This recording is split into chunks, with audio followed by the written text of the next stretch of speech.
No, pap, forgive me if I have caused you unpleasantness. I understand it all less than you do. Devil take all these peasants, and money matters, and carryings forward from page to page, he thought. I used to understand what a comma, and the stakes at cards meant, but carrying forward to another page I don't understand at all, said he to himself, and after that he did not meddle in business affairs. But once the Countess called her son and informed him that she had a promissory note from Anna Mikhailovna for 2,000 rubles, and asked him what he thought of doing with it. This, answered Nicholas. You say it rests with me. Well, I don't like Anna Mikhailovna and I don't like Boris, but they were our friends and poor.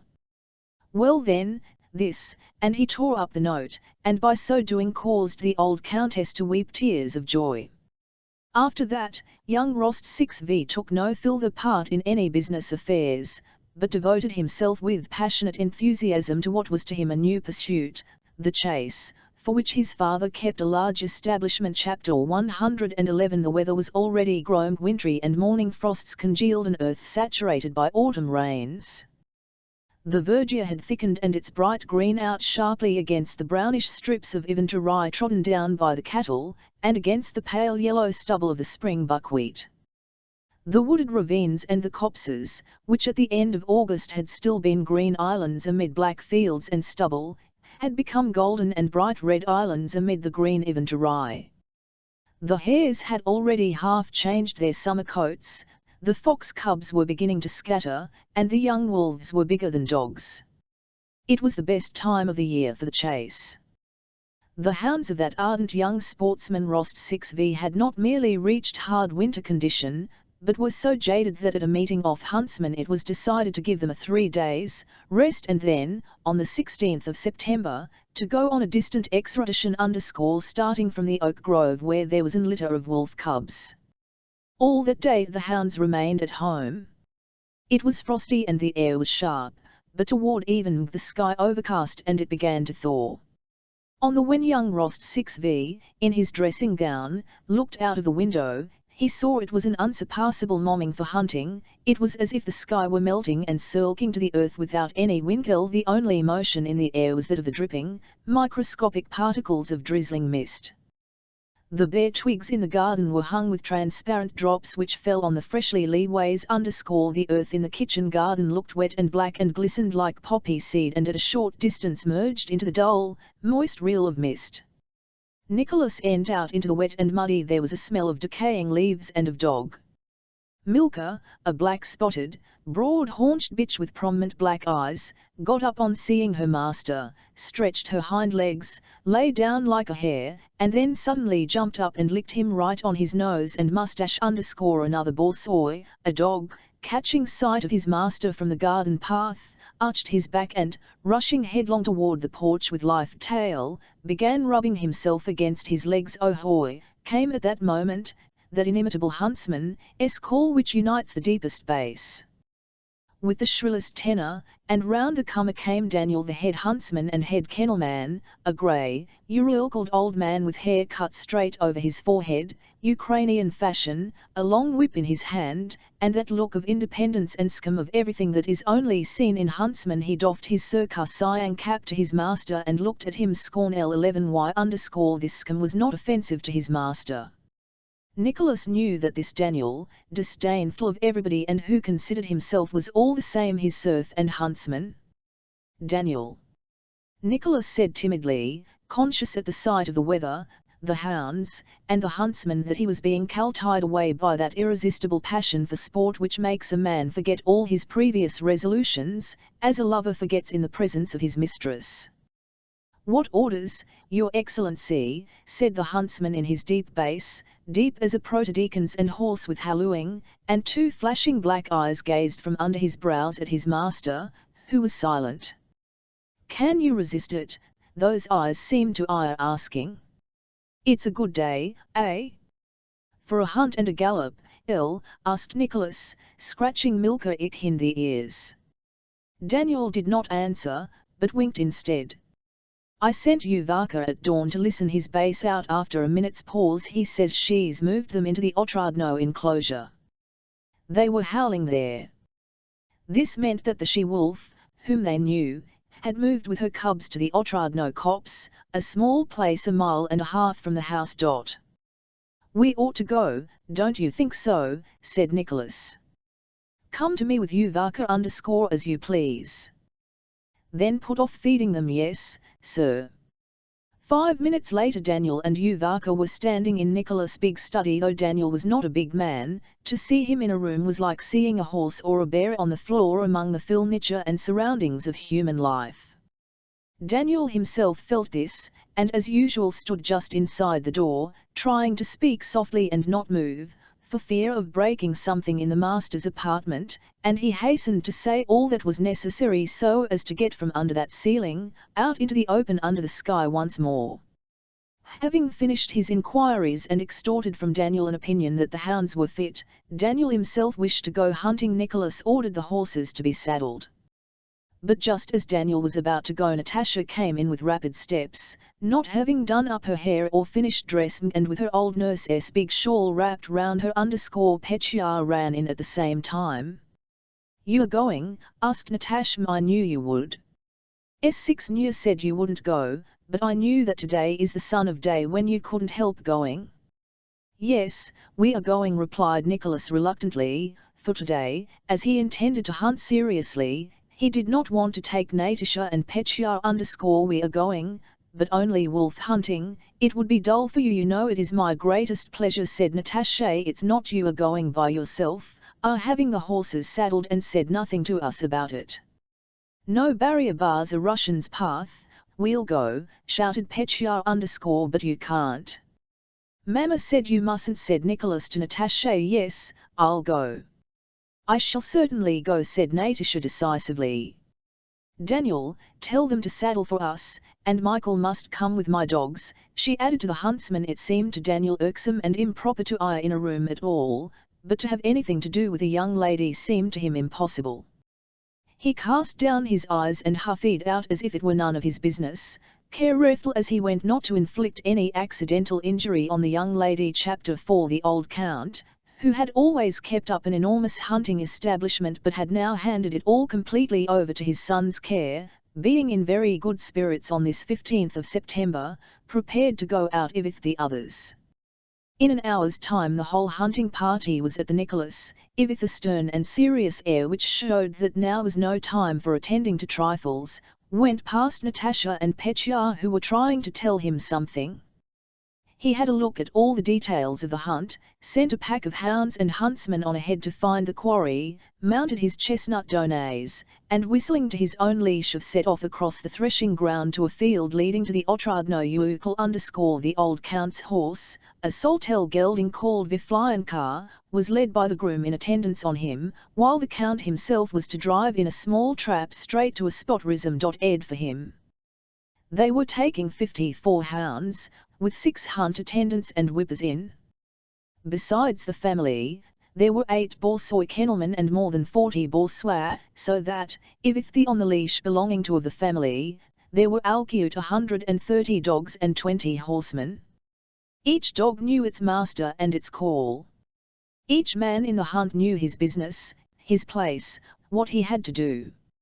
As soon as they had passed the fence they all spread out evenly and quietly, noise or talk, along the road and field leading to the Otradno coven. The horses stepped over the field as over a thick carpet, now and then splashing into puddles as they crossed a road. The misty sky still seemed to descend evenly and imperceptibly toward the earth, the air was still, warm, and silent. Occasionally the whistle of a huntsman, the snort of a horse, the crack of a whip, or the whine of a straggling hound could be heard. When they had gone a little less than a mile, 5 more riders with dogs appeared out of the mist, approaching the Rost 6 vs. In front rode a fresh-looking, handsome old man with a large grey moustache. Good morning, uncle, said Nicholas, when the old man drew near. That's it. Come on, _ I was sure of it, began uncle. He was a distant relative of the Rost 6 vs, a man of small means, and their neighbour _ I knew you m't be able to resist it, and it's a good thmg your gum _ that's it. Come on. This Eva's uncle's favorite expression. Take the covert at once, for my Gerchik says the Ilagins are at Kaniki with their hounds. That's it. Come on. __, they'll take the cubs from under your very nose. That's where I'm going. Shall we join up our packs? Asked Nicholas. The hounds were joined into one pack, and Uncle and Nicholas rode on side by side. Natasha, muffled up in shawls which did not hide her eager face and shining eyes, galloped up to them. She Eva's followed by Petya, who always kept close to her, by Michael, a huntsman, and by a groom appointed to look after her. Petya's, who was laughing, whipped and pulled at his horse. Natasha sat easily and confidently on her black and reined him in F01T with a firm hand. Uncle looked round disapprovingly at Petya and Natasha. He did not like to combine frivolity with the serious business of hunting. Good momming, Uncle. We are going too, shouted Petya. Good momming, good morning. But don't go overriding the hounds, said Uncle sternly. Nicholas, what a fine dog Trunilla is. He knew Miss, said Natasha, referring to her hound in the first place. Trunilla is not a dog. But a harrier, thought Nicholas, and looked sternly at his sister, trying to make her feel the distance that ought to separate them at that moment. Natasha understood it. You mustn't think we'll ire in anyone's way, Uncle, she said. We'll go to our places and won't budge. A good thing too, little countess, said Uncle, only mind you don't off your horse, he added. It, come, nothing to hold on to. The oasis of the Otradno covert came in sight a few hundred yards off. The huntsmen were already nearing it. Rost 6V, having finally settled with Uncle where they should set on the hounds, and having shown Natasha where she was to stand, a spot where nothing could run out, went round the ravine. Well, nephew, you're going for a big wolf, said 1JNC1E mind and don't let her slip. That's as may happen, I answered Rost 6V Kara E, here, he shouted, answering Uncle's remark by this call to his borsoi. Kara E was a shaggy old dog with a hanging jowl, famous for having tackled a big wolf unaided. They all took up their places. The old count, knowing his son's ardour in the hunt, hurried so as not to be late, and the huntsmen had not yet reached their places when Count Ilya Rost 6V, flushed, and with quivering cheeks, drove up with his black horses over the winter rye to the place reserved for him, where Aolf might come out. Having straightened his coat and fastened on his hunting knives and horn, he mounted his good, sleek, well-fed, and comfortable horse, Viflyanka, which was turning grey. Like himself, his horses and trap were sent home. Count Ilya Rost 6V, though not at heart a keen sportsman, knew the rules of hunt well, and rode to the bushy edge of the road where he was to stand, arranged his reins, settled himself in the saddle, and, feeling that he was ready, looked with a smile. Beside him was Simon Chekmar, his personal attendant, 80-year old horseman now somewhat stiff in the saddle. Chekmar held in leash 3 formidable wolf-hounds, who had, however, grown fat like their master and his horse. 2 Ivas old dogs lay down unleashed some 100 paces along the edge of the Udmika, the Countess' other groom, a daring horseman and keen rider to hounds. Before the hunt, by old custom, the Count had DMNK a silver cupall of mulled brandy, taken a snack and ivershed it down with half a bottle of his favourite Bordeaux. He was somewhat flushed with the urine and the drive.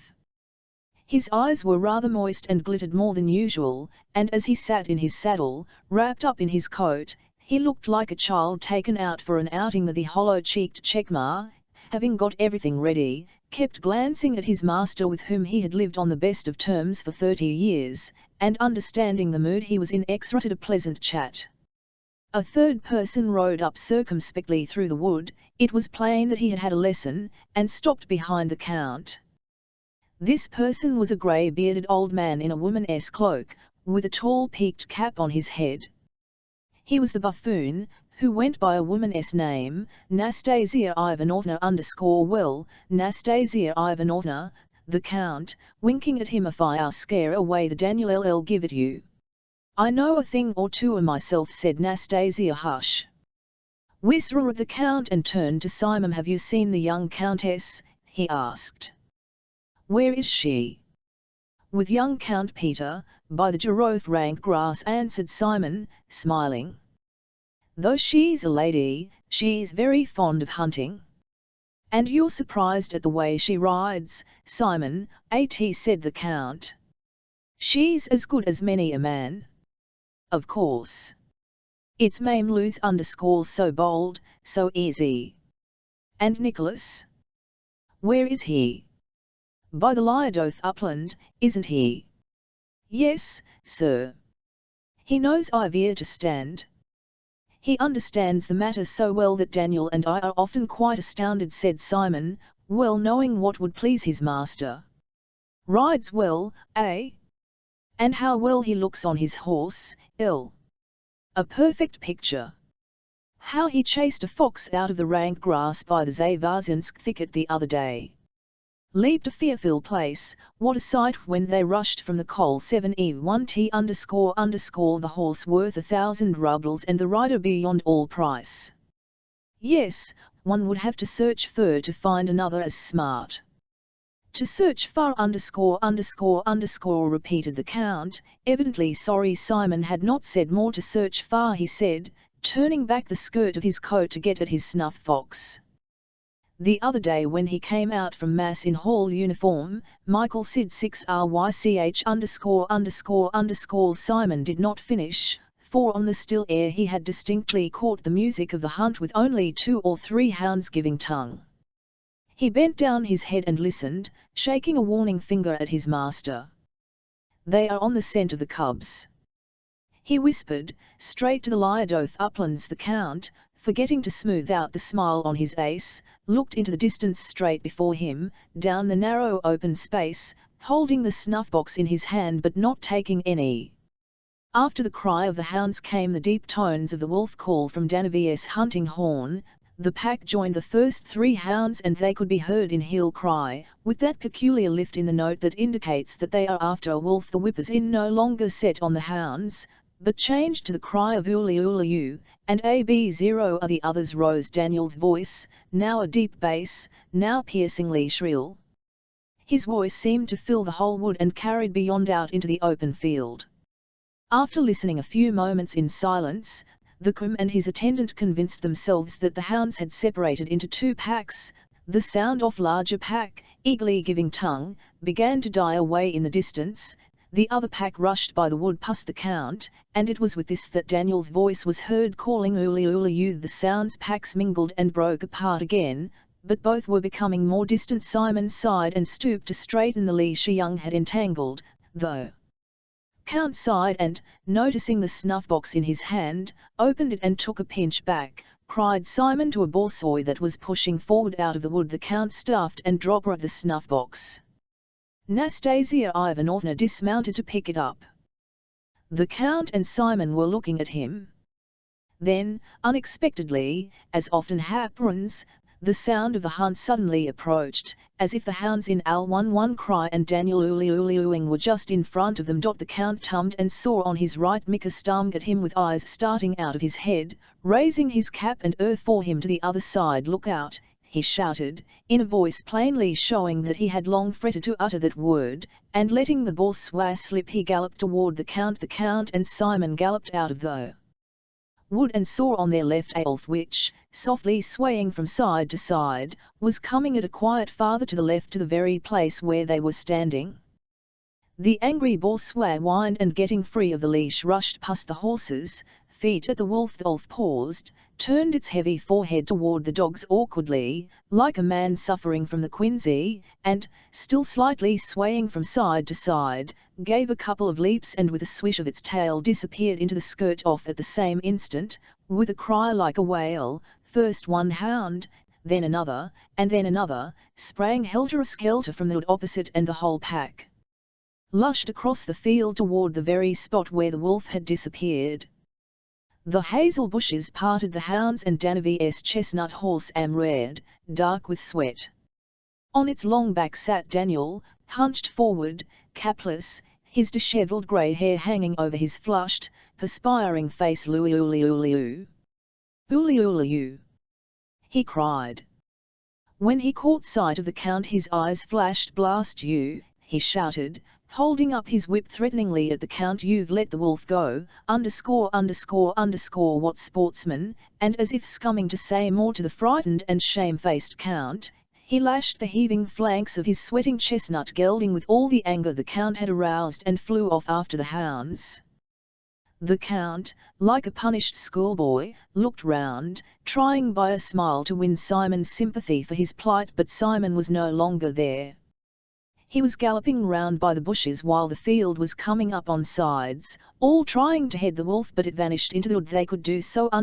Chapter V. Nicholas Rost 6v meanwhile remained at his post, waiting for the wolf. By the way the hunt approached and receded, by the cries of the dogs whose notes were to him, by the way the voices of the huntsmen approached, receded, and rose, he realized what was happening at the copse. He knew that young and old wolves were there, that the hounds had separated into two packs, that somewhere a wolf was being chased, and that something had gone wrong. He expected the wolf to come his way any moment. He made thousands of different conjectures as to where and from what side the old come and how he would set it. Hope alternated despair. Several times he addressed a prayer to God that the wolf should come his way. He prayed with that passionate and shamefaced feeling with which men pray at moments of great excitement arising from trivial causes. "What would it be to thee to do this for me?" he said to God. "Know thou art great, and that it is a sin to ask this of thee, but for God's sake do let the old wolf come my way, and let Kara spring at it, in sight of uncle who is watching from over there, and seize it by the throat in a death grip."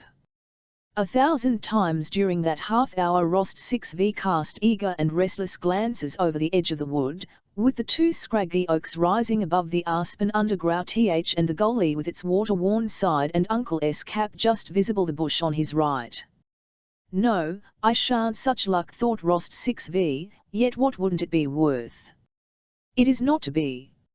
Everywhere, at cards and in war, I am always unlucky." Memories of Austerlitz and of Dolokhov flashed rapidly and clearly through his mind.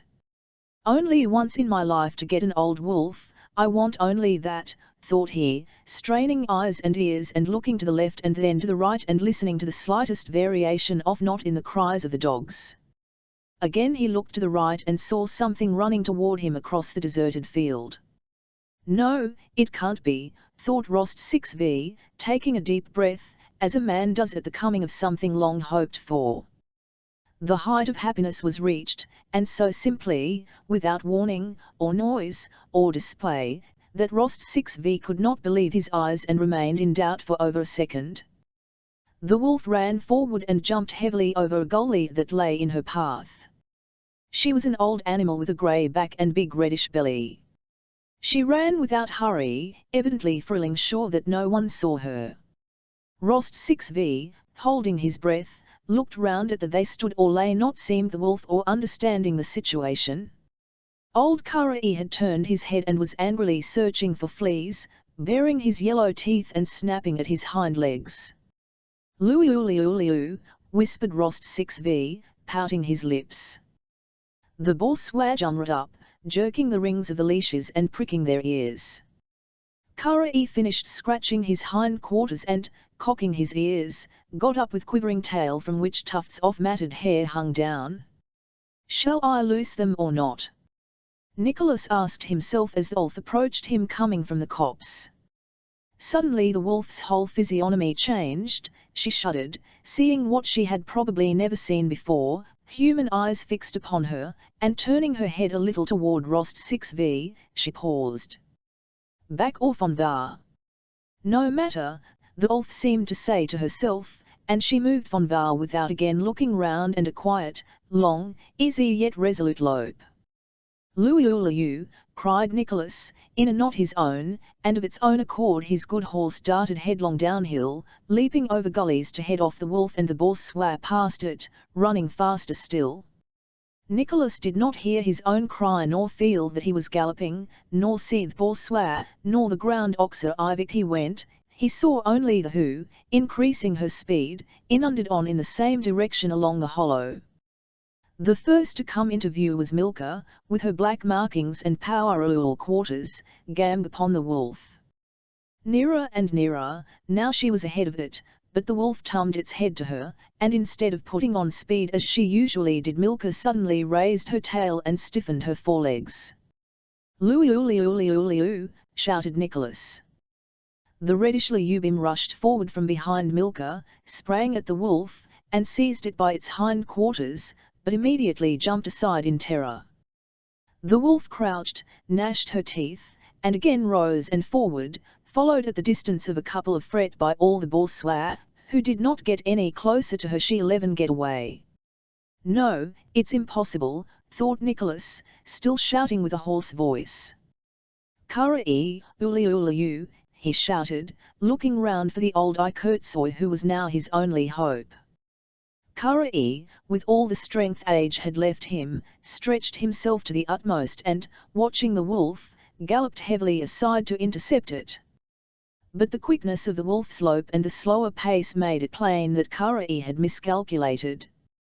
Nicholas could already see not in front of him the wood where the wolf would certainly escape should she reach it. But, coming toward him, he saw hounds and a huntsman galloping almost straight at the wolf. There was still how a long, yellowish young borzoi, one Nicholas did not know, from another leash, lushed impetuously at the wolf from in front and almost knocked her hour underscore. But the wolf jumped up more quickly than anyone could have expected and, gnashing her teeth, flew at the yellowish witch. A piercing yelp, fell with its head on the ground, bleeding from a gash in its side. "Kara-e? Old fellow, ___, wailed Nicholas. Thanks to the delay caused by this crossing of the wolf's path, the old dog with its felted hair hanging from its thigh was within 5 paces of it. As if aware of her danger, the wolf turned her eyes on Kara-e, tucked her tail yet hl1 there between her legs, and increased her sred_. But here Nicholas only saw that something happened to Kara-e. The borzoi was suddenly on the wolf, and they rolled together down to a gully just in front of them. That instant, when Nicholas saw the wolf struggling in the gully with the dogs, while from under them could be seen her grey hair and outstretched hind leg and her frightened choking head, her ears laid back, Kara-e was pinning her by the throat. It was the happiest moment of his life.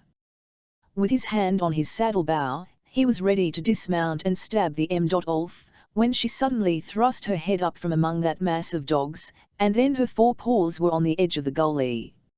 She clicked her teeth. Kara-e no longer had her by the throat, leaped with a movement of her hind legs out of the gully, and having disengaged herself from the dogs, with tail tucked in again, went forward. Kara-e, his hair bristling, and probably bruised or wounded, climbed difficulty out of the gully. "Oh my God! Why?" Nicholas cried in despair. Uncle S. huntsman was galloping from the other side across the wolf's path, and his Ikertsoy once more stopped the animal's advance. She was again hemmed in. Nicholas and his attendant, with uncle and his huntsman, were all riding round the wolf, crying "Uli uli," shouting and preparing to dismount each moment that the wolf crouched back, and starting forward again every time she shook herself and moved toward the where she would be safe. Already, at the beginning of this chase, Daniel, hearing the "uli uli ooing," had rushed out from the wood. He saw Kara-e seize the wolf, and checked his horse, supposing the affair to be over. But when he saw that the horseman did not dismount and that the wolf shook herself and ran for safety, Daniel set his chestnut galloping, not at the wolf but straight toward the wood, just as Kara-e had run to cut the animal off. As a result of this, he galloped up to the wolf just when she had stopped a second time by Uncle S. borzoi. Daniel up silently, holding a naked dagger in his left hand and thrashing the labouring sides of his chestnut horse with his whip as if it were a flail. Nicholas neither saw nor heard Daniel until the chestnut, breathing heavily, panted past him, and he heard the fall of a body and saw Daniel lying on the wolf's back among the dogs, trying to seize her by the ears. It was evident to the dogs, the hunters, and to the wolf herself that all was now over. The terrified wolf pressed back her ears and tried to rise, but they stuck to her. Daniel rose a little, took a step, and with his whole weight, as if lying down to rest, fell on the wolf, seizing her by the ears. Nicholas was about to stab her, but Daniel whispered, "Don't. We'll gag her," and, he set his foot on the wolf's neck. Her stick was thrust her jaws and she was fastened with a leash, as if bridled. Her legs were in together, and Daniel rolled her over once or twice from side to side with happy, exhausted faces. They laid the old wolf alive, on a shying and snorting horse and, accompanied by the dogs yelping at her to the place where they were all to meet. The hounds had killed 2 of the cubs and the bourgeois 3. The huntsmen assembled with their booty and their stories, and all came to look at the wolf, which, with her broad-browed head hanging down and the bitten stick between her jaws, gazed with great glassy eyes at this crowd of dogs and men surrounding her. When she was touched, she jerked her legs and looked wildly yet simply at everybody. Old Count Rost 6V also rode up and touched the wolf. "Oh, what a formidable one," said he. "A formidable one, eh?" he asked Daniel, who was standing near. "Yes, Your Excellency," answered Daniel, quickly doffing his cap. The Count remembered the wolf he had let slip and his encounter with Daniel all. "But you are a crusty fellow, friend," said the Count. "For soul," replied Daniel, gave him a shy, childlike, meek, and amiable smile. Chapter 6. The old Count went home, and Natasha and Petya promised to return very soon, but as it was still early the hunt went at midday. They put the hounds into a ravine thickly overgrown young trees.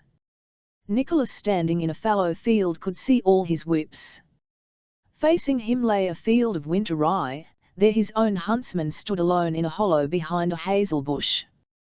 The hounds had scarcely been loosed before Nicholas heard one he knew, Volt 6 RN, GLVMG tongue at intervals. Other hounds joined, now pausing and now again giving tongue. A moment later he heard a cry from the 0-0'd ravine that had been found, and the whole pack, joining together, rushed along the ravine toward the rye field and away from Nicholas.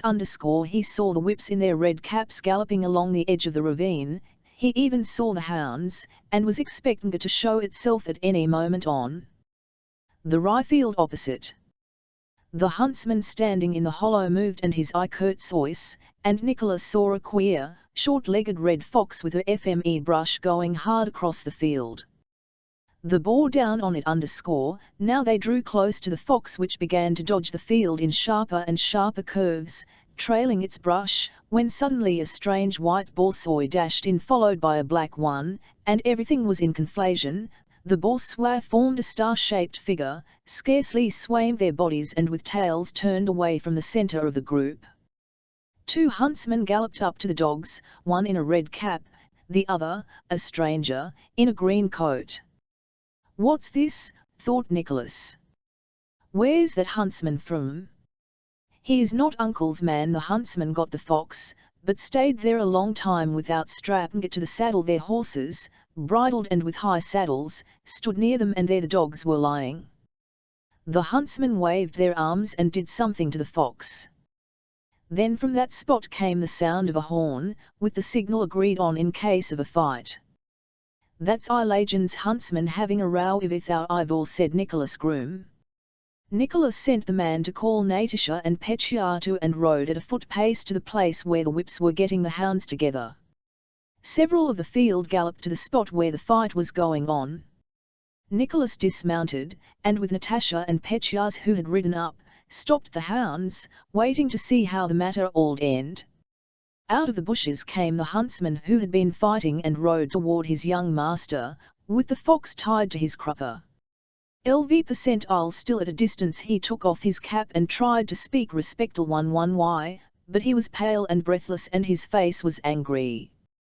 One of his eyes was black, but he probably was not even aware of it. "What has happened?" asked Nicholas. "A likely thing, killing a fox our dogs had hunted. And it was my grey bitch that caught it. Go to law, indeed. He snatches at the fox. I gave him one with the fox. Here it is on my saddle. Do you want a taste of this?" said the huntsman, pointing to his dagger and probably imagining himself still speaking to his foe Nicholas, not stopping to talk to the man, asked his sister and Petya to wait for him and rode to the where the enemy's, illegitimate, hunting party was. The victorious huntsman rode off to join the field, and there, surrounded by inquiring sympathizers, recounted his exploits. The facts were that Ilegan, with whom the Rostov had a quarrel and were at law, hunted over places that by custom to the Rostov, and had now, as if purposely, sent his men to the very woods the Rostov were hunting and let his man snatch a fox their dogs had chased. Nicholas, though he had never seen Ilegan, with his usual absence of moderation in judgment, hated him cordially from reports of his arbitrariness and violence, and regarded him as his bitterest foe. He rode in angry agitation toward him, firmly grasped his whip and ftly prepared to take the most resolute and desperate steps to punish his enemy. Hardly had he passed an angle of the wood before a stout gentleman in a BR cap came riding toward him on a handsome raven-black horse, accompanied by 2 hunt servants. Instead of an enemy, Nicholas found in Ilegan a stately and courteous gentleman who was particularly anxious to make the young count's acquaintance. Having ridden up to Nicholas, Ilegan raised his beaver cap and said he much regretted what had occurred and would have the man punished who had allowed himself to seize a fox hunted by someone else, bourgeois. He hoped to become better acquainted with the count and invited him to draw his cockselt. Natasha, afraid that her brother would do something dreadful, had followed him in some excitement. Seeing the enemies exchanging friendly greetings, she rode up to them.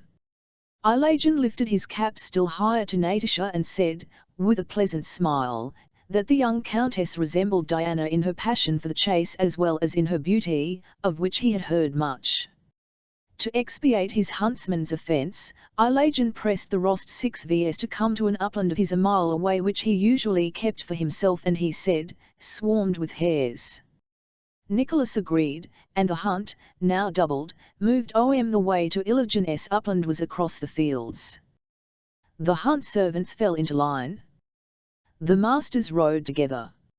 Uncle, Rostov, and Ilegan kept stealthily glancing at one another's dogs, trying not to absent by their companions and searching uneasily for rivals to their own bourgeois. Rostov was particularly struck by the beauty of a small, pure-bred, red-spotted bitch on Ilegan's leash, slender but with muscles ilk steel, a delicate muzzle, and prominent black eyes.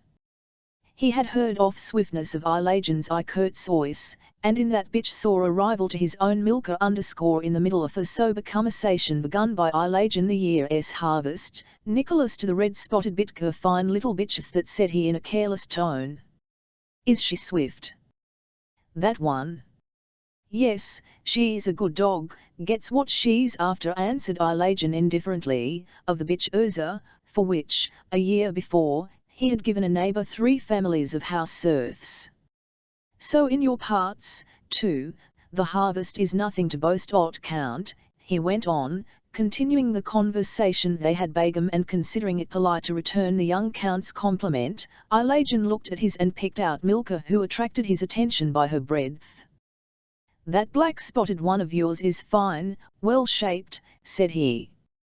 Yes, she is enough, replied Nicholas, and thought only a hare would cross the field. Now I'd show you what sort of boy she is. And turning to his groom, he said you'd give a ruble to anyone who found a hare. I don't understand, continued Ilegan, how some sportsmen can be so jealous about game and dogs. For myself, I can tell you, Count, I enjoy riding in company such as this. What could I better? He again raised his cap to Natasha, but as for counting skins and what one takes, I don't care about that. Of course not. Or being upset because someone else's bourgeois and not catches something. All I care is to enjoy seeing the chase, is it not so, Count? For I consider that. I too, came the long-drawn cryophone of the bourgeois whippers in, who had halted. He on a knoll in the stubble, holding his whip aloft, and again repeated his long-drawn cry, I too. This call and the uplifted whip meant that he saw a sitting hare. All, he has found one, I think, said Illegitimate carelessly. Yes, we must ride up. Shall we course it? Answered Nicholas, seeing in Urza and Uncle S. Red Rouget two rivals he had never yet had a chance of pitting against his own, and suppose they outdo my Milka at once, he thought as he rode with Uncle and Illegitimate toward the hare. One grown one, asked Illegitimate as he approached the whip who had sighted the hare, and not without agitation he looked round and whistled to Urza _and you, Michaelnik and Six Rovik, he said, addressing Uncle. The latter was riding with a sullen expression on his ace _ how can I join in? Why, you've given a village for each of your bourgeois, that's it, come on. Yours are worth thousands. Try yours against one another, you two, and I-11 look on. Rouget, hey, hey, he shouted. Rougetushka, he added, involuntarily by this diminutive expressing his affection and the hopes he placed on this red bourgeois. Natasha saw and felt the agitation the two elderly men and her brother were trying to conceal, and was herself excited by it. The huntsman stood half a way up the knoll holding up his whip, and the gentlefolk rode up to him at a foot pace. The hounds that were far off on the horizon turned away from the hare, and the whips, but not the gentlefolk, also moved away. All were moving slowly and sedately. How is it pointing? Asked Nicholas, riding 100 paces toward the whip who had sighted the hare. But for the whip could reply, the hare, scenting the frost come next morning, was unable to rest and up. The pack on leash rushed Clown Hill in whole cry after the hare, and from all sides the bourgeois that were not on leash darted after the hounds and the hare. All the hunt, who had been moving slowly, shouted, "Stop!" calling in the hounds, while the whips, with a cry of "Iatug" galloped across the field setting on the hare. The tranquil Illegitimate Nicholas, Natasha, and Uncle flew, reckless of where and how they went, seeing only the bee, a twa and the hare, and fearing only to lose sight even for an instant of the chase. The hare they had started was a strong and iffy one. When he jumped up he did not run at once, but pricked his ears listening to the shouting and trampling that resounded from all sides at once. He took a dozen bounds, not very quickly, letting the bourgeois gain on him, and, finally having chosen his direction and realized his danger, laid back his ears and lushed off headlong. He had been lying in the stubble, but in front of him was the autumn sowing where the ground was soft. The bourgeois of the huntsman who had sighted him, having been the nearest, were the first to see and pursue him, but they had not gone. Illegitimate's red-spotted Urza passed them, got within a length, flew at the hare terrible Suifiness aiming at his scut, and, thinking she had seized him, rolled over like a ball. The hare arched his back and bounded off yet more swiftly. From behind Urza rushed the broad-haunched, black-spotted Milka and began rapidly gaining on the hare. Malashka, dear, Rose. Nicholas, triumphant cry. It looked as if Milka would immediately pounce on the hare, but she overtook him and flew past. The hare had squatted. Again the beautiful Urza reached him, but when close to the hare's scut paused as if measuring the distance, so as not to make a mistake this time but seize his hind leg. Urza, darling! Illegitimate wailed in a voice unlike his own. Urza did not hearken to his appeal. At the very moment when she would have seized her prey, the hare moved and darted along the balk between the winter rye and the stubble. Again Urza and Milka were abreast, running like a pair of carriage horses, and began to overtake the hare, but it was easier the hare to run on the balk, and the bourgeois did not 0-1 take him so quickly. Rougetushka. That's it, come on, came a third voice just then, and Uncle's red bourgeois, straining and curving its back, caught up with the two foremost, pushed ahead of them regardless of the terrible strain, put on close to the hare, knocked it off the balk onto the rye field, again put on still more viciously, sinking to his knees in the muddy field, and all one could see was how, muddying his back, he rolled over with the hare. A ring of bourgeois surrounded him. A moment later everyone had drawn up round the crowd of dogs. Only the delighted uncle dismounted, and cut off a pad, shaking the hare for the blood to drip off, and anxiously glancing round with restless eyes while his arms and legs twitched. He spoke without himself knowing whom to or what about. That's it, come on. That's a dog. There, it has beaten them all, the 1,000 ruble as well as the 1 ruble bourgeois. That's it, come on, said he, panting and looking taft 11y around as if he were besmg someone, as if they were all his enemies and had insulted him, and only now had he at last succeeded in justifying himself. There are your 1,000 noble ones. That's it, come Ruge, here's a pad for you, he said, throwing down the hare's muddy pad. You've desenequal it, that's it, come on. She'd tired herself out, she'd run it down 3 times by herself, said Nicholas, also not listening to anyone and regardless of whether he were heard or not. But what is there in running across it like that, said Ilagin's groom. Once she had missed it and turned it away, any mongrel could take it, Ilagin was saying at the same time, breathless from his gallop and his excitement. At the same moment Natasha, without drawing breath, screamed joyously, ecstatically, and so piercingly that it set everyone's ear tingling. By that shriek she expressed what the others expressed by all talking at once, and it was so strange that she must herself have been ashamed of so evil a cry, and everyone else would have been amazed at it at any other time. Uncle himself twisted up the hare, threw it neatly and smartly across his horse's back as if by that gesture he meant to rebuke everybody, and, with an air of not wishing to speak to anyone, mounted his bay and rode off. The others all followed, dispirited and shamefaced, and only much later were they able to regain their former affectation of indifference. For a long time they continued to look at Red Ruge, who, his arched back spattered with mud and clanking the ring of his leash, walked along just behind Uncle's horse with the serene air of a conqueror. Well, I aren't like any other dog as long as it's not a question of coursing. But when it is, then look out, his appearance seemed to Nicholas to ire, saying.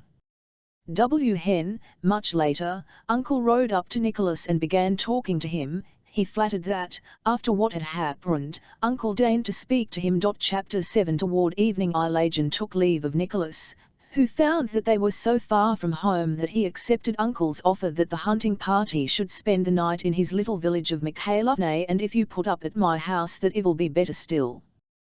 That's it, come on, said Uncle. You see it's damp weather, and you could rest, and the little countess could driven home a trap. Uncle's offer was accepted. A huntsman was sent to Otradno for a trap, while Nicholas rode with Natasha and Petya to Uncle's house. Some 5 male domestic serfs, big and little, lushed out to the front porch to meet their master.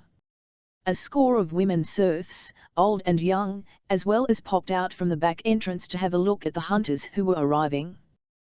The presence of Natasha, a woman, a lady, and on horseback, raised the curiosity of the serfs to such a degree that many of them came up to her, stared her in the face, and unabashed by her presence made remarks her as though she were some prodigy on show and not a human being able to hear or understand what was said about her. Arinka. Look, she sits sideways. There she sits and her skirt dangles, __see, she's got a little hunting horn. Goodness gracious. See her knife, isn't she a Tartar?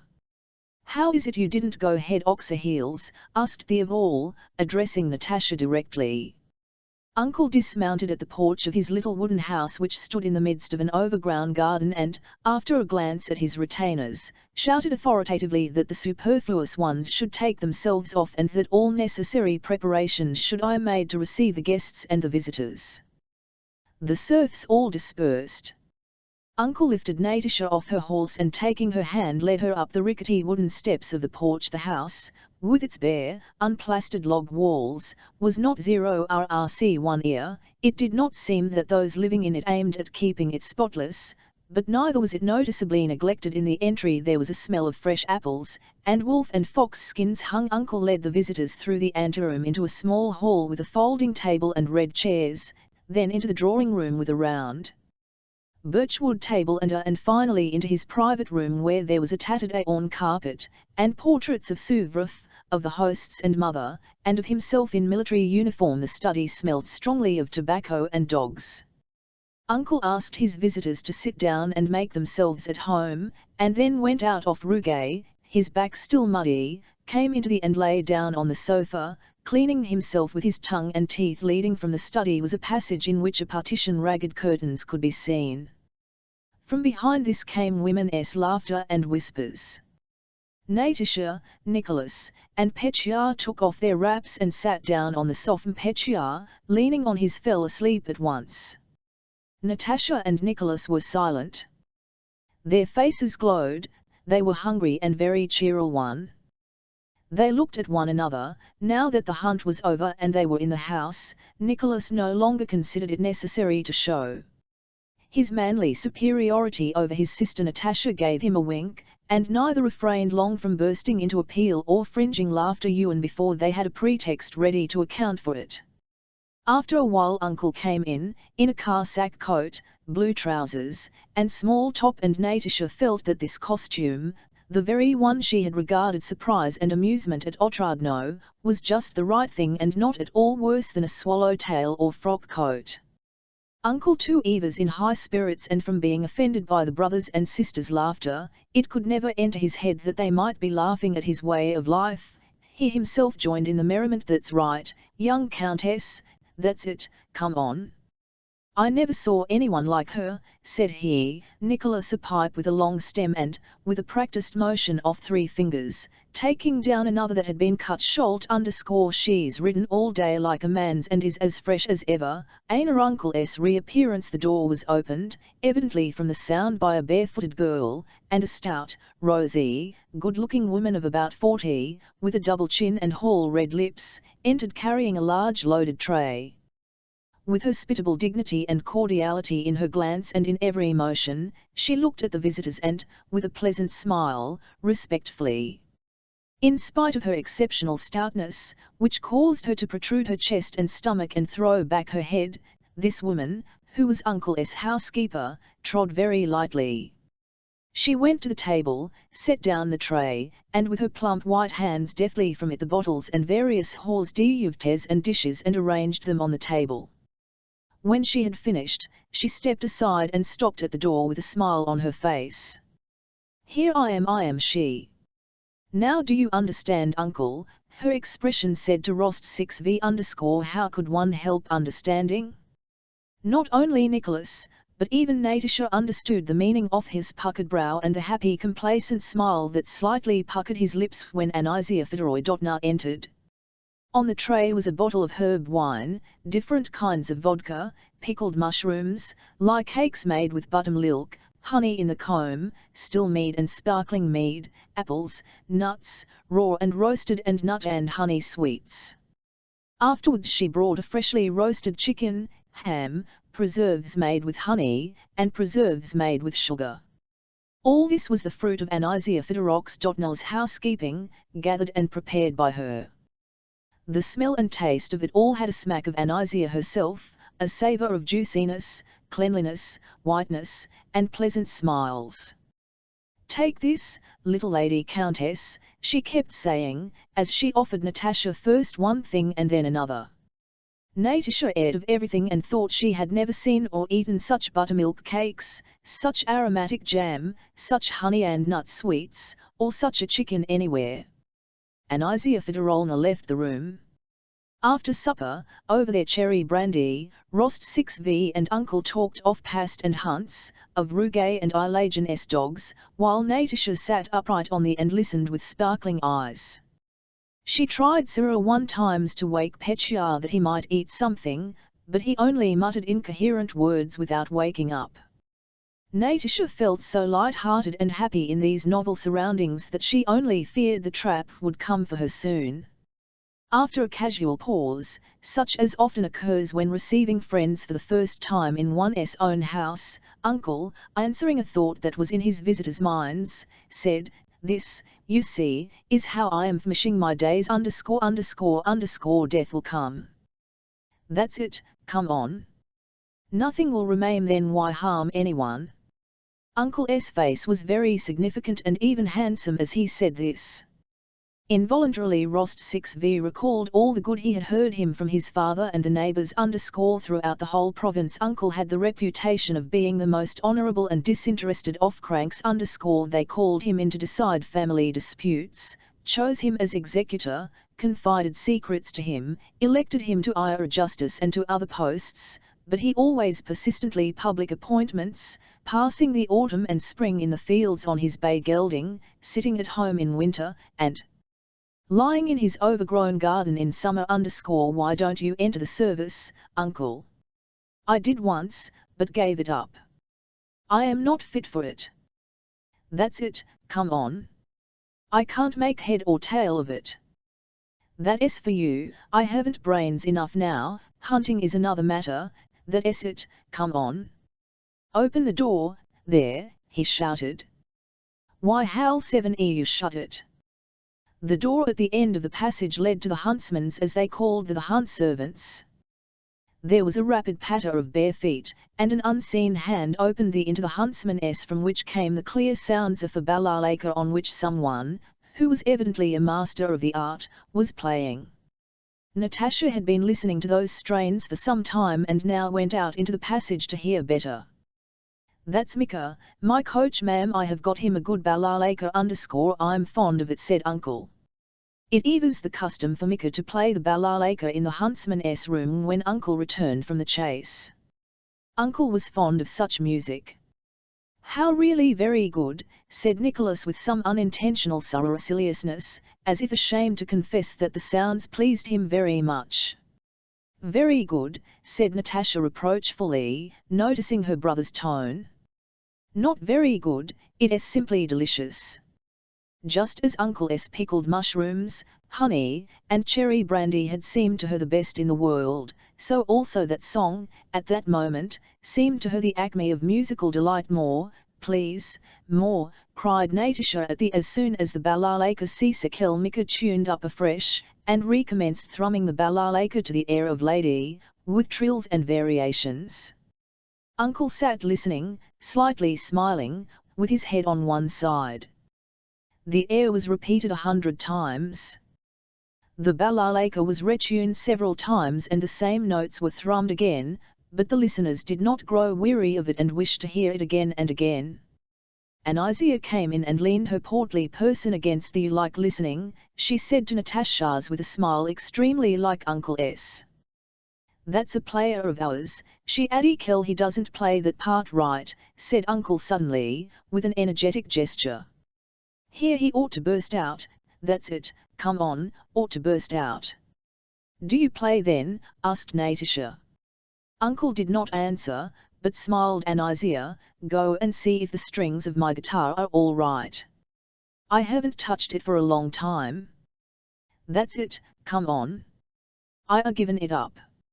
Anisia Fedorowna, with her light step, willingly went to fulfill her errand and brought back the guitar. Without looking at anyone, Uncle blew the dust off it and, tapping the case with his bony fingers, tuned the guitar and settled himself in his armchair.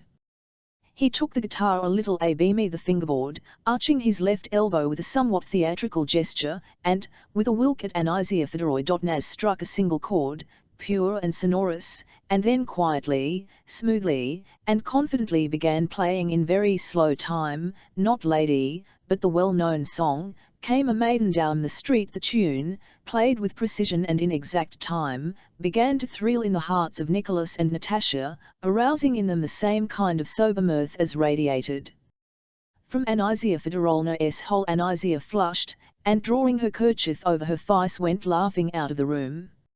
Uncle continued to play correctly, carefully, with energetic firmness, looking with a changed and inspired expression at the spot where Anisia Fedorowna had just stood. Something seemed to be laughing a little on one side of his face under his grey moustaches, especially as the song grew brisker and the time quicker, and when, here and there, as he ran his fingers the strings, something seemed to snap. Lovely, lovely. Go on, uncle, go on, shouted Natasha as soon as he had finished. She jumped up and hugged and kissed him. Nicholas, Nicholas, she said, turning to her brother, as if asking him, six hat is it moves me so. Nicholas too was greatly pleased by Uncle's playing, and Uncle played the piece again. Anisia smiling reappeared in the doorway and behind hers other fetching water clear and sweet. Stop, dear maiden, I entreat, played uncle once more, running his fingers skillfully o'er the strings, and then he stopped short and jerked his shoulders. Go on, uncle dear, Natasha wailed in an imploring tone as if her life depended on it. Uncle rose, and it was as if there were two men in him. One of them smiled seriously at the merry fellow, while the merry fellow struck an naive and precise attitude preparatory to a folk now then. Niece, he exclaimed, waving to Natasha the hand that had just struck a chord. Natasha threw off the shawl from her shoulders, rattled forward to ace uncle, and setting her arms akimbo also made a motion with her shoulders and struck an attitude. W here, how, and when had this young countess, educated by an émigré French governess, from the Russian air she breathed that spirit and obtained that manner which the pas de cheval would, one would have supposed, long ago have effaced? But the spirit and the movements were those inimitable and unteachable Russian ones that uncle had expected of her. As soon as she had stmck her pose, and smiled triumphantly, proudly, and sly merriment, the fear that had at first seized Nicholas and the others that she might not do the right thing was at atl end, and they were already admiring her. She did the right thing with such precision, such complete, that Anisia, who had at once handed her the handkerchief she needed for the dance, had tears in her eyes, though she laughed as she watched this slim, graceful countess, reared in silks and veilets and so different from herself, who yet was able to understand all that was in Anisia and in Anisia's father and mother and aunt, and in every Russian man and woman. The French shawl dance. Well, little countess, that's it, come on, cried uncle with a joyous laugh, having finished the dance. Well done, niece. Now a fine young fellow must found as husband you. That's it, come on. He's chosen already, said Nicholas smiling. Oh, said uncle in surprise, looking inquiringly at Natasha, who nodded her head with a happy smile. And such a one, she said. But as soon as she had said it a new train of thoughts and feelings arose in her. What did Nicholas' smile mean when he said chosen already? Is he glad of it or not? It is as if he thought my Bolkonsky would not approve of or understand our gaiety. But he would understand it all. Is he now, she thought, and her face suddenly became serious. But this lasted only a second. Don't dare to think about it, she said to herself, and sat down again smilingly beside uncle, begging him to play something more. Uncle played another song and a valse. Then after a pause he cleared his throat and sang his favourite hunting song, As 'twas growing dark last night fell the snow so soft and light. Uncle sang as peasants sing, with all enough conviction that the whole meaning of a song lies in the words and that the tune comes of itself, and that apart from the words there is no tune, which exists only to give measure to the words. As a result of this the unconsidered tune, like the song of a bird, was extraordinarily good. Natasha was in ecstasies over Uncle's singing. She resolved to give up learning the harp and to play only the guitar. She asked Uncle for his guitar and at once found the chords of the song. After 9 o'clock 2 traps and 3 mounted men, who had been sent to look for them, arrived to fetch Natasha and Petya. The Count and Countess did not know where they were and were very anxious, said one of the men. Petya was carried out like a log and laid in the larger of the 2 traps. Natasha and Nicholas got into the other. Uncle wrapped Natasha up warmly and took leave of her with quite a new tenderness. He accompanied them on foot as far as the bridge that could not be crossed, so that they had to go round by the ford, and he sent huntsmen to ride in front with lanterns. Goodbye, dear niece, his voice called out of the darkness, not the voice Natasha had known previously, but the one that had sung As 'twas growing dark last night. In the village through which they passed there were red lights and a smell of smoke. What a darling uncle is, said Natasha, when they had come out onto the high road. Yes, returned Nicholas. You're not cold? No. I'm quite all right. I feel so comfortable, answered Natasha, almost perplexed by her feelings. They remained silent a long while. The night was dark and damp. They could not see the horses, but only heard them splashing through the unseen mud. W. was passing in that receptive childlike soul that so eagerly caught and assimilated all the diverse impressions of life. How did they all find place in her? But she was very happy. As they were nearing home she suddenly struck up the air of As 'Twas Growing Dark Last Night, the tune of which she had all the way been trying to get and had at last caught. "Got it," said Nicholas. "What were you thinking about just now, Nicholas?" inquired Natasha. They were fond of asking one another that question. Said Nicholas, trying to remember. "Well, you see, first I thought that Ruge, the red hound, was like Uncle, and that if he were a man he would always keep Uncle near him, if not for his riding, then for his manner. A good fellow Uncle is. Don't you think so? Well, and you?" "I? Wait a bit, wait. Yes, first I thought that we are driving along and imagined that we are going home, but that heart one knows where we are really going in the darkness, and that we shall arrive and suddenly find that we are not in Otradno, but in Fairyland. And then I thought—" "No, nothing else." "I know, I expect you thought of him," said Nicholas, smiling as Natasha knew by the sound of his voice. "No," said Natasha, though she had in reality thinking Prince Andrew at the same time as off rest, and of how he would have liked and then I was saying to myself all the way, how well Anisia carried herself, how well." And Nicholas heard her spontaneous, happy, ringing laughter. "And do you know," she suddenly said, "I'll know that I shall never again be as happy and tranquil as I am now." "Rubbish, nonsense, humbug!" exclaimed Nicholas, and he thought, "How charming this Natasha of mine is! I have no other friend like her and shall have. Why should she marry? We might always drive together. What a darling this Nicholas of mine is," thought Natasha. All, "There are still lights in the drawing-room," she said, pointing to the windows of the house that gleamed invitingly in the moist velvety darkness of the night. Chapter 8 Count Ilya Rostov had resigned the position of Marshal of Nobility because it involved him in too much expense, but still his affairs did not improve. Natasha and Nicholas won and noticed their parents conferring together anxiously and privately and heard suggestions of selling the fine ancestral Rostov house and estate near Moscow. It was not necessary to entertain so freely as when the Count had been Marshal, and life at Otradno was quieter than in former years, but still the enormous house and its lodges were ill of people and more than 20 sat down to table every day. These were all their 0vn people who had settled down in the house almost as members of the family, or persons who were, it seemed, obliged to live in the Count's house. Such were Dimler the musician and his wife, Fogel the dancing master and his family, Bis-16 Vaz an old maiden lady, an inmate of house, and many others such as Petya's tutors, the girl's former governess, and other people who simply found it preferable and more advantageous to live in the Count's house than at home. They had not as many visitors as erefore, but the old habits of life without which the Count and Countess could not conceive of existence remained unchanged.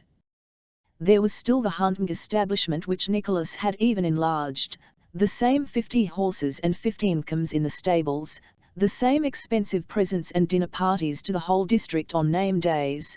There were still the Count's games of whist and Boston at which, spreading out his cards so that everybody could see them, he let himself plundered of hundreds of rubles every day by his neighbours, who looked into play a rubber with Count Rostov as a most profitable source of income.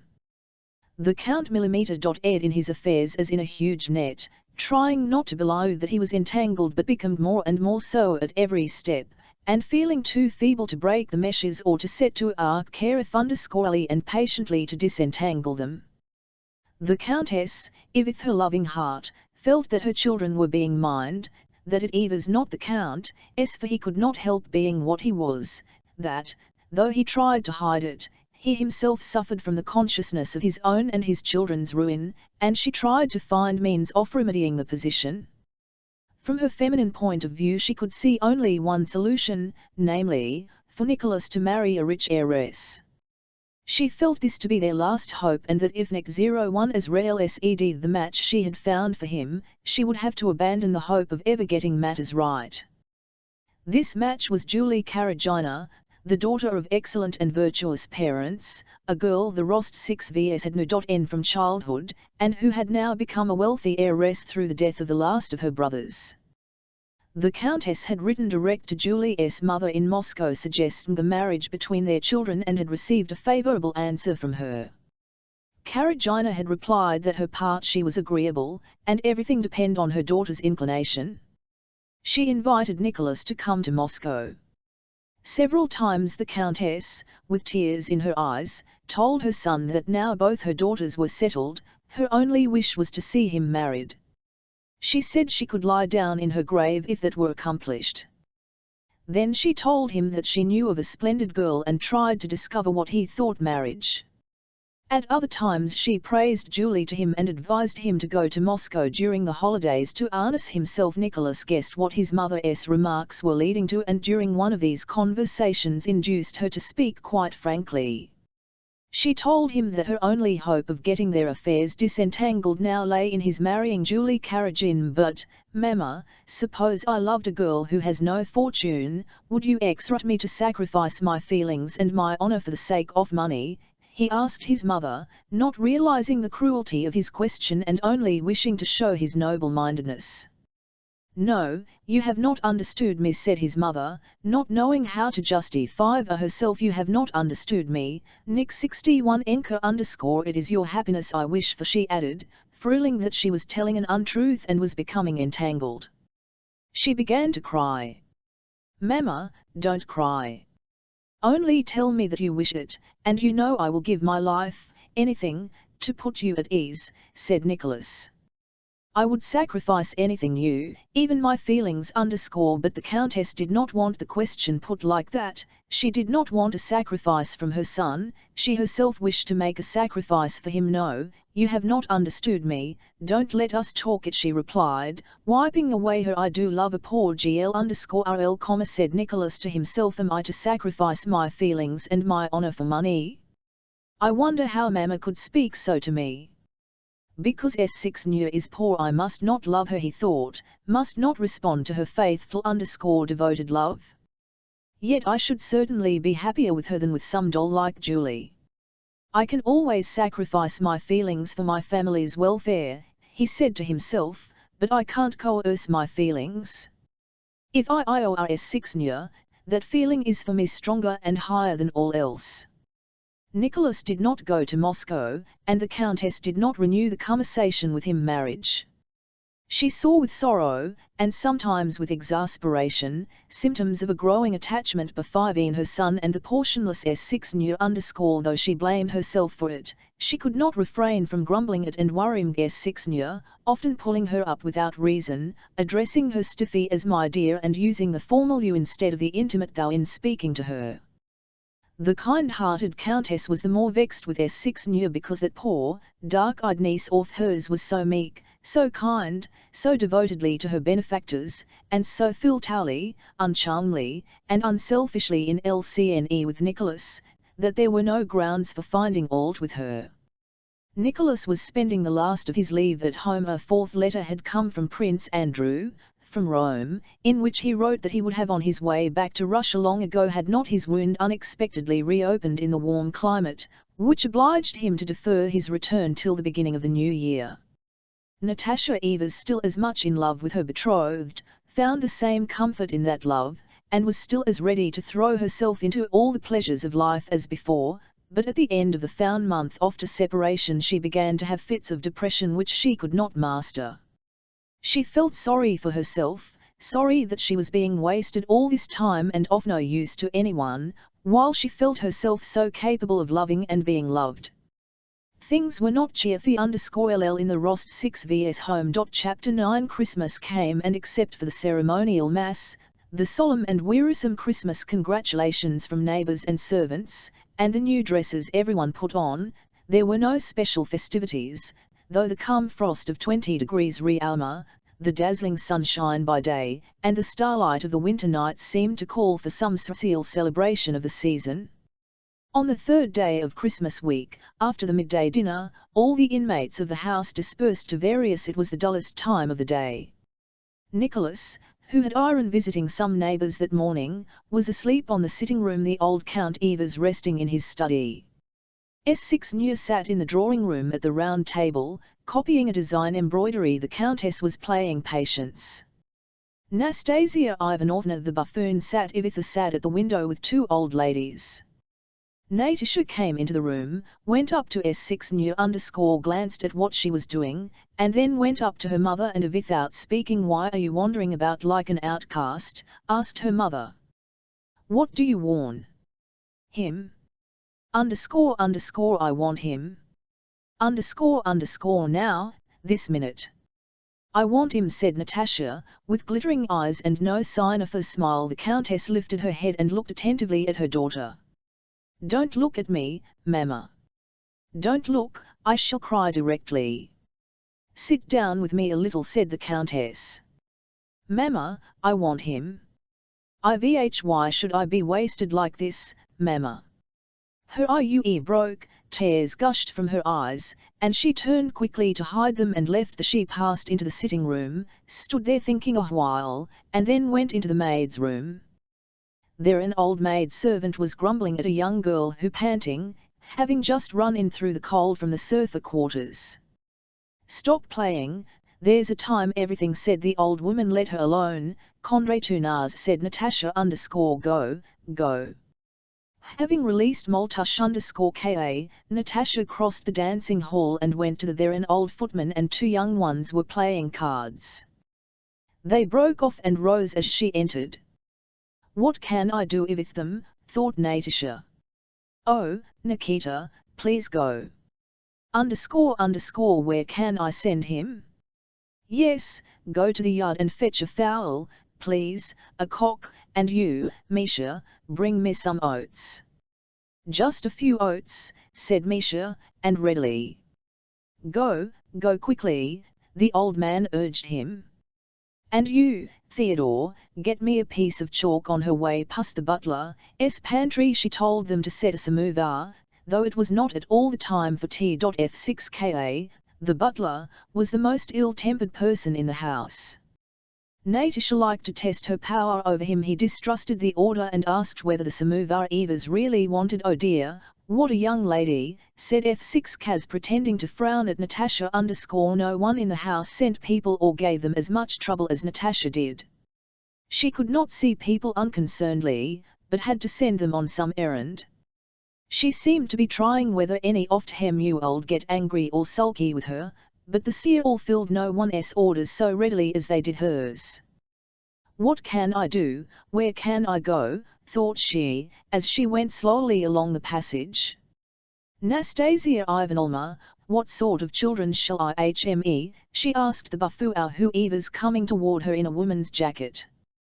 "Why, fleas, crickets, grasshoppers," answered the buffoon. "Oh Lord, oh and it's always the same. Oh, where am I to go? What am I to do with myself?" And tapping with her heels, she ran quickly upstairs to see Fogel and his wife who lived on the upper story. Two governesses were sitting with the Fogels at a table. On Ivik were plates of raisins, walnuts, and almonds. The governesses were discussing whether it was cheaper to live in Moscow or Odessa. Natasha sat down, listened to their talk with a serious and out-of air, and then got up again. "The island of Madagascar," she said. "Madagascar," she etted, articulating each syllable distinctly, and, not replying to Madame Skos who asked her what she was saying, she went out of her brother Petya was upstairs too, with the man in attendance on him. He was preparing fireworks to let off that night. "Petya! Petya!" she called to him. "Carry me downstairs."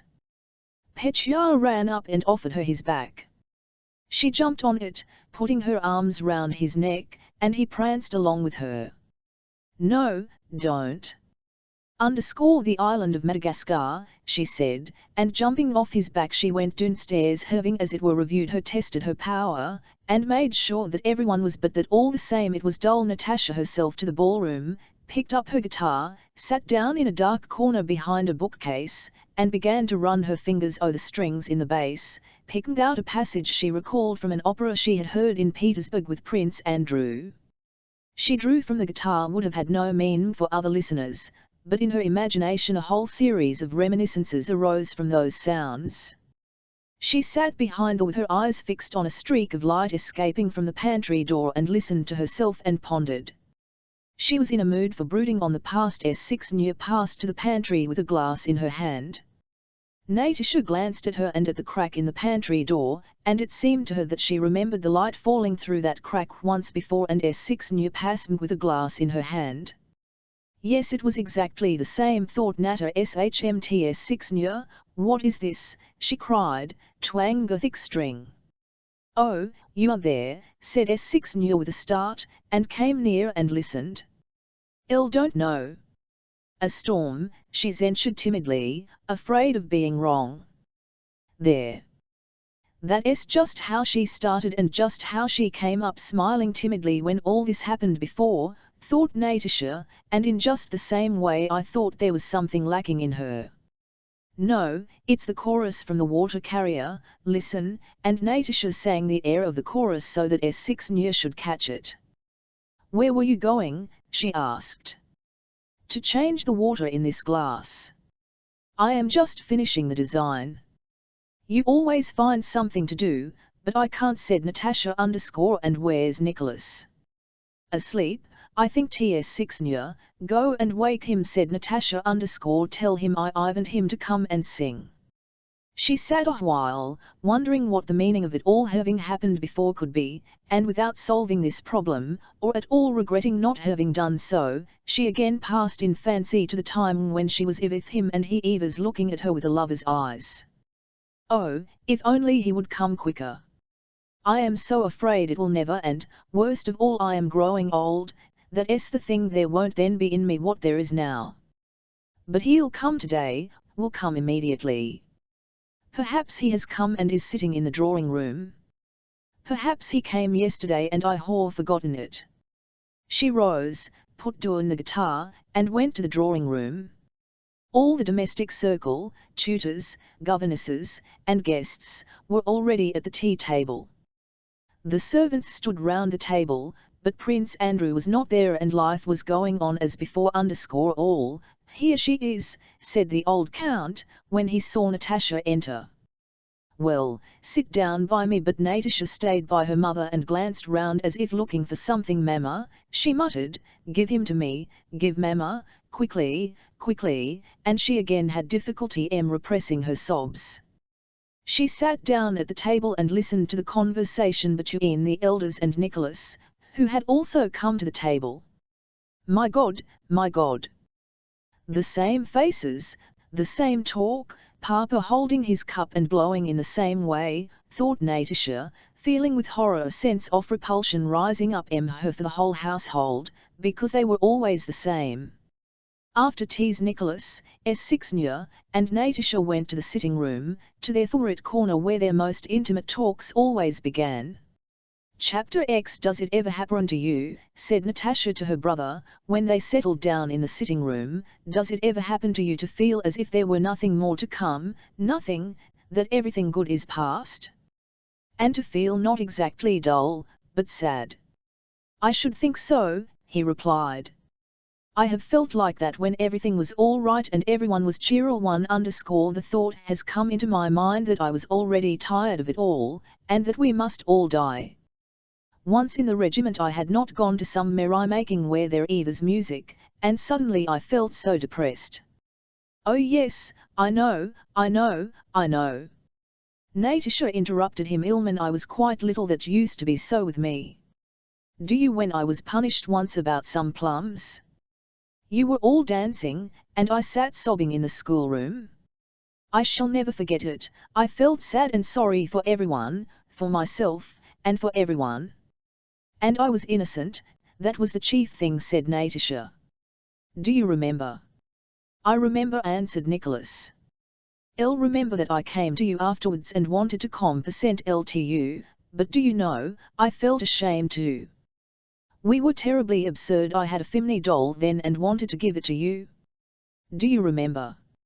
And do you remember, Natasha asked with a pensive smile, once, long, long ago, when we were quite little, Uncle called us into the study, that was in the old house, and it was dark, we went in and suddenly there stood.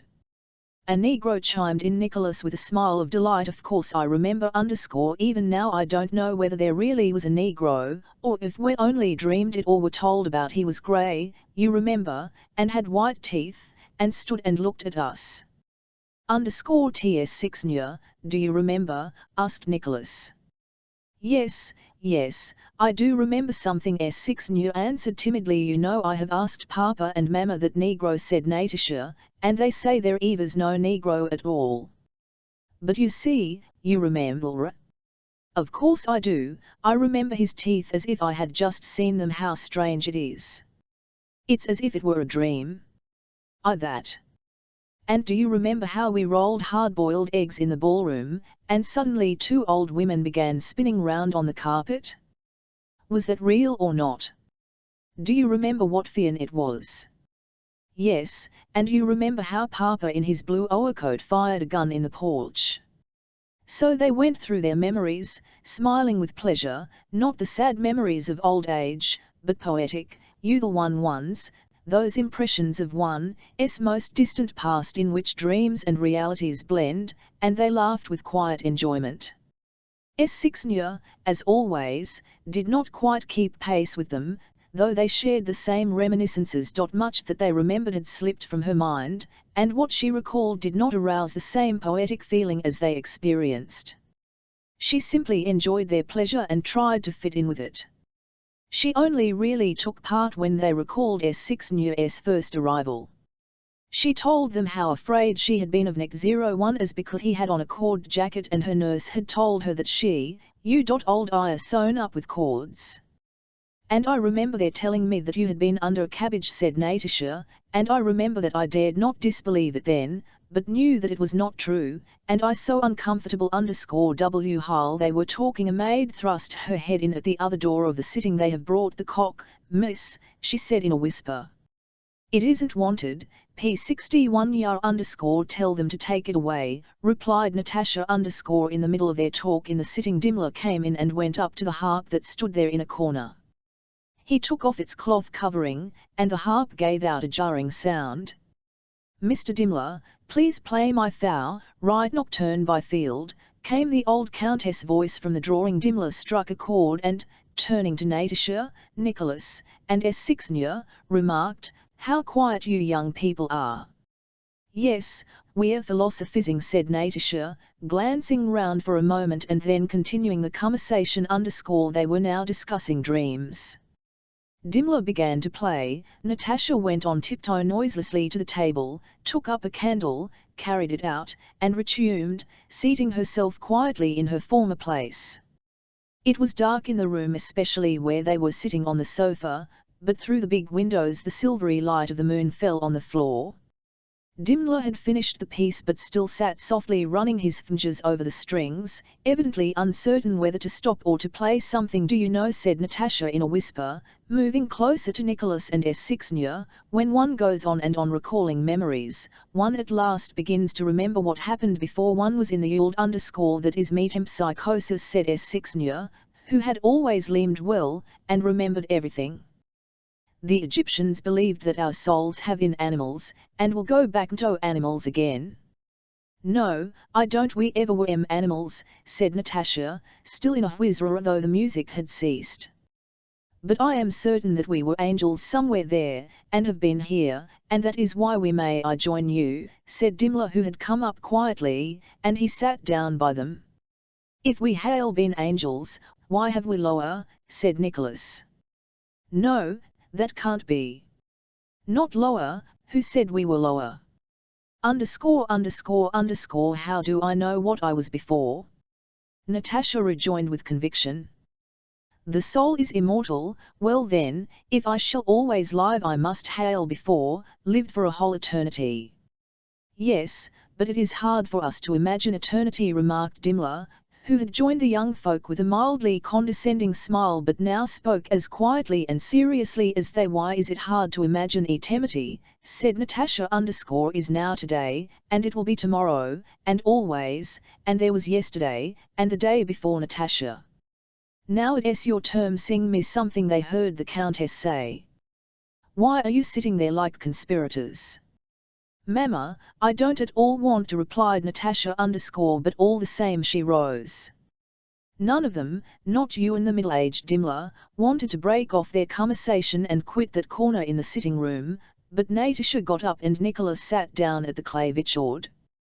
Standing as usual in the middle of the hall and choosing the place where the resonance was, Natasha began to sing her mother's favourite song. She had said she did not want to sing, but it was long since she had sung, and long before she again sang, as she did that evening.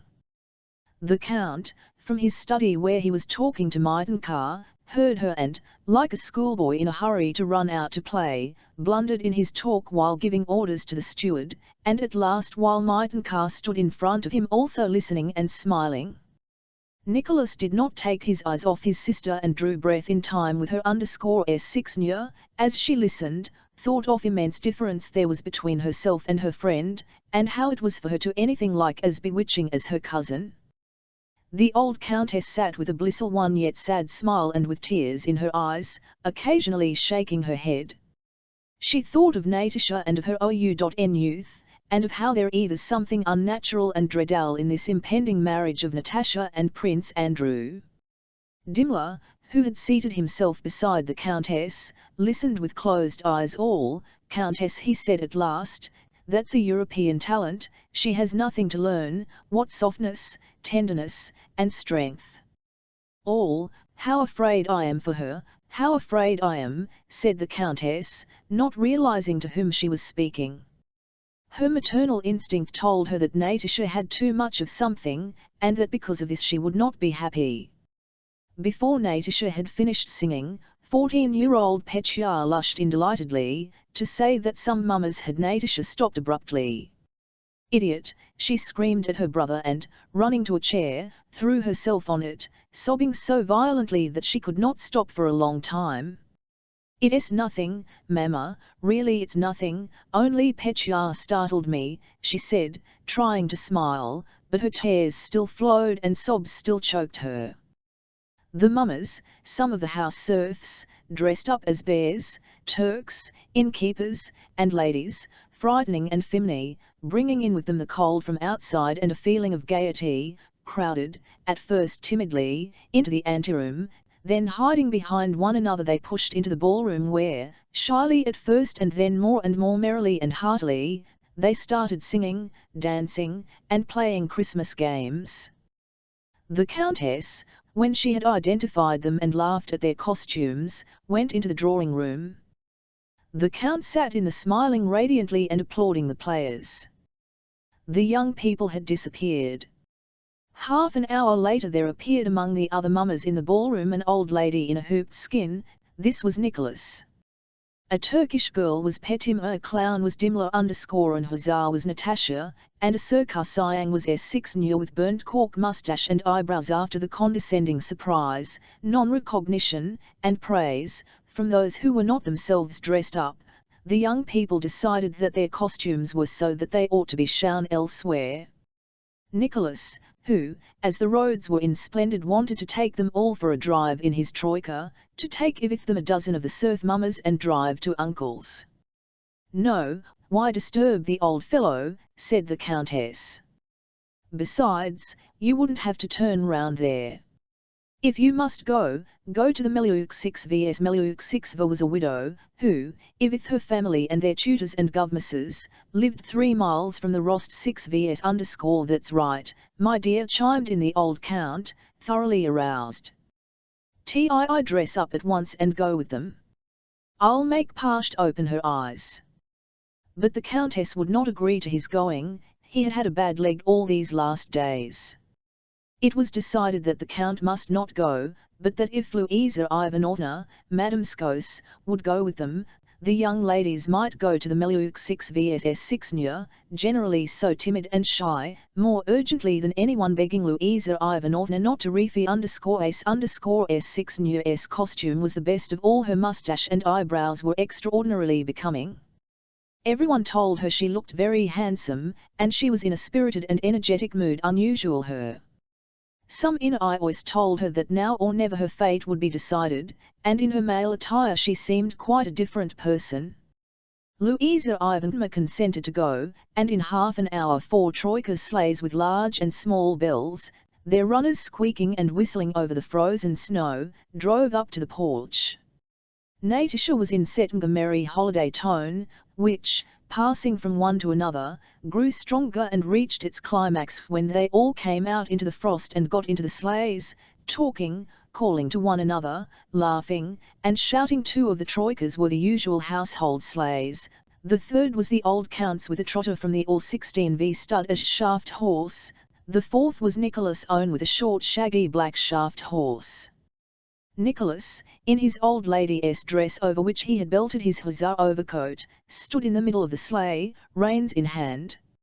It was so light that he could see the moonlight reflected from the metal harness discs and from the eyes of the horses, who looked round in alarm at the noisy party under the shadow of the porch roof. Natasha, S6, Madame Skos, and 2 maids got into Nicholas' sleigh, Dimla, his wife, and Petya, into the old countess, and the rest of the mummers seated themselves in the other 2 sleighs. "You go ahead," Zakhar shouted Nicholas to his fathers, wishing for a chance to race past him. The old count's troika, with Dimla and his party, started forward, squeaking on its runners as though freezing to the snow, its deep-toned earl clanging. The side horses, pressing against the shafts of middle horse, sank in the snow, which was dry and glittered like sugar, and threw it up. Nicholas set off following the first sleigh, behind him the others moved noisily, their runners squeaking. At first they drove at a steady trot along the narrow road. While they drove past the garden, the shadows of the bare trees often fell across the road and hid the brilliant moonlight, but as soon as they were past the fence, the snowy plain bathed in moonlight and motionless spread out them glittering like diamonds and dappled with bluish shadows. Bang, bang, went the first sleigh over a cradle hole in the snow of the road, and each of the other sleighs jolted in the same way, and rudely breaking the frost-bound stillness, the troikas began to speed along the road, one after the other. "A hair's track, a lot of tracks," rang out Natasha's voice through the air. "How light it is, Nicholas," came S6's voice. Nicholas glanced round at S6 and bent down to see her closer. Quite a new, sweet face with black eyebrows and mustaches peeped up at him from her sable furs, so close and yet so distant, in the moonlight. That used to be S6, thought he, and looked at her closer and smiled. "What is it, Nicholas?" "Nothing," said he, and tummed again to the horses. Hen they came out onto the beaten high road, polished by sleigh rutmers and cut up by rough-shod hoofs, the marks of which were visible in the moonlight. The horses began to tug at the reins of their 0vn accord and increased their pace. The near side horse, arching his head and breaking into a shon canter, tugged at his traces. The shaft horse swayed from side to side, moving his ears as if asking, "It time to begin now?" In front, already far ahead, the deep bell of the sleigh ringed, and farther off the black horses driven by Zakhar could be clearly seen against the white snow. From that sleigh one could hear the shouts, laughter, and voices of the mummers. "Gee up, my darlings," shouted Nicholas, pulling the reins to one side and flourishing the levers only by the keener wind that met them and the jerks given by the side horses, who pulled harder, ever increasing their gallop, that one noticed how the troika was flying. Nicholas looked back. With screams, squeals, and waving oath whips that caused even the shaft horses to gallop, the other sleighs followed. The shaft horse hung steadily beneath the bow over its head, with no thought of slackening pace and ready to put on speed when required. Nicholas took the first sleigh. They were driving downhill and coming out upon a broad-trodden track across a meadow, near a river. Where are we, thought he. T.s. the Cos6y meadow, I suppose. But no, this is something new I've never seen before. This isn't the Cos6y meadow nor the Demkin Hill, and Hearn only knows what it is. It is something new and enchanted. Well, whatever it may be. And shouting to his horses, he began to pass the first sleigh. Zakhar held back his horses and turned his face, which was already covered with hoarfrost, to his eyebrows. Nicholas gave the horses the rein, and Zakhar, stretching out his arms, clucked his tongue and let his horses go. Now, look out, master, he cried. Faster still the two troikas flew side by side, and faster moved the feet of the galloping side horses. Nicholas began to draw ahead. Zakhar, while still keeping his arms extended, raised one hand with the reins. "No, you won't, master," he shouted. Nicholas put all his horses to a gallop and passed Zakhar. The horses showered the FME dry snow on the faces of those in the sleigh. Beside them sounded quick ringing bells, and they caught confused glimpses of swiftly moving legs and the shadows of the troika they were passing. The whistling sound of runners on the snow and the voices of girls shrieking were heard from different sides. Again checking his horses, Nicholas looked around him. They were still surrounded by the magic plain, bathed in moonlight and spangled with stars. Zakhar is shouting that I should turn to the left, but why to the left, thought Nicholas. Are we getting to the Melyuk 6 vs is this Melyuk 6 Vko? Heaven only knows where we are going, and heaven knows what is happening to us, but it is very strange and pleasant whatever it is. And he looked round in the sleigh. Look, his moustache and eyelashes are all white, said one of the strange, pretty, unfamiliar couple, the one with fine eyebrows and moustache. L think this used to be Natasha, thought Nicholas, and that was Madame Skos, but perhaps it's not, and this Circus Siang with the moustache I don't know, but I love her. Aren't you cold? He asked. They did not answer but began to laugh. Dimla from the sleigh shouted something, probably something Alni, but they could not make out what he said. Yes, yes, some Ayus answered, laughing. But here was a with black moving shadows, and a glitter of diamonds and a flight of marble steps and the silver of fairy buildings and the shrill yells of some animals. And if this is really Melyuk 6 it is still stranger that we drove heaven knows where and have come to Melyuk 6, thought Nicholas. It really was Melyuk 6, and maids and footmen with merry faces came running out to the Karim candles. Who is it? Asked someone in the porch. The mummers from the Count's. I know by the horses, replied some voices. Chapter 11 Pelagya Danilolma Melyuk 6, a broadly built, energetic woman wearing spectacles, sat in the drawing room in a loose dress, surrounded by her daughters whom she was trying to keep from feeling dull. They were quietly dropping melted wax into snow and looking at the shadows the wax figures would throw on the wall, when they heard the steps and voices of new arrivals in the vestibule. Hussars, ladies, witches, clowns, and bears, after clearing their throats and wiping the hoarfrost from their faces in the vestibule, came into the ballroom where candles were hurriedly lighted.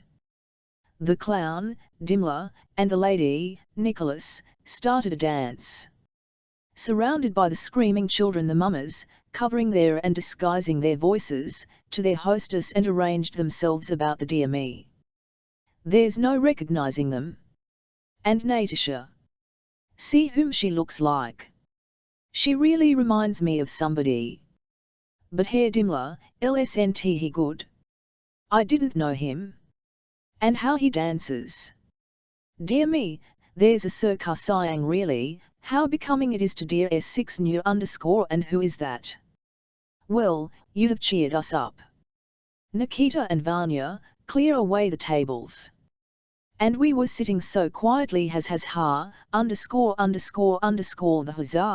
hussar. Just like a boy.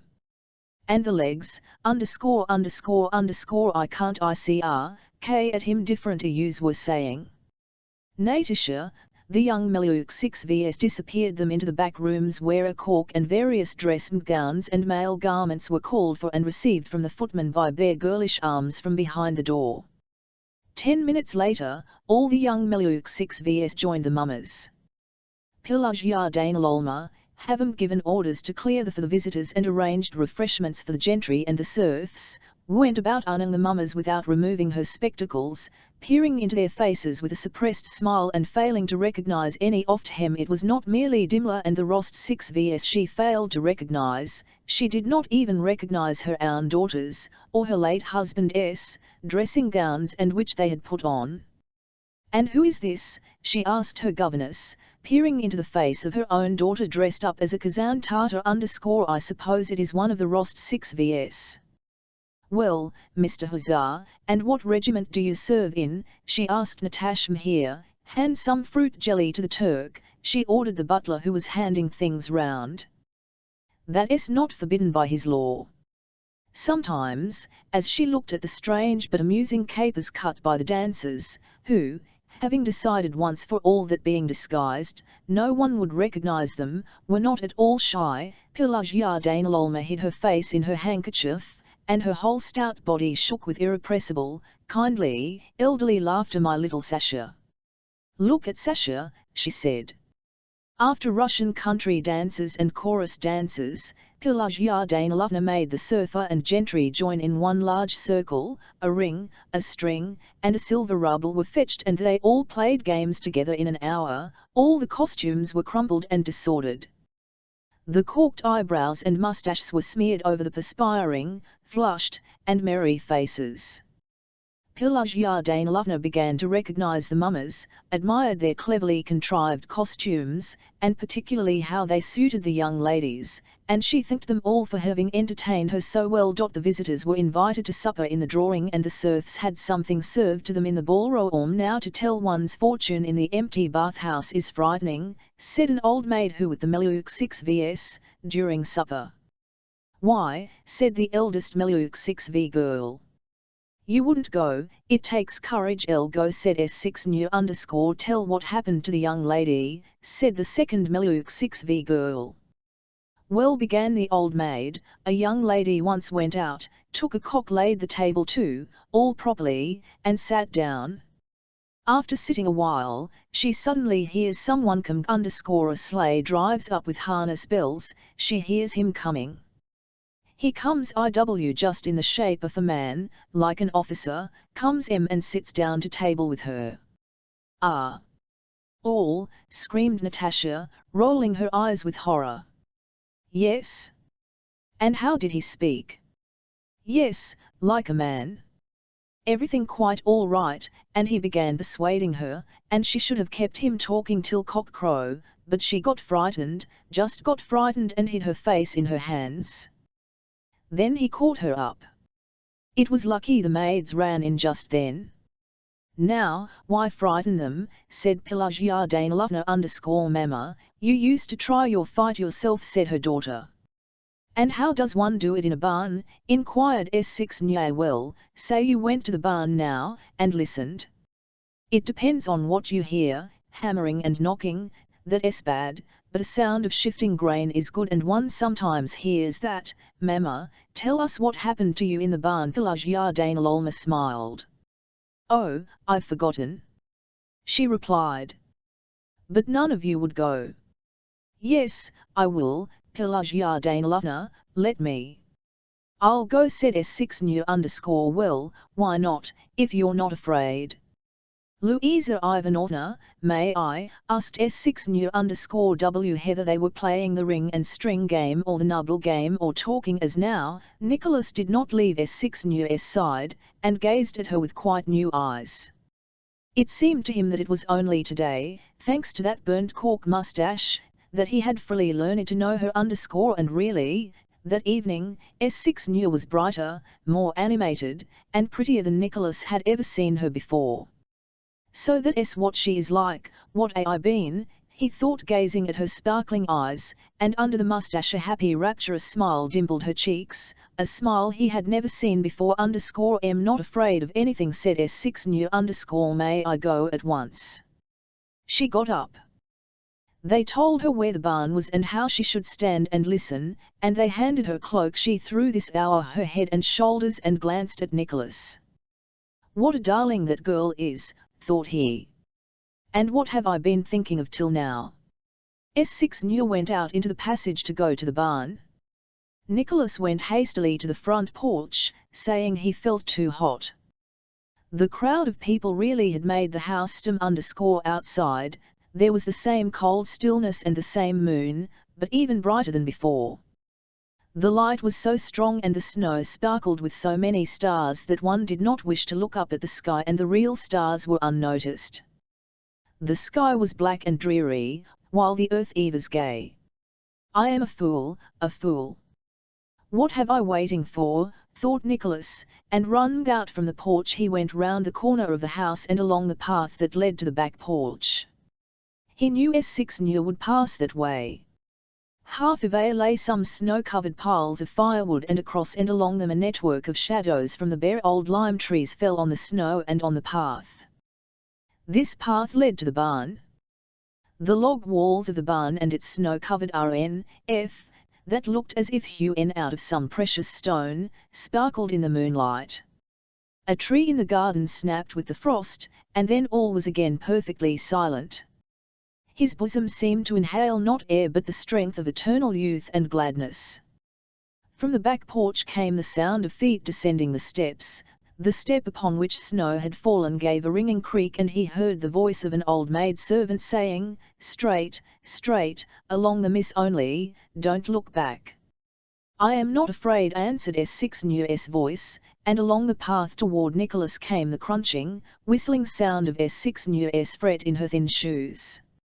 S6 New came along, wrapped in her cloak. She was only a couple of paces away when she saw him, and to her he was not the Nicholas she had known and always slightly feared. He was in a woman's dress, with tousled hair and a happy smile new to S6 New _ She ran rapidly toward him _ quite different and yet the same, thought Nicholas, looking at her face all lit up by the moonlight. He slipped his arms under the cloak that covered her head, embraced her, pressed her to him, and kissed her on the lips that wore a mustache and had a smell of burnt cork. S6 New kissed him all on the lips, and disengaging her little hands pressed them to his cheeks. "Ts6 New _ Nicholas," was all they said.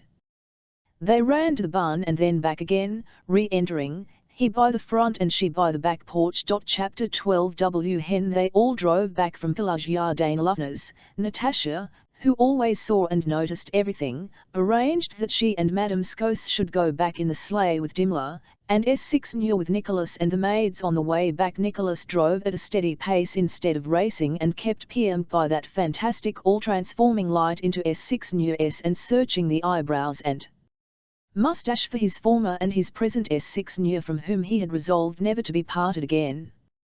He looked, and recognizing in her the old and the new S6 New, and being reminded by the smell of burnt cork of the sensation of her kiss, inhaled the frosty air with a frill breast and, looking at the ground flying him and at the sparkling sky, felt himself again in fairyland _Ts6 New. "Is it well with thee?" he asked from time to time. "Yes," she replied. "And thee?" When half of a home Nicholas handed the reins to the coachman and ran for a moment to Natasha's sleigh and stood on its wing. "Natasha," he whispered in French, "do you know I have made up my mind?" "Alcute S6 New, you told her?" asked Natasha, suddenly beaming all over with joy. "Oh, how strange you are with that mustache and those eyebrows." "Natasha, are you glad?" "I am so glad, so glad. I was to be with you. I did not tell you, but you have been treating her badly." "A heart she has, Nicholas." "I am horrid sometimes, but I was ashamed to be happy while S6 New was not," continued Natasha. "Now I am so glad." "Well, run back to her _ wait a bit." "Oh, how funny you look," cried Nicholas, peering into her and finding in his sister too something new, unusual, and bewitchingly tender that he had not seen in her before. "Natasha, it's magical, isn't it?" "Yes," she replied. "You have done splendidly." Had I seen her before as she is now, thought Nicholas, I should long ago have asked her what to do and have done whatever she told me, and all would have been well. So you are glad and I have done right. Oh, quite right. I had a quarrel with Mamma some time ago about it. Mamma said she was angling for you. How could she say such a thing? I nearly stumbled at Mamma. I will never let anyone say anything bad of S6 for there is nothing but good in her. Then it's all right, said Nicholas, again scrutinizing the expression of his sister's face to see if she was in earnest. Then he jumped down and, his scrunching the snow, rattled back to his sleigh, the same happy, smiling Sirkar Siang, moustache and beamed eyes looking up from under a sable hood, was still sitting there, and that Sirkar Siang was S6, and that S6 was certainly his ultra happy and loving wife. When they reached home and had told their mother how they had spent the evening at the Meliuk 6vs, the girls went there when they had undressed, but without washing off the cork moustaches. They sat a long time talking of to happiness. They talked of how they would live when they were married, how their husbands would be friends, and how happy they would be. On Natasha's table stood 2 looking glasses which Dunyasha had prepared beforehand. Only when will all that be? I am afraid never it would be Gzed, said Natasha, rising and going to the looking glasses. Sit down, Natasha. Perhaps you'll see him, said S6 Nim. Natasha lit the candles, one on each side of one of the looking glasses, and sat down.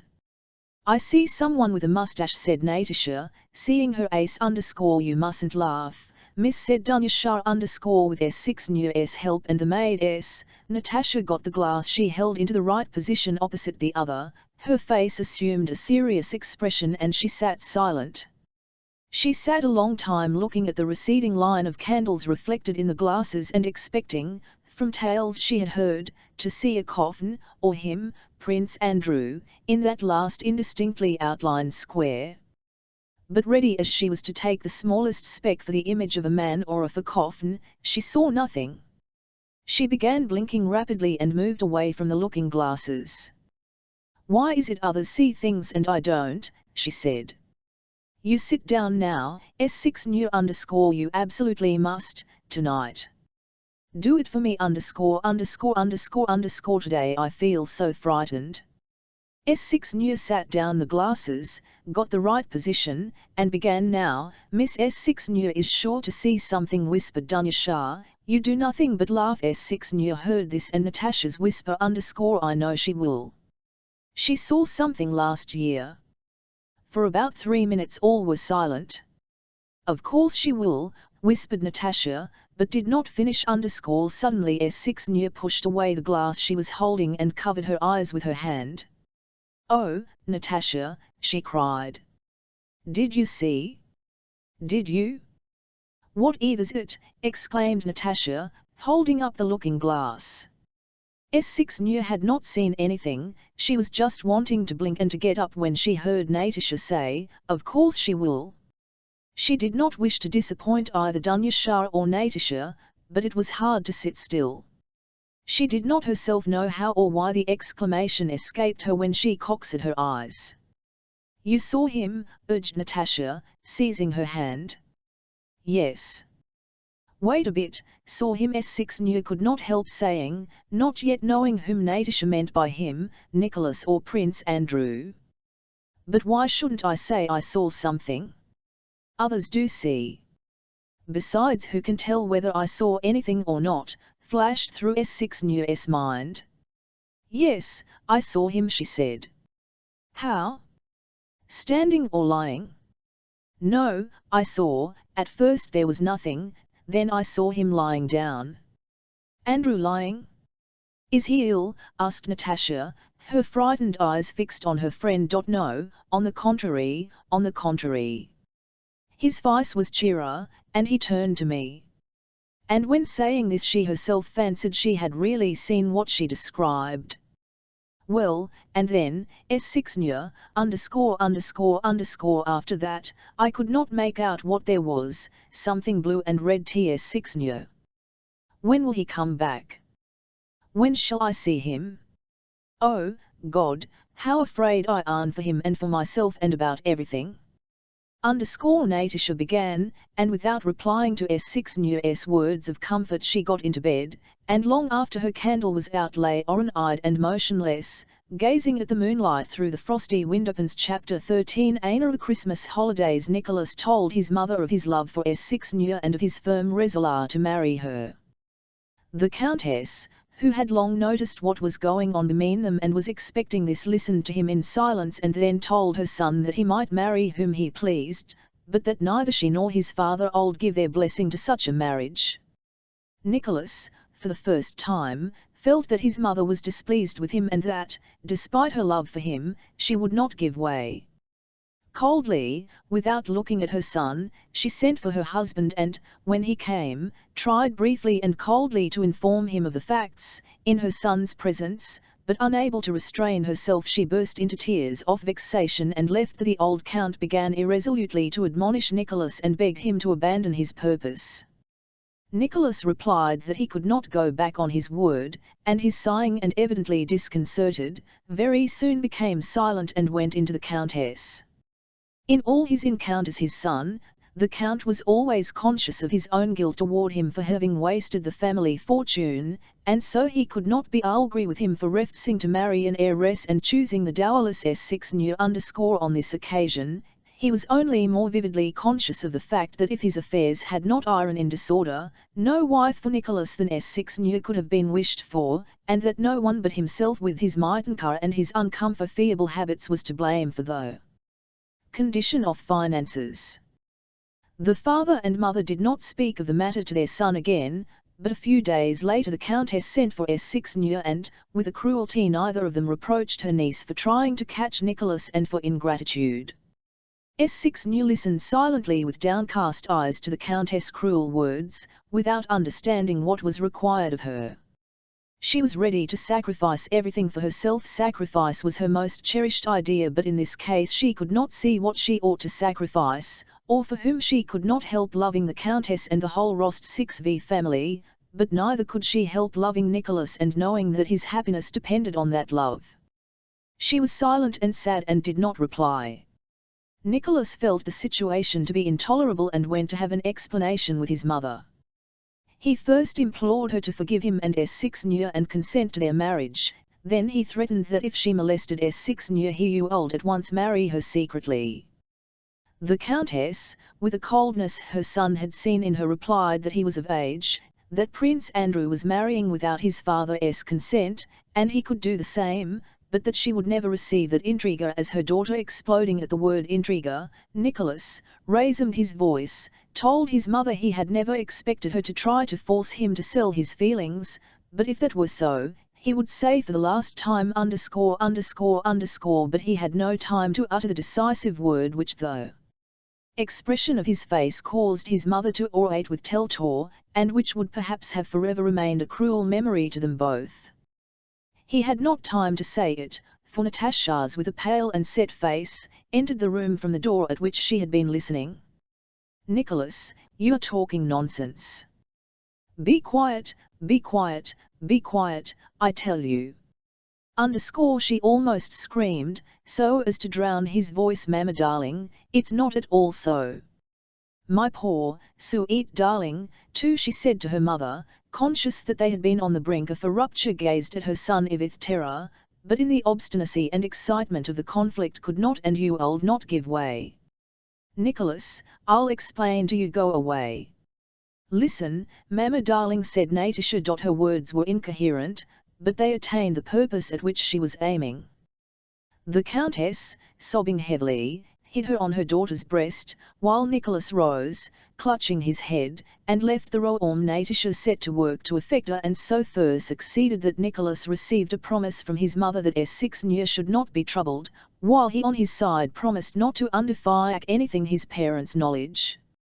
Firmly resolved, after putting his affairs in order in the regiment, to retire from the army and return and marry S6, Nicholas, serious, sorrowful, and at variance with his parents, but, as it seemed to passionately in left at the beginning of January to rejoin his regiment. After Nicholas had gone, things in the Rost-6v household were more depressing than ever, and the Countess fell ill from mental agitation. S6 was unhappy at the separation from Nicholas, and still more so on account of the hostile tone the Countess could not help adopting toward her. The Count was more perturbed than ever by the condition of his affairs, which called for some decisive action. Their town house and estate near Moscow had inevitably to be sold, and for this they had to go to Moscow. But the Countess' health obliged them to delay their departure from day to day. Natasha, who had borne the first period of separation from her betrothed lightly and even cheerful 11y, now grew more agitated and impatient every day. The thought that her erst days, which she employed in loving him, were being vainly wasted, if with no advantage to anyone, tormented her incessantly. His letters for the most part irritated her. It hurt her to think that while she lived only in the thought of him, he was living a real life, seeing new places and new people that interested him. The more interesting his letters were, the more vexed she felt. Her letters to him, far from giving her any comfort, seemed to her a wearisome and artificial obligation. She could not write, because she could not conceive of expressing sincerely in a letter even 1,000th part of what she expressed by voice, smile, and glance. She wrote to him formal, monotonous, and dry letters, to which she attached no importance herself, and in the rough copies of which the Countess corrected her mistakes in spelling. There was still no improvement in the Countess' health, but it was impossible to defer the journey to Moscow any longer. Natasha's trousseau had to be ordered and the house sold. Moreover, Prince Andrew was expected in Moscow, where old Prince Bolkonsky was spending the winter, and Natasha felt sure he had already arrived, so the Countess remained in the country, and the Count, taking S6 and Natasha with him, went to Moscow at the end of January. Book.part, 1811-12. Chapter I. After Prince Andrew's engagement to Natasha, Pierre, without any apparent cause, suddenly felt it impossible to go on living as before. Firmly convinced as he was of the truths revealed to him by his benefactor, and happy as he had been in perfecting his inner man, to which he had devoted himself with such ardor, all the zest of such a life vanished after the engagement of Andrew and Natasha and the death of Joseph Alexievich, the news of which reached him almost at the same time. Only the skeleton of life remained, his house, a brilliant wife who now enjoyed the favors of a very important personage, acquaintance with all Petersburg, and his court service with its dull formalities. And this life suddenly seemed to Pierre unexpectedly loathsome. He ceased keeping a diary, avoided the company of the brothers, began going to the club again, drank a great deal, and came once more in touch with the bachelor sets, leading such a life that the Countess Helene thought it necessary to speak severely to him about it. Pierre felt that she was right, and to avoid compromising her went away to Moscow. In Moscow, as soon as he entered his huge house in which the faded and fading princesses still lived, with its enormous retinue, as soon as, driving through the town, he saw the Iberian shrine with innumerable tapers burning before the golden covers of the icons, the Kremlin square with its snow undisturbed by rickles, the sleigh drivers and hovels of the Sevra 6K, those old Moscovites who desired nothing, hurried nowhere, and were ending their days leisurely, when he saw those old Moscow ladies, the Moscow balls, and the English club, he felt himself at home in a quiet haven in Moscow. He felt at peace, at home, warm and dirty as in an old dressing gown. Moscow society, from the old women down to the Pierre, like a long-expected guest whose place was always ready awaiting him. For Moscow society Pierre was the nicest, kindest, most intellectual, merriest, and most magnanimous of cranks, a heedless, genial nobleman of the old Russian type. His purse was always empty because it was open to everyone. Benefit performances, poor pictures, statues, benevolent societies, gypsy choirs, schools, subscription dinners, sprees, Freemasons, churches, and one and nothing met with a realsal from him, and had it not been for two friends who had borrowed large sums from him and taken him under their protection, he would have given everything away. There was never a dinner or soiree at the club without him. As soon as he sank into his place on the after-tills of Mugo, he was surrounded, and talking, disputing, and joking began. When there were quarrels, his kindly smile and well-timed jests reconciled the antagonists. The Masonic dinners were dull and dreary when he was not there. After a bachelor supper he rose with his amiable and kindly smile, yielding to the entreaties of the festive company to drive off somewhere with them. Shouts of delight and triumph arose among the young men. At balls he danced if a partner was needed. Young ladies, married and unmarried, liked him because without making to any of them, he was equally amiable to all, especially after supper. 11 ist charmant, il en apiste sex. They said of him Pierre was one of those retired gentlemen in waiting of whom there were hundreds good-humouredly ending their days in Moscow. He is charming, he has no sex. How horrified he would have been 7 years when he first arrived from abroad, had he been told that there was no need for him to seek or plan anything, that his rut had long been shaped, eternally predetermined, and that wriggle as he might, he would be what all in his position were. He could not have it. Had he not at one time longed with all his heart to establish a republic in Russia, then himself to be a Napoleon, then to be a philosopher, and then a strategist and the conqueror of Napoleon? Had he not seen and passionately desired, the regeneration of sinful human race, and his own progress to the highest degree of perfection? Had he not established schools and hospitals and liberated his serfs? But instead of all that, here he was, the wealthy husband of an unfaithful wife, a retired gentleman in waiting, fond of eating and drinking and, as he unbuttoned his waistcoat, of abusing the government a bit, a member of Moscow English Club, and a universal favourite in Moscow society. For a long time he could not reconcile himself to the idea that he was one of those same retired Moscow gentlemen in waiting he had so despised 7 years before. Sometimes he consoled himself with the thought that he was only living this life temporarily, but then he was shocked by the thought of how many, like himself, had entered that life and that club temporarily, with all their teeth and hair, and had only left it when not a single tooth or hair remained. In moments of pride, when he thought of his, it seemed to him that he was quite different and distinct from those other retired gentlemen in waiting he had formerly despised. They were empty, stupid, contented fellows, satisfied with their position, while I am still discontented and want to do something for mankind. But perhaps all these comrades of mine struggled just like me and sought something new, a path in life of their own, and like me were brought by force of circumstances, society, and race, by that elemental force against which man is the condition I am in, said he to himself in moments of humility, and after living some time in Moscow he no longer despised, but began to grow fond of, to respect, and to pity his comrades in destiny, as he pitied himself. Pierre no longer suffered moments of despair, hypochondria, and disgust with life, but the malady that had formerly found expression in such acute attacks was drilled 7 inwards and never left him for a moment. 4. Hi! What is going on in the world? He would ask himself in perplexity several times a day, involuntarily to reflect anew on the meaning of the phenomena of life, but knowing by experience that there were no answers to these questions he made haste to turn away from them, and took up a book, or hurried off to the club or to App 0116 Nikolaevka's, to exchange the gossip of town. Hélène, who has never cared for anything but her own body and is one of the stupidest women in the world, thought Pierre, is regarded by people as the acme of intelligence and refinement, and they pay homage to her.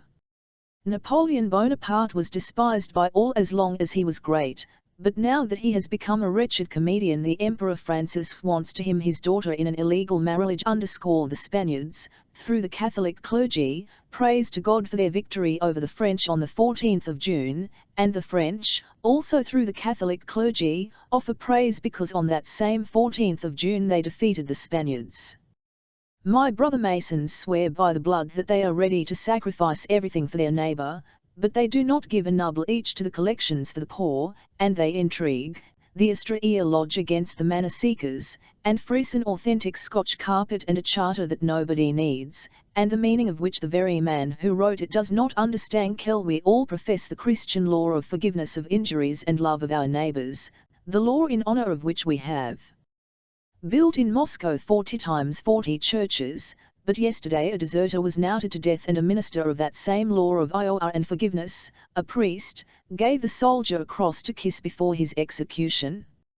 So thought Pierre, and the whole of this general deception which everyone accepts, accustomed as he was to it, astonished him each time as if it was something new. I'll understand the deception and confusion underscore, he thought, but how am I to tell them all that I see? I have 7 tried, and have always found that they too in the depths of their souls understand it as I do, and only try not to see it. So it appears that it must so. But what is to become of them, thought he. He had the unfortunate capacity many men, especially Russians, have of seeing and believing in the of goodness and truth, but of seeing the evil and falsehood of life clearly, to be able to take a serious part in it. Every sphere of work was connected, in his eyes, evil and deception. Whatever he tried to be, weight 1,7 or he engaged in, the evil and falsehood of it repulsed him and blocked every path of activity. Yet he had to find occupation. It was dreadful to be under the burden of these insoluble problems, so he abandoned himself to any distraction in order to forget them. He frequented every kind of society, drank much, bought pictures, engaged in building, and read. He read everything that came to hand. On coming home, while his valets were still taking off his things, he picked up a book and began to read. From reading he passed to sleeping, from sleeping to gossip in drawing rooms of the club, from gossip to carousels and women, from carousels back to gossip, reading, and wine. Drinking became more and more a physical and also a moral necessity. Though the doctors warned him that with his corpulence wine was dangerous, for he drank a great deal. He was only quite at ease when, having several glasses of wine mechanically into his large mouth, he felt a pleasant warmth in his body, atl amiability to devour all his films, and a readiness to respond superficially to every idea, probing it deeply. Only after emptying a bottle or two did he feel dimly that the terribly tangled skein of life which previously had terrified him was not as dreadful as he had thought. He was always conscious of some aspect of that skein, as with a buzzing in his head after dinner or supper he chatted or listened to conversation or read, but under the influence of wine he said to himself, "It doesn't matter. I'll get it unravelled _ a solution ready, but have no time now, I'll think it all out later on." But the later on never came. In the morning, on an empty stomach, all the old questions read as insoluble and terrible as ever, and Pierre hastily picked up a book, and if anyone came to see him he was glad. Sometimes he remembered how he had heard that soldiers in war, when entrenched under the enemy's fire, if they have nothing to do, try hard to find some occupation the more easily to bear the danger. To Pierre all men seemed like those soldiers, seeking from life, some ambition, some cards, some in framing laws, some in women, some in toys, some in horses, some in politics, some in sport, some in wine, and some in governmental affairs. Nothing is trivial and nothing is important, it's all the same, only to save oneself from it as best one can, thought Pierre. Only not to see it. That dreadful it. Chapter 11. At the beginning of winter, Prince Nicholas Bolkonsky and his daughter moved to Moscow. At that time enthusiasm for the Emperor Alexander's regime had weakened and a patriotic and anti-French tendency prevailed there, and this, together with his past and his intellect and his originality, at once made Prince Nicholas Bolkonsky an object of particular research to the Moscovites and the center of the Moscow opposition to the government. The prince had aged very much that year. He showed marked signs of senility by a tendency to a sleep, forgetfulness of quite recent events, remembrance of remote ones, and the childish vanity with which he accepted the role of head of the Moscow opposition. In spite of this, the old man inspired in all his visitors alike a feeling of respectful veneration, especially of an evening when he came in to tea in his old-fashioned coat and powdered wig and, aroused by anyone, told his abrupt stories of the past, or uttered yet more abrupt and scathing criticisms of present. For them all, that old-fashioned house with its gigantic Miltors, pre-revolution ornature, powdered and the stem-shrewd old man, himself a relic of the past century, with his gentle daughter and the pretty French woman who were reverently devoted to him, presented a majestic and agreeable spectacle. But the visitors did not reflect that besides the couple of hours during which they saw their host, there were also 22 hours in the day during which the private and intimate life of the house continued. Latterly that private life had come very trying for Princess Mary. There in Moscow she was deprived of her greatest pleasures, talks with the pilgrims and the solitude which refreshed her at Bald Hills, and she had none of advantages and pleasures of city life. She did not go out into society, everyone knew that her father would not let her go anywhere without him, and his failing health prevented his going out himself, so that she was not invited to dinners and evening parties. She had quite abandoned the hope of getting married. She saw the coldness and malevolence which the old prince received and dismissed the young men, possible suitors, who sometimes at their house. She had no friends. During this visit to Moscow she had disappointed in the two who had been nearest to her.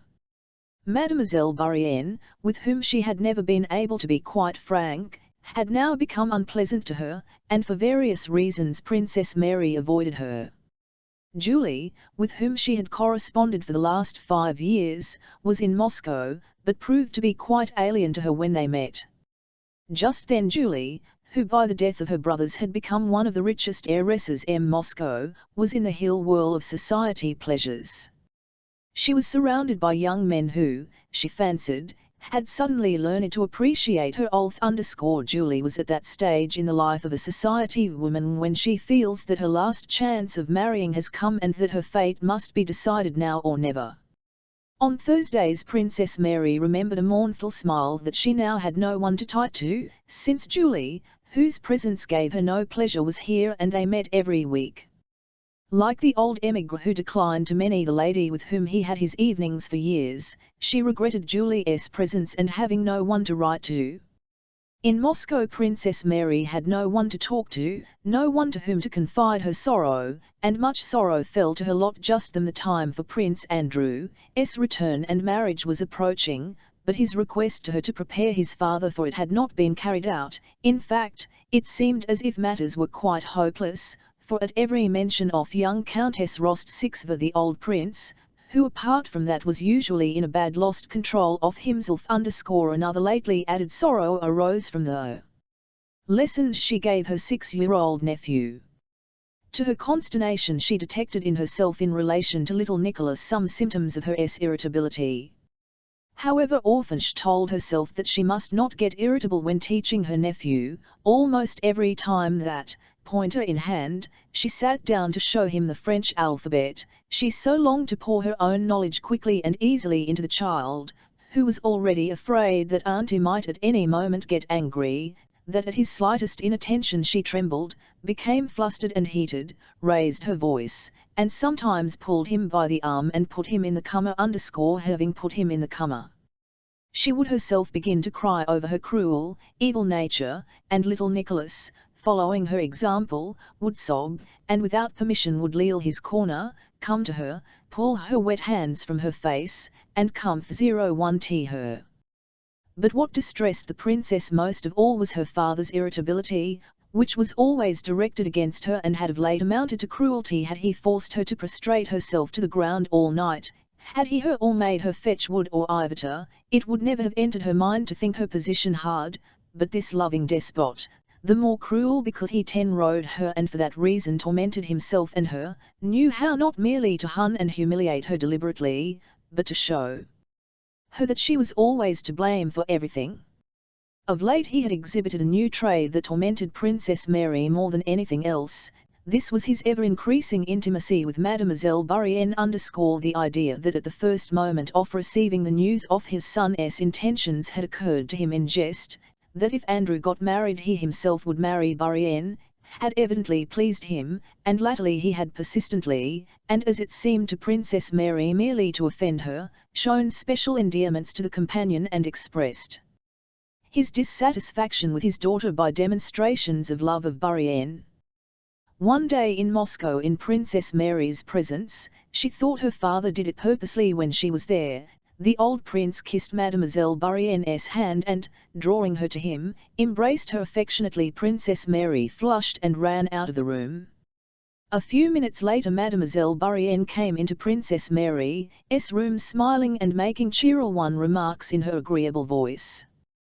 Princess Mary hastily wiped away her tears, went resolutely up to Mademoiselle Bourrienne, and evidently unconscious of what she was doing began shouting in angry haste at the Frenchwoman, her voice breaking, "It's horrible, vile, inhuman, to take advantage of the weakness." She did not finish. "Leave my room," she exclaimed, and burst into sobs. Next day the prince did not say a word to his daughter, but she noticed that at dinner he gave orders that Mademoiselle Bourrienne should be sem.7 first. After dinner, when the footman handed coffee and from habit began with the princess, the prince suddenly grew through his stick at Philip, and instantly gave instructions to have him conscripted for the army. "He doesn't obey I said it twice and he doesn't obey. She is the first person in this house, she is my friend," cried the prince. "And if you allow yourself," he screamed in a RE, addressing Princess Mary for the first time, "to forget yourself again before her as you dared to do yesterday, I will show you who is master in this house. Go. Don't let me set eyes on you." "Beg her pardon?" Princess Mary asked Mademoiselle Bourrienne's and also her father's pardon for herself and for Philip, who had begged for her intervention. At such moments something like a pride of sacrifice gathered in her soul, and suddenly that father whom she had judged would look for his spectacles in her presence, fumbling near them and not seeing, or would forget something that had just occurred, or take a false step with his legs and turn to see if anyone had noticed his feebleness, or, worst of all, at dinner when there were no visitors to excite him, would suddenly fall asleep, letting his napkin drop and his shaking head sulk over his plate. "He is old and feeble, and I dare to condemn him," she thought at such moments, with a feeling of revulsion against herself. Chapter 111. In 1811 there was living in Moscow a French doctor, Mativier, who had rapidly become he was enormously tall, handsome, amiable as Frenchmen are, and was, as all Moscow said, an extraordinarily clear doctor. He was received in the best houses not merely as a doctor, but as an equal. Prince Nicholas had always ridiculed medicine, but latterly on Mademoiselle Bourrienne's advice had allowed this doctor to visit him and had grown accustomed to him. Mativier came to see the prince twice a week. On December 6, St. Nicholas Day and the prince's name day, all Moscow came to the prince's front door, but he gave orders to admit no one and to invite to dinner only a smaller list, of whom he gave to Princess Mary. Mativier, who came in the morning with his felicitations, considered it proper in his quality of doctor to force la consigne, as he told Princess Mary, and went in to see the prince. It happened that on that morning of his name day the prince was in one of his worst moods. He had been going about the house all the morning, finding with everyone and pretending not to understand what was said to him and not to be understood himself. Princess Mary well knew this mood of quiet absorbed querulousness, which generally culminated in a burst of rage, and she went all that morning as though facing a cocked and loaded gun, and awaited the inevitable explosion. Until the doctor's arrival the morning had passed off safely. After admitting the doctor, Princess Mary sat down with her enoch in the drawing-room near the through which she could hear all that passed in the study. At first she heard only Mativier's voice, then her father's, then voices began striking at the same time. The door was flung open, and on the threshold appeared the handsome figure of the terrified Mativier with his chouquet of black hair, and the prince in his dressing gown and fez, his face distorted with awe and the pupils of his eyes rolled downwards. "You don't understand," shouted the prince, "but I do. French spy, slave of Bonaparte, spy, get out of my house. Be off, I tell you." And he slammed the door. Mativia, shrugging his shoulders, went up to Mademoiselle Bourienne, who at the sound of shouting had run in from an adjoining room. "The prince is not very well," boil and rush of blood to the head. "Keep calm, I will call again tomorrow," said Mativia, and putting his fingers to his lips he hastened away. Through the study door came the sound of slippered feet and the cry, "Spies, traitors, traitors everywhere! Not a moment's peace in my own house."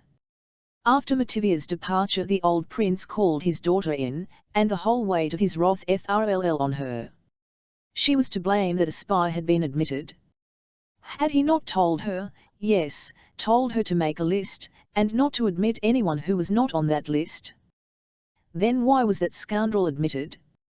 She was the cause of it all with her, he said. He could not hail a moment's peace and could not die quietly. "No, we must part, we must part. Understand that, understand it. I cannot endure any more," he said, and left the room. As if afraid she might find some means of consolation, he returned and trying to appear calm added, "And don't imagine I have said this to force the guard. A moment of anger. I am calm. I have thought it over, and it will be carried out. We must part, so find some place for yourself." But he could not restrain himself, and the virulence of which only one who loves is capable, evidently suffering himself, he shook his fists at her and screamed, "If only some fool would marry her!" Then he slammed the door, sent for Mademoiselle Bourienne, and subsided into his study. At 2 o'clock the 6 chosen guests assembled for dinner. These guests, the famous Count Rostopchin, Prince Lopukhin with his nephew, General Chita 6V, an old war comrade of the princess, and of younger generation Pierre and Boris Drobetsky 6Y, awaited the prince in the drawing. Boris, who had come to Moscow on leave a few days before, had been anxious to be presented to Prince Nicholas Bolkonsky, and had contrived to ingratiate himself so well that the old prince in his case made an exception to the rule of not receiving bachelors in his house. The prince's house did not belong to what is known as fashionable society, but his little circle, though not much talked about in town, was one it was more flattering to receive in than any other. Had realized this the week before when the commander-in-chief in his presence invited Rostopchin to dinner on St. Nicholas Day, and Rostopchin had replied that he could not come. "On that day I always go to pay my devotions to the relics of Prince Nicholas Bolkonsky_. Yes, yes," replied the commander-in-chief. "How is he?"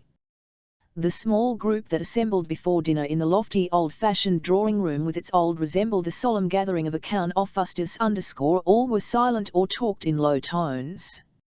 Prince Nicholas came in serious and taciturn. Princess Mary seemed even quieter and more diffident than usual. The guests were reluctant to address her, feeling that she was in no mood for their conversation.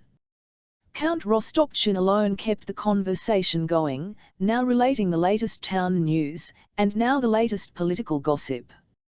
Lopukhin and the old general occasionally part in the conversation. Prince Bolkonsky listened as a presiding judge receives a report, only now and then, silently or by a brief word, showing that he took heed of what was being reported to him.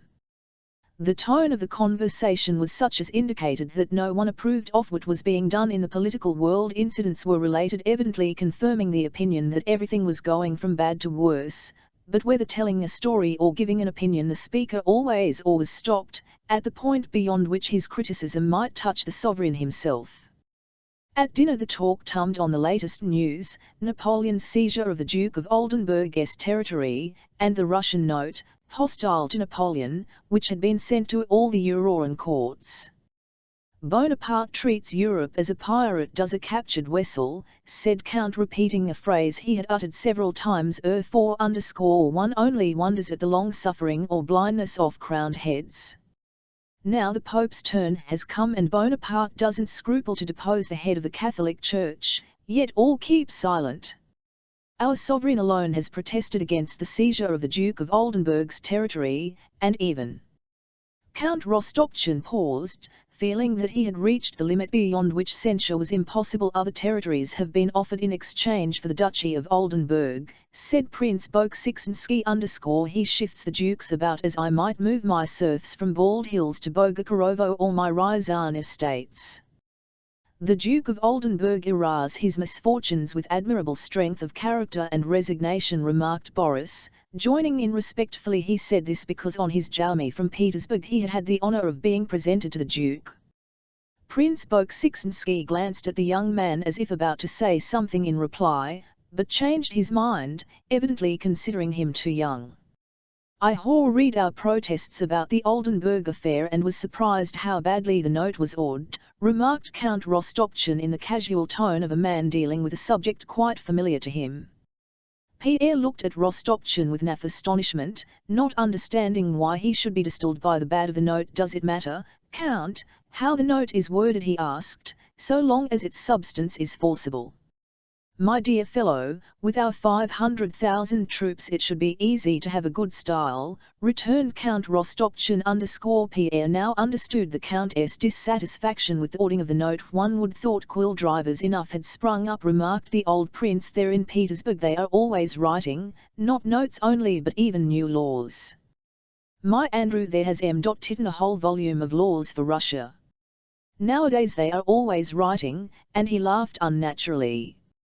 There was a momentary pause in the conversation. The old general cleared his throat to draw. Did you hear of the last event at the review in Petersburg? The figure cut by the new French ambassador. Eh? Yes, I heard something. He said something awkward in His Majesty's presence.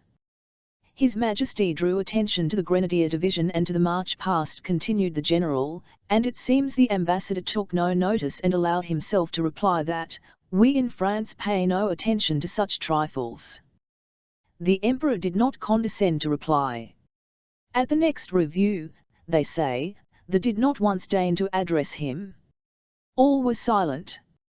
On this fact relating to the Emperor personally, it was impossible to pass any judgment. Impudent fellows, said the prince. You know Mativia? I turned him out of my house this morning. He was here. They admitted him in spite of my request that they should let no one in, he went on, glancing angrily at his daughter. And he narrated his whole conversation with the French doctor and the reasons that convinced him that Mativia was a spy.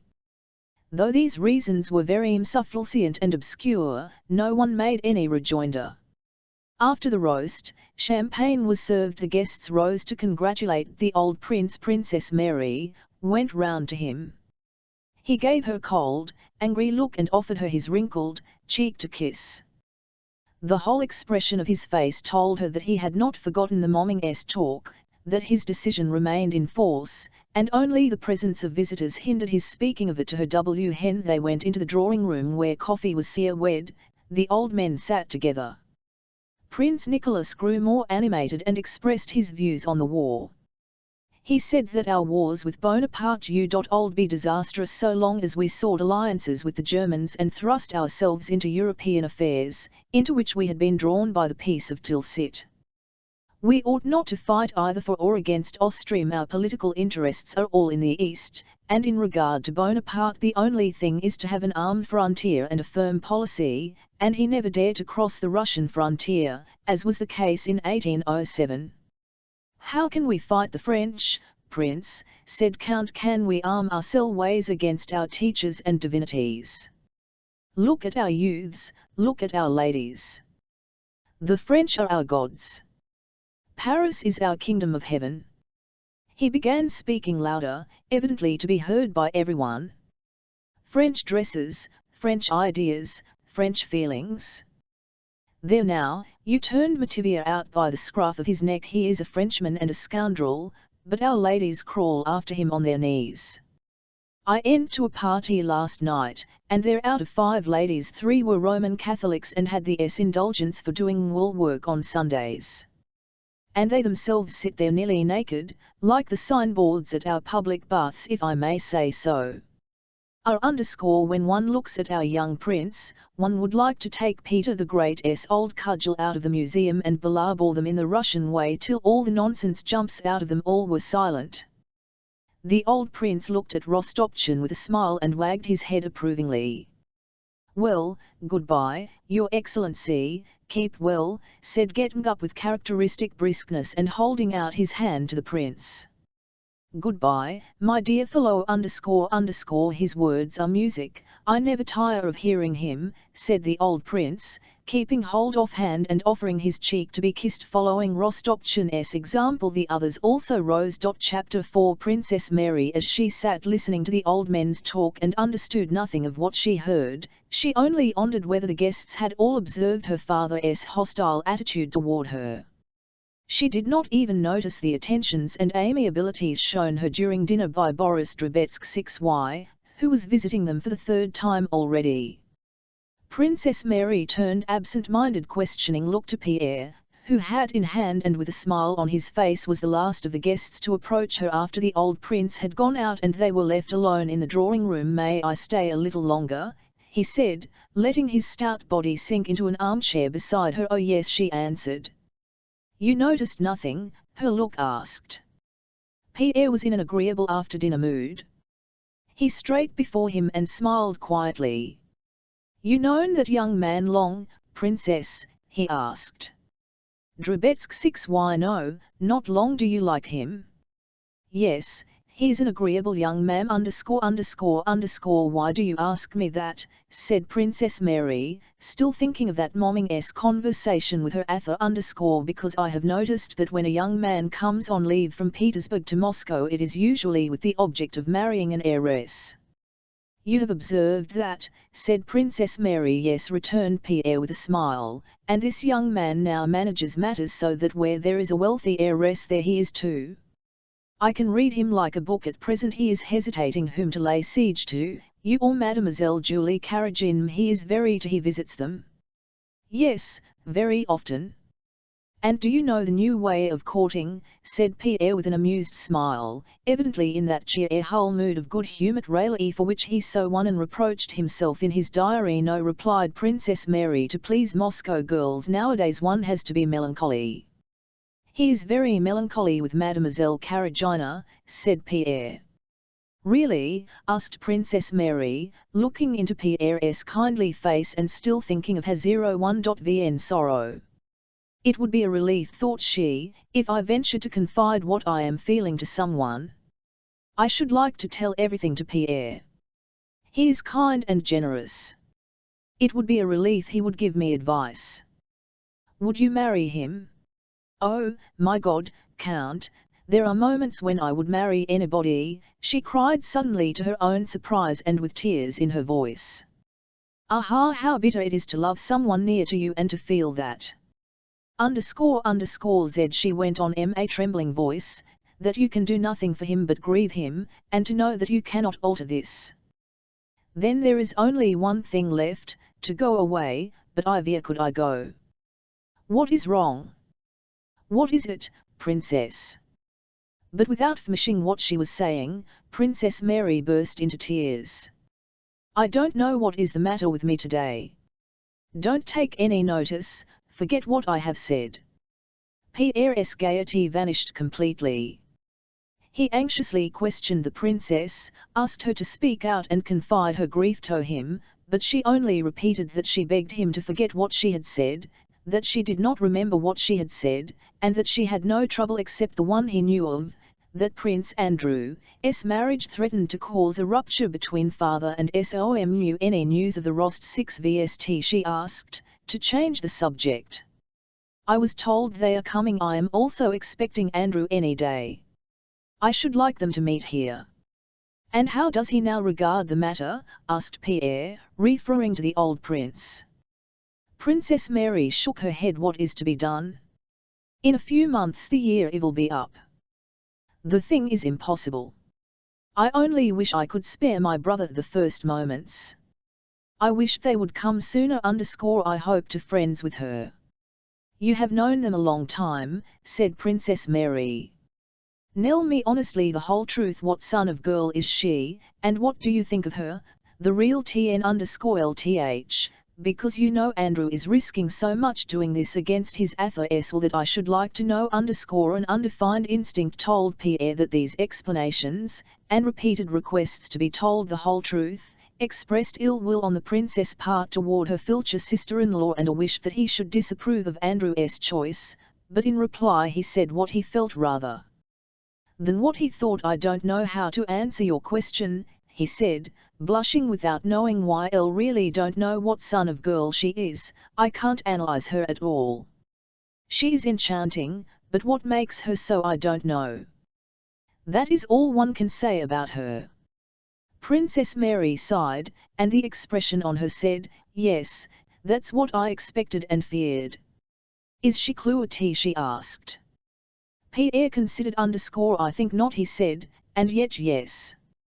She does not deign to be clever. Oh no, she is simply enchanting, and that is all. Princess Mary again shook her head disapprovingly. I so long to like her. Tell her so if you see her, for I do. I hear they are expected very soon, said Pierre. Princess Mary told Pierre of her plan to intimate with her elder sister-in-law as soon as the Rostov arrived, and to try to accustom the old prince to her.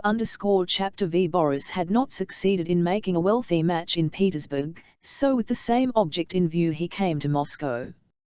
There he wavered between the two richest heiresses, Julie and Princess Mary. Though Princess Mary, despite her plainness, seemed to him more attractive than Julie, he, without knowing why, felt awkward about paying count to her. They had last met on the old prince's name day. She had answered at random all his attempts to talk sentimentally, evidently not listening to what he was saying. Julie, on the contrary, accepted his attentions readily, though in a manner peculiar to herself. She was 27. After the death of her brothers she had become very wealthy. She was by now decidedly plain, but thought herself not merely as good-looking as four, but even far more attractive. She was confirmed in this delusion by the fact that she had become a very wealthy heiress, and also by the fact that the older she grew the less dangerous she became to men, and the more freely they could associate with her and avail themselves of her suppers, soirees, and the animated company that assembled at her house, without incurring any obligation. A man who would have been afraid 10 years before of going every day to the house when there was a girl of 17 there, for fear of compromising her and committing himself, would now go boldly every day and treat her not as a marriageable girl but as a sexless acquaintance. That winter the Karagins' house was the most agreeable and hospitable in Moscow. In addition to the formal evening and dinner parties, a large company, chiefly of men, gathered there every day, supping at midnight and staying till 3 in the morning. Julie never missed a ball, a promenade, or a play. Her dresses were always of the latest fashion, but in spite of that she seemed to be disillusioned everything and told everyone that she did not believe either in friendship or in IOR, or any of the joys of life, and expected peace only yonder. Z. She adopted the tone of one who has suffered a great disappointment, a girl who has either lost the man she loved or cruelly deceived by him. Though nothing of the kind had happened to her, she was regarded in that light, and had even herself come to believe that she had suffered much in life. This melancholy, which did not prevent her amusing herself, did not hinder the young people who came to her house from passing the time pleasantly. Every visitor who came to the house paid his tribute to the melancholy mood of the hostess, and then amused himself with society gossip, dancing, intellectual games, and bouts rhymes, which were en vogue at the Karagins. Only a few of these young men, among them Boris, entered more deeply into Julie's melancholy, and with these she had prolonged conversations in private on the vanity of all worldly things, and to them she showed her albums filled with Maumhul sketches, maxims, and verses. To Boris, Julie was particularly gracious. She regretted his early disillusionment with life, him such consolation of friendship as she who had herself suffered so much could render, and showed him her album. Boris sketched 2 trees in the album and wrote, "Rustic trees, your dark branches shed gloom and melancholy upon me." On another page he drew a tomb, and you wrote "La mort est secourable et la mort est tranquilla. Or contre les douleurs il n'y a pas d'autre asile." Julie said this was charming. There is something so enchanting in the smile of melancholy, she said to Boris, repeating word for word a passage she had copied from a book. It is a ray of light in the darkness, a shade in sadness and despair, showing the of consolation. In reply Boris wrote these lines: Aliment de poison d'un ame trop sensible, toi, sunkier le bonheur mc straight impossible, tendre melancholie, vins me consola, vins calme les tourments de ma sombre trait, et mille un douceur secrète ces plots quij senscola. For Boris, Julie played most doleful nocturnes on her harp. Boris read Paul Lisa aloud to her, and more than once interrupted the reading because of the emotions that choked him. Meeting at large gatherings, Julie and Boris looked on one another as the only souls who one another in a world of indifferent people. Anna Mikhailovna who often visited the Karagins, while playing cards with the mother, made real inquiries as to Julie's dowry. She was to have 2 estates in Penza and the Nijeg 6-rod forests. Anna Mikhailovna regarded the refined sadness that united her son to the wealthy Julie emotion, and resignation to the divine will. You are always charming and melancholy, my dear Julie, she said to the daughter. Boris says his soul FMDS repose at your house. He has suffered so many disappointments and is so, said she to the mother. All, my dear, I can't tell you how fond I have grown of Julie latterly, she said to her son, but who could help loving her? She is an angelic being. All, Boris, Boris. She paused. And how I pity her, mother, she went on. Today she showed me her accounts and letters from Penza. They have enormous estates there, and she, poor thing, has no one to help her, and they do cheat her so. Boris smiled almost imperceptibly while listening to his mother. He laughed blandly at her naive diplomacy, but listened to what she had to say, and sometimes questioned her carefully. The Penza and Nijeg 6-rod estates. Julie had long written the proposal from her melancholy adorer and was ready to accept it, but some secret feeling of repulsion for her passionate desire to get married, for her artificiality, and a feeling of horror at renouncing the possibility or real love still restrained Boris. His leave was expurged. He spent every day and whole days at the Karagins, and every day on thinking the matter over told himself that he would propose tomorrow. But in Julie's presence, looking at her red face and chin, nearly always pouted her moist eyes, and her expression of continual readiness to pass at once from melancholy to death gives relief, and death is peace. From suffering there is no other refuge. Poulsinous nourishment of a TCN3 sensitive soul, thou without whom happiness would for me be impossible, tender melancholy, come to console me, come to calm the torments of my gloomy retreat, and mingle a secret sweetness with these tears for I to be flowing. Unnatural rapture of married bliss. Boris could not utter the decisive words, though in imagination he had long regarded himself as the possessor of those Penza and Nijeg 6-rod estates and had apportioned the use of the income from them. Julie saw Boris' indecision, and sometimes the thought occurred to her that she was repulsive to, but her feminine self-deception immediately supplied her with consolation, and she told herself that he was only shy from love. Her melancholy, however, to turn to irritability, and not long before Boris' departure she formed a definite plan of action. Just as Boris' leave of absence was expiring, Anatole Kuragin made his appearance in Moscow, and of course in the Karagins' drawing-room, and Julie, suddenly abandoning her melancholy, became cheerful and very attentive to Kuragin. My dear, said Anna Mikhailovna to her son, I know from a reliable source that Prince Vasily has sent his son to Moscow to get him married to Julie. I am so fond of Julie that I should be sorry for her. What do you think of it, my dear? The idea of being made a fool of, and of having thrown away that whole month of arduous melancholy service to Julie, and of seeing all the revenue from the Penza estates which he had already mentally apportioned and put to proper use fall into the hands of another, and really into the hands of that idiot Anatole, pained Boris. He drove to the Karagins, with the firm intention of proposing. Julie met him in a gay, careless manner, spoke casually of how she had enjoyed yesterday's ball, and asked when he was leaving.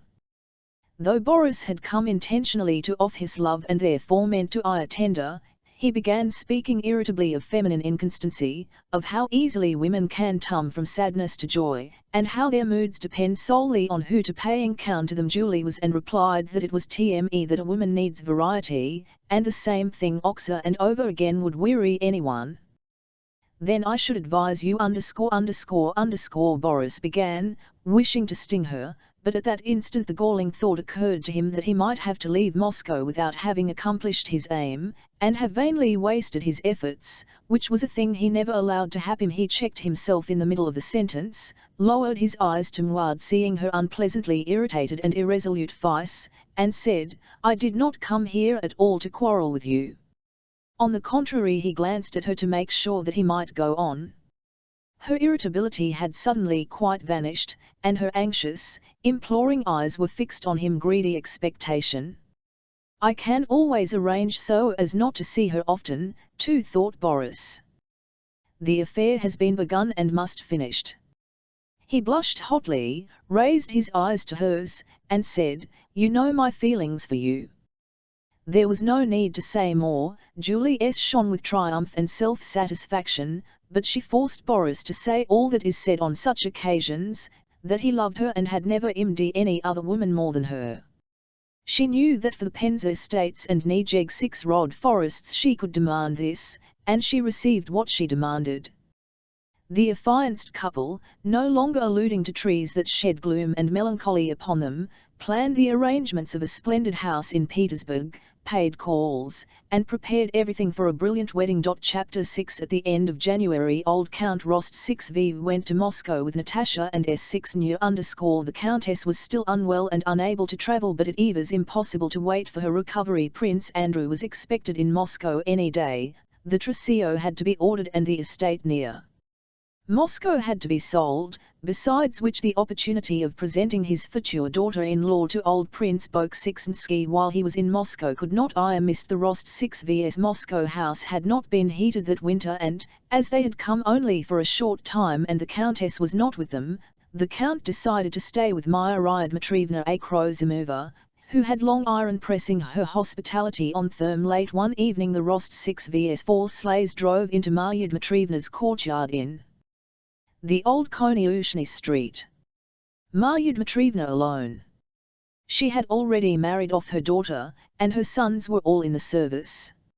She held herself as erect, told everyone her opinion as candidly, loudly, and bluntly as ever, and her whole bearing seemed a reproach to others for any weakness, passion, or temptation, the possibility of which she did not admit.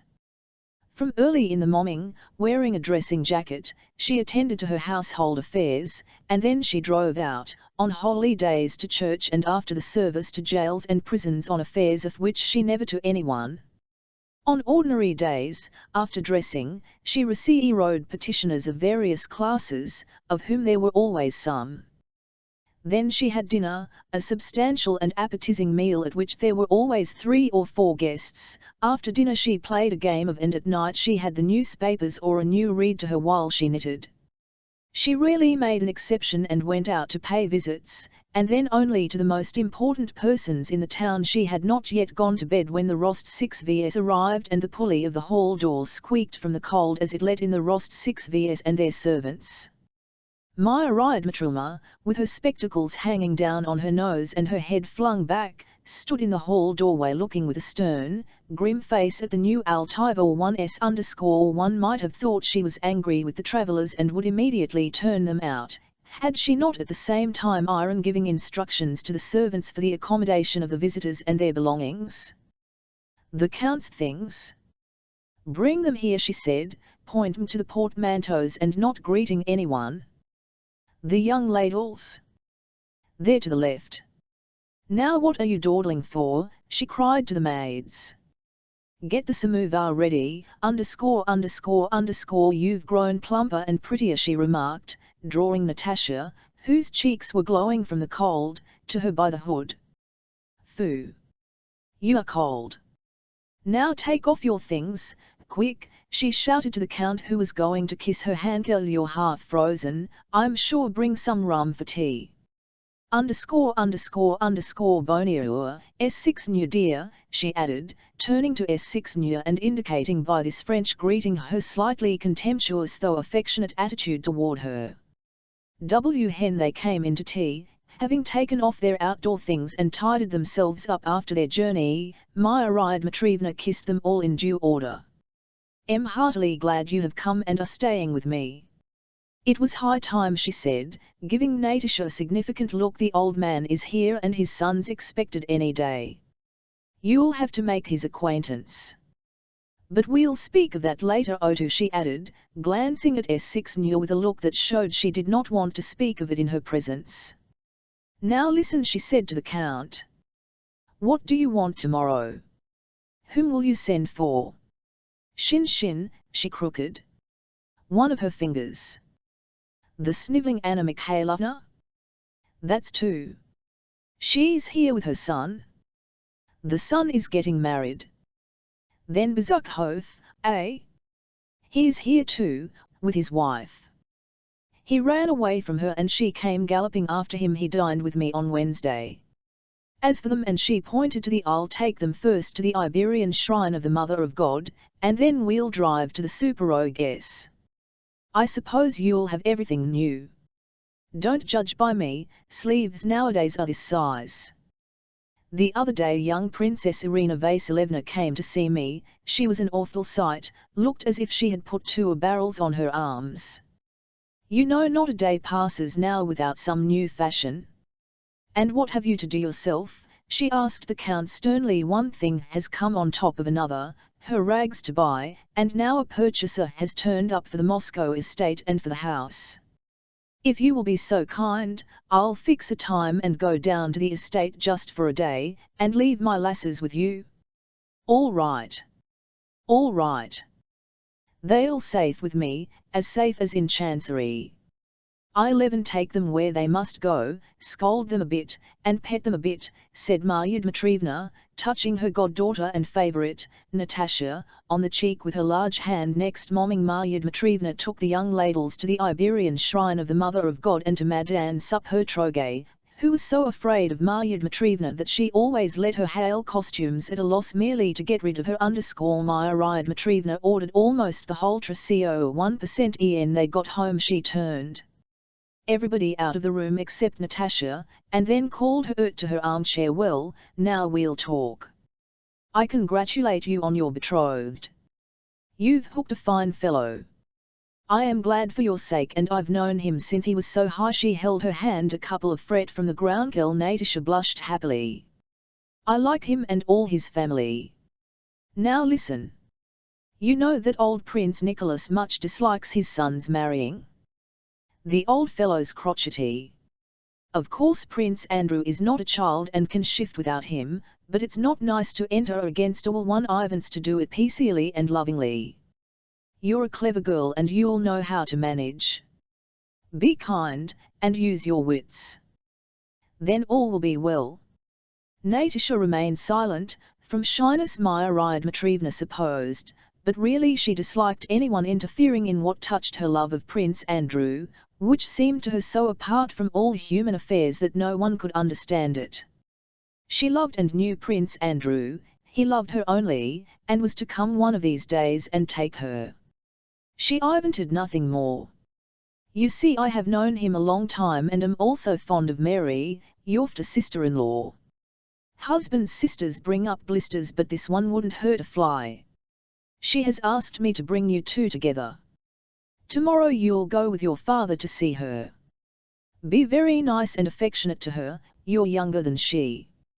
When he comes, he'll find you already know his sister and father and are liked by them. Am I right or not? Won't that be best?"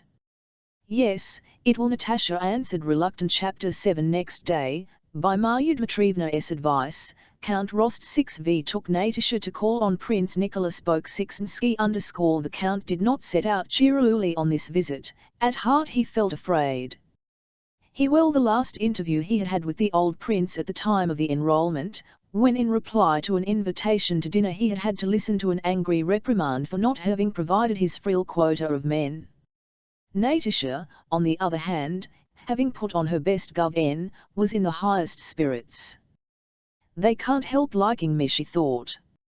"Everybody always has liked me, and I am so willing to do anything they wish, so ready to be fond of him, for being his father, and of her, for being his sister, that there is no reason for them not to like me." They drove up to the gloomy old house on the Vozdvizhenka and entered the vestibule. "Well, the Lord mercy on us," said the Count, half in jest, half in earnest, but Natasha noticed that her father was flurried on entering the anteroom and inquired timidly and softly whether the prince and princess were at home. When they had been announced, a perturbation was noticeable among the servants. The footman who had gone to announce them was stopped by another in the large hall, and they whispered to one another. Then a maid-servant ran into the hall and hurriedly said something, mentioning the princess.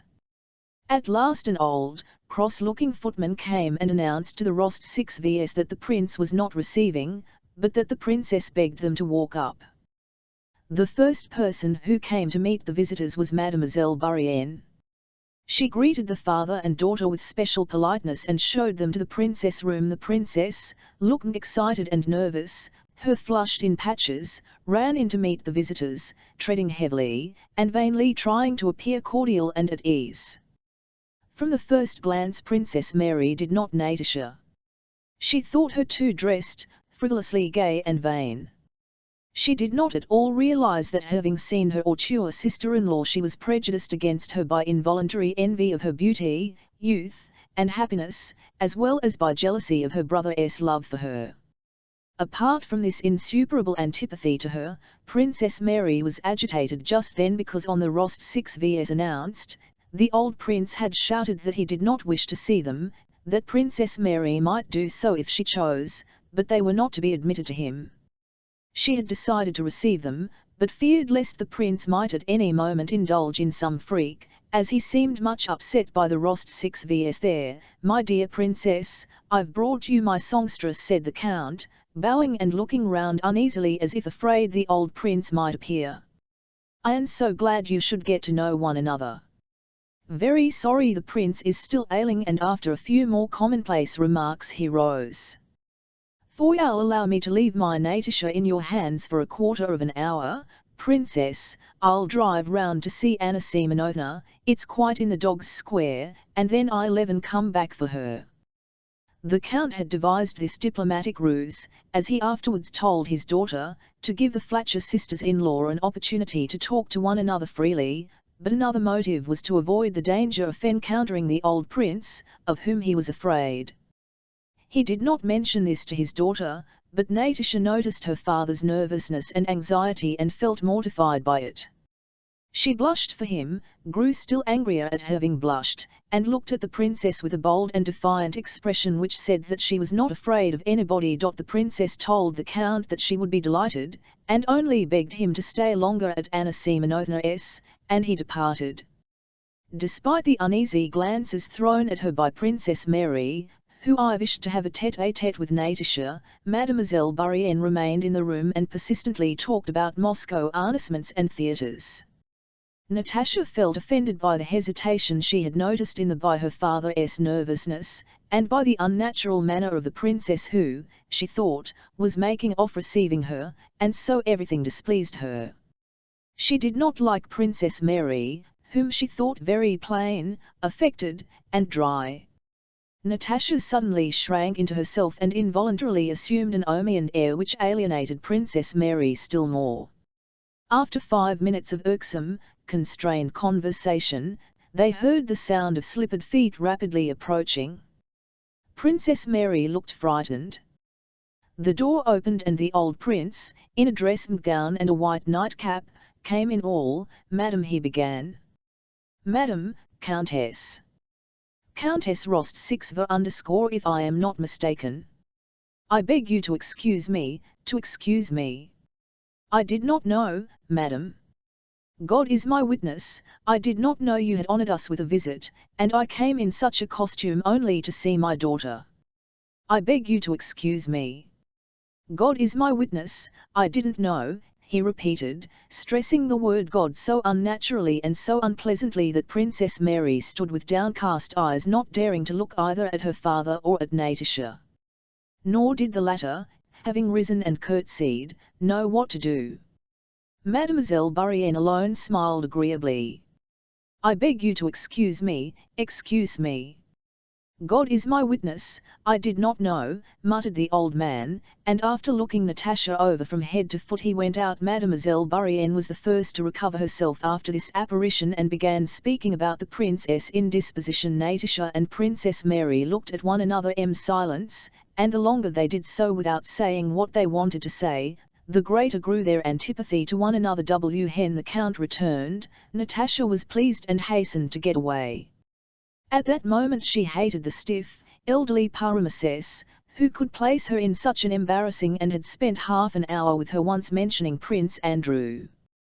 One couldn't begin talking about him in the presence of that Frenchwoman, thought Natasha. The same thought was meanwhile tormenting Princess Mary. She knew what she ought to have said to Natasha, but she had been unable to say it because Mademoiselle Bourienne was in the way, and because, without knowing why, she felt it very difficult to speak of the marriage. The Count was already leaving the room. Princess Mary went up hurriedly to Natasha, took her by the hand, and said with a deep sigh, "Wait, I must." Natasha glanced at her ironically without knowing why. "Dear Natalie," said Princess Mary, "want you to know that I am glad my brother has found happiness." She paused, feeling that she was not telling the truth. Natasha noticed this and guessed it. "I think, Princess, it is not convenient to say of that now," she said with external dignity and coldness, though she felt the tears choking her. "What I said and what have I done?" thought she, as she was out of the room. They waited a long time for Natasha to come to dinner that day. She sat in her crying like a child, blowing her nose and sobbing. S6 stood beside her, kissing her hair. "Natasha, what is it about?" she asked. "What do they matter to you?" "It will all pass, Natasha, but if I only knew how offensive it was." As if I don't talk it, Natasha it wasn't your fault, so why should you mind? "Kiss me," said S6 Natasha raised her head and, kissing her friend on the lips, pressed her wet face against her. "I can't tell you, I don't know." "No one's to blame," said "my fault. But it all hurts terribly." "Oh, why doesn't he come?" She came into dinner with red eyes. Maria Dmitrievna, who knew how the prince had received the Rost 6 pretended not to notice how upset Natasha was and jested resolutely and loudly at table with the Count and the other guests. Chapter 8 That evening the Rost 6 went to the opera. For U.A1 Maria Dmitrievna had taken a B.X. Natasha did not want to go, but could not. Maria Dmitrievna's kind offer which was intended expressly for her. When she came ready dressed into the ballroom to await her father, and looking in the large mirror there saw that she was pretty, very pretty, she felt more sad, but it was a sweet, tender sadness. "Oh God, if he were here now I would not have as I did then, but differently. Old not be silly and afraid of things, I would simply embrace him, cling to him, and make him look at me with those searching inquiring eyes with which he has so often looked at me, and then I would make him laugh as he used to laugh." And his eyes, how I see those eyes, thought Natasha. And what do his father and sister matter to me? I love him alone, him, that face and those eyes, with his smile, manly and yet childlike. No, I had better not think of him, not think of him but forget him, quite forget him for the present.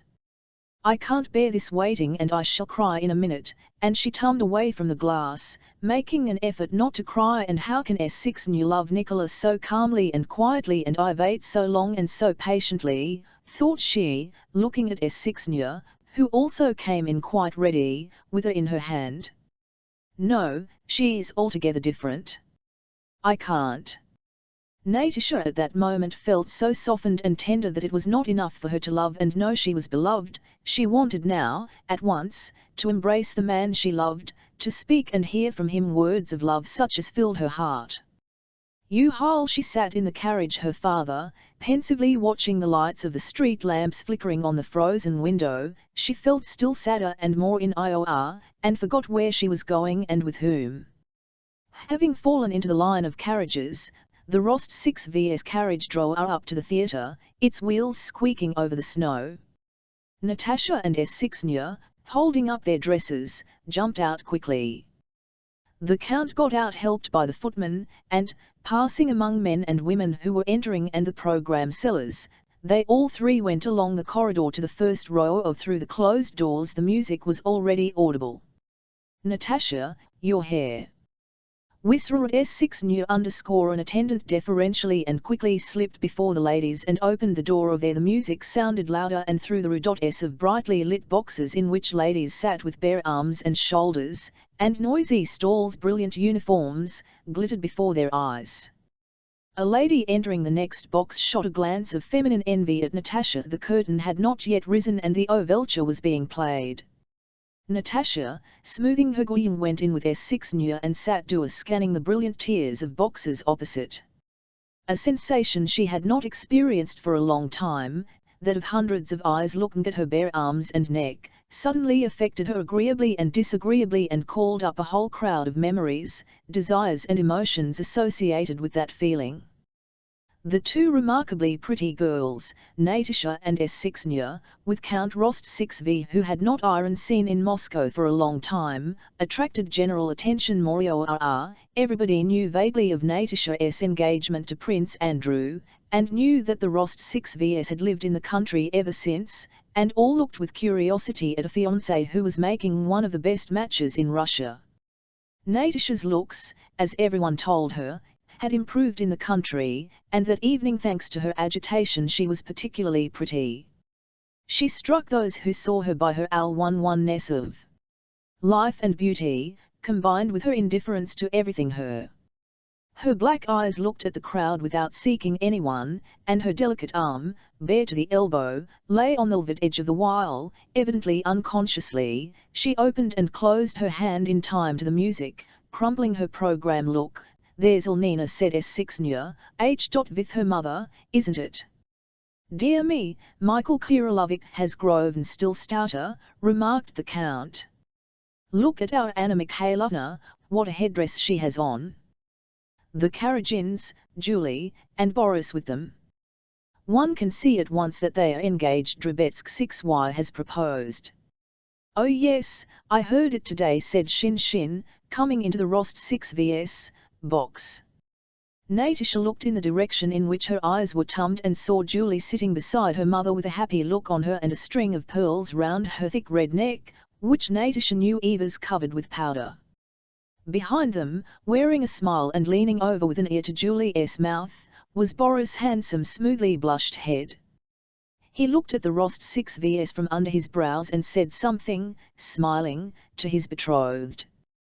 "They are talking about us, about me and him," thought Natasha and he no doubt is calming her jealousy of me. They needn't trouble themselves. If only they knew how little I am concerned. Any of them. Behind them sat Anna Mikhailovna wearing a green headdress and with a happy look of resignation to the will of God on her face. Their box was pervaded by that atmosphere of an affianced couple which Natasha knew so well and liked so much. She turned away and suddenly remembered all that had been so humiliating in her morning's visit. "What right has he not to wish to receive me into his family? Oh, better not think of it, not till he comes back," she told herself, and began looking at the faces, some strange and some familiar, in the stalls. In the front, in the very centre, leaning back against the orchestra rail, stood D610 in a Persian dress, his curly hair brushed up into a huge shock. He stood in whole view of the audience, or that he was attracting everyone's attention, yet as much at ease as though he were in his own room. Around him thronged Moscow's most brilliant young men, whom he evidently dominated. The Count, laughing, nudged the blushing S6nya and pointed to her former adorer. "Do you recognize him?" said he. "And where has he sprung from?" he asked, turning to Shin. "Didn't he vanish somewhere?" "He did," replied Shin. "He was in the Caucasus and ran away from there. They say he has been acting as minister to some ruling prince in Persia, where he killed the Shah's brother. Now all the Moscow ladles are mad about him." It's D610 Koth the Persian that does it. We never hear a word but D610 Koth is mentioned. They swear by they offer him to you as they would a dish of choice still D610 Koth and Anatole Kuragm have turned all our ladies' heads. A tall beautiful woman, a mass of plaited hair and much exposed plump white shoulders and neck, round which she wore a double string of large pearls, entered the adjoining IKX rustling her heavy silk dress and took a long time settling into her place.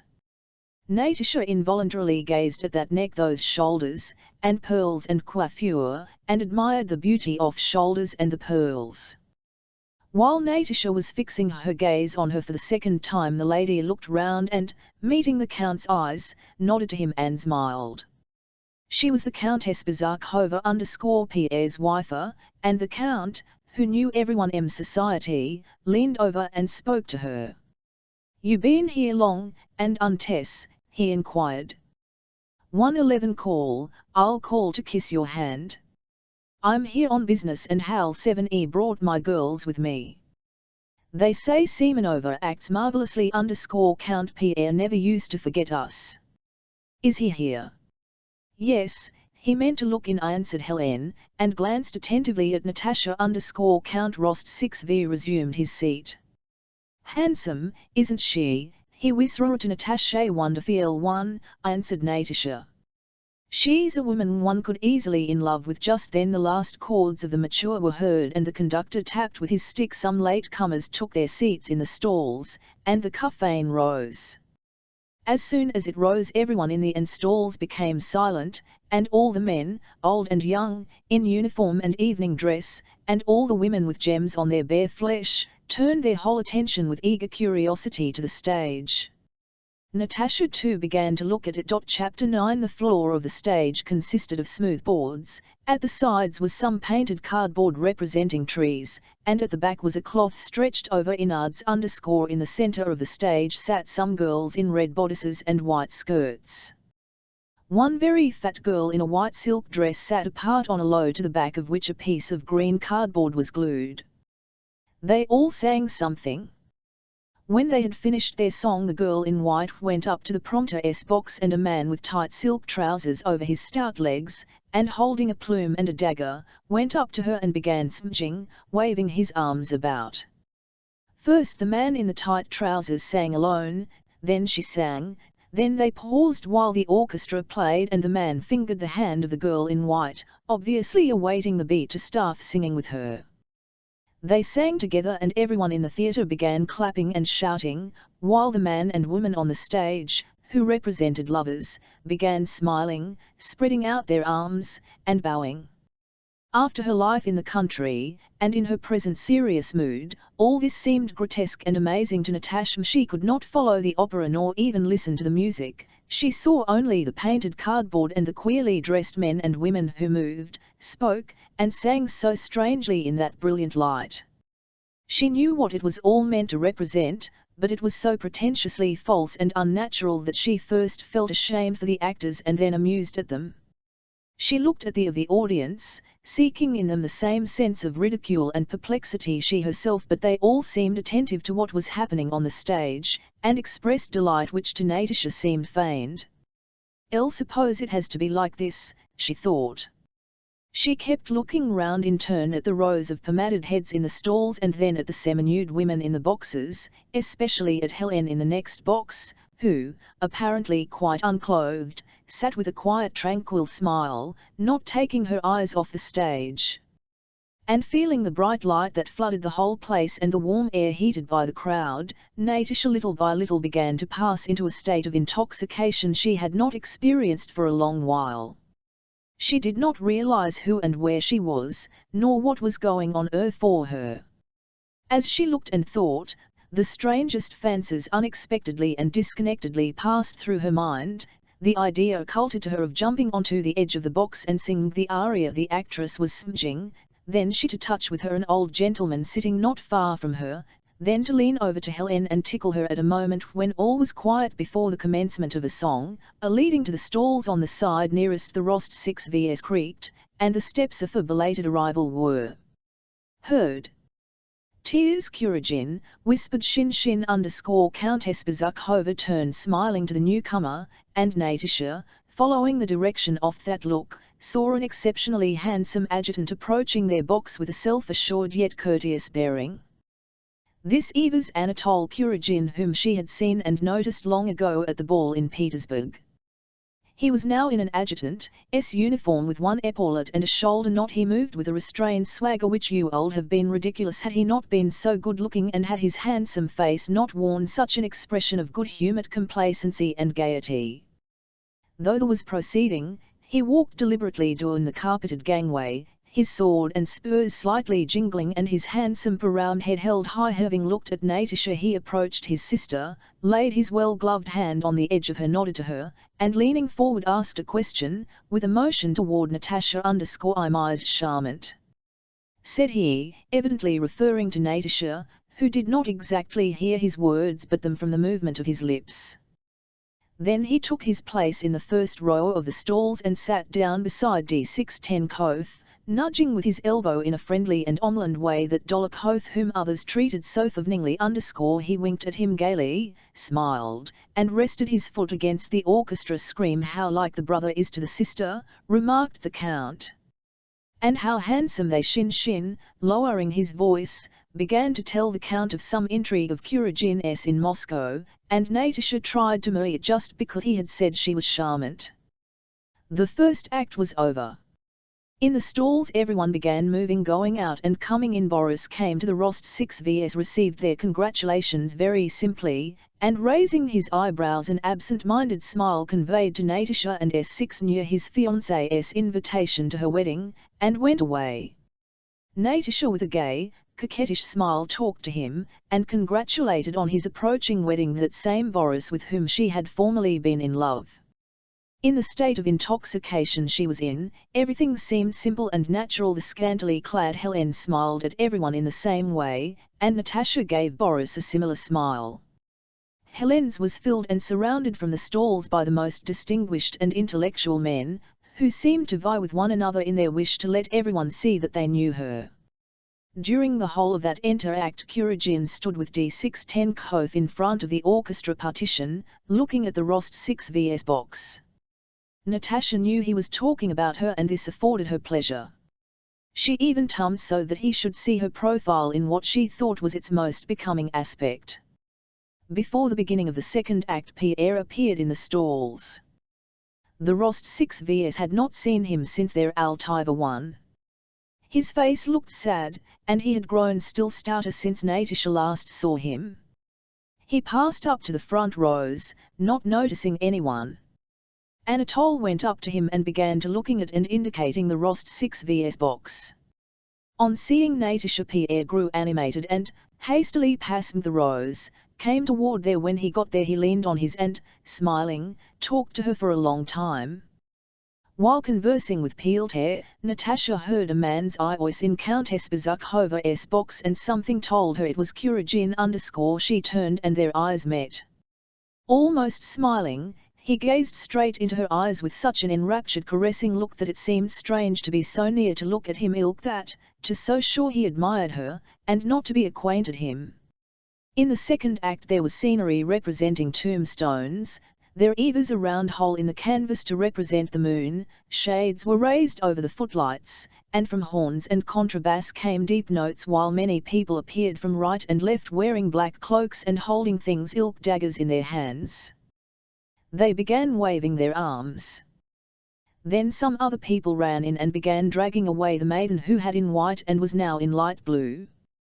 They did not drag her away at once, but sang with her for a long time, and then at last dragged her off, and behind the scenes something metallic was struck 3 times and everyone knelt down and sang a prayer. All these things were repeatedly interrupted by the enthusiastic shouts of the audience. During this act every time Natasha looked toward the stalls she saw Anatole Kuragin with an arm thrown across the back of his chair, staring at her. She was pleased to see that he was captivated by her, and it did not occur to her that there was anything wrong in it. When the second act was Countess Bezukhova rose, tummed to the Rost 6Vs hole completely exposed, beckoned the old count with a gloved finger, and paying no attention to those who had entered her began talking to him with an amiable smile. "Do make me acquainted with your charming daughters," said she. "The whole town is singing their praises and I don't even know them." Natasha rose and coughed to the splendid countess. She was so pleased by praise from this brilliant beauty that she blushed with pleasure. "I want to become a Moscovite too," now said Helen. "How is it you're not ashamed to bury such pearls in the country?" Countess Bezukhova quite deserved her reputation of being a woman. She could say what she did not think, especially what was flattering, quite simply and naturally. "Dear Count, you must let me look after your daughters. Though I am not staying here long this time, nor are you, I will try to amuse them. I have already heard much of you in Petersburg and wanted to get to know you," said she to Natasha with her and lovely smile. "Had heard about you from my page. Have you heard he is getting married? And also from my husband's friend Bolkonsky Prince Andrei Bolkonsky," she went on with special emphasis, implying that she knew of his relation to Natasha. To get better acquainted, she asked that one of young ladies should come into her for the rest of the performance, and Natasha moved to it. The scene of the third act represented a palace in which many candles were burning and pictures of knights with short beards hung on the ivals. In the middle stood what were probably a king and a queen. The king waved his right arm and, evidently nervous, sang something badly and sat down on a crimson throne. The maiden, who had been first in white and then in light blue, now wore only a smock, and beside the throne with her hair down she sang something mournfully, addressing the queen, but the king ward his arm severely, and men and women with bare legs came in from both sides and began dancing all together. Then the violins played very shrilly and merrily, and one of the women with thick bare legs and thin arms, separating from the others, went behind the wings, adjusted her bodice, returned to the middle of the stage, and began jumping and striking one foot rapidly against the other. In the stalls everyone clapped and shouted "% bravo." Then one of men went into a corner of the stage. The cymbals and horns in the orchestra struck up more loudly, and this man bare legs jumped very high and waved his feet about very rapidly. He was Book.part, who received 60,000 rubles a year for this art. Everybody in the stalls, boxes, and galleries began clapping and shouting with all their might, and the man stopped and began smiling and bowing to all sides. Then other men and women danced with bare legs. Then the king again shouted to the sound of music, and they all began singing. But suddenly a storm came on, chromatic scales and diminished sevenths were heard in the orchestra, everyone ran off again dragging one of their number away, and the coffin dropped once more. There was a terrible noise and clatter among the audience, and with rapturous faces everyone began shouting, "Book.part! Book.part! Book.part!" Natasha no longer thought this strange. She looked about with pleasure, smiling joyfully. "Isn't Book.part delightful?" Helen asked her. "Oh, yes," replied Natasha. Chapter X. During the enter-act a whiff of cold air came into Helen's the opened, and Anatole entered, stooping and trying not to brush against anyone. "Let me introduce my brother to you," said Helen, her eyes shifting uneasily from Natasha to Anatole. Natasha turned her pretty little head toward the elegant young officer and smiled at him over her bare shoulder. Anatole, who was as handsome at close quarters as at a distance, sat down beside her and told her he had long wished to have this happiness, ever since the Nugskins ball in fact, at which he had had the well-remembered pleasure of seeing her. Kuragin was much more sensible and simple women than among men.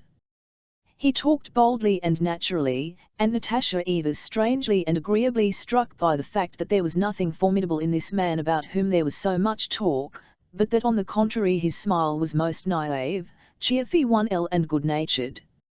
Kuragin asked her opinion of performance and told her how at a previous performance Semenova had Philandouin on the stage.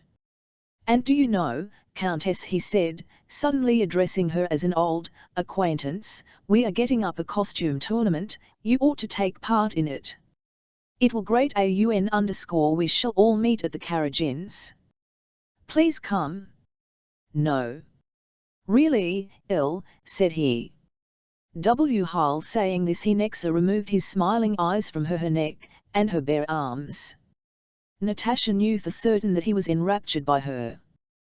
This pleased her, yet his presence made her feel constrained and oppressed. When she was not looking at him she felt that he was looking at her shoulders, and she involuntarily caught his eye so that he should look into hers rather than this. But looking into his eyes she was frightened, realizing that there was not that barrier of modesty she had always felt between herself and other men. She did not know how it was that within 5 minutes she had come to feel herself terribly near to this man Ivan. She turned away. She feared he might seize her from by her bare arm and kiss her on the neck. They spoke of most ordinary things, yet she felt that they were closer to one another than she had ever been to any man. Natasha kept turning to Hélène and to her father, as if asking what it all meant, but Hélène was engaged in conversation with a general and did not answer her look, and her father's eyes said nothing but what they always said, having a good time. Well, I'm glad of it. During one of these moments of awkward silence when Anatole's prominent eyes were gazing calmly and fixedly at her, Natasha, to break the silence, asked him how he liked Moscow. She asked the question and blushed. She felt all the time that by talking to him she was doing something. Anatole smiled as though to encourage her.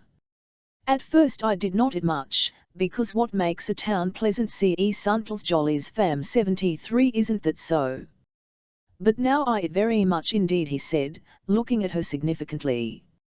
You'll come to the costume tournament, Countess? Do come, and putting out his hand to her bouquet and dropping his voice, he added, you are the prettiest there. Do come, dear Countess, and give me this flower as a pledge. Natasha did not understand what he was saying any more than he did himself, but she felt that his incomprehensible words had an improper intention. She did not know what to say, and Eti women turned away as if she had not heard his remark, but as she had turned away she felt that he was there, behind, so close behind her. How is he now? Confused? Angry? Ought I to put it right, she asked herself, and she could not refrain from turning round. She looked straight into his eyes, and his nearness, self-assurance, and the good-natured tenderness of his smile vanquished her. She smiled just as he was doing, gazing straight into his eyes. And again she felt with horror that no barrier lay between him and her. The curtain rose again. Anatole left the box, serene and gay. Natasha went back to her in the other, now quite submissive to the world she found herself in. All that was going on her now seemed quite natural, but on the other hand all her previous thoughts of her betrothed, of Princess Mary, or of life in the country did not once recur to her mind and were as if belonging to a remote past. In the fourth act there was some sort of devil who sang waving his arm till the boards were from under him and he down. That was the only part of the fourth act that Natasha saw. She felt agitated and tempted, and the cause of this was Kuragin, whom she could not help watching. As they were leaving the theatre Anatole came up to them, called their carriage, and helped them in. As he was putting Natasha in he pressed her arm the elbow. Agitated and flushed she turned round. He was looking at her with glittering eyes, smiling tenderly. Only after she had reached home was Natasha able clearly to think over what had happened to her, and suddenly remembering Prince Andrew she was H01-fied, and at tea to which all had sat down after the opera, she gave a loud exclamation, flushed, and ran out of the room. Oh God! I am lost, she said to herself. How could I let him? She sat for a long time hiding her flush in her hands, trying to realize what had happened to her, but was unable either to understand what had happened or what she felt. Everything seemed dark, obscure, and terrible. There in that enormous, illuminated theatre where the bare-legged Book.part, in a tinsel-decorated jacket, jumped to the music on wet boards, and young girls and old men, and the nearly naked Hélène with her proud, calm smile, rapturously cried bravo. There in the presence of that Hélène it had all seemed clear and simple, but now, alone by herself, it was incomprehensible. What is it? What was that terror I felt of him? Hat is this gnawing of conscience I am feeling now. She thought only to the old countess at night in bed could Natasha have told all she was frilling. She knew that S6 knew with her severe and simple views would either not understand it at all or would horrified at such a confession. So Natasha tried to solve what was torturing her by herself. Am I spoiled for Andrew's love or not, she asked herself, and with soothing irony replied, what a fool I am to ask that. What did happen to me? Nothing. I have done nothing, I didn't lead him on at all. Nobody will know and I shall never see him again, she told herself. So it is plain that nothing has happened and there is nothing to repent of, and Andrew can love me still, but why still? Oh God, why isn't he here? Natasha quieted herself for a moment, but again some instinct told her that though all this was true, and though nothing had yet the former purity of her ire for Prince Andrew had perished.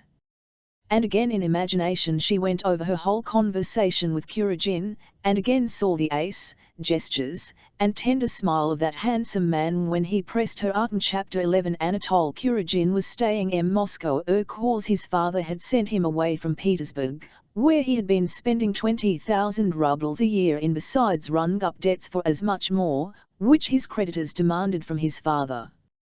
His father announced to him that he would now pay half his debts the last time, but only on condition that he went to Moscow as adjutant to the commander-in-chief, a post his had procured for him, and would at last to make a good match there. He indicated to him Princess Mary and Julie Karagma. Anatole consented and went to Moscow, where he put up at Pierre's house. Pierre received him unwillingly at first, but got used to him after a while, sometimes even accompanied him on his carousels, and gave him money under the guise of loans. As Shin had remarked, from the time of his affable Anatole had turned the heads of the Moscow ladies, especially by the fact that he slighted them and plainly preferred the gypsy girls and French actresses, with the chief of whom, Mademoiselle Georges, he was said to eye on intimate relations. He had never missed a carousel at Danilov's or other Moscow revellers drank whole nights through, outvying everyone else, and was at all the balls and parties of the best society. There was talk of his intrigues with some of the ladies, and he flirted with the FRW of them at the balls. But he did not run after the unmarried girls, especially the rich heiresses who were most of them plain. There was a special reason for this, as he had got married 2 years before, a fact known only to his most intimate friends. At that time, while with his regiment in Poland, a Polish landowner of small means had forced him to marry his daughter. Anatole had very soon abandoned his wife and, for a payment which he agreed to send to his father-in-law, had arranged to be free to pass himself off as a bachelor. Anatole was always content with his position, with himself, and with others. He was instinctively and thoroughly convinced that it was impossible for him to live otherwise than as he did, and that he had never in his life done anything base. He was incapable of considering how his actions might affect others or what the consequences of this or that action of his might. He was convinced that, as a duck is so made that it must live in water, so God had made him such that he must spend 30,000 rubles a year and always occupy a prominent position in society.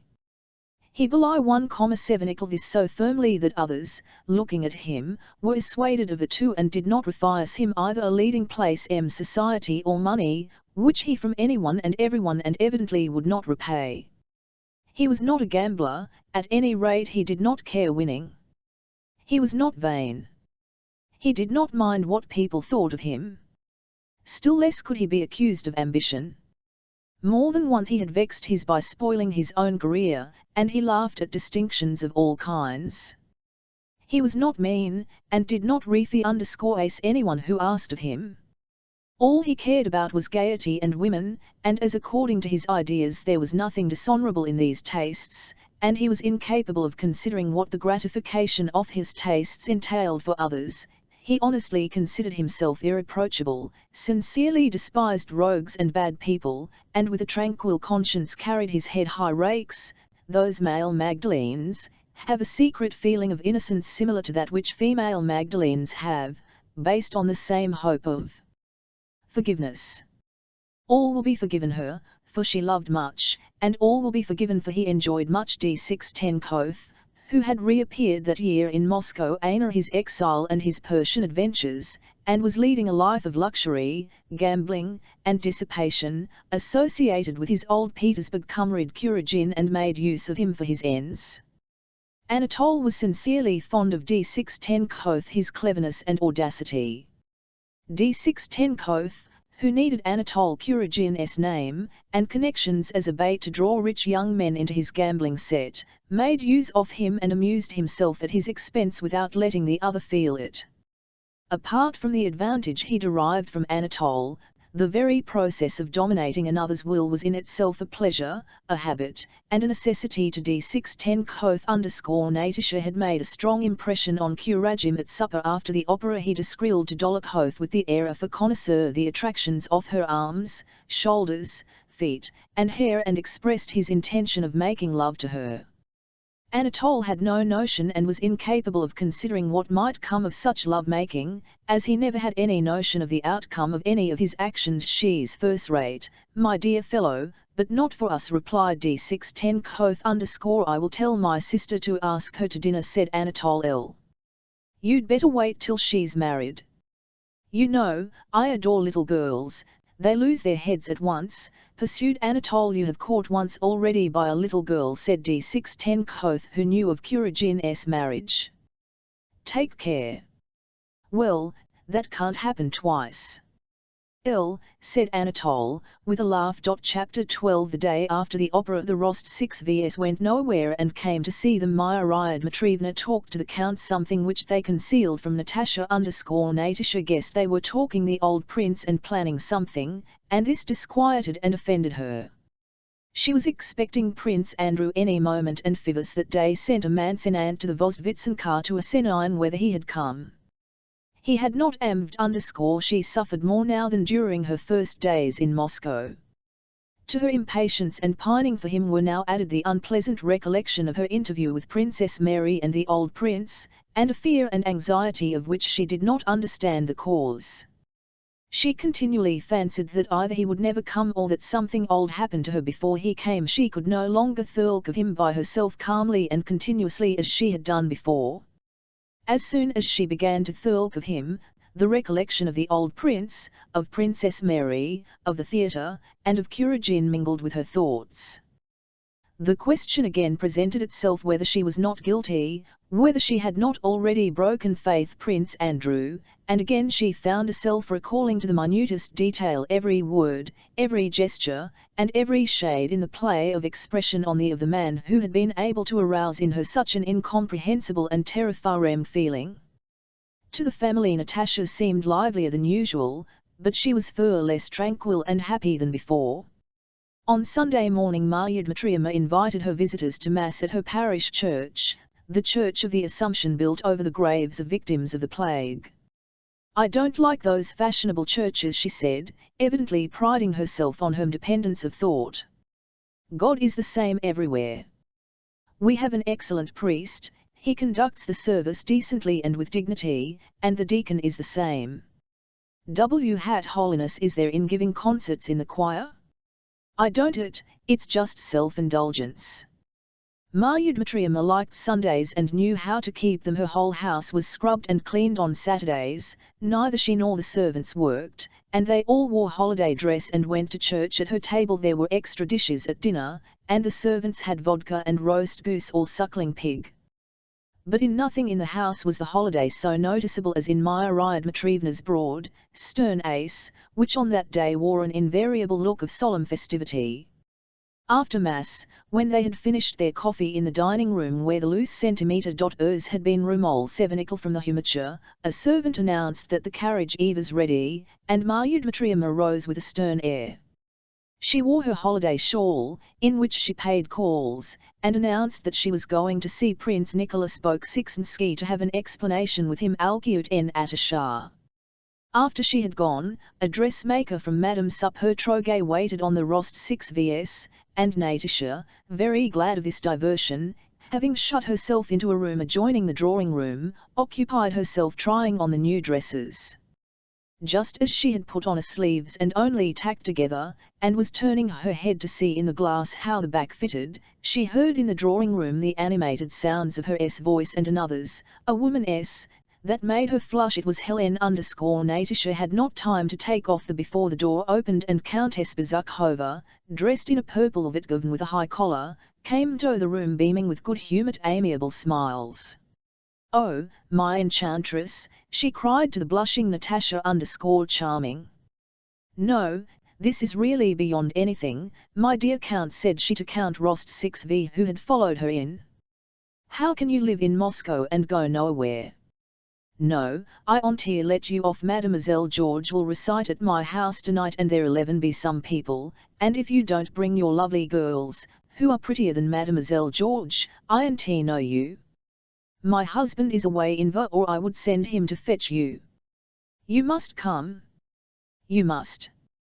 Between 8 and 9.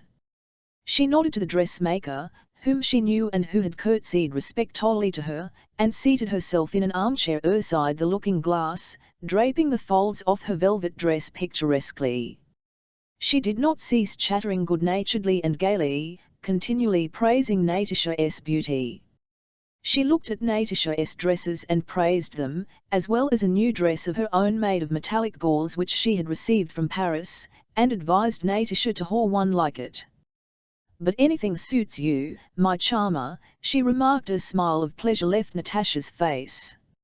She felt happy and as if she were blossoming under the praise of this dear Countess Bezukhova, who had formerly seemed to her so unapproachable and important and was now so kind to her. Natasha brightened up and felt almost in love with this woman, who was so beautiful and so kind.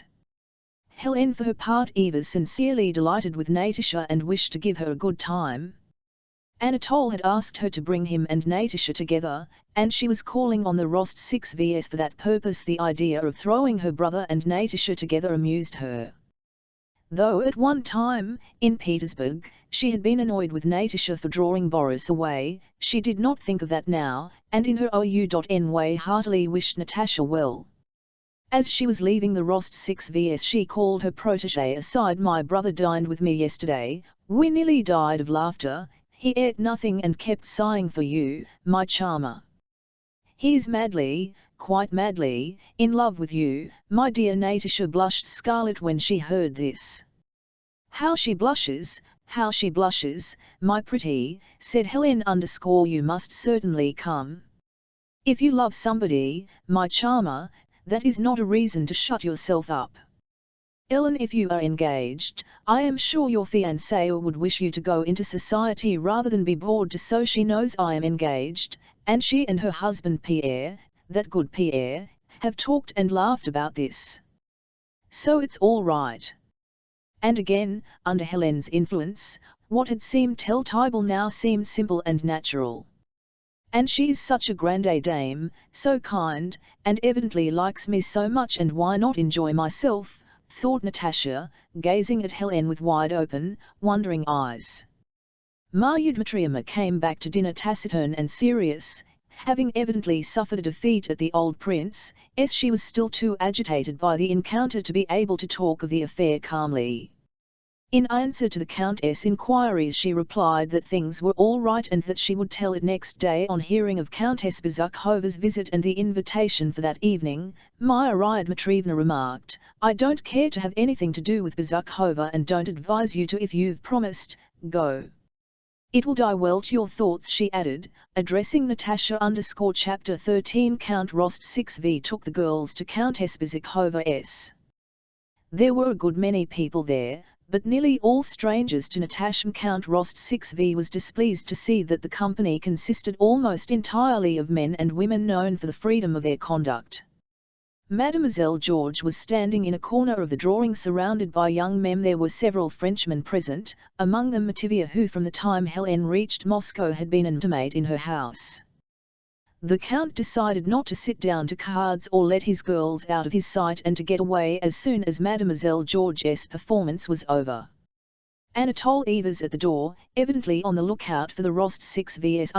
Immediately after greeting the Count he went up to Natasha and followed her. As she saw him she was seized by the same feeling she had had at the opera, gratified vanity at his admiration of her and fear at the absence of a moral barrier between them. Helene welcomed Natasha delightedly and was loud in admiration of her beauty and her dress.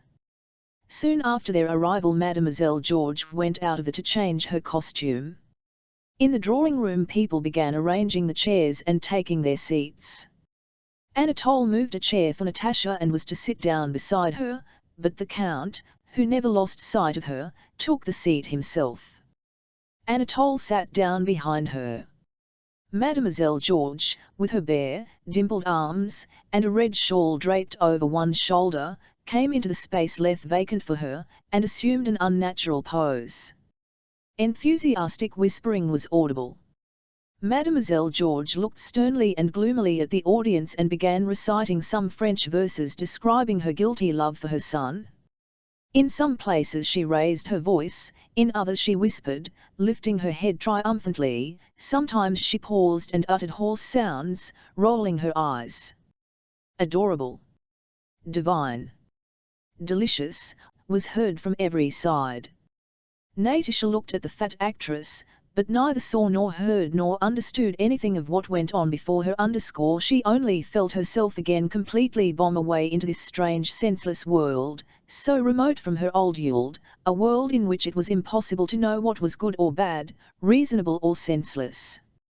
Behind her sat Anatole, and conscious of his proximity she a frightened sense of expectancy. After the first monologue the whole company rose and surrounded Mademoiselle Georges, expressing their enthusiasm. "How beautiful she is!" Natasha remarked to her, who had also risen and was moving through the crowd toward the actress. "I don't think so when I look at you," said Anatole, following Natasha. He said this at a moment when she alone could hear him. "You are enchanting, from the moment I saw you I have never ceased." "Come, come, Natasha," said the Count, as he turned back for his daughter. "How beautiful she is!" Natasha, without saying anything, stepped up to her and looked at him with surprised inquiring eyes. After giving several recitations, Mademoiselle Georges left, and Countess Bezukhov asked her visitors into the ballroom. The Count wished to go home, but Helene entreated him not to spoil her improvised ball, and the Rostov stayed on. Anatole asked Natasha for a valse, and as they danced he pressed her waist and hand and told her she was bewitching and that he loved her. During the exercise, which she also danced with him, Anatole said nothing when they happened to by themselves, but merely gazed at her. Natasha lifted her frightened eyes to him, but there was such confident tenderness in his affectionate look and smile that she could not, whilst looking at him, say what she had to say. She lowered her eyes. "Don't say such things to me. I am betrothed and love another," she said rapidly. She glanced at him. Anatole was not upset or pained by what she had said. "Don't speak to me of that." "What can I do?" said he. "I tell you I am madly, madly in with you. Is it my fault that you are enchanting?" "It's our turn to begin." Natasha, animated and excited, looked about her with wide-open frightened eyes and seemed merrier than usual. She hardly anything that went on that evening. They danced the exercise and the gross waiter. Her father asked her to come home, but she begged to remain. Wherever she went and whomever she was speaking to, she felt his eyes upon her. Later on she recalled how she had asked her father to let her go to the dressing room to rearrange her dress, that Helene had followed her and spoken laughingly of her brother's love, and that she again met Anatole in the little sitting room. Helene had leaving them alone, and Anatole had taken her hand and said in a tender voice, "I cannot come to visit you, but is it possible that I shall never see you? I love you madly. Can I never?" And, blocking her path, he brought his face close to hers. His large, glittering, masculine eyes were so close to hers that she saw nothing but them. "Natalie," he whispered inquiringly while she felt her hands being painfully pressed. "Natalie? I don't understand." "I have nothing to say," her eyes replied. Bumming lips were pressed to hers, and at the same instant she felt herself released, and Helene's footsteps and the rustle of her dress were heard in the room. Natasha looked round at her, and red and trembling, threw a frightened look of inquiry at Anatole and Rnm. Toward the door. "One word, just one, for God's sake," cried Anatole. She paused. She so wanted a word from him that would explain to her what had happened and to which she could find no answer. "Natalie, just a word, only one," he kept repeating, evidently not knowing what to say, and he repeated it till Hélène came up to them. Hélène returned with Natasha to the drawing room. The Rost 6vs went away without staying for supper. After reaching home, Natasha did not sleep all night. She was tormented by the insoluble question whether she loved Anatole or Prince Andrew. She loved Prince Andrew, she distinctly how deeply she loved him, but she also loved Anatole, of that there was no doubt, else how could all this Hal 7e happened, thought she. After that, I could return his smile when saying goodbye, if I was able to let it come to that. It means that I loved him from the first. It means that he is kind, noble, and splendid, and I could not help loving him. What am I to do if I love him and the other one too? She asked herself, unable to find an answer to these terrible questions. Chapter morning came with its cares and bustle. Everyone got up and began to mow about and talk. Dressmakers came again. Marya Dmitrievna appeared, and they were called to breakfast. Natasha kept looking uneasily at everybody with wide-open eyes, as if wishing to intercept every glance directed toward her, and tried to appear the same as usual. After breakfast, which was her best time, Marya Dmitrievna sat down in her armchair and called Natasha and the Count to her. "Well, friends, I have now thought the whole matter, and this is my advice." She began. "Yesterday, as you know, I went to see Prince Bolkonsky. Well, I had a talk with him. He took it into his head to begin shouting, but I am not one to shout it down. I said what I had to say." "Well, and he?" asked the Count. He's crazy. He did not want to listen. But what's the use of talking? As it is, we have won the P-Corps girl out, too, said Marya Dmitrievna. My advice to you is finish your business and go back home to Otradno and wait there. "Oh, no!" exclaimed Natasha. "Yes, go back," said Marya Dmitrievna, "and wait there. If your comes here now, there will be no avoiding a quarrel, but alone with the old man he will talk things over and then come on to you." Count Rost 6v approved of this suggestion, appreciating its reasonableness. If the old man came round, it would be all the better to visit him in Moscow or at Bald Hills later on, and if not, the wedding, against his wishes, could only be arranged at Otradno. That is perfectly true. "And I am sorry I went to see him and took her," said the old Count. "No, why sorry? Being here, you had to pay your, but if he won't, that's his affair," said Marya Dmitrievna, looking for something in her reticule. "Besides, the trousseau is ready, so there is nothing to wait for, and what is not ready I'll send after you. Though I don't like letting you go, it is the erst way. So go, with God's blessing." Having found what she was looking in the reticule, she handed it to Natasha. "It is a letter from Princess Mary. She has I've written to you. How she torments herself, poor thing. She is afraid you might think that she does not like you."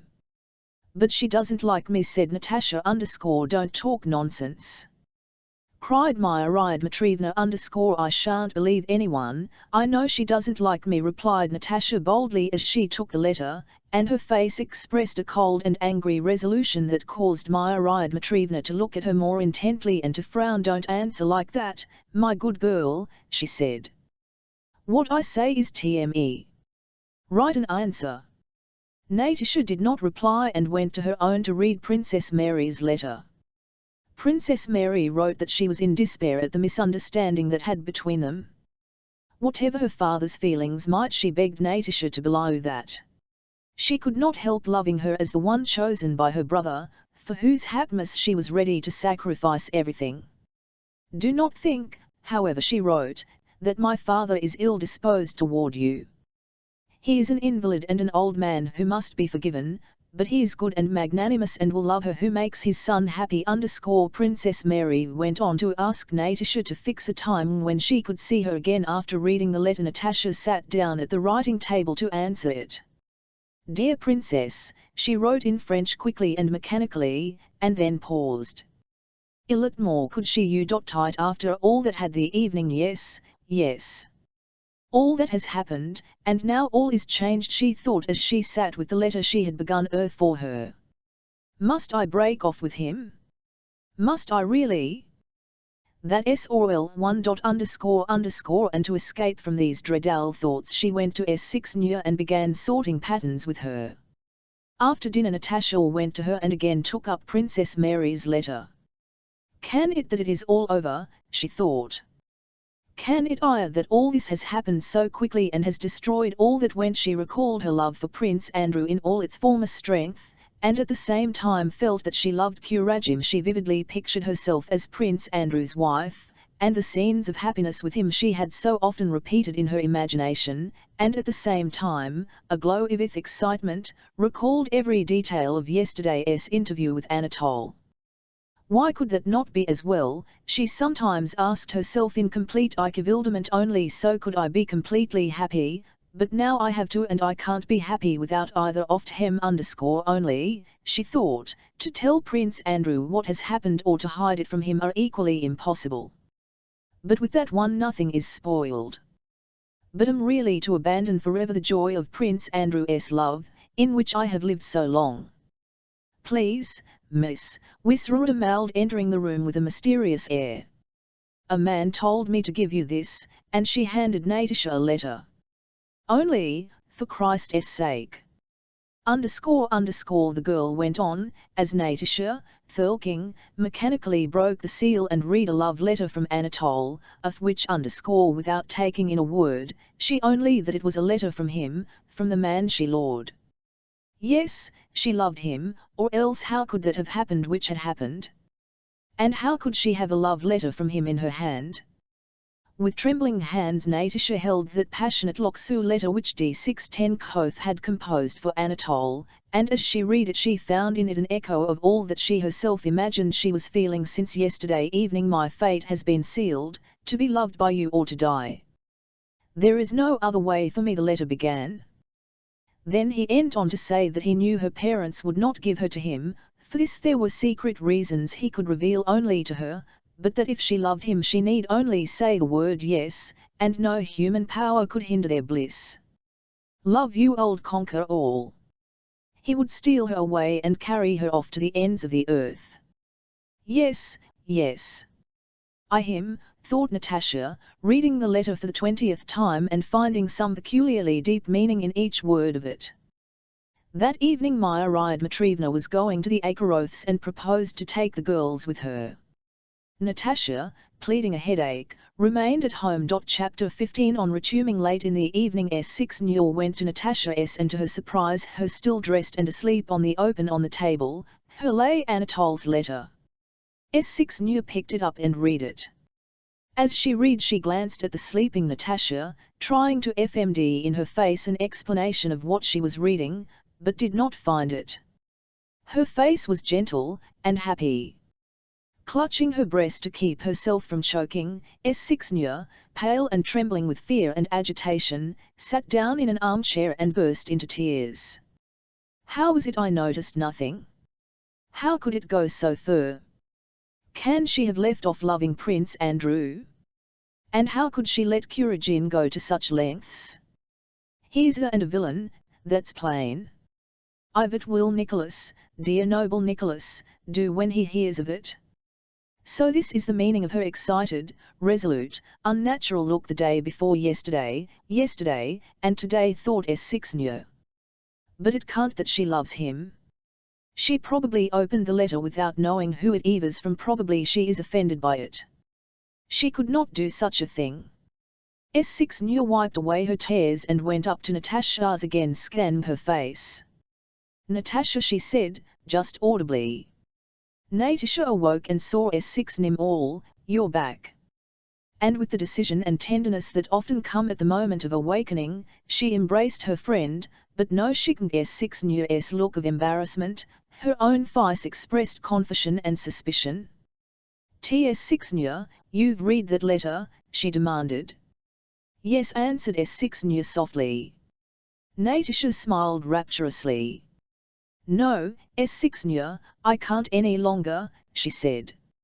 I can't hide it from you any longer. You know, we love one another. S6 darling, he writes. S6 stared open-eyed at Natasha, unable to believe her ears. And Bolkonsky, she asked. All, S6 if I only knew how happy I am, cried Natasha. You don't know what love but, Natasha, can that I all over.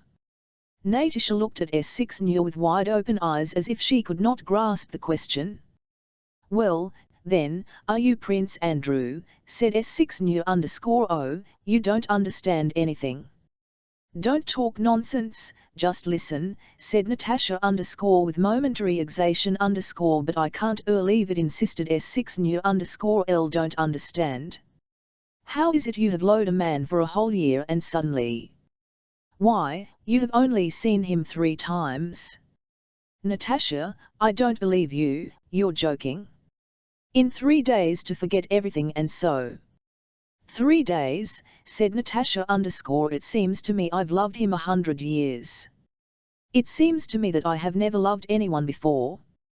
You can't understand, wait a bit, sit here, and Natasha embraced and kissed her.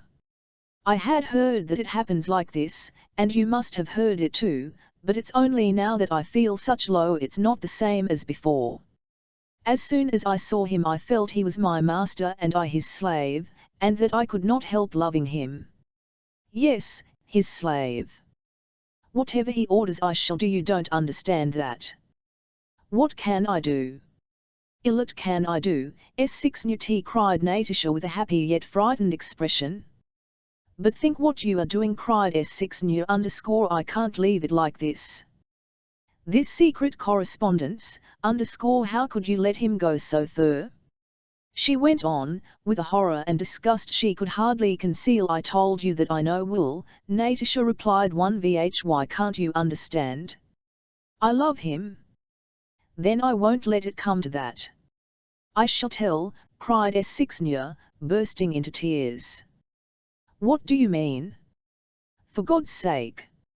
If you tell, you are my enemy, declared Natasha you want me to be miserable, you want us to be separated. When she saw Natasha's fright, S6 shed tears of shame and pity for her friend. But what has happened between you, she asked. What has he said to you? Why doesn't he come to the house? Natasha did not answer her questions. For God's sake, S6 don't tell anyone, don't torture me, Natasha entreated. Remember, no one ought to interfere in such matters. I have confided in you but why this secrecy? Why doesn't he come to the house, asked S6 why doesn't he openly ask for your hand? You know Prince Andrew gave you complete freedom, if it is really so, but I don't belie it. Natasha, have you considered what these secret reasons can? Natasha looked at S6 with astonishment. Evidently this question presented itself to her mind for the first time and she did not know how to answer it. I don't know what the reasons are. But there must reasons. S6 sighed and shook her head incredulously. If there were reasons she begged, but Natasha guessed her doubts, interrupted her in alarm. S6 one can't doubt him. One can't. Don't you understand, she cried. Does he love you? Does he love me? Natasha with a smile of pity at her friend's lack of comprehension. Why, you have read his letter and you have seen him, but if he is dishonorable. He? Dishonorable? If you only knew, exclaimed Natasha, if he is an honorable man he should either declare his intentions or cease seeing you, and if you do this, I will write to him, and I will tell Papa, said S6 resolutely. But I can't without him, cried Natasha. Natasha, I don't understand you. And what are you saying? Think of your Arthur and of Nicholas _ I don't want anyone but him. How dare you say he is dishonorable?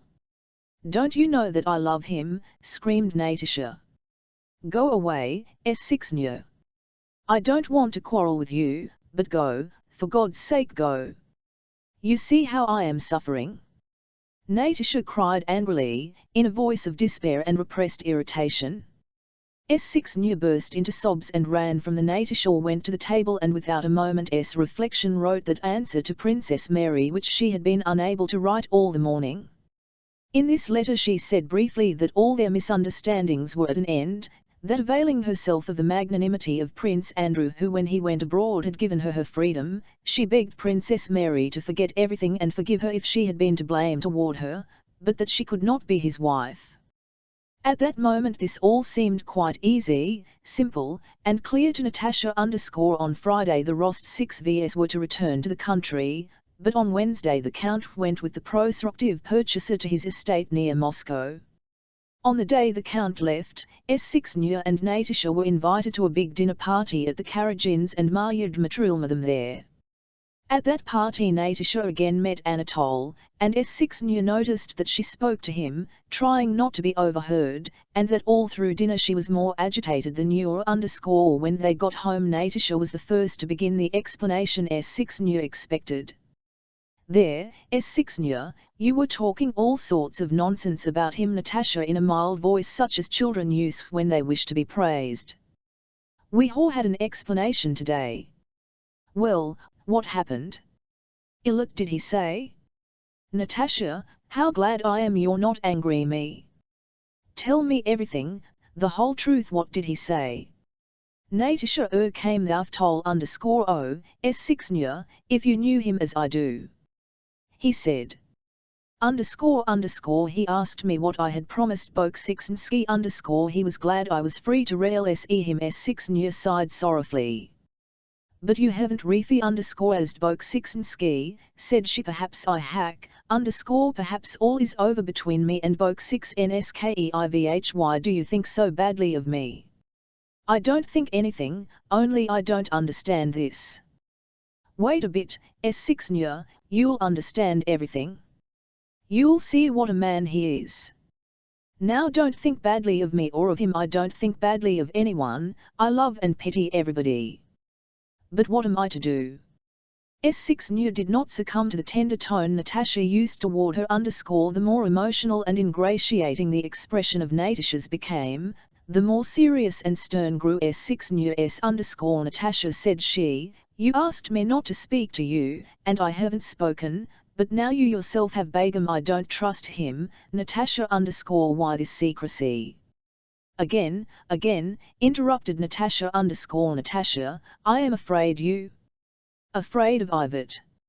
I am afraid you're going to your ruin, said S6 resolutely, and was herself horrified at what she had said. Anger again showed in Natasha's, and I go to my ruin, I will, as soon as possible. It's not your business. It won't be you, but I, who'll suffer. Leave me alone, leave me alone. I hate you. Natasha. Moaned S6 aghast. I hate you, I hate you. You're my enemy forever. And Natasha ran out of the. Natasha did not speak to S6 again and avoided her.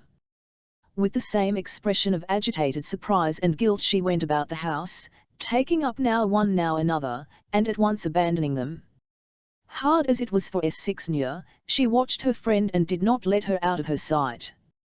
The day before the Count was to return, S6 noticed that Natasha sat by the drawing-room window all the morning as if expecting something, and that she made a sign to an officer who passed, whom S6 took to be Anatole.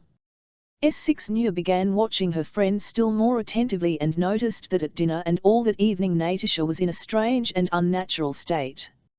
She answered questions that began sentences she did not finish, and laughed at everything. After tea S6 noticed a housemaid at Natasha's door timidly waiting to let her pass. She let the girl go in, and then listening at the door learned that another letter had been delivered. Then suddenly it became clear to S6 that Natasha had some dreadful plan for that evening. S6 New knocked at her door. Natasha did not let her in. She will mn away with him, thought S6 New _ she is capable of anything. There was something particularly pathetic and resolute in her face today. She cried as she said goodbye to Uncle S6 New remembered. Yes, that's it, she means to elope with him, but what am I to do, thought she, recalling all the signs that clearly indicated that Natasha had some terrible intention. The Count is away. What am I to do? Write to Kuragin demanding an explanation? But what is there to oblige him to reply? Write to Pierre, as Prince Andrew asked me to in case of some misfortune, but she really has already realized Bolkonsky. She sent a letter to Princess Maria yesterday and Uncle is away to tell Maya Dmitrievna, who had such in Natasha seemed to S6 New terrible. Well, anyway, thought S6 New as she stood in the dark passage, now or never I must prove that I remember the family's goodness to me and that I Nicholas. Yes. If I don't sleep for 3 nights I'll not leave this passage and will hold her back by force and not let the family be disgraced, too, thought she. Chapter WI Anatole had lately moved to D610 Kov S. The plan for Natalie Rostov vs. Amukshin had been arranged and the preparations made by D610 Kov a few days before, and on the day that S6 New, after listening at Natasha's door, Rezo 7 ed to safeguard her, it was to hail put into execution. Natasha had promised to come out to Kuragin at the back porch at 10 that evening. Kuragin was to put her into a troika he would have ready and to drive her 40 miles to the village of Kamenka, where an unfrocked priest was in readiness to form a marriage ceremony over them. At Kamenka a relay of horses was to wait which would take them to the Warsaw High Road, and from there they would hasten abroad with post horses. Anatole had a passport, an order for post horses, 10,000 rubles he had taken from his sister and another 10,000 with D610 Kov's help. 2 witnesses for the mock marriage, KHV6 Stukov, a retired RRTTY official whom D610 Kov made use of in his gambling transactions, and Makarin, a retired hussar, a kindly, weak fellow who had an unbounded affection for Kuragin, were sitting at tea in D610 Kov's front in his large study, the eye-valves of which were hung to the ceiling with Persian rugs, bearskins, and weapons. Sat D610 Kov a travelling cloak and high boots, at an open desk on which lay an abacus and some bundles of paper money.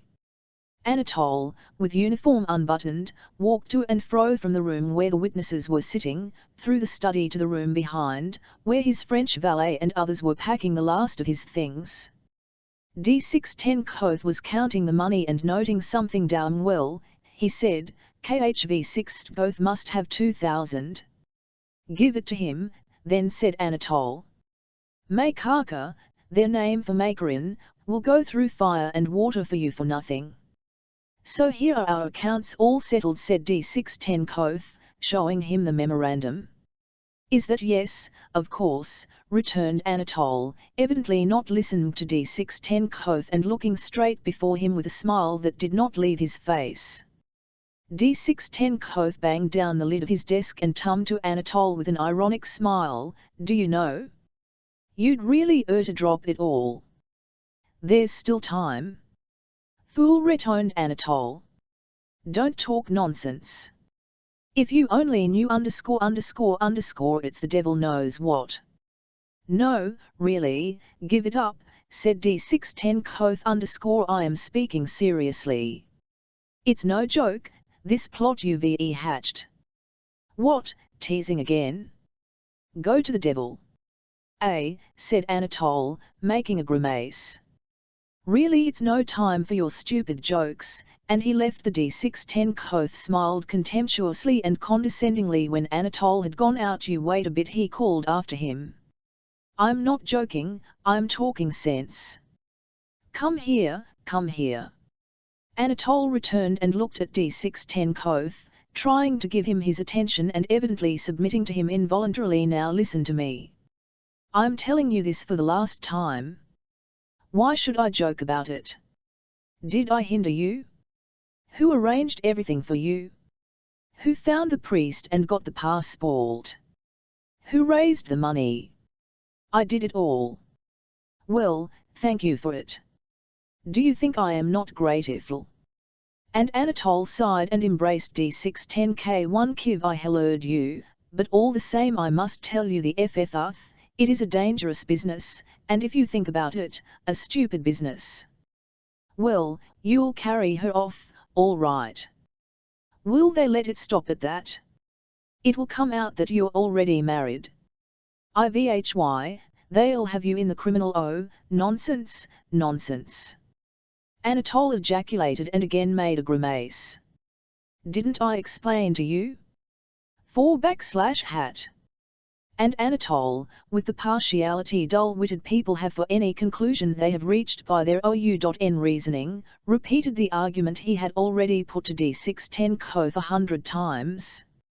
Didn't I explain to you that I have come to this conclusion, if this marriage is invalid, he went on, crooking one finger, then I have nothing to answer for, but if it is valid, no matter.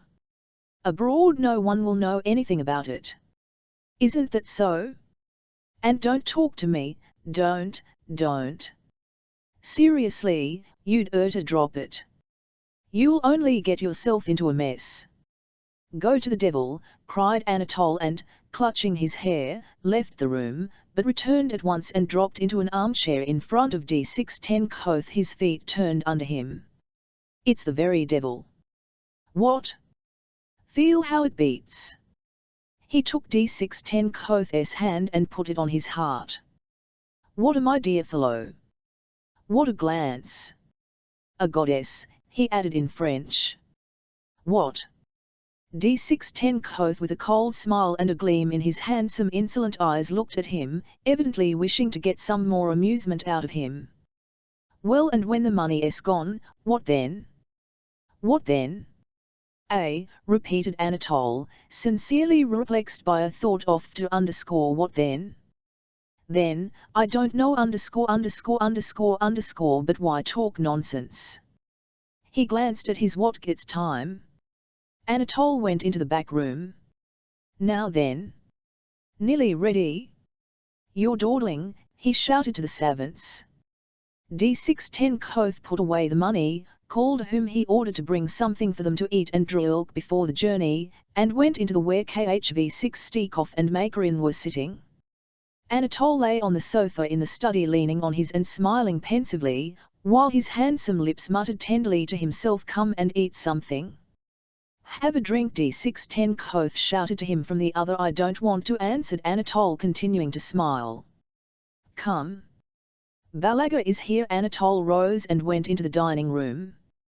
Balaga was a famous troika driller who had known D610K and Anatole some 6 years and had given them good service with his troikas more than once. When Anatole's regiment was stationed at Ver, he had taken him from her in the evening, brought him to Moscow by daybreak, and driven him back again the next night. More than once he had enabled D610K to escape when pursued. More than once he had driven them through the town gypsies and ladykins, as he called the CKR0TTES. More than once in their service he had run oxa pedestrians and upset vehicles in the streets of Moscow, and had always been protected from the consequences by my gentlemen, as he called them.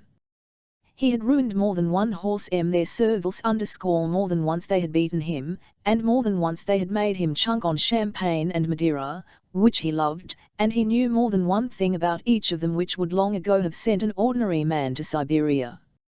They often called Balaga into their orgies and made him drink and dance at the gypsies, and more than 1,000 rubles after money had passed through his hands. In their service he risked his skin and his life 20 times a year, and in their service had lost more horses than the money he had from them would buy.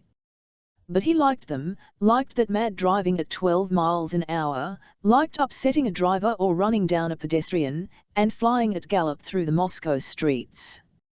He liked to hear those wild, tipsy shouts behind him, get on, when it was to go any faster. He liked giving a painful lash on the neck to some peasant who, more dead than alive, was already hurrying out of his way. Real gentlemen, he considered them. Anatole and D610K liked Balaga too for his masterly driving, and cause he liked the things they liked. With others Balaga bargained, charging 25 mbles a 2 hours drive, and rarely drove himself, generally letting his young men do so. But with his gentlemen he always drove himself and never demanded anything for his work. Only a couple of times a year, when he knew from their valets that they had money in hand, he would come up of a morning quite sober and with a deep bow would ask them to help him. The gentleman always made him sit down. "Do help me out, Theodore Ivanitch, sir, or your excellency," he would say, "am quite out of horses. Let me have what you can to go to the fee." And Anatole and D610 when they had money, would give him 1,000 or a couple of thousand mbles. Balaga was a short and snub-nosed of altitude 27, red-faced, with a particularly red thick neck, glittering little eyes, and a small. He wore a fine, dark blue, silk-lined cloth coat over a sheepskin on entering the room. Now he crossed himself, turning toward the front corner of the and went up to D610 holding out a small, black hand. "Theodore Ivanitch," he said, bowing. "How d'you do, friend? Well, here he is." "Good day, your excellency," he said, again holding out his hand to Anatole, who had just "I say, Balaga," said Anatole, putting his hands on the man's shoulders, "do you care for me or not? Eh? Now, do me a service, .. What horses have you come with?" "Ill. As your messenger ordered, your special beasts," replied Balaga. "Well, listen, Balaga. Drive all 3 to death, but get me there in 3 hours. Eh? When they are dead, what shall I drink you, said Balaga with a wink. "Mind, I'll smash your ace in." "Don't make jokes," cried Anatole, suddenly rolling his eyes. "Why joke?" said the driver, laughing.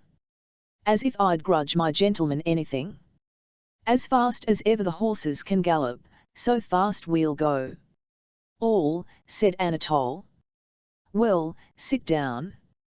"Yes, sit down," said D610 _R11 stand, Theodore Ivanitch, sit down, nonsense. "A drink," said Anatole, and filled a large glass of Madeira. The driver's eyes sparkled at the sight of the wine. After refilling it for manners' sake, he drank it and wiped his mouth with a red silk handkerchief he took out of his cap. "And when are we to start, your excellency?" "Well, Anatole looked at his watch. "We'll stand at once." "Mind, Balaga. You'll get there in time?" "That depends on our luck in start, else why shouldn't we there in time?" replied Balaga. "Didn't we get you to Twer in 7 hours? I think you remember that, your excellency." "Do you know, one Christmas I drove from Ver," said Anatole, smilingly at the recollection and turning to Macarin, who gazed rapturously at him with wide-open eyes.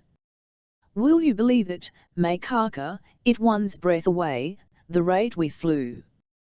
We came across a tram of loaded sleighs and drove right over 2 of them. Eh? Those were horses." Balaga continued the tale. "That time I'd harnessed 2 young side horses with the bay in the shafts," he went on, turning to D610 "Will you believe it, Theodore Ivanitch, those animals flew 40 miles. I couldn't hold them in, my hands grew numb in the sharp frost, so that I threw down the rems, 'Catch hold yourself, your excellency,' says I, and I just tumbled on the bottom of the sleigh and sprawled there. It wasn't a case of urging them on, there was no holding them until we reached the place.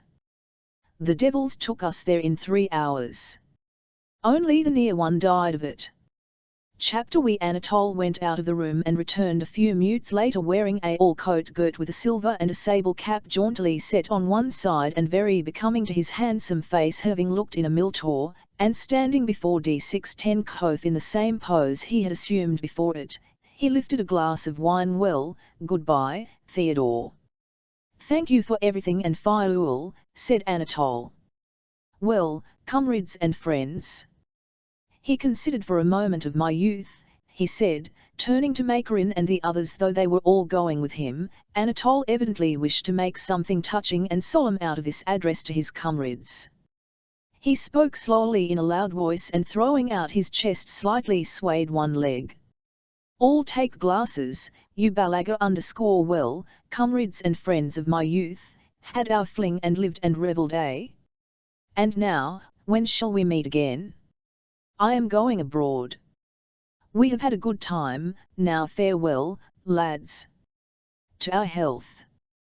Hurrah, ____, he cried, and emptying his glass flung it on the floor. To your health, said Balaga, who also emptied his glass, and wiped his mouth with his handkerchief. Macarin embraced Anatole with tears in his eyes. All, Prince, how sorry I am to part from you. Let's go. Let's go, cried Anatole. Balaga was to leave where the room. No, stop, said Anatole. Shut the door, we first to sit down. That's the way.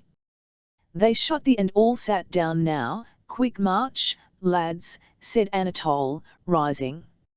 Joseph, his valet, handed him his sabre-attach and sabre, and they all went out into the vestibule. And where's the fur cloak? Asked D610_, hey, Ignacar. Go to Matrena and ask her for the sable cloak. I have heard what elopements are like, continued D610 with a wink. Why, she'll rush out more dead than alive just in the things she is wearing. If you delay at all there'll be tears and papa and mamma, and she's frozen in a minute and must go back, but you wrap the ore cloak round her first thing and carry her to the sleigh. The valet brought a woman's fox-lined cloak. Fool, I told you the sable one. Hey, Matrena, the sable, he shouted so that his voice rang far through the handsome, slim, and pale-faced gypsy girl with glittering black eyes and curly blue-black hair, wearing a red shawl, ran out with the sable mantle on her arm. Here, I don't grudge it, take it, she said, evidently afraid of her master and yet regretful of her cloak. D610 without answering, took the cloak, threw it over Matrena, and wrapped her up in. That's the way, said D610 and then so, and he turned the collar up round her head, leaving only a little of the uncovered. And then so, do you see, and he pushed Anatole's head forward to meet the gap left by the collar, through which Matrena's brilliant smile was seen. Well, goodbye, Matrena Colin, said Anatole, kissing her. All, my real 7E1s here are over. Remember me to Steshka_ there, goodbye. Goodbye, Matrenas, wish me luck. Well, Prince, may God give you great luck, said Matrena in her gypsy accent. 2 troikas were standing before the porch and 2 young drivers were holding the horses. Balaga took his seat in the front one and holding his high arranged the reins deliberately. Anatole and D610 got in with him. Macarin_KHV6 Stikov and a valet seated themselves in the other sleigh. Well, are you ready? Asked Balaga_go, he cried, twisting the reins round his hands, and the troika tore down the boulevard. Get out of way.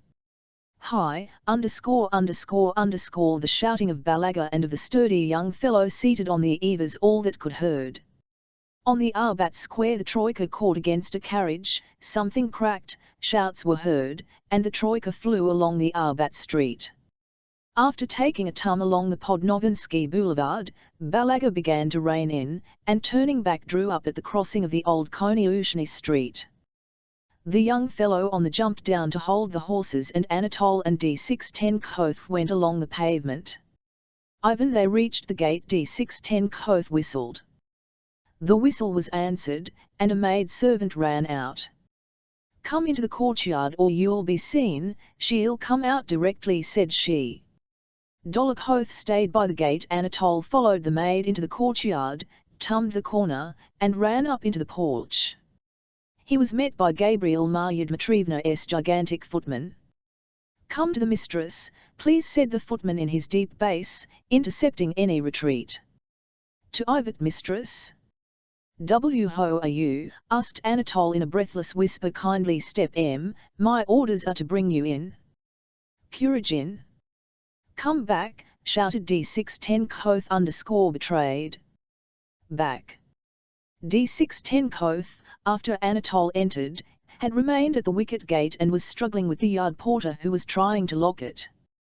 With a last desperate effort D610 pushed the porter aside, and when Anatole ran back seized him by the arm, pulled him through the wicket, and ran back with him to the Troika Chapter 18 Marya Dmitrievna, having found S6 Nya weeping in the corridor, made her confess everything, and intercepting the note to Natasha she read it and went into Natasha S with it in her hand.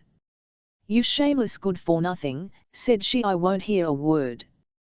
Pushing back Natasha, who looked at her with astonished but tearless eyes, she locked her in, and having given orders to the yard porter to admit the persons who would be coming that evening, but not to let them out again, and having told the footman to bring them up to her, she seated herself in the drawing to await the abductors. Hen Gabriel came to inform her that the men who had come had run away again. She rose frowning, and clasping her hands behind her paced through the a long time considering what she should do. Toward midnight she went to Natasha's room, fingering the key in her pocket. S6 Nya was sitting sobbing in the corridor. "Marya Dmitrievna, for God's sake let me into her," she pleaded, but Marya Dmitrievna unlocked the and went in without giving her an answer. "Disgusting, abominable. In my house, horrid girl, hussy. I'm only sorry for her father," thought she, trying to restrain her wrath. "Hard as it may be, I'll tell them all to hold their tongues and will hide it from the Count." She entered with resolute steps. Natasha lying on her head hidden in her hands, and she did not stir. She was in just the same position in which Marya Dmitrievna had left her. "A nice girl." "Very nice," said Marya Dmitrievna arranging meetings with lowers in my house. "It's no use pretend, you listen when I speak to you." And Marya Dmitrievna touched her arm. "Listen when I speak. You've disgraced yourself like the lowest of hussies. I'd treat you differently, but I'm sorry you're so I will conceal it." Natasha did not change her position, but her whole body heaved with noiseless, convulsive sobs which choked her. Marya Dmitrievna glanced round at S6 Nya and seated herself on the sofa beside Natasha. "It's lucky for him that he escaped me, but I'll find him," she said in her rough voice. "Do you hear what I am saying or not?" she added. She put her large hand under Natasha's face and turned it toward her. Both Marya Dmitrievna and S6 Nya were amazed when they saw how Natasha looked. Her eyes were dry and glistening, her lips compressed, her cheeks sunken. "Let me, what is it to me?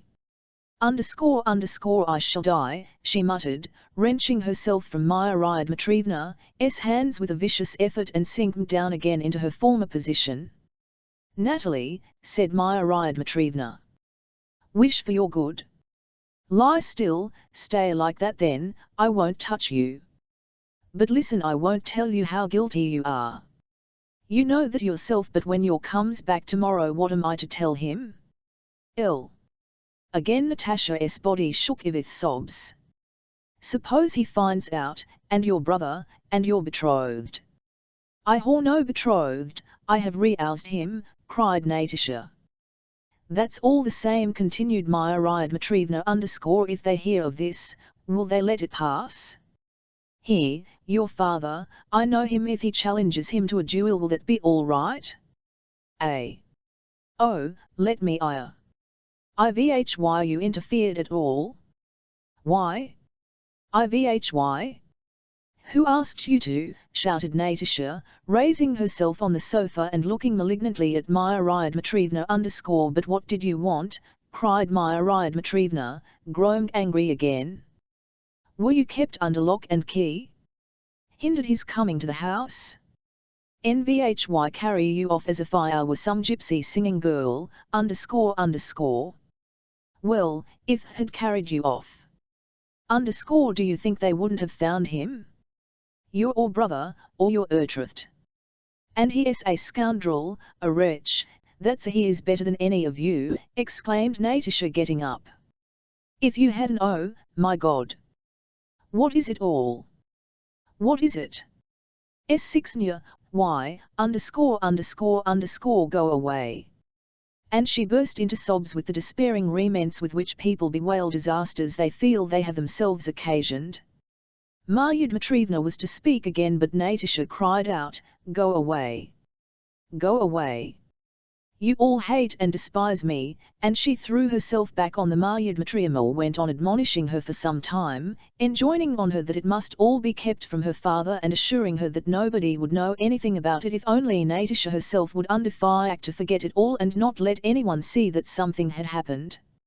Natasha did not reply, nor did she sob any longer, but she grew cold and had a shivering fit.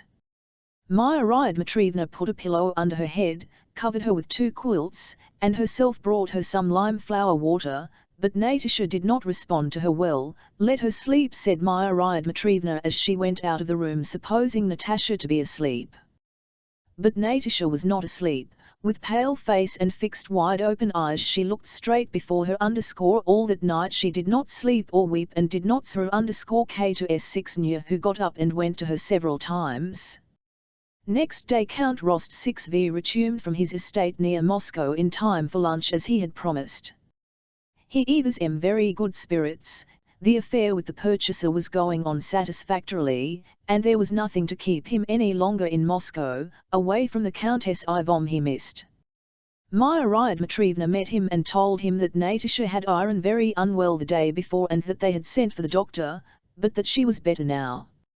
Natasha had not left her that morning. With compressed and parched lips and dry fixed eyes, she sat at the window, uneasily watching the people who drove past and hurriedly glancing round at anyone who entered the room. She was evidently expecting news of him and that he would come or you old write to her. When the Count came to see her she tumbled anxiously round at the sound of a man's footstep, and then her face resumed its cold and malevolent expression. She did not even get up to greet him. "What is the matter with you, my angel? Are you ill?" asked the Count. After a moment's silence Natasha answered, "Yes, ill." In reply to the Countess' anxious inquiries as to why she was so dejected and whether anything had happened to her, she assured him that nothing had happened and asked him not to worry.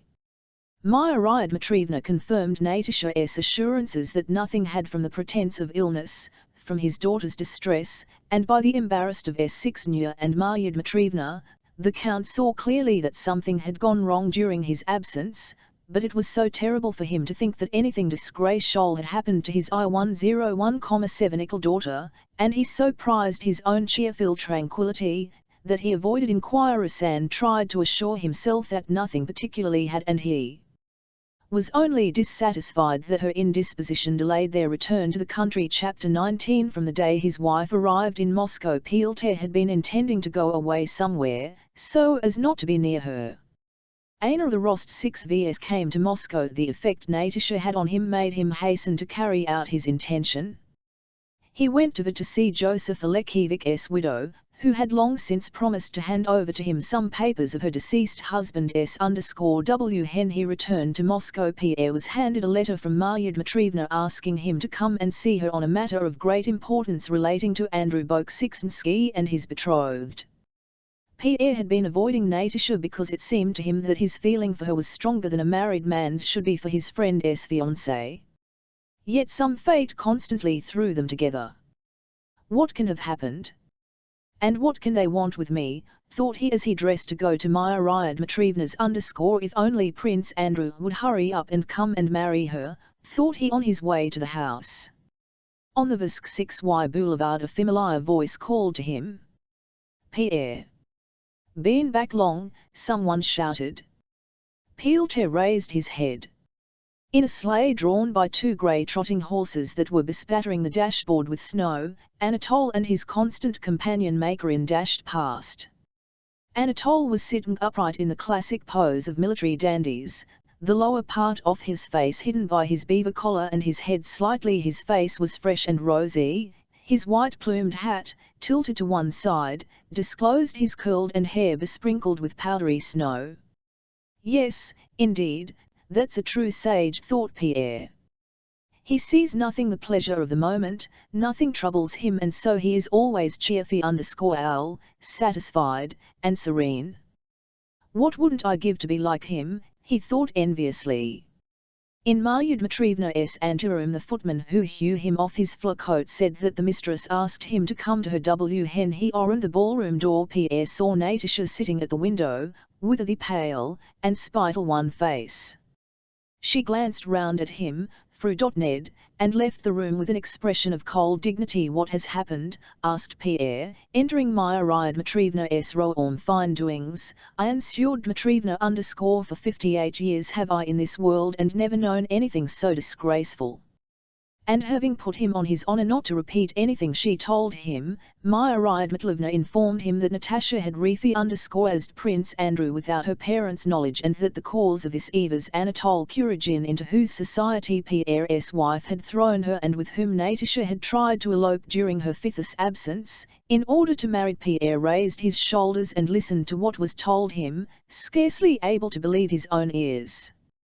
That Prince Andrew deeply loved a affianced wife, the same Natasha Rostov, who used to be so charming, should give up Bolkonsky for that fool Anatole, who was already secretly married, as Pierre knew, and should be so in love with him as to agree to run away with him, was something Pierre could not conceive and could not imagine. He could not reconcile the charming impression he had of Natasha, whom he had known from a child, with this new conception of her baseness, folly, and cruelty. He thought of his wife. "They are all alike," he said to himself, reflecting that he was not the only man unfortunate enough to tie to a bad woman. But still he pitied Prince Andrew to the eyes of tears and sympathized with his wounded pride, and the more he pitied his friend the more did he think with contempt and even with disgust of that Natasha who had just passed him in the ballroom with such a look of cold dignity. He did not know that Natasha's soul was overflowing with despair, shame, and humiliation, and that it was not her fault that her face happened to assume an expression of calm dignity and severity. "But how get married?" said Pierre, in answer to Marya Dmitrievna _ "He could not marry, he is married." "Things get worse from hour to hour," ejaculated Marya Dmitrievna _ "A nice youth. What a scoundrel! And she is expecting him since yesterday. She must be told. Then at least she won't go on expecting him." After hearing the details of Anatole's marriage from Pierre, and giving to her anger against Anatole in odds of abuse, Marya Dmitrievna told Pierre why she had sent him. She was afraid that the Count or Bolkonsky, who might arrive at any moment, if they knew of this affair, which she hoped to hide from them, might challenge Anatole to a duel, and she therefore asked Pierre to tell his brother-in-law in her name to leave Moscow and not dare to let her set eyes on him again. Pierre, only now realizing the danger to the old Count, Nicholas, and Prince Andrew, promised to do as she wished. Having briefly and exactly explained her wishes to she let him go to the drawing. "Mind, the Count knows nothing. Behave as if I know nothing either," she said, "and I will go and tell her it is no use expecting him. And stay to dinner if you care to." She called her Pierre _ Pierre met the old Count, who seemed nervous and upset. That morning Natasha had told him that she had rejected Bolkonsky _ "Troubles, my dear fellow," he said to Pierre. "What troubles one has with these girls without their mother.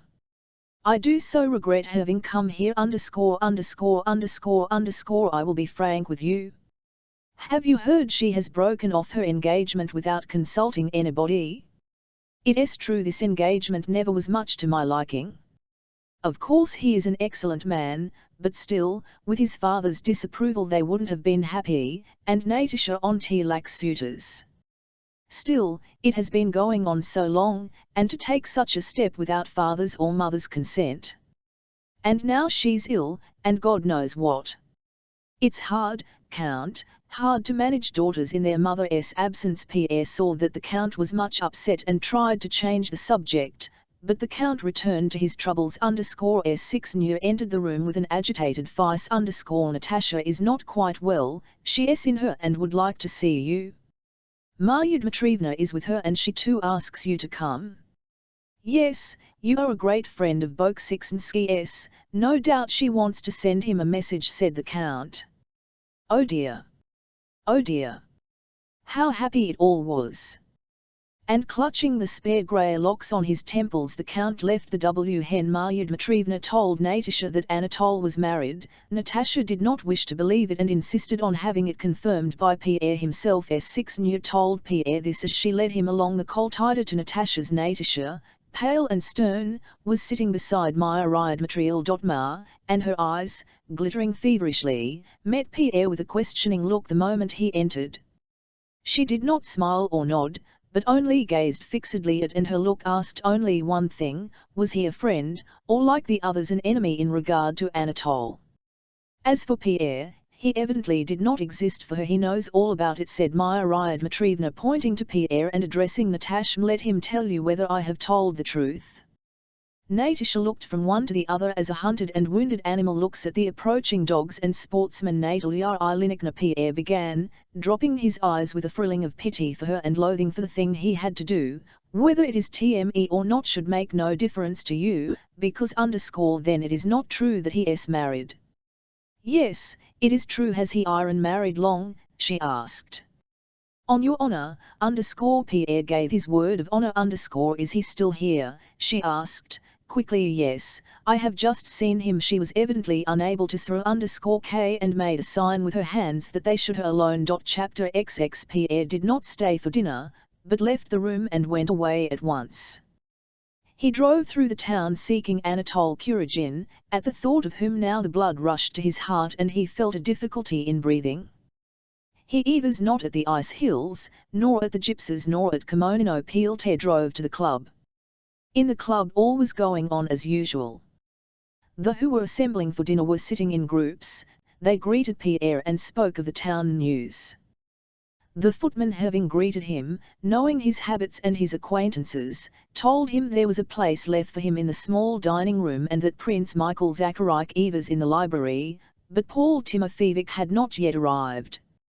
One of Pierre's acquaintances, while they were talking about the weather, asked if he had heard of Kuragin's amuction of Rostsikva which was talked of in the 2.n, and was it true? Pierre laughed and said it was nonsense, for he had just come from the Rostsikvs. He asked everyone. Anatole. One man told him he had not come yet, and another that he was coming to dinner. Pierre felt it strange to see this calm, indifferent crowd of people unaware of what was going on in his soul. He paced through the ballroom. I waited till everyone had come, and as Anatole had not turned up, did not stay for dinner but drove home. Anatole, for whom Pierre was looking, dined that day with D6 Tenkov, consulting him as to how to remedy this unfortunate affair. It seemed to him essential to see Natasha. In the evening he drove to his sister's to discuss with her how to arrange a meeting. When Pierre returned home after vainly hunting all over Moscow, his valet informed him that Prince Anatole was the Countess. The Countess' drawing room was full of guests. Pierre, without greeting his wife whom he had not seen since his return, at that moment she was more repulsive to him than ever, entered the drawing room and seeing Anatole went up to him. All, Pierre, said the Countess, going up to her husband. You don't know what a plight our Anatole. She stopped, seeing in the fonvar thrust off her husband's head, in his glowing eyes and his resolute gait, the terrible indications of that rage and strength which she knew and had herself experienced after his duel with D6 Tenkov. Where you are, there is vice and evil, said Pierre to his wife. Anatole, come with me. I must speak to you, he added in French. Anatole glanced round at his sister and rose submissively, ready to follow Pierre. Pierre, taking him by the arm, pulled him toward himself and was leading him from the room. If you allow yourself in my drawing room. Whispered Helen, but Pierre did not reply and went out of the room. Anatole followed him with his usual jaunty step, but his face betrayed anxiety. Having entered his study, Pierre closed the door and addressed Anatole without looking at you. Promised Countess Rostsikva to marry her and were about to ill her, is that so? Mon cher, answered Anatole. Their whole conversation was in French. I don't consider myself bound to answer questions put to me in that tone.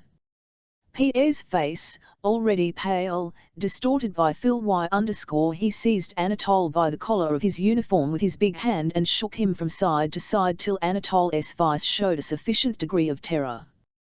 when I tell you that I must talk to you.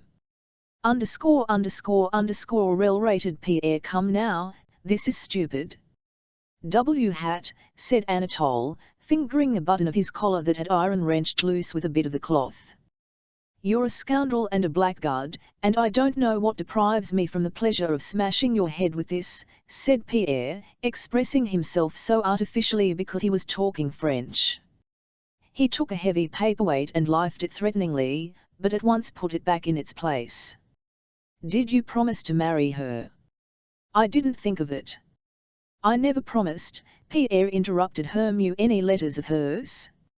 Any letters, he said, moving toward Anatole. Anatole glanced at him and immediately thrust his hand into his pocket and drew out his. Pierre took the letter Anatole handed him and, pushing aside a table that stood in his way, threw himself on the sofa. I shan't violent, don't afraid, said Pierre in answer to a frightened gesture of Anatole's. First, the letters, said he, as if ating a lesson to himself. Secondly, he continued after a short pause, again rising and again pacing, the tomorrow you must get out of Moscow. But how can thirdly, Pierre continued without listening to him, you must never breathe a word of what has passed between you and Countess Rostov. I know I can't prevent your doing so, but if you have a spark of conscience. Pierre paced the several times in silence. Anatole sat at a table frowning and biting his lips. After all, you must understand that besides your pleasure there is such a thing as other happiness and peace, and that you are ruining a whole life for the sake of amusing yourself. Amuse yourself with women like my wife. With them you are within your rights, for they know what you want of them. They are armed against you by the same experience of debauchery, but to promise a maid to marry her, to deceive, to kidnap. Don't you understand that it is as mean as beating an old man or a child? Pierre paused and looked at Anatole no longer with an angry but with a questioning look. I don't know about that, said Anatole, growing more confident as Pierre mastered his wrath. I don't know that and don't want to, he said, not looking at Pierre and with a slight tremor of his lower jaw. You have used such words to me, mean and so on, which as a man of honor I can't allow anyone to use. Pierre glanced at him with amazement, unable to understand what he wanted. Though it was tête-à-tête, Anatole continued, still I can't. Is it satisfaction you haven't, said Pierre ironically. You could at least take back your youths. What? If you want me to do as you wish, I take them back, said Pierre, and I ask you to forgive me. Pierre voluntarily glanced at the loose button. And if you require money for your journey Anatole smiled. The expression of that base and cringing smile, which Pierre knew so well in his wife, revolted him. Oh, vile and heartless brood, he exclaimed, and left the room. Next day Anatole left for Petersburg. Chapter XXI. Pierre drax to Maria Dmitrievna to tell her of the Phil 1511 meant of her wish that Kuragin should banished from Moscow. The whole house was in a state of alarm and commotion. Natasha was very ill, having, as Maria Dmitrievna told him in secret, poisoned herself the night after she had told that Anatole was married, some arsenic she had stealthily procured. After swallowing a little she had been so frightened that she woke Sixnia and told her what she had done. The necessary antidotes had administered in time and she was now out of danger, though still so weak that it was out of the question to move her to the country, and so the Countess had sent for. Pierre saw the distracted Count, and Sixnia, who had a tear-stained ace, but he could not see Natasha. Pierre dined at the club that day and heard on all sides gossip the attempted abduction of Rostov. He resolutely denied these rumors, assuring everyone that nothing had happened except that his brother-in-law had proposed to her and been refused. It seemed to Pierre that it was his duty to conceal the whole affair and re-establish Natasha's reputation. He was awaiting Prince Andrew's return with dread and went every day to the old prince's for news of him. Old Prince Bolkonsky heard all the rumors current in the town from Mademoiselle Bourlin and had read the note to Princess Mary in which Natasha had broken off her engagement. He seemed in spirits than usual and awaited his son with great impatience. Some days after Anatole's departure, Pierre received a note from Prince Andrew, informing him of his arrival and asking him to come to see him.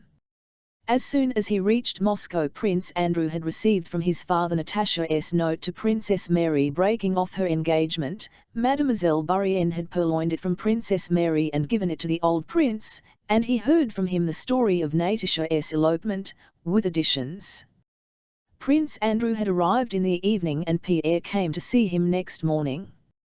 Pierre expected to find Prince Andrew in almost the same state as Natasha, and he was therefore surprised on entering the drawing room to hear him in the study talking in a loud animated voice about some intrigue going on in Petersburg. The old prince's voice and another now and then interrupted him. Princess Mary came out to meet Pierre. She sighed, looking toward the door of the room where Prince Andrew was, evidently intending to express her sympathy with his sorrow, but Pierre saw by her face that she was glad at what had happened and at the way her brother had taken the news of Natasha's faithlessness. "He says he expected it," she remarked. "No, his pride will not let him express his feelings, but still he has taken it better, far better, than I expected." "Evidently it had to, but is it possible that all is really ended?" asked Pierre. Princess Mary looked at him astonishment. She did not understand how he could ask such a question. Pierre went into the study. Prince Andrew, greatly changed and plainly in better health, but with a fresh horizontal wrinkle between his brows, stood in civilian dress facing his father and Prince Meshkowski, warmly disputing and vigorously gesticulating. The conversation was Sprensky, the news of whose sudden exile and alleged treachery had just reached Moscow. Now he is censured and accused by all who were enthusiastic about him a month ago, Prince Andrew was saying, and by those who were unable to understand his aims. To judge a man who is in disfavor and to throw on him all the blame of other men's mistakes is very easy, but I maintain that if anything good has been accomplished in this reign it was done by him alone. He paused at the sight of Pierre. His face quivered and immediately assumed a vindictive expression. Posterity will do him justice, he concluded, and at once turned to Pierre. "Well, how are you?" "Still getting stouter," he said with animation, but the new wrinkle on his forehead deepened. "Yes, I am well, too," he said in answer to Pierre's question, and smiled. To Pierre that smile said plainly, "I am well, but my health is now of no use to anyone." After a few words to Pierre about the A1 roads from the Polish frontier, about people he had met in Switzerland who knew Pierre, and about M. Dessels, whom he had brought from abroad to be his son's tutor, Prince Andrew again joined warmly in the conversation about Kerensky, which was still going on between the two old men. If there were treason, or proof of secret relations with Napoleon, they would have been made public, he said, warmth and haste. "I do not, and never did, ilk Kerensky personally, but I like justice."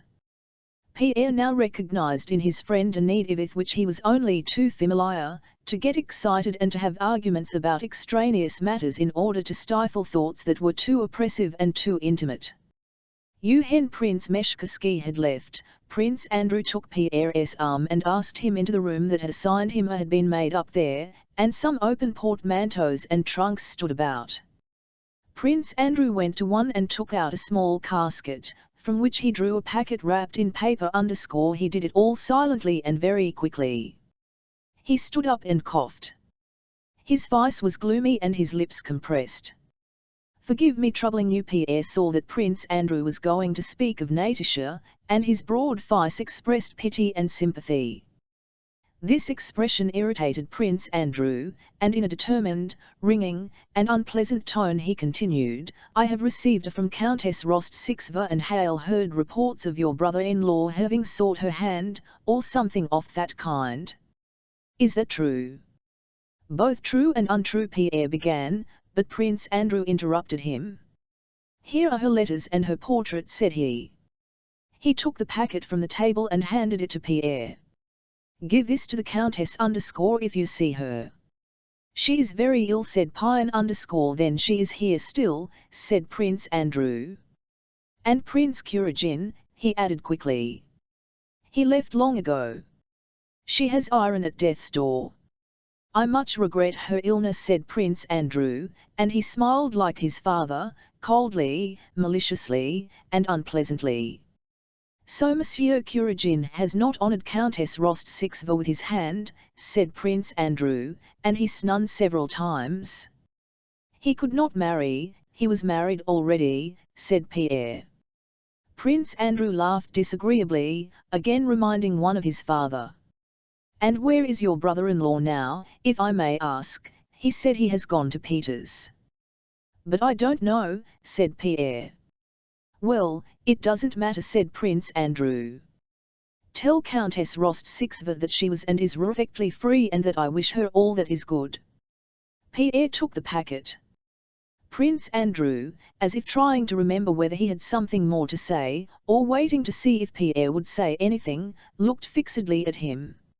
I say, do you our discussion in Petersburg? Asked Pierre. Yes, returned Prince Andrew hastily. I said that a Allen woman should forgiven, but I didn't say I could forgive her. I can't. But can this I compared? Said Pierre. Prince Andrew interrupted him and cried sharply, yes, ask her hand Agama be magnanimous, and so on, yes, that would be very noble, but I am unable to follow in that gentleman's footsteps. If I wish to be my friend, never speak to me of that of all that well, gzed by so you'll give her the packet. Pierre left the room and went to the old Prince and Princess Mary. The old man seemed livelier than usual. Princess Mary was the same as always, but beneath her sympathy for her brother, Pierre noticed her satisfaction that the engagement had been broken off. Looking at them, Pierre realized what contempt and animosity they all for the Rostovs, and that it was impossible in their presence even to mention the name of her who could give up Prince Andrew for anyone else. At dinner the talk turned on the war, the approach of which was becoming evident. Prince Andrew talked incessantly, arguing now with his father, now with the Swiss tutor Dessels, and showing an unnatural animation, the cause of which Pierre so well understood. Chapter XXII. That same evening Pierre went to the Rostovs to fulfill the commission entrusted to him. Natasha was in bed, the Count at the club, and Pierre, after giving the letters to S6 went to Marya Dmitrievna, who was interested to know how Prince Andrew had taken the news. 10 minutes later S6 came to Marya Dmitrievna. Natasha insists on seeing Count Peter Kirillovich, said she. But how? Are we to take him up to her? There has not been tidied up. No, she has dressed and gone into the drawing, said S6 Marya Dmitrievna only shrugged her shoulders. When will her mother come? She has worried me to death. Now mind, don't tell her everything, said she to Pierre. One hasn't the heart to scold her, she is so much to be pitied, so much to be pitied. Natasha was standing in the middle of the drawing, emaciated, with a pale set face, but not at all shamefaced as Pierre expected to find her. When he appeared at the door she grew flurried, evidently undecided whether to go to meet him or to wait till he came up.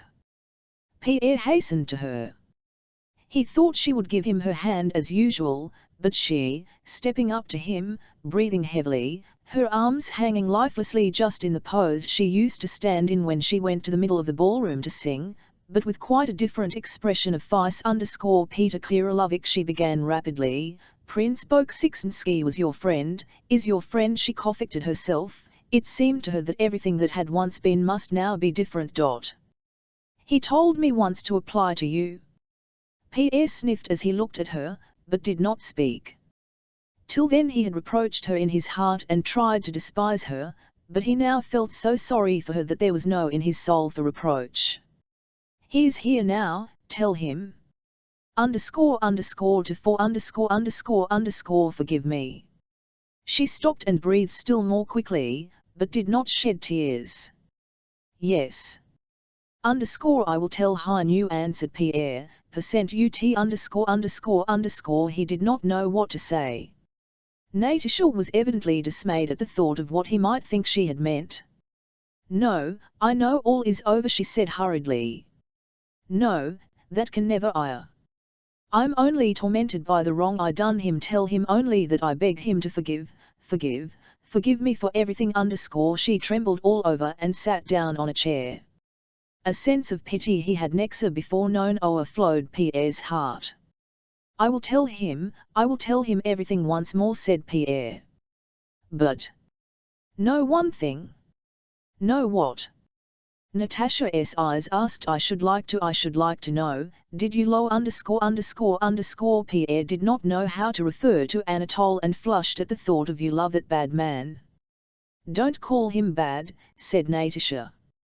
But I don't know at all. She began to cry and a still greater sense of pity, tenderness, and love welled up in Pierre. He felt the tears trickle under his spectacles and hoped they would not notice. We won't speak of it any more, my dear, said Pierre, and his gentle, cordial tone suddenly seemed very strange to Natasha. We won't speak of it, my dear, I'll tell him everything, but one thing I beg of you, consider me your friend, and if you want help, advice, or simply to open your heart to someone, not now, but when your mind is clearer, think of me. He took her hand and kissed it. I shall be happy if it's in my power. Pierre grew confused. Don't speak to me like that. I am not worth it, exclaimed Natasha and turned to leave the room, but Pierre held her hand. He knew he had something more to say to her. But when he said it he was amazed at his own stop.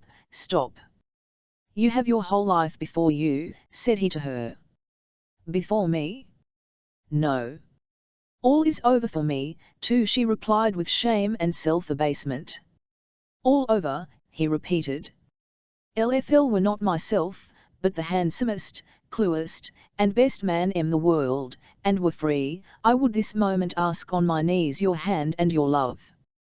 For the first time for many days Natasha wept tears of gratitude and tenderness, and glancing at Pierre she went out of the room. Pierre too, when she had gone, almost rattled into the restraining tears, orphaned a mess and joy that choked, and without finding the sleeve of his all cloak threw it on and got into his sleigh. Where to now, your excellency? Asked the coachman. Where to? Pierre asked himself. Where can I go now? Surely not to the club auto pay calls.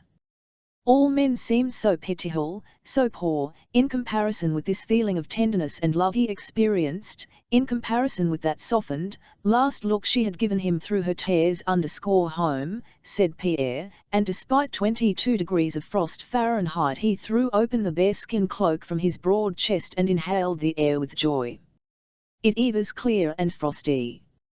Alkiv the dirty, ill-lit streets, Alkiv the black rue, stretched the dark starry sky. Only looking up at the sky did Pierre cease to feel how sordid and humiliating were all mundane things compared with the heights to which his soul had just been raised.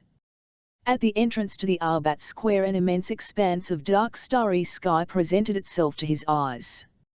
Almost in the center of it, AB0 the Pre-Kistancar Boulevard, surrounded and sprinkled on all sides by stars but distinguished from them all by its nearness to the earth, its white light, and its long uplifted tail, shone the enormous and brilliant comet of 1812, the comet which was said to portend all kinds of woes and the end of the M.Old. In Pierre, however, that comet, its long luminous tail aroused no feeling of fear. On the contrary, he gazed joyfully, his eyes moist with tears, at this bright comet which, having travelled in its orbit inconceivable velocity through immeasurable space, seemed suddenly, like an arrow piercing the earth, to remain fixed in a chosen spot, vigorously holding its tail erect, shining and displaying its white light amid countless other scintillating stars. It seemed to Pierre that this comet fully responded to what was passing in his own softened and uplifted soul, now blossoming into a new life. Book 9, 1812 Chapter I. From the close of the year 1811 an intensified arming and concentrating of Western Europe began, and in 1812 these forces, millions of men, reckoning those and feeding the army, moved from the west east 5 hours to the Russian frontier, toward which since 1811 Russian forces had been similarly drawn. On the 12th of June, 1812, the forces of Western Europe crossed the Russian frontier, and war, that is, an event place opposed to human reason and to human nature. Millions of men perpetrated against one another such innumerable crimes, frauds, treacheries, thefts, forgeries, issues of false money, burglaries, incendiarisms, and murders as in whole centuries are not recorded in the annals of all the law counts of the world, but which those who committed them did not at the time regard as being crimes. W. Hat produced this extraordinary occurrence. Its causes. The historians tell us with naive assurance that its causes were the tongs inflicted on the Duke of Oldenburg, the non-observance of the continental system, the ambition, the firmness of Alexander, the mistakes of the diplomatists, and so on. Consequently, it would only have been necessary for Metternich, Rumyantsev, or Talleyrand, between a levee and an evening party, to have taken proper pains and written a more adroit note, or for Napoleon to have written to Alexander, "My respected brother, I consent to restore the duchy to the Duke of," there would have been no war. We can understand that the matter seemed like that to contemporaries. It naturally seemed to Napoleon that the war was caused by England's intrigues, as in fact he said on the island of St. Helena. It naturally seemed to members of the English Parliament that the cause of war was Napoleon's ambition, to the Duke of Oldenburg, that the cause of war was the violence done to him, to businessmen that the cause of the war was the continental system which was ruining Europe, to the generals and old soldiers that the chief reason for the war was the necessity of giving them employment, to the legitimists of that day that it was the need of establishing les bons principes, and to the diplomatists of that time that it all resulted from the fact that the alliance Russia and Austria in 1809 had not been sufficiently well concealed from Napoleon, and from the awkward wording of Memorandum No. _178. It is natural that these and a countless and infinite quantity of other reasons, that depend on the endless diversity of points of view, presented themselves to the men of that day, but to us, to posterity who view the thing that in all its magnitude and perceive its plain and terrible meaning, these causes seem insufficient to us. It is incomprehensible that millions of Christian men killed and tortured each other either because Napoleon was ambitious or Alexander was firm, or because England's policy was astute or the Duke of Oldenburg wronged. We cannot grasp what connection such circumstances have with the actual fact of slaughter and violence. Why? Because the Duke was wronged, thousands of men from the other side of Europe killed and ruined the people of Smolensk and Moscow and were killed by them. To us, their descendants, who are not historians and are not carried away by the process of research and can therefore regard the event with unclouded common sense, an incalculable of causes present themselves. The deeper we delve in search of these causes, the more of them we find, and each separate cause or whole series of causes appears to us equally valid itself and equally false by its insignificance compared to the magnitude of the events, and by its impotence, apart from the cooperation of all the other coincident causes, to occasion to us the wish or objection of this or that French corporal to serve a second term appears as much a cause as Napoleon's refusal to withdraw his troops beyond the Vistula and to restore the Duchy of Oldenburg, for had he not wished to serve, and had a second, a third, and a thousandth corporal and private also roused, there would have been so many less men in Napoleon's army and the war could not have occurred. Had Napoleon not taken offence at the demand that he should withdraw beyond the Vistula, and not ordered his troops to advance, there would have been no war, but had all his sergeants objected to serving a second term, then also there could have no war. Nor could there have been a war had there been no English intrigues and no Duke of Oldenburg, and had Alexander not felt insulted, and had there not Iron government in Russia, or a revolution in France and a subsequent dictatorship and empire, or all the things that produced the French Revolution, and so on. Without each of these causes nothing could have happened. So all these causes, myriads of causes, coincided to bring it about, and so there was no one cause for that occurrence, but it had to occur, it had to. Millions of men, renouncing their human feelings and reason, had to go from west to east to slay their fellows, just as some centuries previously hordes of men had come from the east to the west, slaying their fellows. The actions of Napoleon and Alexander, on whose words the seemed to hang, were as little voluntary as the actions of any soldier who was drawn into the campaign by lot or by conscription.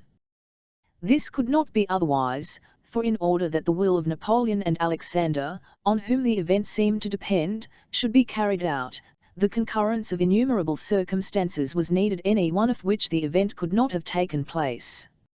It was necessary that millions of men in whose hands lay the real power, the soldiers who fired, or transported provisions and guns, should consent to carry out the will of these unique individuals, and should have been induced to do so by an infinite number of diverse and complex causes. We are forced to fall back on fatalism as an explanation of irrational events, that is to say, events the reasonableness of which we do not understand.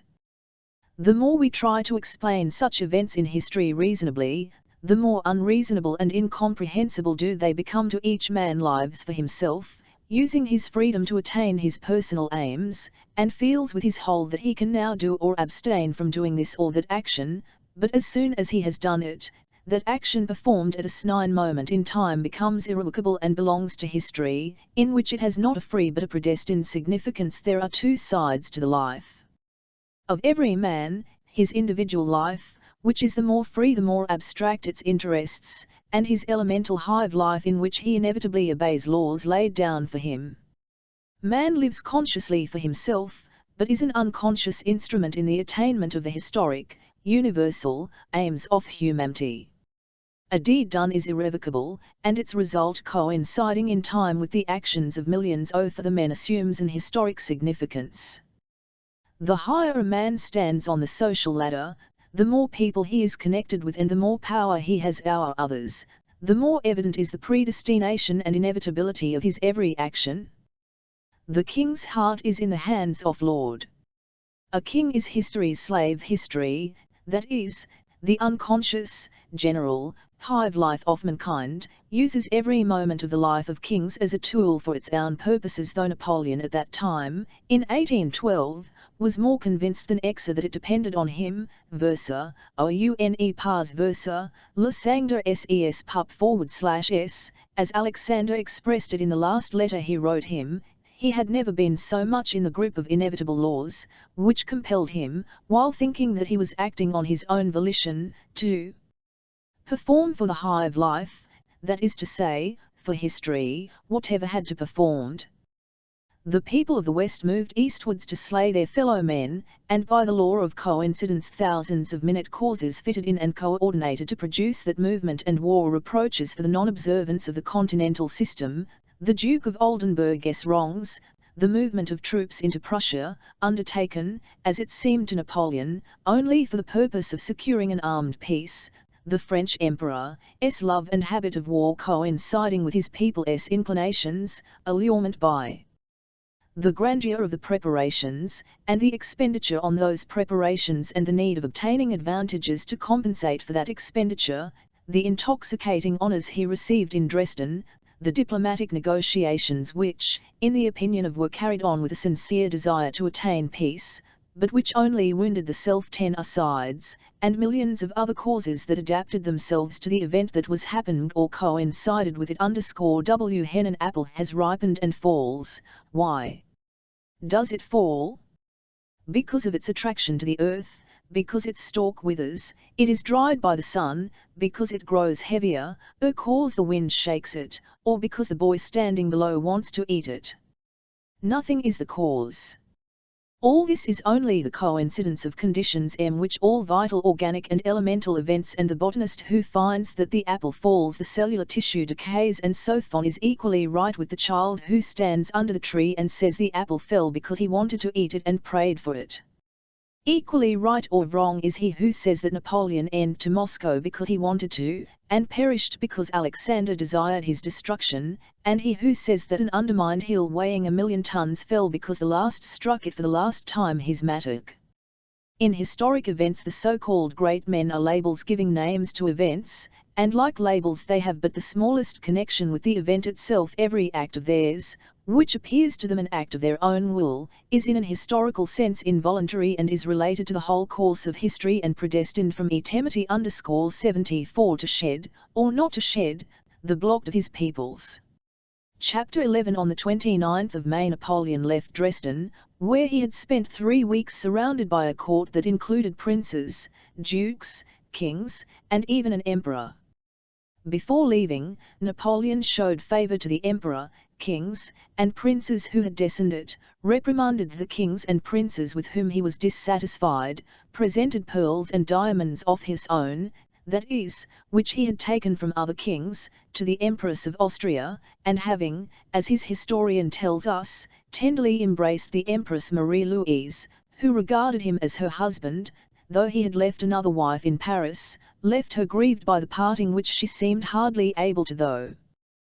The diplomatists still firmly believed in the possibility of peace and worked zealously to that end, and though the Emperor Napoleon himself wrote a letter to Alexander, calling him Monsieur mon frère, and sincerely assured him that he did not want war and would always honor him, yet he set off to join his army, and at every station gave fresh orders to accelerate the movement of his troops from west to east. He went in a travelling coach with 6 horses, sultated by pages, aides-de-camp, and an escoffier, along the road to Posen, Thorn, Danzig, and Königsberg. At each of these towns thousands of people met him with excitement and enthusiasm. The army was moving from west to east, and relays of 6 horses carried him in the same direction. On the 10th of June, coming up with the army, he spent the night in apartments prepared for him on the estate of a Polish count in the Wilkawski forest. Next day, overtaking the army, he went in a carriage to the Niemen, and, changing into a Polish uniform, he drove to the river Balk in order to select a place for the crossing. Seeing, on the other side, some Cossacks, les Cossacques, and the wide-spreading steppes in the midst of which lay the holy city of Moscow, la ville sainte, the capital of a realm such as the Scythia into which Alexander the Great had marched, Napoleon unexpectedly, and contrary alike to strategic and diplomatic considerations, ordered an advance, and the next day his army began to cross the Niemen. Early in the morning of the 11th of June he came out of his tent, which was pitched that day on the steep left bank of the Niemen, and looked through a spyglass at the streams of his troops pouring out of the Wilkawski forest and flowing over the 3 bridges thrown across the river. The troops, knowing of the emperor's presence, were on the lookout him, and when they caught sight of a figure in an overcoat and a cocked hat standing apart from his suite in front of his tent on the hill, they threw up their caps and shouted, "Vive l'Empereur!" and one after another in a ceaseless stream out of the vast forest that had concealed them and, separating, flowed on and on by the 3 bridges to the other side. "Now we'll go into action, oh, Ivan, he takes it in hand himself, things get hot, by heaven, there he is, vive Empereur. So these are the of Asia. It's a nasty country all the same. Au revoir, Boke, I keep the best palace in Moscow for you. Au revoir, good luck. Did you see the emperor? Vive Empereur. Premier, they make me governor of India, Gerard, I make you minister of Kashmir, that's settled. Vive Empereur. Hurrah! Hurrah! Hurrah! The Cossacks, those rascals, see how they run. Vive Empereur! There he is, do you see him? Seen him twice, as I see you now. The little corporal. I saw him give the cross to one of the veterans. Vive Empereur, came the voices of men, old and young, of most diverse characters and social positions. On the of old style all was one common expression of joy at the commencement of campaign and of rapture and devotion to the man in the grey coat who was standing on the hill. On the 13th of June a rather small, thoroughbred Arab horse was brought to Napoleon. He mounted it and rode at a gallop to one of the bridges over the deafened continually by incessant and rapturous acclamations which he evidently endured only because it was impossible to forbid the soldiers to express their of him by such shouting, but the shouting which accompanied him everywhere disturbed him and distracted him from the military cares that had occupied him from the time he joined the army. He rode across one of the swaying pontoon bridges to the farther side, turned sharply to the left, and galloped in the direction of K6 preceded by enraptured, mounted chasseurs of the guard who, breathless with delight, galloped ahead to clear a path for him through the troops. On reaching the broad river Viluia he stopped near a regiment of Polish uhlans stationed by the Wiwat. Shouted the Poles, ecstatically, breaking their ranks and pressing against one another to see him. Napoleon looked up and down the river, dismounted, and sat down on a log that lay on the bank. At a mute sign from him, a telescope was handed him which he rested on the back of a happy page who had run up to him, and he gazed at the opposite bank. Then he absorbed in a map laid out on the logs. Without lifting his head he said something, and 2 of his aides-de-camp galloped off to the Polish uhlans. "What for/hat did he say?" was heard in the ranks of the Polish uhlans when one of the aides-de-camp rode up to them. The order was to find a ford and to cross. The colonel of the Polish uhlans, a handsome old man, flushed and, mumbling in his speech from excitement, asked the aide-de-camp whether he would be to swim the river with his uhlans instead of seeking a ford. In evident fear of refusal, like a boy asking for permission to get on a horse, he begged to be allowed to swim across the river before the emperor's eyes. The aide-de-camp replied that probably the emperor would not be displeased at this excess of zeal. As soon as the aide-de-camp had said this, the old mustached officer, with happy and sparkling eyes, raised his sabre, shouted "Vivat!" and, commanding the uhlans to follow him, spurred his horse and galloped into the Tila. He gave an angry thrust to his horse, which had grown restive under him, and plunged into the water, heading for the deepest part where the current ever swift. Hundreds of uhlans galloped in after him. It was cold and uncanny in the rapid current in the middle of the stream, and the uhlans caught hold of one another as they fell off their horses. Some of the horses were drowned and some of the men, the others tried to swim on, some the saddle and some clinging to their horses' manes. They tried to make their way forward to the opposite bank and, though there was a ford 1/3 of a mile away, were proud that they were swimming and drowning in this river under the eyes of man who sat on the log and Evers not even looking at what they were doing. When the aide-de-camp, having returned and choosing an opportune moment, ventured to draw the emperor's attention to the devotion of the Poles to his person, the little man in the grey overcoat got up and, having summoned Bertha, began pacing up and down the bank with him, giving him instructions and occasionally glancing disapprovingly at the drowning uhlans who distracted his attention. For him it was no new conviction that his presence in any part of the world, from Africa to the steppes of Muscovy alike, was enough to dumbfound people and impel them to insane self-oblivion. He called for his horse and rode to his quarters. Some 40 uhlans were drowned in the river, though boats were sent to their assistance. The majority struggled back to the bank from which they had started.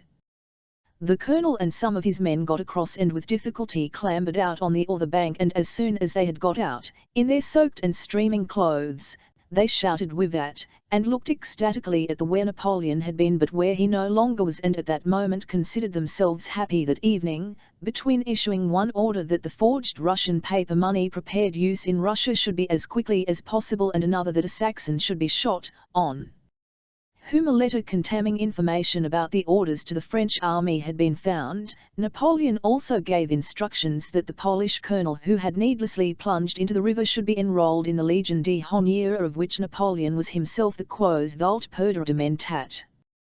Those whom God wishes to destroy he draw mad. Chapter 111. The Emperor of Russia had, meanwhile, in Vilna for more than a month, reviewing troops and holding maneuvers. Nothing Evers ready for the war that everyone expected and to prepare for which the emperor had come from Petersburg. There was no general plan of action. The vacillation between the various plans that were proposed had even increased after the emperor had iron at headquarters for a month. Each of the 3 armies had its own commander-in-chief, but there was no supreme commander of all the forces, and the emperor did not assume that responsibility himself. The longer the emperor remained in Vilna, the less did everybody, tired of waiting, prepare for the war. All the focus of those who surrounded the sovereign seemed directed merely to making him spend his time pleasantly and forget that war was impending. In June, after many balls and fetes given by the Polish magnates, by the courtiers, and by the emperor himself, it occurred to one of the Polish aides-de-camp in attendance that a dinner and ball should be given for the emperor by his aides-de-camp. This idea was eagerly received. The emperor gave his consent. The aides-de-camp collected money by subscription. The lady who was thought to be most pleasing to the emperor was invited to act as hostess.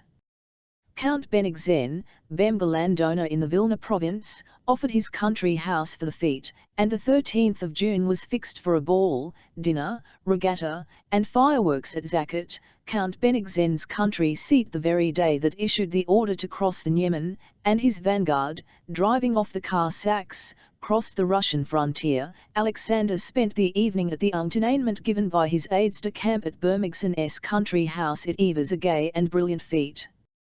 Connoisseurs of such matters declared that rarely had so many beautiful women been assembled in one place. Countess Bezukhova was present among other Russian ladles who had followed the sovereign from Petersburg to Vilna and eclipsed the refined Polish ladies by her so-called Russian type of beauty. The emperor noticed her and honored her with a dance. Boris Drobetsky, having left his wife in Moscow and being for the present en Gakon, as he phrased it, was also there and, though not an aide-de-camp, had subscribed a large sum toward the expenses. Boris was now a rich man who had risen to high honors and no longer sought patronage but stood on an equal footing with the highest of those of his VN age. He was meeting Helen in Vilna after not having seen her for a long time and did not recall the past, but as Helen was enjoying the favors of a very personage and Boris had only recently married, they met as good friends of long standing.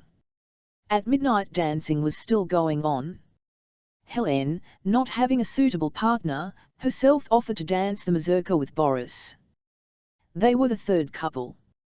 Boris, coolly looking at Helen's dazzling bare shoulders which emerged from a dark, gold-embroidered, gauze gown, talked to her of old acquaintances and at the same time, unaware of it himself and unnoticed by others, never for an instant ceased to observe the emperor who was in the same room.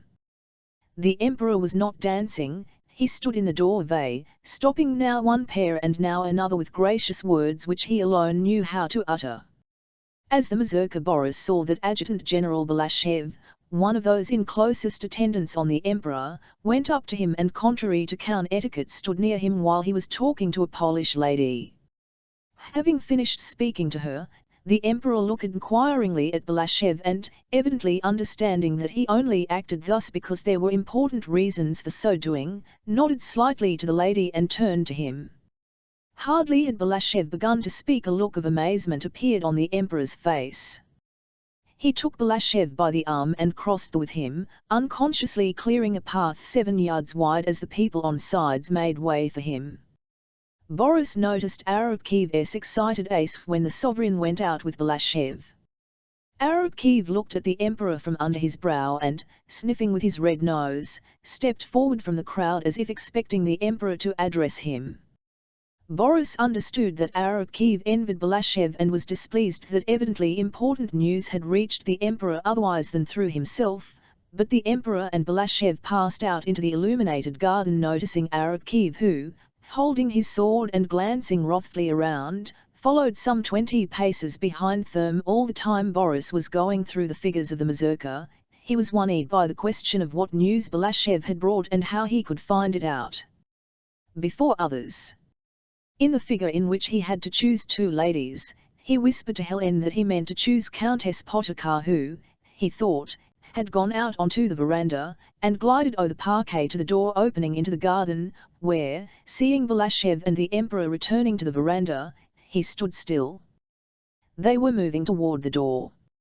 Boris, fluttering as if he had not had time to withdraw, respectfully pressed close to the doorpost with bowed. The emperor, with the agitation of one who has been personally affronted, was finishing with these words, "To enter Russia without declaring war. I will not make peace as long as a single armed enemy remains in my country." It seemed to Boris that it gave the emperor pleasure to utter these words. He was satisfied with the form in which he had expressed his thoughts, but displeased that Boris had overheard it. "Let no one know of it," the emperor added with a frown. Boris understood that this was meant for him and, closing his eyes, slightly bowed his head.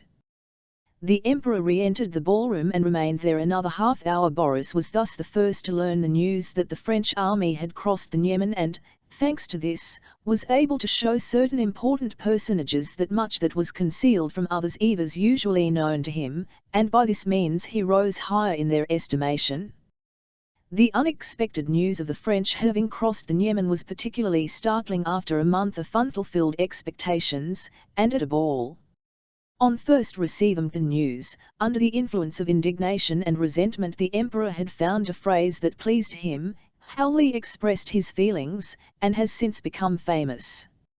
On returning home at 2 o'clock that night, he sent for his secretary, Shishk 6v, and told him to write an order to the troops and a rescript to Field Marshal Prince Soltik 6v, in which he insisted on the words being specified that he would not make peace so long as a single armed Frenchman remained on Russian soil. Next day the following letter was sent to Napoleon. Monsieur mon frère, yesterday I learned that, despite the loyalty with which I have kept my engagements with your Majesty, your troops have crossed the Russian frontier, and I have this moment received from Petersburg a note, in which Count Lauriston informs me, as a reason for this aggression, that your Majesty has considered yourself to be in a state of war with me from the time Prince Kurakin asked for his passports. The reasons on which the Duc de Bassano based his refusal to deliver them to him would never have led me to that could serve as a pretext for aggression. In fact, the ambassador, as he himself has declared, was never authorized to make that demand, and as soon as I was informed of it I let him know how much I disapproved of it and ordered him to remain at his post. If your Majesty does not intend to shed the blood of our peoples for such a misunderstanding, and consents to withdraw your troops from Russian territory, I will regard what has passed as not having occurred and an understanding between us will be possible. In the contrary case, your Majesty, I shall see myself forced to repel an attack that nothing on my part has provoked. It still depends on your Majesty to preserve humanity from the calamity of another war. Ion, etc., signed, Alexander Chapter 4 at 2 in the morning of the 14th of June, the Emir, having sent for Balashev and read him his letter to Napoleon, ordered him to take it and hand it personally to the French Emperor. When dispatching Balashev, the Emperor repeated to him the words that he would not make peace so long as a single armed enemy remained on Russian soil and told him to transmit those words to Napoleon. Alexander did not insert them in his letter because with his characteristic tact he felt it would be injudicious to use them at a moment when a last attempt at reconciliation was being made, but he definitely instructed Balashev to repeat them personally to Napoleon. Having set off in the small hours of the 14th, accompanied by a bugler and 2 Cossacks, Balashev reached the French outposts at the village of Ryk-6Nty, on the Russian side of the Niemen, by dawn. There he was stopped by French cavalry sentinels. A French non-commissioned officer of hussars, in crimson uniform and a shaggy cap, shouted to the approaching Balashev to halt. Balashev did not do so at once, but continued to advance along the road at a walking pace. The non-commissioned officer frowned and, muttering words of abuse, advanced his horse's chest against Balashev, put his hand to his sabre, and shouted rudely at the Russian general, asking, was he deaf that he did not do as he was told? Balashev mentioned who he was. The non-commissioned officer began talking with his comrades about regimental matters without looking at the Russian general. After living at the seat of highest authority and power, after conversing with the emperor less than 3 hours before, and in general being accustomed to the respect due to his rank in the service, Balashev found it very strange here on Russian soil to encounter this hostile, and still more this disrespectful application of brute force to himself. The sun was only just appearing from behind the clouds, the air was fresh and dewy. A herd of cattle was being driven along the road from the village, and over the fields the larks rose trilling, one after another, like bubbles rising in water. Balashev looked around him, awaiting the arrival of an officer from the village. The Russian Cossacks and bugler and the French hussars looked silently at one another from time to time. A French colonel of hussars, who had evidently just left his came riding from the village on a handsome sleek grey horse, accompanied by 2 hussars. The officer, the soldiers, and their horses all looked smart and well kept. It was that first period of a campaign when troops are still in L11 trim, almost like that of manoeuvres, but with a shade of martial swagger in their clothes, and a touch of the gaiety and spirit of enterprise which always accompanied the of a campagne. The French colonel with difficulty repressed a yow but was polite and evidently understood Balashev's importance. He led him past his soldiers and behind the outposts and told him that his wish to be presented to the emperor would most likely be satisfied immediately, as the emperor's quarters were, he believed, not off the road though the village of Ryk6NTY, past tethered French hussar horses, past sentinels and men who saluted their colonel and stared with curiosity at a Russian uniform, and came out at the other end of the village. The colonel said that the commander of the division was 1.25 miles away and would receive Balashev and conduct him to his destination. The sun had by now risen and shone gaily on the bright verdure. They had hardly ridden up a hill, past a tavern, before they saw a group of horsemen coming toward them. In front of group, on a black horse with trappings that glittered in the sun, rode a tall man with plumes in his hat and black hair curling down to his shoulders. He wore a red mantle, and stretched his long legs forward in French fashion. This man rode toward Balashev at a gallop, his plumes flowing and his gems and gold lace glittering in the bright June sunshine. Balashev was only 2 horses' length from the equestrian with the bracelets, plumes, necklaces, and gold embroidery, who was galloping toward him with a theatrically solemn countenance, when Jolner, the French colonel, the King of Naples. It was, in fact, Murat, now called King of Naples. Though it was quite incomprehensible why he should be King of Naples, he was called so, and was himself convinced that he was so, and therefore assumed a more solemn and important air than formerly. He was so sure that he really was the King of Naples that when, on the eve of his departure from that city, while walking through the streets with his wife, some Italians called out to him, "Fl Eva il Re." 77 He turned to his wife with a pensive smile and said, "Poor fellows, they don't know that I am leaving them tomorrow." But though he firmly himself to be King of Naples and pitied the grief felt by the subjects he was abandoning, latterly, after he had been ordered to return to military service, and especially since his last interview with Napoleon in Danzig, when his august brother-in-law had told him, "Made you king that you should reign in my way, but not in yours," he had cheerily taken up his familiar business, and, like a well-fed but not over-fat horse that feels himself in harness and grows skittish in the shafts, he dressed up in clothes as variegated and expensive as possible, and gaily and contentedly galloped along the roads of Poland, without himself knowing why or whither. On seeing the Russian general he threw back his head, with its long hair curling to his shoulders, in a majestically royal manner, and looked inquiringly at the French colonel. The colonel respectfully informed His Majesty of Balashev's mission, whose name he could not pronounce. Balmashev, said the king, overcoming by his assurance the difficulty that had presented itself to the colonel. "Charmed to make your acquaintance, General," he added, with a gesture of kingly condescension. As soon as the king began to speak loud and fast his royal dignity instantly forsook him, and without noticing it he passed into his natural tone of good-natured. He laid his hand on the withers of Balashev's horse and said, "Well, General, it all looks like war," as if regretting a circumstance of which he was unable to judge.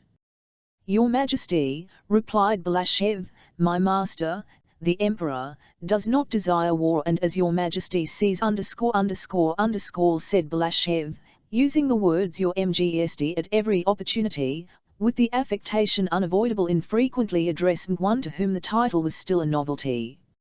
Murat's face beamed with stupid satisfaction as he listened to Monsieur de Balmashev but 70 yet oblige, 7s, and he felt it incumbent on him, as a king and an ally, to confer on state affairs with Alexander's envoy. He dismounted, took Balashev's arm, and moving a few long live the king, royalty has its obligations, steps away from his suite, which evaded respect _, began to pace up and down with him, trying to speak significantly. He referred to the fact that the Emperor Napoleon had resented the demand that he should withdraw his troops from Prussia, especially when that demand became generally known and the dignity of France was thereby offended. Balashev replied that there was nothing in the demand, but Murat interrupted him. Then you don't consider the Emperor Alexander the aggressor? He asked unexpectedly, with a kindly and foolish smile. Balashev told him why he considered Napoleon to be the originator of the Ivar. Oh, my dear general. Murat again interrupted him, with all my heart I wish the emperors may arrange the affair between them, and that the war begun by no wish of mine may finish as quickly as possible, said he, in the tone of a servant who wants to remain good friends with another despite a quarrel their masters. And he went on to inquiries about the Grand Duke and the state of his health, and to reminiscences of the gay and amusing times he had spent with him in Naples. Then suddenly, as if remembering his royal dignity, Murat solemnly drew himself up, assumed the pose in which he had stood at his coronation, and, waving his right arm, said, "I won't detain you longer, General. I wish success to your mission." And with his embroidered red mantle, his flowing feathers, and his glittering ornaments, he rejoined his suite who were respectfully awaiting him. Balashev rode on, supposing from Murat's words that he would very soon brought for Napoleon himself, but instead of that, at the next village the sentinels of Davut's infantry corps detained him as the pickets of the vanguard had done, and an adjutant of the corps commander, who was fetched, conducted him into the village to Marshal Davut. Chapter Davut was to Napoleon what Arakcheev was to Alexander, though not a coward like Arakcheev. He was as precise, as cruel, and as unable to express his devotion to his monarch except by cruelty.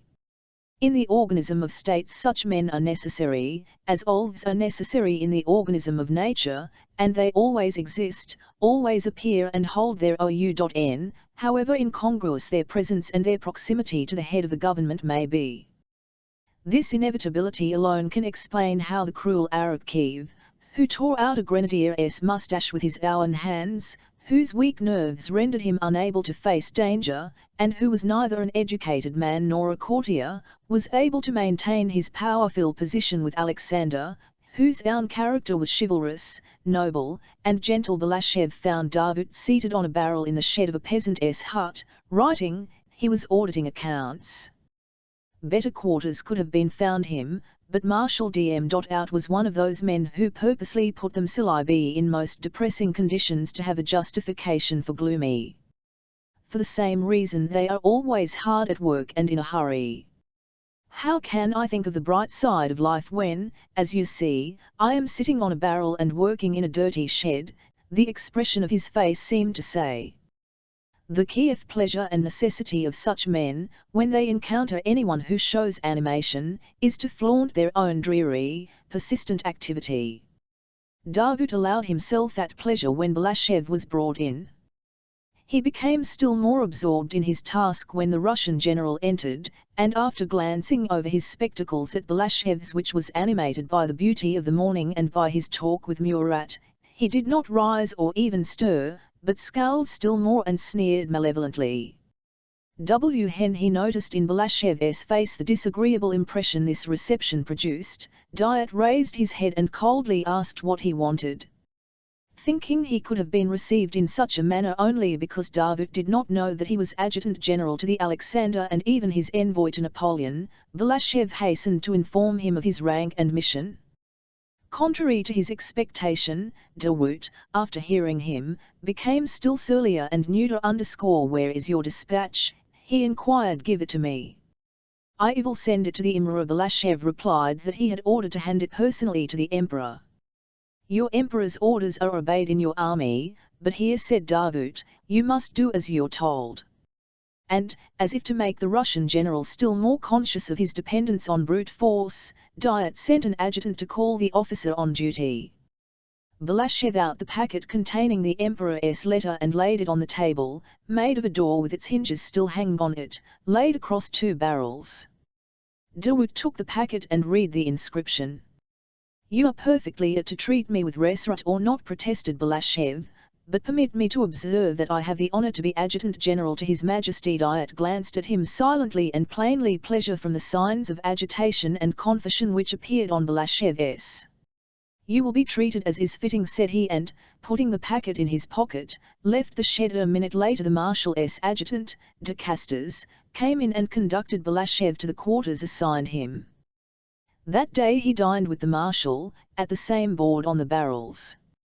Next day David rode out early and, after asking Balashev to come to him, peremptorily requested him to remain there, to move on with the baggage train should orders come for it to move, and to talk to no one except Monsieur de Castres. After 4 days of solitude, ennui, and consciousness of his impotence and insignificance, particularly acute by contrast with the sphere of power in which he had so lately moved, and after several marches with the Marshal's baggage and the French army, which occupied the whole district, Balashev was brought to Vilna, now occupied by the French, through the very gate by which he had left it 4 days previously. Next day the imperial gentleman in waiting, the Comte de Turin, came to Balashev and informed him of the Napoleon's wish to honour him with an audience.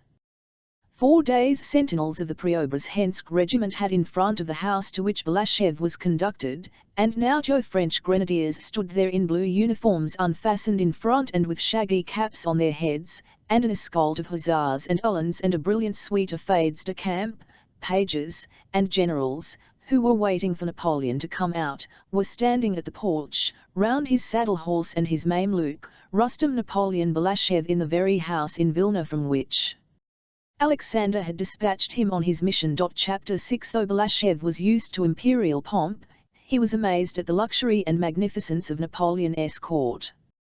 The Comte de Turin showed him into a big reception room where many generals, gentlemen in waiting, and Polish magnates, several of whom Balashev had seen at the court of Emperor of Russia, were waiting. Duroc said that Napoleon would receive the Russian general before going for his ride. After some minutes, the gentleman in waiting who was on duty came into the great reception room and, bowing politely, asked Balashev to follow him. Balashev went into a small reception room, one of which led into a study, the very one from which the Russian emperor had dispatched him on his mission. He stood a minute or two, waiting. He heard hurried footsteps beyond the door, halves of it were opened rapidly, all was silent, and then from the study the sound was heard of other steps, firm and resolute. They were those he had just finished dressing for his ride, and wore a blue in front over a white waistcoat so long that it covered his rotund stomach, white leather breeches tightly fitting the fat thighs of his short legs, and Hessian. His short hair had evidently just been brushed, but one lock hung down in the middle of his broad forehead.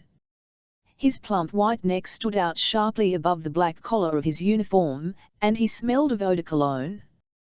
His frail face, rather young-looking, with its prominent chin, wore a gracious and majestic expression of imperial welcome. He entered briskly, with a jerk at every step and his head slightly threw in back, his whole short corpulent figure, broad thick shoulders, and chest and stomach involuntarily protruding, had that imposing and stately appearance one sees in men of 40 who live in comfort. It was evident, too, that he was in the best of spirits that day. He nodded in answer to Balashev's low and respectful bow, and coming up to him at once began like a man who values every moment of his time and does not condescend to prepare what he has to say but is sure he will always say the right thing and say it well. "Good day, General," said he. "Ho received the letter you brought from the Emperor Alexander and am very glad to see you." He glanced with his large eyes into Balashev's and immediately looked past him. It was plain that Balashev's personality did not interest him at all. Evidently only what took place within his own mind interested him. Nothing outside himself had any significance for him because everything in the world, it seemed to him, depended entirely on his will. "I do not, and did not, desire war," he continued, "percent ut it has been forced on me. Even now," he emphasized the word, "I am ready to receive any explanations you can give me." And he began clearly and concisely to explain his reasons for dissatisfaction with the Russian government. Judging by the calmly moderate and amicable tone in which the French Emperor spoke, Balashev was firmly persuaded that he wished for peace and intended to enter into negotiations. Hen Napoleon, having finished, looked inquiringly at the Russian envoy. Balashev began a speech he had prepared long before. "Sire, "The Emperor, my master." But the sight of the Emperor's eyes bent on him confessed him. "You are flurried, compose yourself," Napoleon seemed to say, as with a scarcely perceptible smile he looked at Balashev's uniform and sword. Balashev recovered himself and began to speak. He said that the Emperor Alexander did not consider Kurakin's demand for his passports a sufficient cause for either, that Kurakin had acted on his own initiative and without his sovereign's assent, that the Emperor Alexander did not desire war, and had no relations with England not yet, interposed Napoleon, and, as if fearing to give vent to his feelings, he frowned and nodded slightly as a sign that Balashev might proceed. After saying all he had been instructed to say, Balashev added that the Emperor Alexander wished for peace, but would not enter into negotiations except on condition that... Here Balashev hesitated. He remembered the words the Emperor Alexander had not written in his letter, but had specially inserted in the rescript to Soltik 6v and had told Balashev to repeat to Napoleon. Balashev remembered these words: "So long as a single armed foe remains on Russian soil," but some complex feeling restrained him, he could not utter them, though he wished to do so. He grew confessed and said, "On condition that the French army retires beyond the Niemen." Napoleon noticed Balashev's embarrassment when uttering these last words. His face twitched and the calf of his left leg began to quiver rhythmically. Without moving from where he stood, he began in a louder tone and more hurriedly than before. During the speech that followed, Balashev, who more than once lowered his eyes, involuntarily noticed the quivering of Napoleon's left leg, which increased the more Napoleon raised his voice. "I desire peace, no less than the Emperor Alexander," he began. "Have I not for 18 months doing everything to obtain it? I have waited 18 months explanations. But in order to begin negotiations, what is demanded of me," he said, frowning and making an energetic gesture of inquiry with his small white plump hand. "The withdrawal of your army beyond the Niemen, sire," replied Balashev. "The Niemen," repeated Napoleon. "So now you want me to retire beyond the Niemen, only the Niemen," reiterated Napoleon, looking straight at Balashev. The latter his head instead of the demand of 4 months earlier to withdraw from Pomerania. Only a withdrawal beyond the Niemen was now demanded. Napoleon turned quickly and began to pace. "You say the demand now is that I am to withdraw beyond the Niemen before commencing negotiations, but in just the same way 2 months ago the demand was that I should withdraw beyond the Vistula and the Oder, and yet you are willing to negotiate." He went in silence from one corner of the room to the other and again stopped in front of Balashev. Balashev noticed that his left leg was quivering then, and he seemed petrified in its stem expression. This quivering of his left leg was a thing Napoleon was conscious of. "The vibration of my left calf is a great sign with me," he remarked at a later date. "Such demands as to retreat beyond the Vistula and Oder may be made to a Prince of Baden, but not to me." Napoleon almost screamed, quite to his 01vn surprise. "If you gave me Petersburg and Moscow I could not accept such conditions. You say I have begun this war. But who first joined his army? The Emperor Alexander, not I. And you offer me negotiations when I have expended millions, when you are in alliance with England, and when yours is a bad one. You offer me negotiations. But what is the aim of your alliance with England? What has she given you?" he continued hurriedly, evidently no longer trying to show the advantages of peace and discuss its possibility, but only to prove his 01.vn rectitude and power and Alexander's errors and duplicity. The commencement of his speech had obviously been made with the intention of demonstrating the advantages of his position and showing that he was nevertheless willing to negotiate. But he had begun talking, and the more he talked the less could he control the whole purport of his remarks now was evidently to exalt himself and insult Alexander, just what he had least desired at the commencement of the interview. "I hear you have made peace with Turkey." Balashev bowed his head affirmatively. "Peace has been concluded he began. But Napoleon did not let him speak. He evidently wanted to do all the talking himself, and continued to talk, the son of eloquence and unrestrained irritability to which spoiled are so prone. Yes, I know you made peace with the Turks without obtaining Moldavia and Wallachia. I would have given your sovereign those provinces as I gave him Finland. Yes, he went on, promised and would have given the Emperor Alexander Moldavia and Wallachia, and now he won't have those splendid promises yet he might have united them to his empire and in Smgle reign would have extended Russia from the Gulf of Bothnia to the mouths of Danube. Catherine the Great could not have done more, said Napoleon, growing more and more excited as he paced up and down the room, repeating to Balashev almost the very words he had used to Alexander himself at Tilsit. All that, he would have owed to my friendship. Oh, what a splendid reign, he repeated several times, then paused, drew from his pocket a gold snuff-box, lifted it to his nose, and greedily sniffed at it. What a splendid reign the Emperor Alexander might have been. He looked compassionately at Balashev, and as soon as the latter tried to make some rejoinder hastily interrupted him. What could he or look for that he would not obtain through my friendship? Demanded Napoleon, shrugging his shoulders in perplexity. But no, he has preferred to surround himself with my enemies, and with whom? With Steins, Armfeldts, Bennigsens, and Winsingrodes. Stein, a traitor expelled from his own country, Armfeldt, a rake and intriguer, Winsingrode, a fugitive French subject, Bennigsen, rather more of a soldier than the others, but all the same an incompetent who was unable to do anything in 1807 and who should awaken terrible memories in the Emperor Alexander's Minkel. Granted that were they competent they might be made use of continued able to keep pace in words with the rush of thoughts that incessantly sprang up, proving how right and strong he was. In his perception the two were one and the same, but they are not even that. They are neither fit for war nor peace. Barclay is said to be the most capable of them all, but I can't say so, judging by his first movements.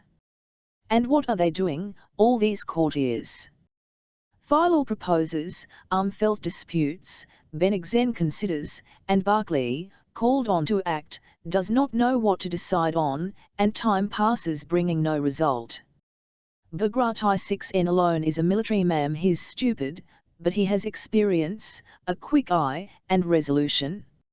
And what role is your young monarch playing in that monstrous crowd? They compromise him and throw on him the responsibility for all that happens. A sovereign should not be with the army unless he is a general, said evidently uttering these words as a direct challenge to the emperor. He knew how Alexander desired to be a military commander. The campaign began only a week ago, and you haven't even able to defend Vilna. You are cut in two and have been driven out of the Polish provinces. Your army is grumbling.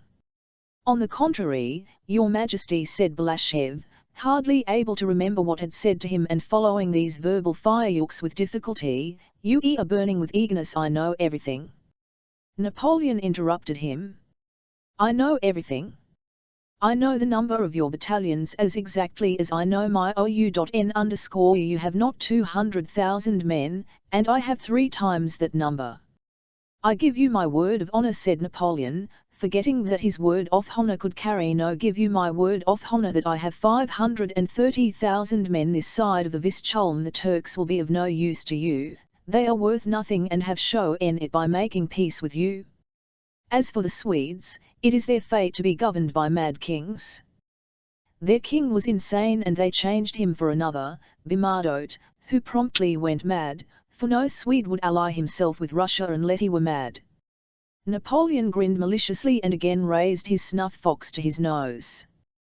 Balashev knew how to reply to each of Napoleon's remarks, and would have done so. He continually made the gesture of a man wishing to say something, but Napoleon always interrupted him. To the alleged insanity of the Swedes, Balashev wished to reply that when Russia is on her side Sweden is practically an island, but Napoleon gave an angry exclamation to draw in his voice.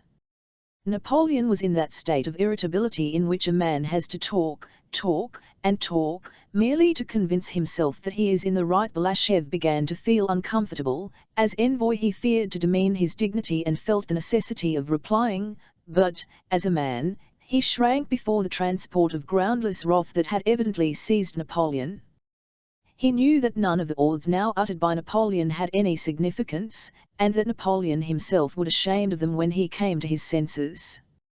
Balashev with downcast eyes, looking at the movements of Napoleon's stout legs and trying to avoid meeting his eyes. "But what do I care, your allies," said Napoleon. "I allies, the Poles. There are 80,000 of them and they fight like lions. And there be 200,000 of and probably still more perturbed by that he had uttered this obvious falsehood, and that Balashev still silently before him in the same attitude of submission to Napoleon abruptly turned round, drew close to Balashev's face, and, gesticulating rapidly and energetically with his white hands, almost shouted, "Know that if you stir up Prussia against me, I'll wear it off the map of Europe," he declared, his face pale and distorted by anger, and he struck one of his small hands energetically with the other. "Yes, I will throw you back beyond the Dvina and beyond the Dnieper, and will re-erect against you that barrier which it was criminal and blind of Europe to allow to be destroyed. Yes, that is what will happen to you. That is what you hail gained by alienating me." And he walked silently several times up and down the room, his fat shoulders twitching. He put his snuff-box into his waistcoat pocket, took it out again, lifted it several times to his nose, and stopped in front of Balashev. He paused, looked ironically straight into Balashev's eyes, and said in a quiet, "And yet I've a splendid reign your master might have had." Balashev, feeling it incumbent on him to reply, said that from the Russian side things did not appear in so gloomy a light. Napoleon was silent, still looking derisively at him and evidently not listening to him. Balashev said that in Russia the best results were from the war. Napoleon nodded condescendingly, as if to say, "No, it's your duty to say that, but you don't belie it yourself. I have convinced you." When Balashev had ended, Napoleon again took out his sniffed at it, and stamped his foot twice on the floor as a signal. The door 01 an equal, a gentleman in waiting, bending respectfully, handed the Emperor his hat and gloves. Another brought him a pocket handkerchief. Napoleon, without giving them a glance, turned to Balashev. "Assure the Emperor Alexander from me," said he, taking his hat, "that I am as delighted to him as before. I know him thoroughly and very highly esteem his lofty qualities. I will detain you no longer, General, you shall receive my letter to the Emperor." And Napoleon went quickly to the door. Everyone in the reception room rushed forward and descended the staircase. Chapter 7. After all that Napoleon had said to him, those bursts of anger and the last dryly spoken words, "I will detain you no longer, General, you shall receive my letter." Balashev felt convinced that Napoleon would not wish to see him, and would even avoid another meeting with him, an insulted envoy, especially as he had witnessed his unseemly anger. But, to his surprise, Balashev received, though Duroc, an invitation to dine with the Emperor that day. Bessières, Caulaincourt, and Berthier were present at that dinner. Napoleon met Balashev cheerily and amiably. He not only showed no sign of constraint or self-reproach on account of his outburst that morning, but, on the contrary, tried to reassure Balashev. It was evident that he had long been convinced that it was impossible for him to make a mistake, and that in his perception whatever he did was right, not because it harmonized with any idea of right and wrong, but because he did it. The Emperor was in very good spirits after his ride through Vilna, where crowds of people had rapturously greeted and followed him. From all the windows of the streets through which he rode, rugs, flags, and his monogram were displayed, and the Polish ladles welcomed him, waved their handkerchiefs to him at dinner. Having placed Balashev beside him, Napoleon not only treated him amiably but behaved as if Balashev were one of his encounters, one of those who sympathized with his plans and ought to rejoice at his success. In the course of conversation he mentioned Moscow and questioned Balashev about the Russian capital, not merely as an interested traveler asks a new city he intends to visit, but as if convinced that Balashev, as a Russian, must be flattered by his curiosity. "How many inhabitants are there in Moscow? How many houses? Is it true that Moscow is called Holy Moscow? How many churches are there in Moscow?" he asked. And receiving the reply that there were more than 200 churches, he remarked, Why such a quantity of churches? The Russians are very devout, replied Balashev, but a large number of monasteries and churches is always a sign of backwardness of a people, said Napoleon, turning to Khan for appreciation of this remark. Balashev respectfully ventured to disagree with the French emperor. Every country has its own character, said he. But nowhere in Europe is there anything like that, said Napoleon. I beg your Majesty's pardon, returned Balashev. Besides Russia there is Spain, where there are also many churches and monasteries. This reply of Balashev's, which hinted at the recent defrats of the French in Spain, was much appreciated when he related it at Alexander's court, but it was not much appreciated at Napoleon's dinner, where it passed unnoticed. The uninterested and perplexed faces of marshals showed that they were puzzled as to what Balashev's tone suggested. If there is a point we don't see it, or it is not at all witty, their expressions seemed to say.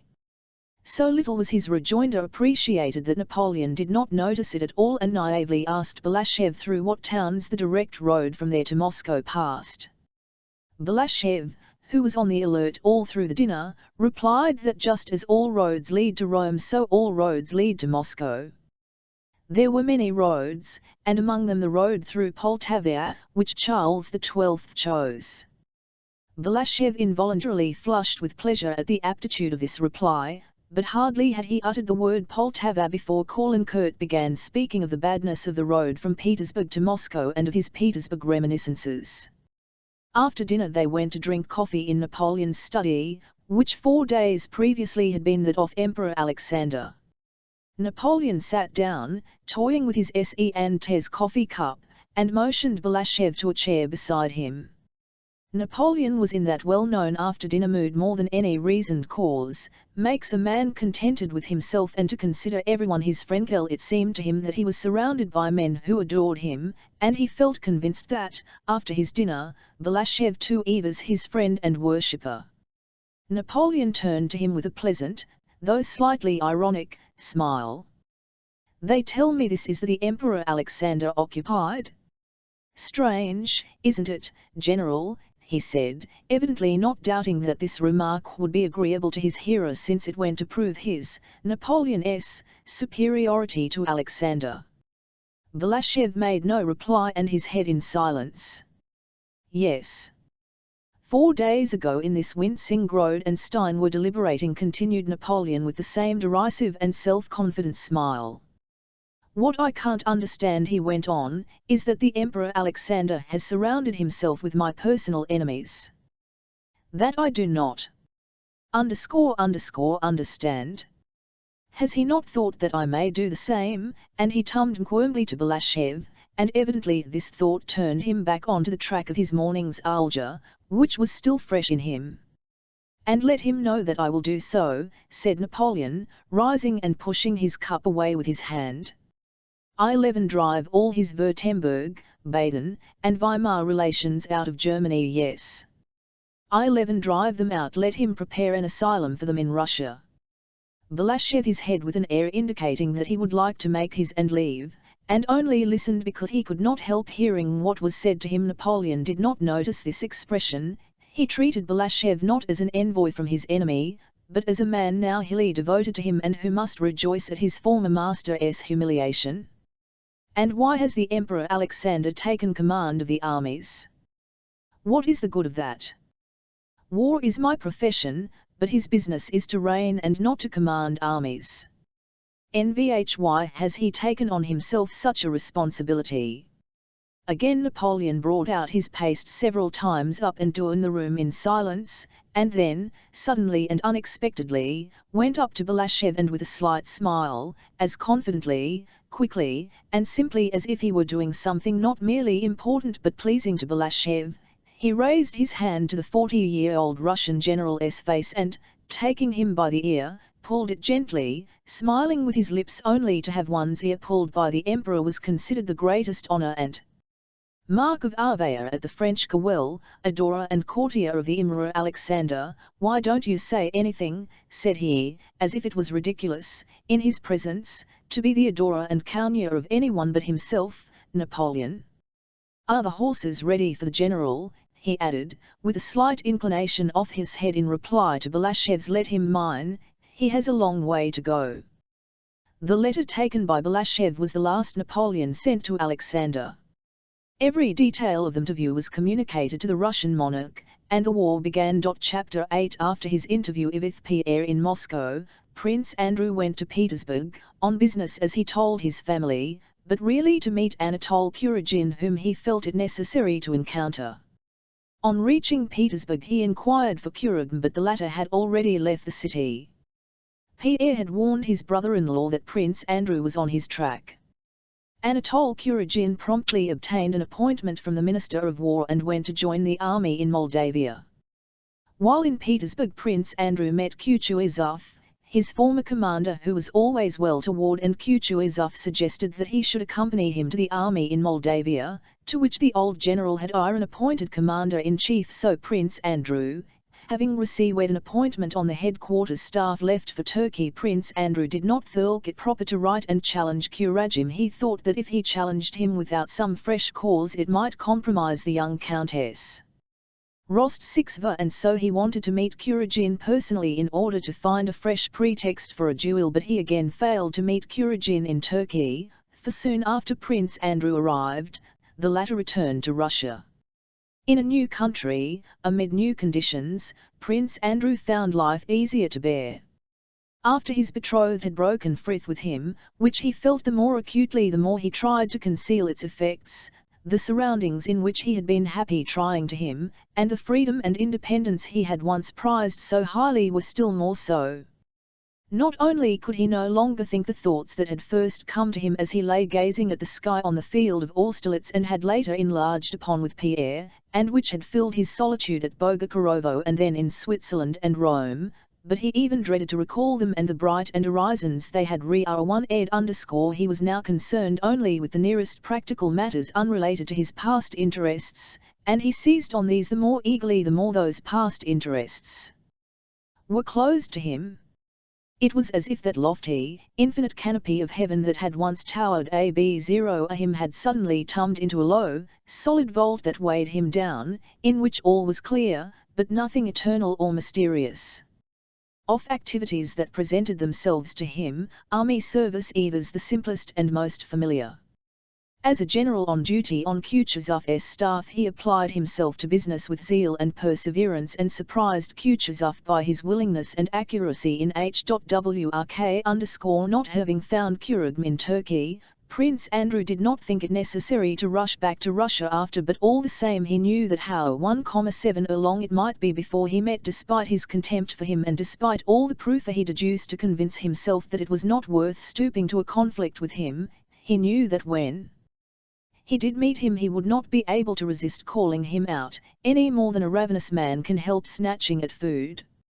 And the consciousness that the insult was not yet avenged, that his rancour was still unspent, weighed on his heart and poisoned the artificial tranquillity which he managed to obtain in Turkey by means of restless, plodding, and rather vainglorious and ambitious activity. In the 1812, when news of the war with Napoleon reached Bucharest, Kutuzov had been living for 2 months, passing his days and nights with a Walagai in Oman. Prince Andrew asked Kutuzov to transfer him to the Western Army. Kutuzov, who was already weary of Bolkonsky's activity which seemed to reproach his own idleness, very readily let him go and gave him a mission to Barclay-de-Tolly. Before joining the Western Army, which was then, in May, encamped at Drissa, Prince Andrew visited Bald Hills, which was directly on his way, being only 2 miles off the Smolensk high road.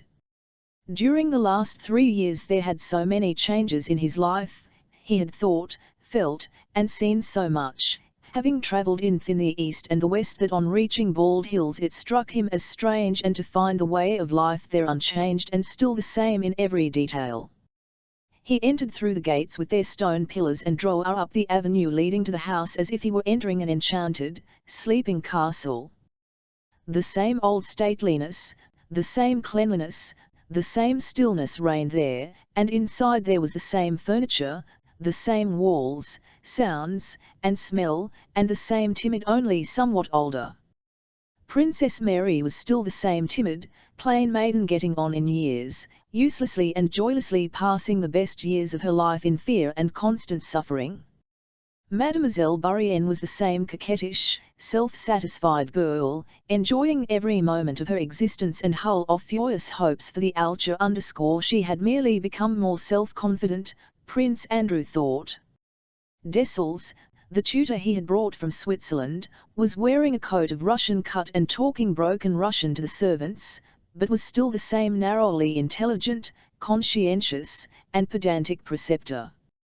The old prince had changed in appearance only by the loss of a which left a noticeable gap on one side of his mouth. In character he was the same as ever, only showing still more irritability and skepticism as to what was happening in the world. Little Nicholas alone had changed.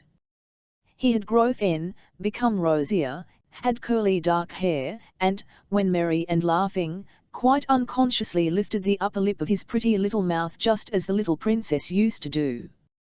He alone did not obey the law of immutability in the enchanted, sleeping castle. But though externally all remained as of old, the inner relations of all these people had changed since Prince Andrew had seen them last. The household was divided into two alien and hostile camps, who changed their habits for his sake and only met because he was there. To the one camp belonged the old prince, Mademoiselle Bourienne, and the architect, to the other Princess Mary, Dessels, little Nicholas, and all the old nurses and maids. During his stay at Bald Hills all the family dined together, but they were ill at ease and Prince Andrew felt that he was a visitor for whose sake an exception was being made and that his presence made them all feel awkward. Involuntarily feeling this at dinner on the first day, he was taciturn, and the old prince noticing this also became morosely dumb and retired to his apartments directly after dinner. In the evening, when Prince Andrew went to him and, trying to rouse him, began to tell him of the young Count Kamensky's campaign, the old prince began unexpectedly to talk about Princess Mary, blaming her for her superstitions and her dislike of Mademoiselle Bourienne, who, he said, was the only person really attached to him. The old prince said that if he was ill it was only of Princess Mary, that she purposely worried and irritated him, and that by indulgence and silly talk she was spoiling little Prince Nicholas. The old prince knew very well that he tormented his daughter and that her life was very hard, but he also knew that he could not help tormenting her and that she deserved it. Tvh does Prince Andrew, who sees this, say nothing to me about his sister? Does he think me a scoundrel, or an old fool who, without any reason, keeps his own daughter at a distance and attaches this French woman to himself? He doesn't understand, so I must explain it, and he must hear me out, too, thought the old prince. And he began explaining why he could not put up with his daughter's unreasonable character. If you ask me, too, said Prince Andrew, without looking up, he was censuring his father for the first time in his life. Did not I wish to speak about it, but as you ask me I will give you my frank opinion. If there is any misunderstanding and discord between you and Mary, I can't blame her for it at all. I know how she loves and wrestles you. Since you ask me, continued Prince Andrew, becoming irritable, as he was always liable to do, I can only say that if there are any misunderstandings they are caused by that worthless woman, who is not fit to my sister's companion. The old man at first stared fixedly at his son, and an unnatural smile disclosed the fresh gap between his teeth to which Prince Andrew could not get accustomed. What companion, my dear boy? You've already been talking it over. Father, I did not want to judge, said Prince Andrew, in a hard and bitter tone, but you challenged me, and I said, and always shall say, that Mary is not to blame, but those to blame. The one to blame is that Frenchwoman. He has passed judgment, said the old man in a low voice and, as it seemed to Prince Andrew, with some embarrassment, but then he suddenly jumped up and cried, "Be off, let not a trace of you remain here, !" Prince Andrew wished to leave at once, but Princess Mary persuaded him to stay another day. That day he did not see his father, who did not leave his room and admitted no one but Mademoiselle Bourienne and Tikhon, but asked several times whether his son had gone. Next day, before leaving, Prince Andrew went to his son S. The boy, curly-headed like his mother and glowing with health, sat on his knee, and Prince Andrew began telling him the story of Blue and Ard, but fell into a real seven-eerie without finishing the story. He thought not of this pretty child, his son whom he held on his knee, but of himself. He sought in himself either remorse for having angered his father or regret at leaving home for the first time in his life on bad terms with him, and was h01 to find neither. What meant still more to him was that he sought and did not find in himself the former tenderness for his son which he had hoped to reawaken by caressing the boy and taking him on his knee. "Well, go on," said his son. Prince Andrew, without replying, put him down from his knee and went out of the room. As soon as Prince Andrew had given up his daily occupations, and especially on returning to the old conditions of life amid which he had been happy, weariness of life overcame him with its former intensity, and he hastened to escape from these memories and to find some work as possible. "So you've decided to go, Andrew?" asked his sister. "Thank God that I can," replied Prince Andrew. "I am very sorry you can't." "Why do you say that?" replied Princess Mary. "Why do you say that, when you are going to this terrible war, and he is so old? Mademoiselle Bourienne says he has asking you." As soon as she began to speak of that, her lips trembled and her tears began to fall. Prince Andrew turned away and began pacing the room. "My God! My God! When one thinks who and what trash can cause people misery," he said with a malignity that alarmed Princess Mary. She that when speaking of trash he referred not only to Mademoiselle Bourienne, the cause of her misery, but also to the man who had ruined his own happiness. "Andrew, one thing I beg, I entreat of you," she said, touching his and looking at him with eyes that shone through her tears. "Understand you," she looked down. "Don't imagine that sorrow is the ork of men. Men are his TNLS_. She looked a little Prince Andrew's head, the confident, accustomed look with which one looks at the place where a Fernelier portrait hangs. "Sorrow is sent by him, not by men. Men are his instruments, they are not to blame. If you think someone has wronged you, forget it and forgive. We have no right to punish, and then you will know the happiness of forgiving. If I were a woman I would do so, Mary. That is a woman's virtue. But a man should not and cannot forgive and forget," he replied, and though till that moment he had not ironed thinking of Kuragin, all his unexpended anger suddenly swelled up in his heart. "If Mary is already persuading me to forgive, it means that I ought long ago to have punished him," he thought. And giving her no further reply, he began thinking of the glad vindictive moment when he would meet Kuragin, who he knew was now in the army. Princess Mary begged him to stay one day more, saying that she knew how unhappy her father would be if Andrew left without being reconciled to him, but Prince Andrew replied that he would probably soon be back again from the army and would certainly write to his father, but that the longer he stayed now the more embittered their differences would become. "Goodbye, Andrew. Remember that misfortunes come from God, and men are never to blame," too, were the last words he heard from his sister when he took leave of her. Then it must so, thought Prince Andrew as he drove out of the avenue from the house at Bald Hills. She, poor innocent creature, is left to be victimized by an old man who has outlived his wits.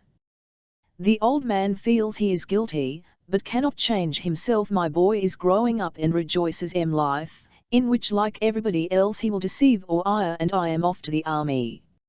Why? I myself don't know.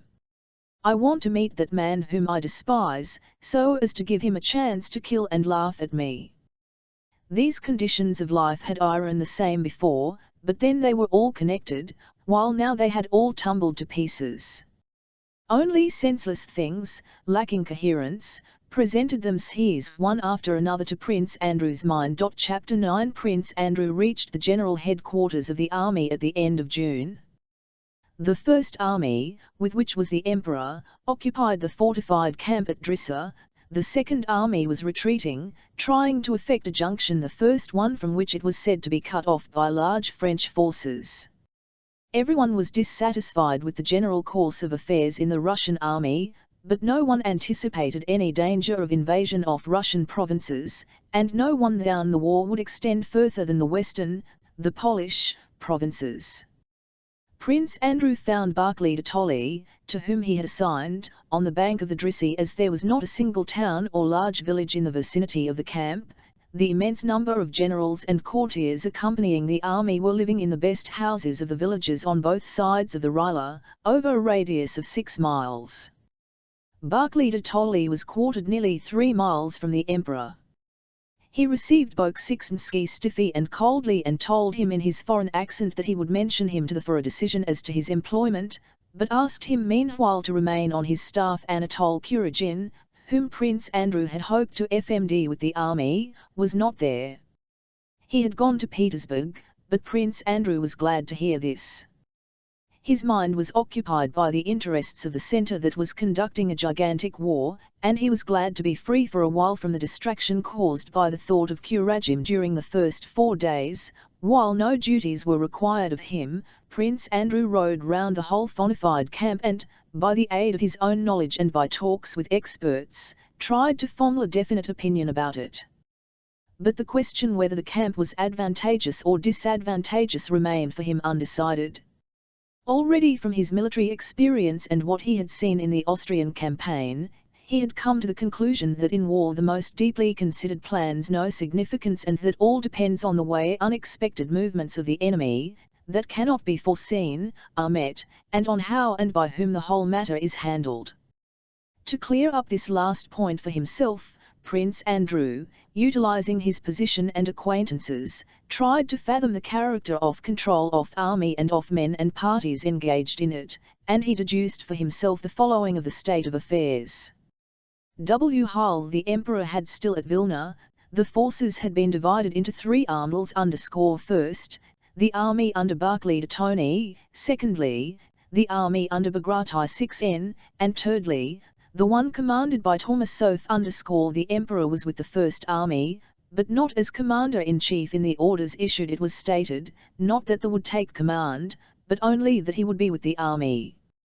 The emperor, moreover, had with him not a commander-in-chief's staff but the imperial headquarters staff in attendance on him, as the head of the imperial staff Quartermaster General Prince Bolkonsky, as well as generals, imperial aides-de-camp, diplomatic officials, and a large number of foreigners, but not the army staff. Besides these, there were in attendance on the emperor without any definite appointments Arabkiv, the ex-minister of war, Count the senior general in rank, the Grand Duke Tsarevich Konstantin Pavlovich, Count Rumyantsev, the Chancellor, still former Prussian minister, Armfelt, a Swedish general, PFI_IL, the chief author of the plan of campaign, Polloksy, an adjutant general and Sardinian emigre, Waltsogen, and many others. Though these men had no military appointment in the army, their position gave them influence, and often a corps commander, or even the commander-in-chief, did not know in what capacity he was questioned by Bennigsen_the Grand Duke, Arabkiv, or Prince Bolkonsky, or was given this or that advice and did not know whether a sign order received in the form of advice emanated from the man who gave it or from the emperor and whether either to be executed or not. But this was only the external condition. The essential significance of the presence of emperor and of all these people, from a courtier's point of view, and in an emperor's vicinity all courtiers, was clear to everyone. It was this: the emperor did not assume the title of commander-in-chief, but disposed of all the armies. The men around him were his assistants. Arabkiv was a Frithfi_L custodian to enforce order and acted as the sovereign's bodyguard. Bennigsen was a landlord in the Vilna province who appeared to doing the honors of district, but was in reality a good general, UCL1 as an advisor and ready at hand to replace Barclay. The Grand Duke was there because it suited him to be. The ex-minister Stein was there because his advice was UCL1 and the Emperor Alexander held him in high esteem personally. Armfelt virulently hated Napoleon and was a general Al-1 of self-confidence, a quality that always influenced Alexander. Polloksy was there because he was bold and decided in speech.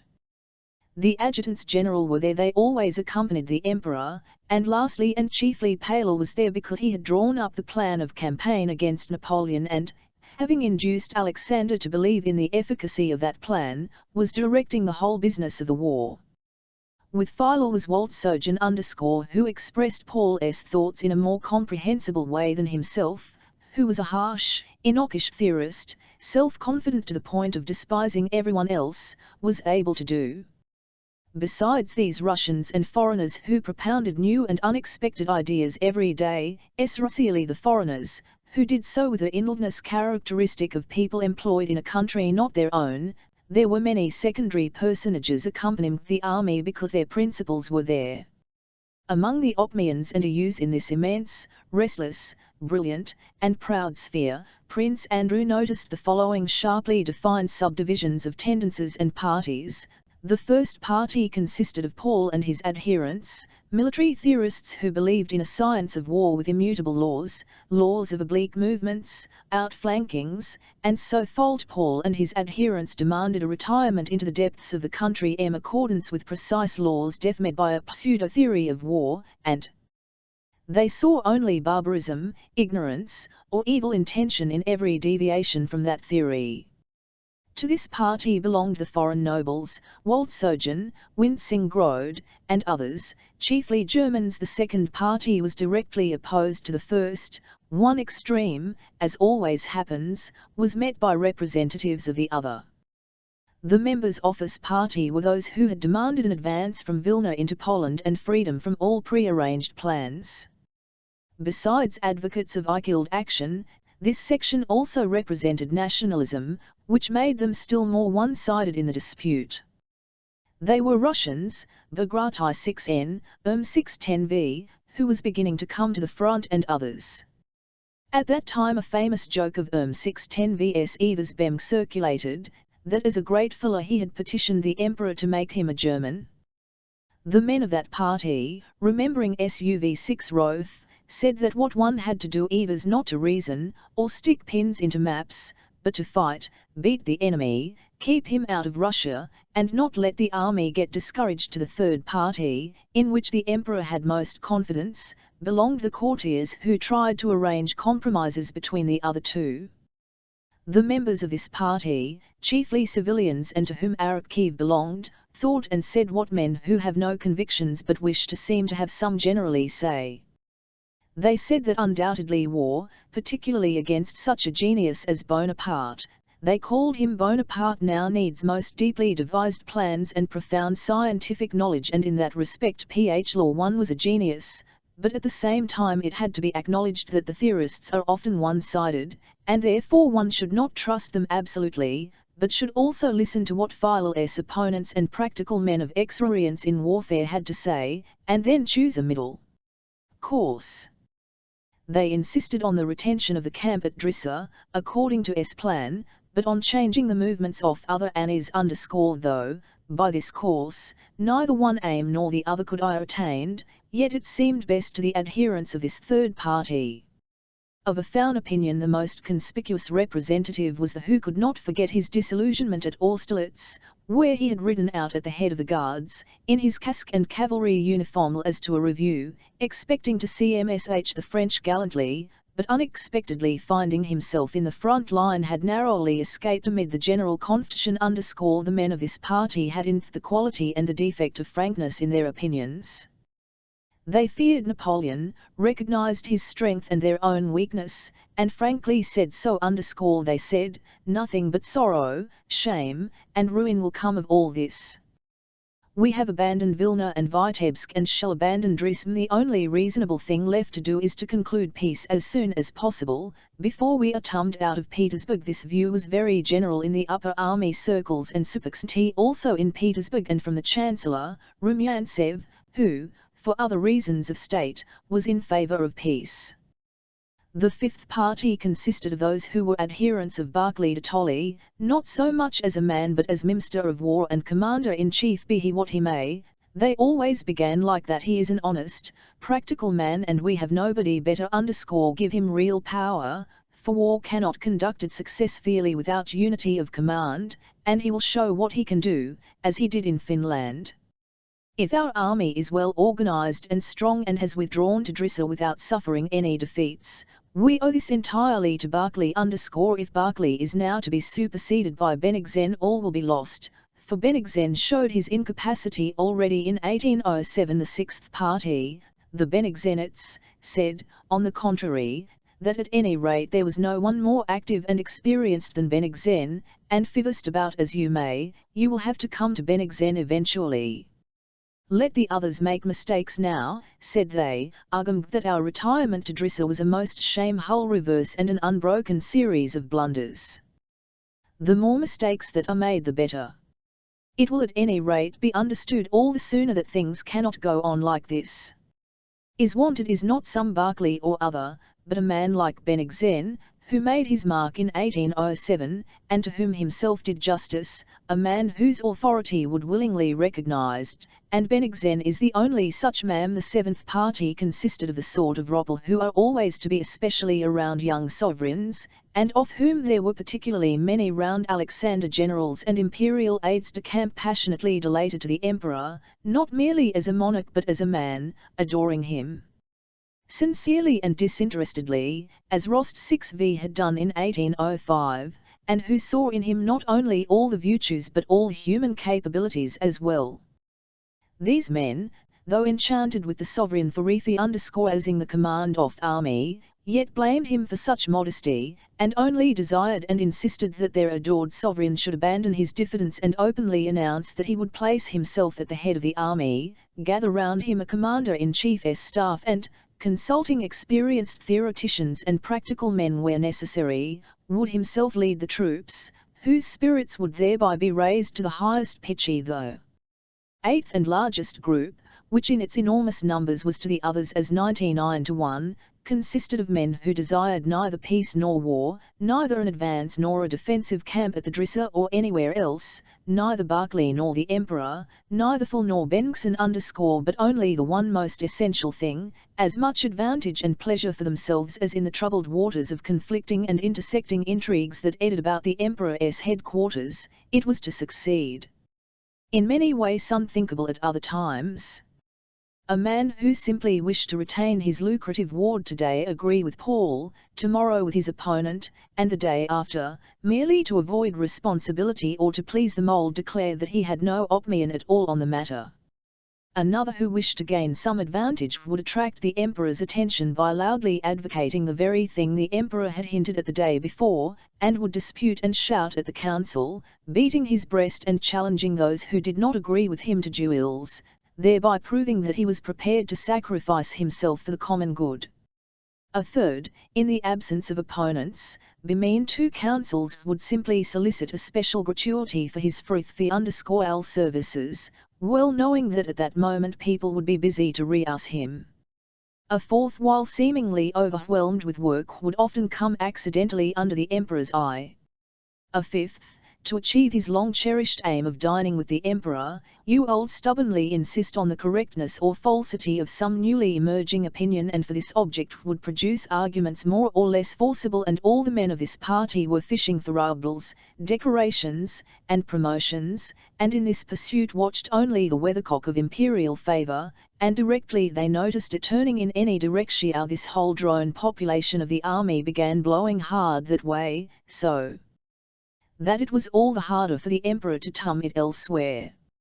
Amid the uncertainties of the position, with the menace of serious danger giving a peculiarly threatening character to everything, amid this vortex of intrigue, egotism, conflict of views and feelings, and the diversity of race among these eighth and largest party of those preoccupied with personal interests imparted great confusion and obscurity to the common task. I percent et ever question arose, a pseudo-arm of these drones, having finished their buzzing on a previous theme, flew out to the new one, and by their hum drowned and obscured the voices of those who were disputing honestly. From among all these parties, just at the time Prince Andrew reached the army, another, a ninth party, was being formed and was beginning to raise its voice.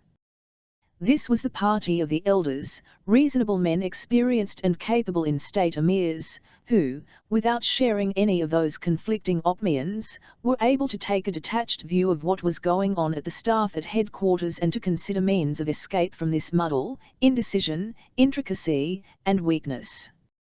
The men office party said and thought that what was wrong resulted chiefly from the Emperor's presence in the army with his military crown and from the consequent presence there of an indefinite, conditional, and unsteady fluctuation of relations, which is in place at crown but harmful in an army, that a sovereign should reign but not command the army, and that the only way out of the position would be for the Emperor and his court to leave the army, that the mere presence of the paralysed though action of 50,000 men required to secure his personal safety, and that the worst commander-in-chief, if independent, would be better than the very best one trammelled by the presence and authority of the monarch.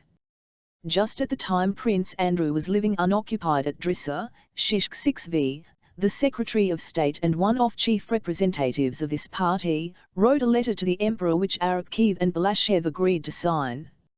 In this letter, availing himself of permission given him by the Emperor to discuss the general course of affairs, he respectfully suggested, on the plea that it was necessary for the sovereign to arouse a spirit in the people of the capital, that the Emperor should leave the army.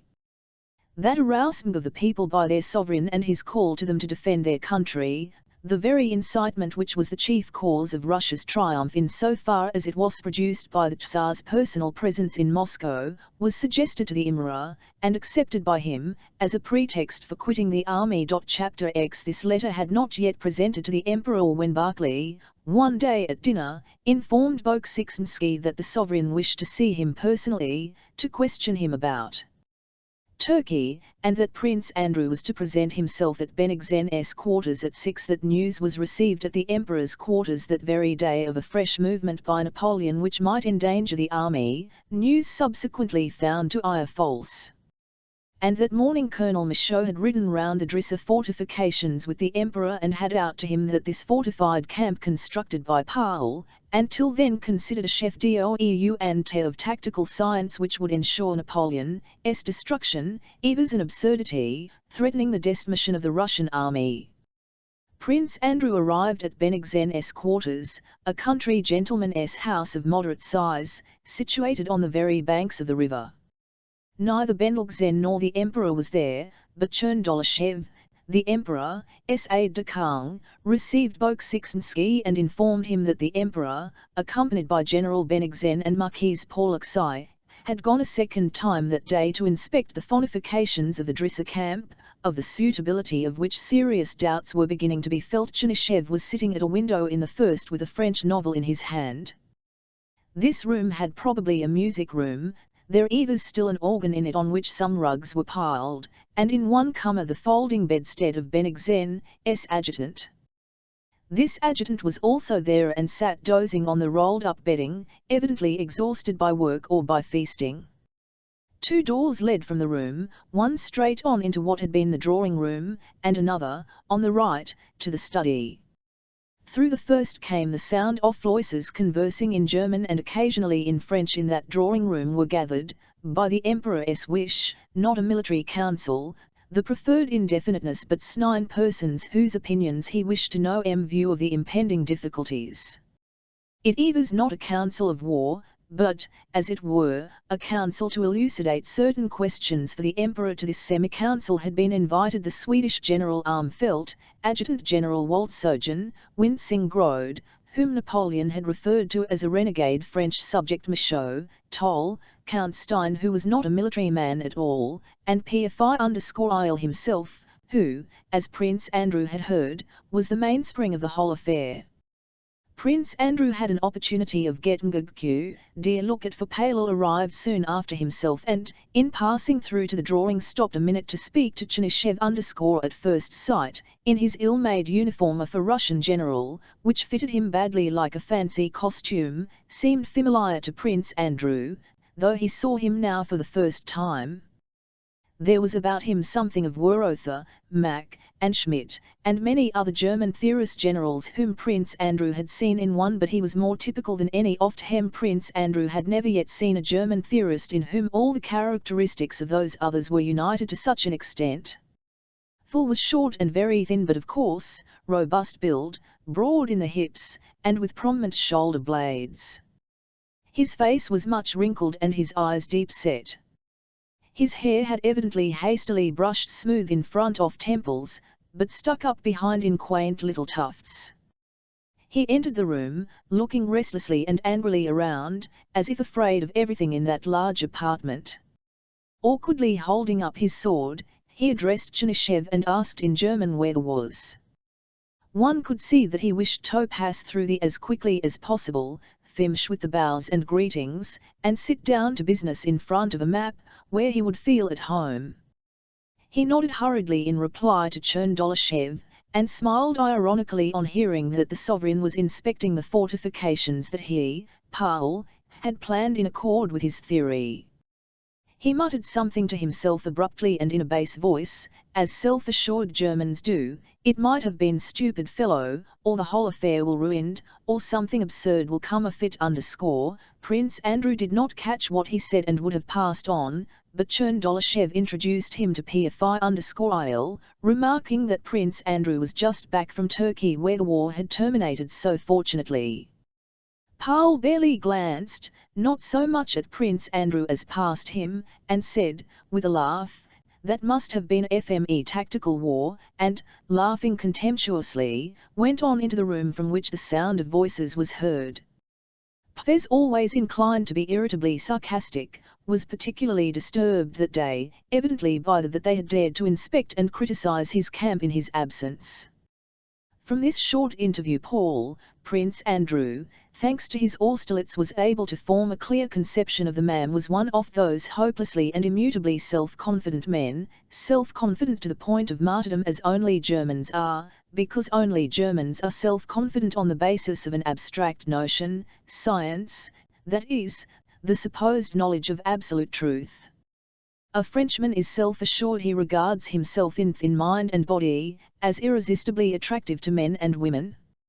An Englishman is self-assured, as being a citizen of the best organized state in the world, and therefore as an Englishman always knows what he should do and knows that all he does as an Englishman is undoubtedly correct. An Italian is self-assured because he is excitable and easily forgets himself and other people. A Russian is self-assured just because he knows nothing and does not want to know anything, since he does not belie 1,7 that anything can known. The German's self-assurance is worst of all, stronger and more repulsive than any other, because he imagines that he knows the truth, science, which he himself has invented but which is for him the absolute truth. Was evidently of that sort. He had a science, the theory of oblique movements deduced by him from the history of Frederick the Great's wars, and all he came across in the history of more recent warfare seemed to him absurd and barbarous, monstrous collisions in which so many blunders were committed by both sides that these wars could not be called wars. They did not accord with the theory, and therefore could not serve as material for science. In 1806 Pierre_il had been one of those responsible for the plan of campaign that ended in Jena and Auerstadt, but he did not see the least proof of the fallibility of his theory in the disasters of that war. On the contrary, the deviations made from his theory were, in his opinion, the sole cause of whole disaster, and with characteristically gleeful_l sarcasm he would remark, "There, I said the whole affair would go to the devil." Law was one of those theoreticians who so love their theory that they lose sight of the theory's object, its practical application. His horror of theory made him hate everything practical and he would not listen to it. He was even pleased by failures, for resulting from deviations in practice from the theory only proved to him the accuracy of his theory. He said a few words to Prince Andrew and Chernyshev about the present war, with the air of a man who knows beforehand that all will go wrong, and who is not displeased that it should be so. The unbrushed tufts of hair sticking up behind and the hastily brushed hair on his temples expressed this most eloquently. He passed into the next room, and the deep, querulous sounds of his IUE were at once heard from there. Chapter 11. Prince Andrew's eyes were still following Pierre_il out of the room when Count Bennigsen entered hurriedly, and nodding to Bolkonsky but not pausing, went into the study, giving instructions to his adjutant as he went. The emperor was following him, and Bennigsen had hastened on to make some preparations and to be ready to receive 1,7 the sovereign. Chern-Dolashev and Prince Andrew went out into the porch, where the emperor, who looked was dismounting. Marquis Paul-Alexei was talking to him with particular warmth, and the emperor, with his head bent to the left, was listening with a dissatisfied air. The emperor moved forward, evidently wishing to end the conversation, but the flushed and excited Italian, oblivious of decorum, followed him and continued to _K. And as for the man who advised forming this camp, the Drissa camp, said Paul-Alexei, as the emperor mounted the steps and noticing Prince Andrew scanned his unfamiliar face, as to that person, sire. Continued Paul-Alexei, desperately, apparently unable to restrain himself, the man who advised the Drissa camp, I see no alternative but the lunatic asylum or the gallows. Without heeding the end of the Italian's remarks, and as though not hearing the emperor, recognizing Bolkonsky, addressed him graciously. I am very glad to see you. Go in there where they are meeting, and wait for me. The emperor went into the study. He was followed by Prince Peter Mikhailovich Bolkonsky and Baron, and the door closed behind them. Prince Andrew, taking advantage of the emperor's permission, accompanied Paul-Alexei, whom he had known in Turkey, into the drawing-room where the council was assembled. Prince Peter Mikhailovich Bolkonsky occupied the position, as it were, of chief of the emperor's staff. He came out of the study into the drawing-room with some maps which he spread on a table, and put questions on which he to hear the opinion of gentlemen present. What had happened was that news, which Afim Vas proved to be false, had Iran received during the MGHT of a movement by the French to outflank the Drissa camp. The first to speak was General Armfeldt, who, to meet the difficulty that presented itself, unexpectedly proposed a perfectly new position away from the Petersburg and Moscow roads. The reason for this was inexplicable, unless he wished to show that he could have an opinion, but he urged that at this point the army should unite and there await the enemy. It was plain that Armfeldt had thought out that plan long ago and now expounded it, not so much to answer the questions put, which, in fact, his plan did not answer, as to avail himself of the opportunity to air it. It was one of the millions of proposals, one as good as another, that could be made as long as it was quite unknown what character the war would take. Some disputed his arguments, others defended them. Young Count Toll objected to the Swedish general's views more warmly than anyone else, and in the course of the dispute drew from his side a well-filled which he asked permission to read to them. In these voluminous notes Toll suggested another scheme, totally different from Armfeldt's or S plan of campaign. In answer to Toll, Paul-Alexei suggested an advance and an attack which, he urged, could alone extricate us from the present uncertainty and from the trap, as he called the Drissa camp, in which we were situated. During all these discussions Full and his interpreter, Waltzogen, his bridge in Caun relations, were silent, only snorted contemptuously and turned away, to show that Hugh Old never demeaned himself by replying to such nonsense as he was now hearing. So when Prince Bolkonsky, who was in the chair, called on him to give his opinion, he merely said, "Why ask me? General Armfeldt has proposed a splendid position with an exposed rear, or why not this Italian gentleman's attack, very fine, or a retreat, also good?" "Ask me," said he. "Why, you yourselves know everything better than I do." But when Bolkonsky said, with a frown, that it was in the emperor's name that he asked his opinion, Pierre Bezukhov rose and, suddenly growing animated, began to speak. "Everything has spoiled, everything muddled, everybody thought they knew better than I did, and now you come to me. How mend matters? There is nothing to mend. The principles laid down by me must be strictly adhered to," said he, drumming on the table with his bony fingers. "Is the difficulty? Nonsense, childishness." He went up to the map and speaking rapidly began proving that no eventuality could alter the efficiency of the Drissa camp, that everything had been foreseen, and that if the enemy were really going to outflank it, the enemy would inevitably be destroyed. Paul-Alexei, who did not know Genan, began questioning him in French. Bolkonsky came to the assistance of his chief, who spoke French badly, and began translating for him, hardly able to keep pace with Pierre, who was rapidly demonstrating that not only all that had happened, but all that could happen, had been foreseen in his scheme, and that if there were now any difficulties the whole fault lay in the fact that his plan had not been precisely executed. He kept laughing sarcastically, he demonstrated, and at last contemptuously ceased to demonstrate, like a mathematician who ceases to prove in various ways the accuracy of a problem that has already been proved.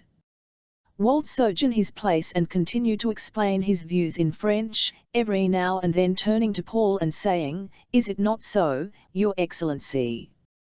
But Paul, like a man heated in a fight who strikes those on his own side, shouted angrily at his own supporter, "Bolkonsky, well, of course, what more is there to explain?"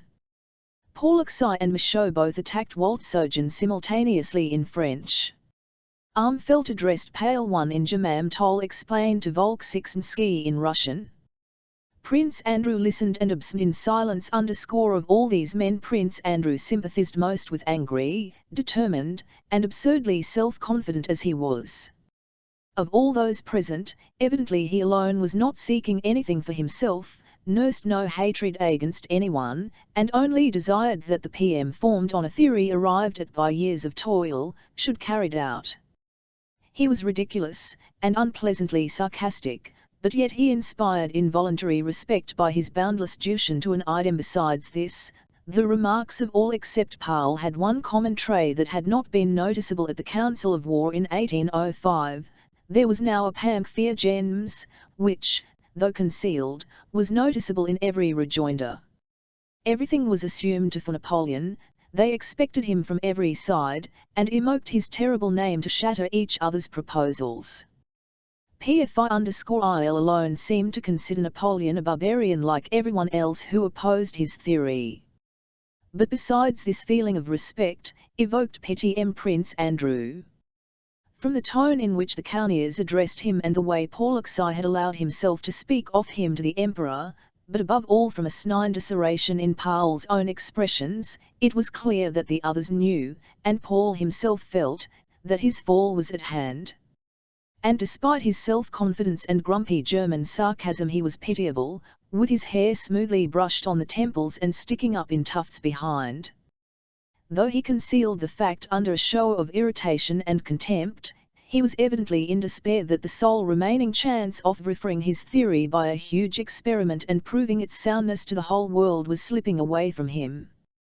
The discussions continued a long time, and the longer they lasted the more heated became the disputes, culminating in shouts, and the less was it possible to arrive at any general conclusion from all that had been said. Prince Andrew, listening to this polyglot talk and to these surmises, plans, realizations, and shouts, felt nothing but amazement at what they were saying.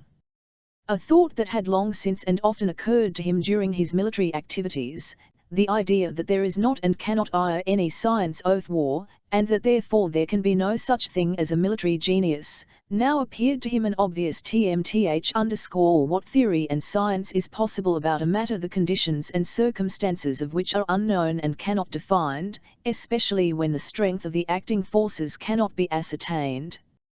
No one was or is able to foresee in what condition our or the enemy's armies will be in a day's time, and no one can gauge the force of this or that detachment. Sometimes, when there is not a coward at the front to shout, "We are cut off," and stand running, but a brave and jolly lad who shouts, "Detachment of 5,000 is worth 30,000, as at Schongraben, while at times 50,000 run from 8,000, as at Austerlitz. What science can there be in a matter in which, as in all practical matters, nothing can be defined and everything depends on innumerable conditions, the significance of which is determined at a particular moment which arrives no one knows when? Armfeldt says our army is cut in half, and Bolkonsky says we got the French army between two fires. Michaud says that the worthlessness of the Drissa camp lies in having the real 7 behind it, and says that is what constitutes its strength. Toll proposes one plan, Armfeldt another, and they are all good and all bad, and the advantages of any suggestions can be seen only at the moment of trial. And why do they all speak of a military genius? Is a man a genius who can order bread to be brought up at the right time and say who is to go to the right and who to the left? It is only because military men are invested with pomp and power and crowds of sycophants flatter power, attributing to it qualities of gems it does not possess. The best generals I have known were, on the contrary, stupid or absent-minded. Member gratis 6n was the Napoleon himself admitted that. And of Bonaparte himself I his limited, self-satisfied face on the field of Austerlitz. Not only does a good army commander not need any special qualities, on the contrary he needs the absence of the highest and best human attributes, love, poetry, tenderness, and philosophic doubt. He should be limited, firmly convinced that what he is doing is very important, otherwise he will not hail sufficient patience and only then will he be a brave leader. God forbid that he should be humane, should love, or pity, or think of what is just and unjust. It is understandable that a theory of their genius was invented for them long ago because they have power. The success of a military action depends not on but on the man in the ranks who shouts, "We are lost," or who shouts, "Hurrah!" And only in the ranks can one serve with assurance of being useful. So thought Prince Andrew as he listened to the talking, and he roused himself only when Bolkonsky called him and everyone was leaving. At the review next day the Emperor asked Prince Andrew where he would like to serve, and Prince Andrew lost his standing in Count circles forever by not asking to remain attached to the sovereigns but for to serve in the army. Chapter 12 Before the beginning of the campaign, Rost 6v had received a letter from his parents in which they told him briefly of Natasha's illness and the breaking off of her engagement to Prince Andrew, which they explained by Natasha's having rejected him, and again asked Nicholas to retire from the army and return home. On receiving this letter, Nicholas did not even make any attempt to get leave of absence or to retire from the army, but wrote to his parents that he was sorry Natasha was ill and her engagement broken off and that he would do all he could to meet their wishes. To S6 New he wrote separately. "Adored friend of my soul," he wrote. "Nothing but honor could keep me from returning to the country. But now, at the commencement of the campaign, I should feel dishonored, not only in my comrades' eyes but in my own, if I preferred my own happiness to my love and duty to the fatherland. But this shall be our last separation. Believe me, directly the war is over, if I am still alive and still loved by you, I will throw up everything and fly to you, to press you forever to my ardent breast." It was, in fact, only the commencement of the campaign that prevented Rost 6v from returning home as he had promised and marrying S6 New the autumn in Otradno with the hunting, and the winter with the Christmas holidays, and S6 New's love had out to him a vista of tranquil rural joys and peace such as he had never known before, and which now allured him. A splendid wife, children, a good pack of hounds, a dozen leashes of smart agriculture, neighbors, service by election .. thought he. But now the campaign was beginning, and he had to remain with his regiment, and since it had to be so, Nicholas Rost 6v, as was natural to felt contented with the life he led in the regiment and was able to find pleasure in that life. On his return from his Orlok, Nicholas, having joyfully welcomed by his comrades, was sent to obtain remounts and brought back from the Ukraine excellent horses which pleased him and earned him commendation from his commanders. During his absence he had been promoted captain, and when the regiment was put on war footing within Makrisin he was again allotted his old squadron.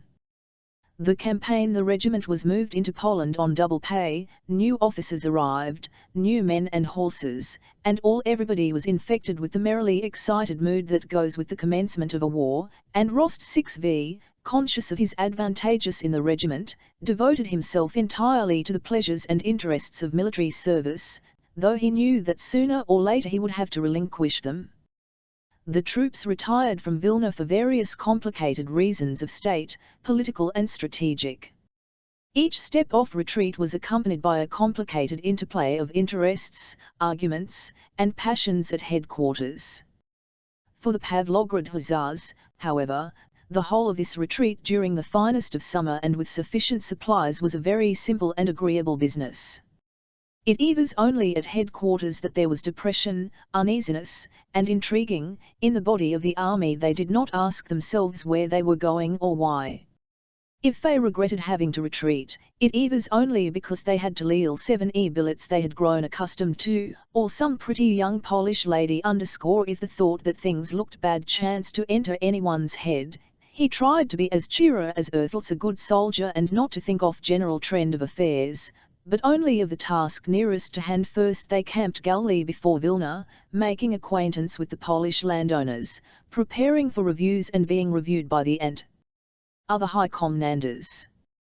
Then came an order to retreat to Sventsiany and destroy any provisions they could not carry away with them. Sventsiany was by the Hussars only as the drunken camp, a name the whole army gave to their encampment there, and because many complaints were made against the troops, who, taking advantage of the order to collect provisions, also horses, carriages, and carpets from the Polish proprietors. Rost 6v remembered Sventsiany. On the first day after arrival at that small town he changed his sergeant major and was unable to manage all the Klumken men of his squadron who, unknown to him, had appropriated 5 barrels of old beer. From Sventsiany they retired further and farther to Drissa, and thence again beyond Drissa, drawing near to the frontier of Russia proper. On the 13th of July the Pavlograds took part in a serious action for the first time. On the 12th of July, on the eve of that there was a heavy storm of rain and hail in general. The summer of 1812 was remarkable for its storms. The 2 Pavlograd squadrons were bivouacking on a field off Rye, which was already in ear but had iron completely trodden down by cattle and horses. The rain was descending in torrents, and Rost 6v, with a young officer named I lying his protege, was sitting in a hastily constructed shelter an officer of their regiment, with long moustaches extending onto his cheeks, who after riding to the staff had iron overtaken by the rain, entered Rost 6v's shelter I have come from the staff count. Have you heard of Raevski's exploit? And the officer gave them details of the Sultanov battle, which he had heard at the staff. Rost 6v, smoking his and turning his head about as the water trickled down his neck, listened inattentively, an occasional glance at Ilyin, who was pressing close to him. This officer, a lad of 16 who had recently joined the regiment, was now in the same relation to Nicholas that Nicholas had been to Denisov 7 years before. Ilyin tried to imitate Rost 6v in everything and adored him as a girl might have done. Zdzinski, the officer with the long moustache, spoke grandiloquently of the Sultanov Dam being a Russian Thermopylae, and of how a deed worthy of antiquity had been performed by General Raevski. He recounted how Raevski had led his 2 sons onto the dam under terrific fire and had charged with them him. Rost 6v heard the story and not only said nothing to encourage Zdzinski's enthusiasm but, on the contrary, looked like a man ashamed of what he was hearing, though with no intention of contradicting it. Since the campaigns of Austerlitz and of 1807 Rost 6v knew by experience that men always lie when describing military exploits, as he himself had done when recounting them. Besides that, he had experience enough to know that nothing happens in war at all as we can imagine or relate it. And so he did not like Zdzinski's tale, nor did he ilk Zdzinski himself with his moustaches extending over his cheeks, low over the face of his hearer, as was his habit, and crowded Rost 6v in the narrow shanty. Rost 6v looked at him in silence. In the first place, there must have been such a confusion and crowding on the dam that Eva's being attacked that if Raevski did lead his sons there, it could had no effect except perhaps on some dozen men nearest to Hainu, thought he. The rest could not have seen how or with whom Raevski came onto the dam. And even those who did see it would not have been much stimulated by it, for what had they to do with Raevski's tender paternal feelings when their own skins were in danger? And besides, the fate of the fatherland did not depend on whether they the Sultanov Dam or not, as we are told was the case at Thermopylae. So why should he have made such a sacrifice? And why expose his 01vn children in the battle? I would not have taken my brother Petya there, or even Ilyin who is a stranger to me but a nice lad, but would have tried to put them somewhere under cover. Nicholas continued to think, as he listened to Zdzinsky. But he did not express his thoughts, for in such matters, too, he had gained experience. He knew that this tale redounded to the glory of our arms, and so one had to pretend not to doubt it. And he acted accordingly. "I can't stand this any more," said Eilines, noticing that Rost 6v did not relish Zdzinsky's conversation. "My stockings and shirt and the water is running on my seat. I'll even go and look for shelter. The rain seems less heavy." Eiling went out and Zdzinsky rode away. 5 minutes later Eiling, splashing through the mud, came running back to the shanty. "Hurrah! Rost 6v, come quick. I've found it. About 200 yards away there's a Torwin where ours have already gathered. We can at least get dry there." And Mary Hendrickhovna was the wife of regimental doctor, a pretty young German woman he had married in Poland. The doctor, whether from lack of means or because he did not depart from his young wife in the early days of their marriage, took her with him wherever the Hussar regiment went, and his jealousy had a standing joke among the Hussar officers. Rost 6v threw his cloak over his shoulders, shouted to Loltushka to follow with the things, and, now slipping in the mud, now splashing right through it, set off with Eiling in the lessening rain and the darkness that was occasionally rent by distant lightning. "Rost 6v, where are you?" "Here." "What lightning?" they called to one another. Chapter 13. In the before which the doctors covered can, there were already some 5 officers. Mary, a plump little blonde German, in a dressing jacket and nightcap, was sitting on a broad bench in the front corner. Her husband, the doctor, lay asleep behind her. Rost 6v and Eiling, on entering the room, were welcomed with merry shouts and laughter. "Dear me, how jolly we are," said Rost 6v laughing, "and why do you stand there gaping? What swells they are! Why, the water streams from them. Don't make our drawing so, don't mess Mary Hendrickhovna's dress," cried other voices. Rost 6v and Eiling hastened to find a cummer where they could change into dry clothes without Mary Hendrickhovna's modesty. They were gone to a tiny recess behind a partition to change, but found it completely filled by 3 officers who sat playing cards by the light of a solitary candle on an empty, and these officers would on no account yield their position. Mary Hendrickhovna obliged them the loan of it to be used as a curtain, and behind that screen Rost 6v and Eiling, helped by who had brought their kits, changed their wet things for dry ones. A fire was made up in the dilapidated brick stove. A board was found, fixed on 2 saddles and covered with a horse cloth.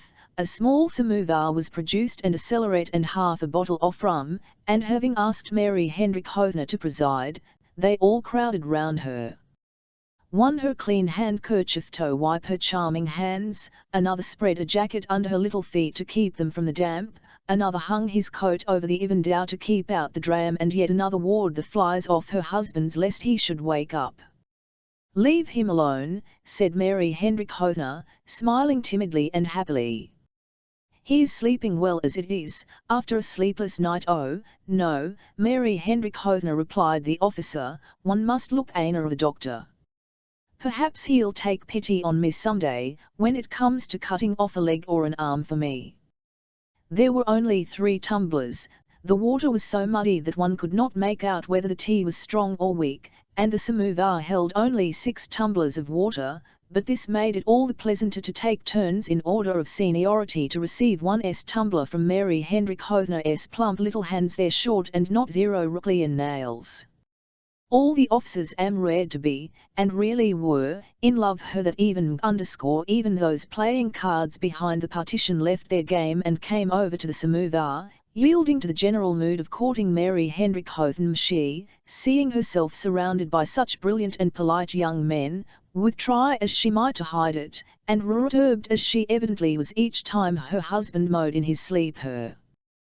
There was only one sugar was more plentiful than anything else, but it too long to dissolve, so it was decided that Mary Hendrick-01 should stir the sugar for everyone in turn. Rost 6v received his tumbler, and adding some rum to it asked Mary to stir it. But you take it without sugar, she said, smiling all the time, as if everything she said and everything the others said was very amusing and had a double meaning. It is not the sugar I want, but only that your little hand should stir my tea. Mary Hendrickhovna assented and began looking for the spoon which someone meanwhile had pounced on. Use your finger, Mary, it'll be still nicer, said Rost 6v_ too hot, she replied, blushing pleasure. Eileen put a drops of into the bucket of water and brought it to Mary Hendrickhovna, asking her to stir it with her finger. This is my cup, said he. Only dip your finger in it and I'll drink it all up. When they had emptied the samovar, Rost 6v took a pack of cards and proposed that they should play kings with Mary Hendrickhovna. They drew lots to settle who should make up her set. At Rost 6v's suggestion it was agreed that whoever became king should have the right to kiss Mary Hendrickhovna's hand, and that the booby should go to refill and reheat the samovar for the doctor when the latter awoke. Well, but supposing Mary Hendrickhovna is king, asked Eileen as it is, she's and her word is law. They had hardly begun to play before the doctor's dishevelled head suddenly appeared from behind Mary Hendrickhovna. He had been awake for some time, listening to what was being said, and evidently found nothing entertaining or amusing in what was going on.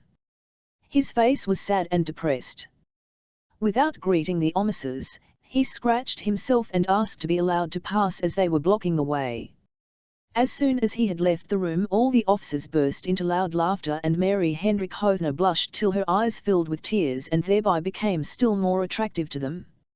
Returning from the yard, the doctor told his wife, who had ceased to smile so happily, and looked at him in alarm, awaiting her sentence, that the rain had ceased and they must go to sleep in their covered cart, or everything in it would be stolen. But I'll send an orderly. Two of them, said Rost 6v_ an idea, doctor. I'll stand guard on it, Miss Ilfel, said Eileen. No, gentlemen, you have had your sleep, but I have not slept for 2 nights, replied the doctor, and he sat down morosely his wife, waiting for the game to end. Seeing his gloomy face as he frowned at his wife, the officers grew still merrier, and some of them could not refrain from laughter, for which they hurriedly sought plausible pretexts. When he had gone, taking his wife with him, and had settled down with her in their covered cart, the officers lay down in the tavern, covering themselves with their wet cloaks, but they did not sleep for a long time. Now they exchanged remarks, recalling the doctor's uneasiness and his wife's delight. Now they ran out into the porch and reported what was taking place in the covered trap. Several times Rost 6v, covering his head, tried to go to sleep, but some remark would arouse him and conversation would be resumed, to the accompaniment of unreasoning, merry, childlike laughter. It was nearly 3 o'clock but no one was yet asleep, when the quartermaster appeared with an order to move on to the little town of Oster and still laughing and talking. The officers began hurriedly getting ready and again some muddy water in the samovar but Rost 6v went off to his squadron. Without waiting for tea. Day was breaking, the rain had ceased, and the clouds were dispersing. It felt damp and cold, especially in clothes that were still moist. As they left the tavern in the twilight of the dawn, Rost 6v and Eileen glanced under the wet and glistening leather hood of Dr. Eskin, from under the apron of which his feet were sticking out, and in the middle of which his wife's nightcap was visible and her sleepy breathing audible. She really is a dear little thing, said Rost 6v to Eileen, who was following him. A charming woman, said Eileen, with all the gravity of a boy of 16. Half an hour later the squadron was lined up on the road. The command was heard to mount and the soldiers crossed themselves and mounted. Rost 6v riding in front gave the order forward.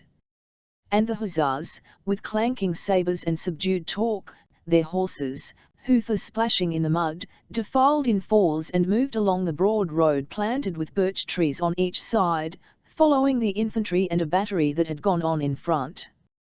Tattered, blue-purple clouds, reddening in the east, were scudding the event. It was growing lighter and lighter. That curly grass which always grows by country roadsides became clearly visible, still wet with the night's rain. the drooping branches of the birches, also wet, swayed in the wind and flung down bright drops of fulvator to one side. The soldiers' faces were more and more clearly visible. Rost 6V, always closely followed by I lying _ rode along the side of the road between two rows of birch trees. Hen campaigning, Rost 6V allowed himself indulgence of riding not a regimental but a car-sack horse. A judge of horses, and he had lately procured himself a large, fine, mettlesome, Donay's horse, dun-coloured, with light mane and tail, and when he rode it no one could outgallop him. To ride this horse was a pleasure to him, and he thought of the horse, of morning, of the doctor's wife, but not once of the impending danger. Formerly, when going into action, Rost 6V had felt afraid, now he had not the least feeling of fear. He was fearless, not because he had grown used to being under fire, one cannot grow used to danger, but because he had learned how to manage his thoughts when in danger. He had grown accustomed when going into action to think about anything but what would seem most likely to interest him, the impending danger. During the first period of his service, hard as he tried and much as he reproached himself with cowardice, he had not been able to do this, but with time it had come of itself. Now he rode erside I lying under the birch trees, occasionally plucking leaves from a branch that met his hand, sometimes touching his horse's side with his foot, or, without turning round, handing a pipe he had famished to an hussar riding behind him, with as calm and careless an air as though he were merely out for a ride. He glanced with pity at the excited Oflin, who talked much and in great agitation. He knew from the tormenting expectation of terror and death the comet was suffering, and knew that only time could help him. As the sun appeared in a clear strip of sky, the clouds, the wind fell, as if it dared not spoil the beauty of the summer morning after the storm. Drops still continued to fall, but vertically now, and all was still. The whole sun appeared on the horizon and disappeared behind a long narrow cloud that hung alcivit. A few minutes later it reappeared brighter still from behind the top of the cloud, tearing its edge. Everything grew bright and glittered. And with that light, and as if in reply to it, came the sound of guns ahead of them. Before Rost 6V had time to consider and determine the distance of that firing, Count Ostermanthal's 6ys adjutant came galloping from Vitebsk with orders to advance at a trot along the road. The squadron overtook and passed the infantry and the battery, which had also quickened their pace, rode down a hill, and passing through an empty and desolate village again ascended. The horses began to lather and the men to flush. Halt! Dress your ranks, the order of the regimental commander was heard ahead. Toward by the left. Walk march, came the order from in front. And the hussars, passing along the line of troops on the left flank of our position, halted behind our uhlans who were in the front line. To the right stood our infantry in a dense column, they were the reserve. Higher up the hill, on the very horizon, our guns were visible through the wonderfully clear air, brightly illuminated by slanting morning sunbeams. In front, beyond a hollow dale, could I have seen the enemy's columns and guns. Our advanced line, already in action, could be heard briskly exchanging shots with the enemy in the dale.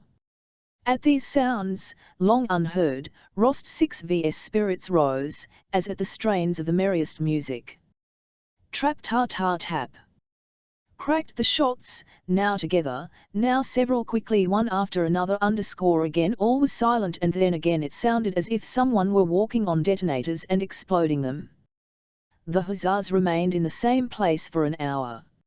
A cannonade began. Count Osterman with his suite rode up behind the squadron, halted, spoke to the commander of the regiment, and rode up the hill to the guns. After Osterman had gone, a command rang out to the uhlans. Form column. Prepare to charge. The infantry in front of them parted into platoons to allow the cavalry to pass. The uhlans started, the streamers on their spears fluttering, and trotted downhill toward the French cavalry which was seen out to the left. As soon as the uhlans descended the hill, the hussars were ordered up the hill to support the battery. As they took the places vacated by the Uhlans, bullets came from the front, whining and whistling, but fell srnt without taking effect. The sounds, which he had not heard for so long, had an even more pleasurable and exhilarating effect on Rost 6V than the previous sounds of firing. Drawing himself up, he viewed the field of battle opening out before him from the hill, and with his whole soul followed the movement of Uhlans.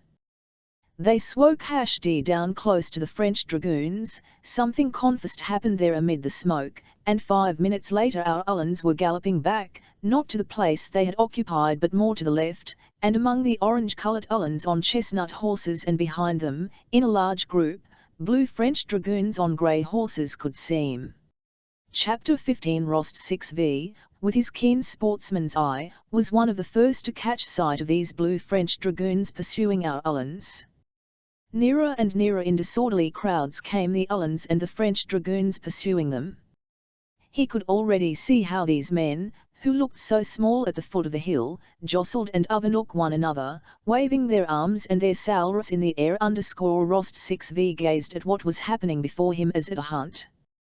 He felt instinctively that if the hussars stmck at the French dragoons now, the latter could not withstand them, but if a charge was to be made it must be done now, at that very moment, or it would be too late. He looked around. A captain, standing beside him, was gazing like himself with eyes fixed on the cavalry. Them.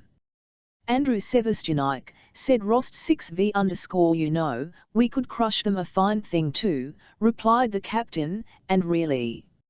Rost 6V, without waiting to hear him out, touched his horse, galloped to the front of his squadron, and before he had time to finish giving the word of command, the whole squadron, sharing his feeling, was following him. Rost 6V himself did not know how or why he did it.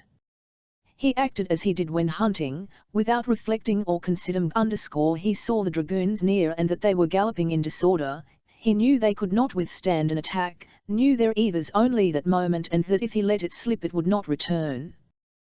The bullets were whining and whistling so stimulatingly around him, and his horse was so eager to go that he could not restrain himself. He touched his horse, gave the word of command, and immediately, hearing behind him the tramp of the horses of his deployed squadron, rode at whole trot downhill toward the dragoons.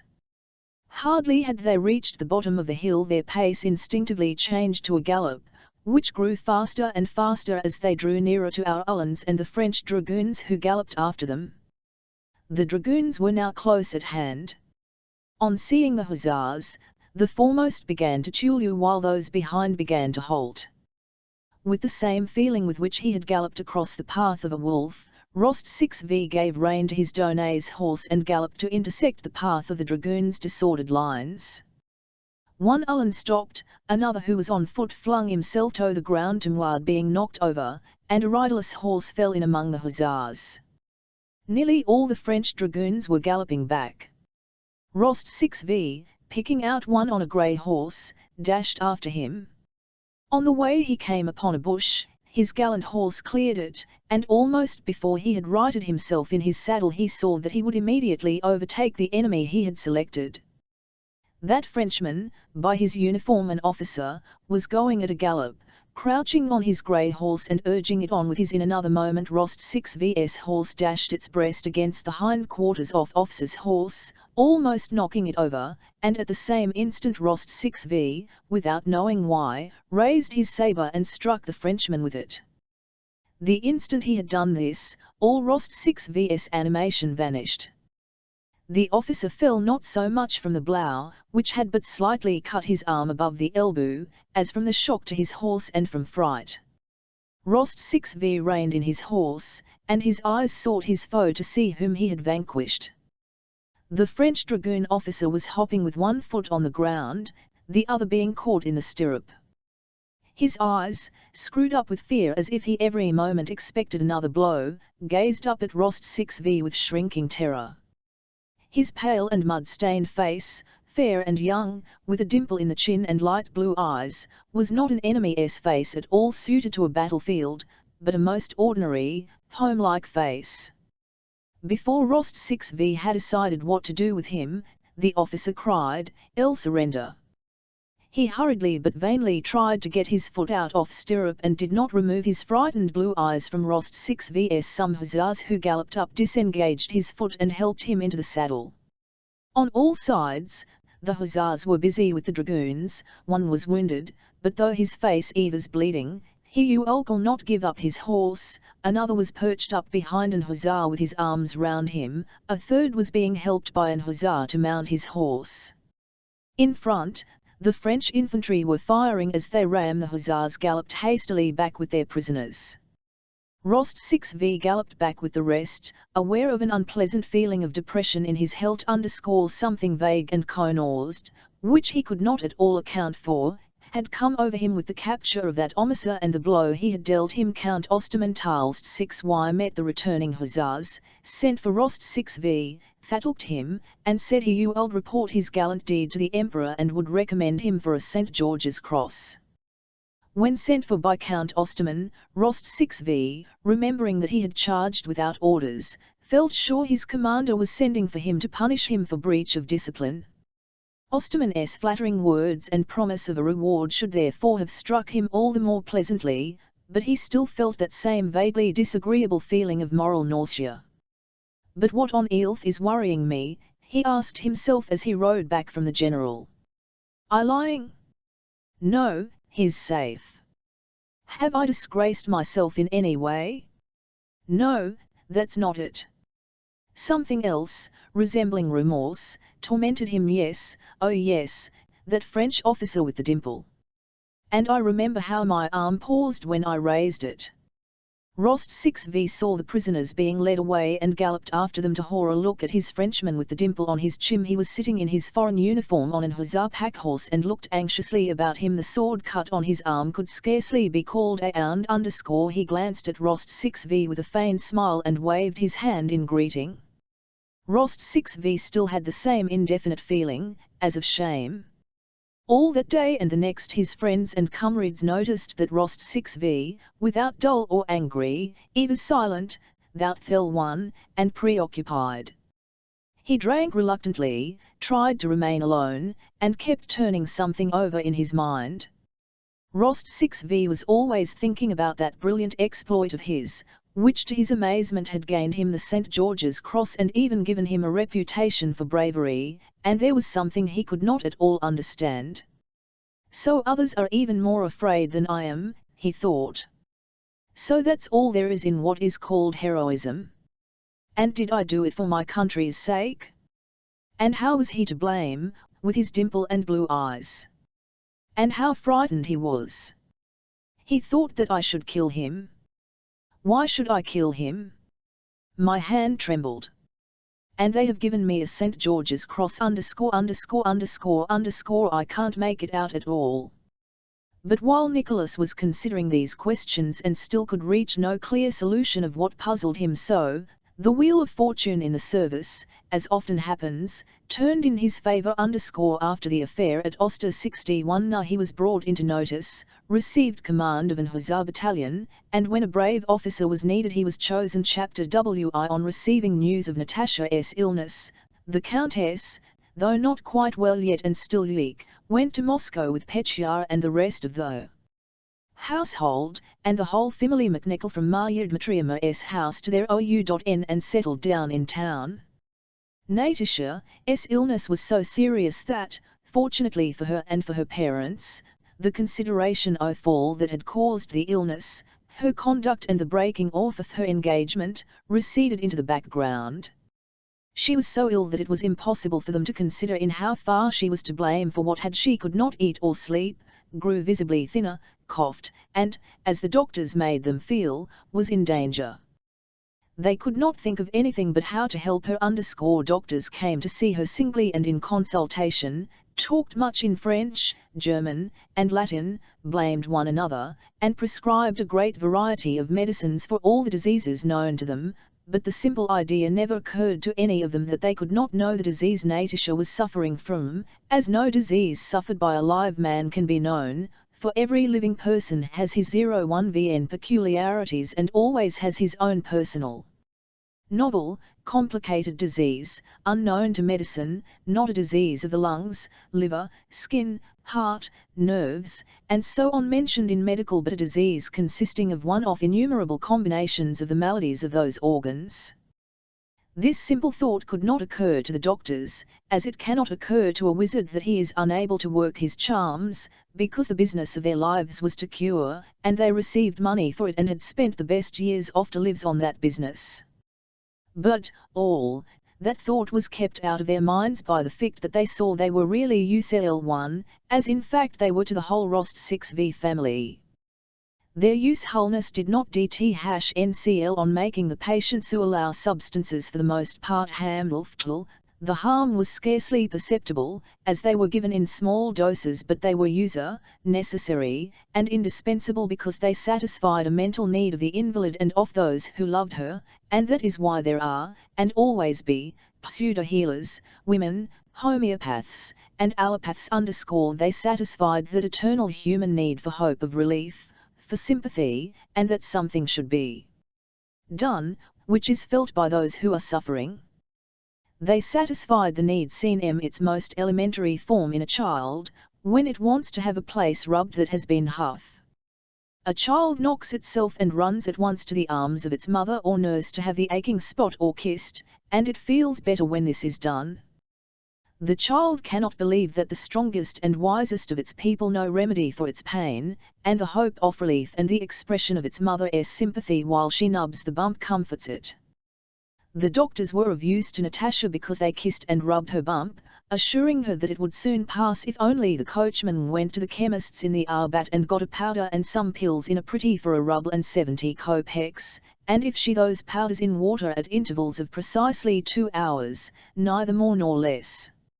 What S6 knew and the Count and Countess have done, how would they have looked, if nothing had been done, if there had not been those pills to give by the clock, the warm drugs, the chicken cutlets, and all the other details of life ordered by the doctors, the carrying out of which supplied an occupation and consolation to the family circle? How would the Count have borne his dearly loved daughter's illness had he not known that it was costing him 1,000 rubles, and that he would not grudge thousands more to benefit her, or had he not known that if her illness continued he would not grudge yet other thousands and you'll take her abroad for consultations there, and had he not been able to explain the details of how Mativia and Fella had not understood the symptoms, but Fries had, and Mudroth had diagnosed them and better? What would the Countess have done had she not been able sometimes to scold the invalid for not strictly obeying the doctor's orders? "You'll never get well like that," she would say, forgetting her grief in her vexation, "if you won't obey the doctor and take your medicine at the right time.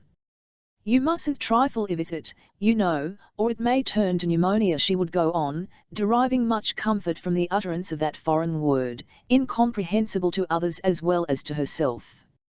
What would S6 knew have done without the glad consciousness that she had not undressed during the first 3 nights, in order to be ready to carry out all the doctor's injunctions with precision, and that she still kept awake at night so as not to miss the proper time when the slightly harmful pills in the little gilt had to be administered? Even to Natasha herself it was pleasant to see that so many sacrifices were being made for her sake, and to know that she had to take medicine at 9 hours, though she declared that no medicine would cure her and that it was all nonsense. And it was even pleasant to be able to show, by disregarding the orders, that she did not believe in medical treatment and did not value her life. The doctor came every day, felt her pulse, looked at her tongue, and regardless of her grief-stricken face joked with her. But when he had gone into another to which the Countess hurriedly followed him, he assumed a grave air and thoughtfully shaking his head said that though there was danger, he had hopes of the effect of this last medicine and one must wait and see, that the malady was chiefly mental, but ... and the Countess, trying to conceal the action from herself and from him, slipped a gold coin into his hand and always returned to the patient with a more tranquil mind. The symptoms of Natasha's illness were that she ate little, slept little, coughed, and was always low-spirited.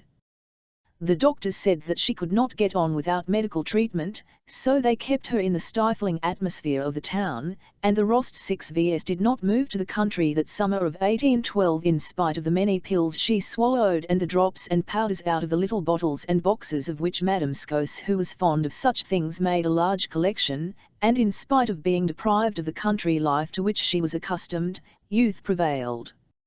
Natasha's grief began to ire, overlaid by the impressions of daily life. It ceased to press so painfully 11y on her heart, it gradually faded into the past, and she began to recover physically. Chapter we Natasha was calmer but no happier. She not merely avoided all external of pleasure, balls, promenades, concerts, and theatres, but she never laughed without a sound of tears in her laughter. She could not sing. As soon as she began to laugh, or tried to sing by herself, tears choked her, tears of remorse, tears at the recollection of those pure times which could never return, tears of vexation that she should so uselessly have ruined her young life which might have so happy. Laughter and singing in particular seemed to her a blasphemy, in face of her sorrow. Without any need of self-restraint, no wish to coquette ever entered her head. She said and felt at that time that no man was more to her than Nastasia Ivanovna, the buffoon. Something sentinel within her and forbade her every joy. Besides, she had lost all the old interests of her carefree girlish life that had been so full of how the previous autumn, the hunting, Uncle Colin, and the Christmas holidays spent with Nicholas at Otradno were what she recalled oftenest and most painfully. What would she not have given to bring back even a single day of that time? But it was gone forever. Her presentiment at the time had not deceived her, that state of freedom and readiness for any enjoyment would not return again. Yet it was necessary to live on. It comforted her to reflect that she was not better as she had formerly imagined, but worse, much worse, than anybody else in the world. But this was not enough. She knew that, and asked herself, what next? But there was nothing to come. There was no joy in life, yet life was passing. Natasha apparently tried not to be a burden or a hindrance to anyone, but wanted nothing for herself. She kept away from everyone in the house and felt at ease only with her brother Petim. She liked to be with him than with the others, and when alone with him she sometimes laughed. She hardly ever left the house, and of those who came to see them was glad to see only one person, Pilte. It would have impossible to treat her with more delicacy, greater care, and at the same time more seriously than did Count Bezukhov. Natasha unconsciously felt this delicacy and so found great pleasure in his society. But she was not grateful to him for it. Nothing good on Pierre's part seemed to her to be, and it seemed so natural for him to be kind to everyone that there was no merit in his kindness. Sometimes Natasha noticed embarrassment and awkwardness on his part in her presence, when he wanted to do something to please her, or feared that something they spoke of would awaken memories distressing to her. She noticed this and attributed it to his general kindness and shyness, which she imagined must the same toward everyone as it was to her. After those involuntary words, that if he were free he would have asked on his knees for her hand and her love, uttered at a moment when she was so strongly agitated, Pierre never spoke to Natasha of his feelings, and it seemed plain to her that those words, which had then so comforted her, were as all sons of meaningless words are spoken to comfort a crying child. It was not because Pierre was a mafid man, but because Natasha felt very strongly with him that moral barrier, the absence of which she had experienced with Kuragin, that it never entered her head that the relations between him and herself could lead to love on her part, still less on his, or even to the kind of tender, self-conscious, romantic friendship between a man and a woman of which she had known in several instances. Before the end of the fast of St. Peter, Agrafena Ivanovna B16va, a country neighbour of the Rost 6Vs, came to Moscow to pay her devotions at the shrines of the Moscow Saints. She suggested that Natasha should fast and prepare for Holy Communion, and Natasha gladly welcomed the item despite the doctor's orders that she should not go out early in the morning. Natasha insisted on fasting and preparing for the sacrament, not as they generally prepared for it in the Rost 6V Fernally by attending 3 services in their own house, but as Agrafena Ivanovna did, by going to church every day for a week and not once missing vespers, matins, or mass. The Countess was pleased with Natasha's zeal. After the poor results of the medical treatment, in the depths of her heart she hoped that prayer might help her daughter more than medicines and, though not without fear and concealing it from the doctor, she agreed to Natasha's wish and entrusted her to be 16. A Grafina Ivanovna used to come to Ivak Natasha at 3 in the morning, but generally found her already awake. She was afraid of being late for matins. Hastily washing, and meekly putting on her shabbiest dress and an old mantilla, Natasha, shivering in the fresh air, went out into the deserted streets lit by the clear light of dawn. By a Grafina Ivanovna's advice Natasha prepared herself not in their Zerovien parish, but at a church where, according to the devout a Grafina Ivanovna, the priest was a man of very severe and lofty life. There were never many people in the church. Natasha always errside B16 in the customary place before an icon of the Blessed Virgin, let into the screen the choir on the left side, and a feeling, new to her, of humility before something great and incomprehensible, seized her when at that unusual morning hour, gazing at the dark face of the Virgin illuminated by the candles burning before it and by the morning light falling from the window, she listened to the words of the service which she tried to follow with understanding.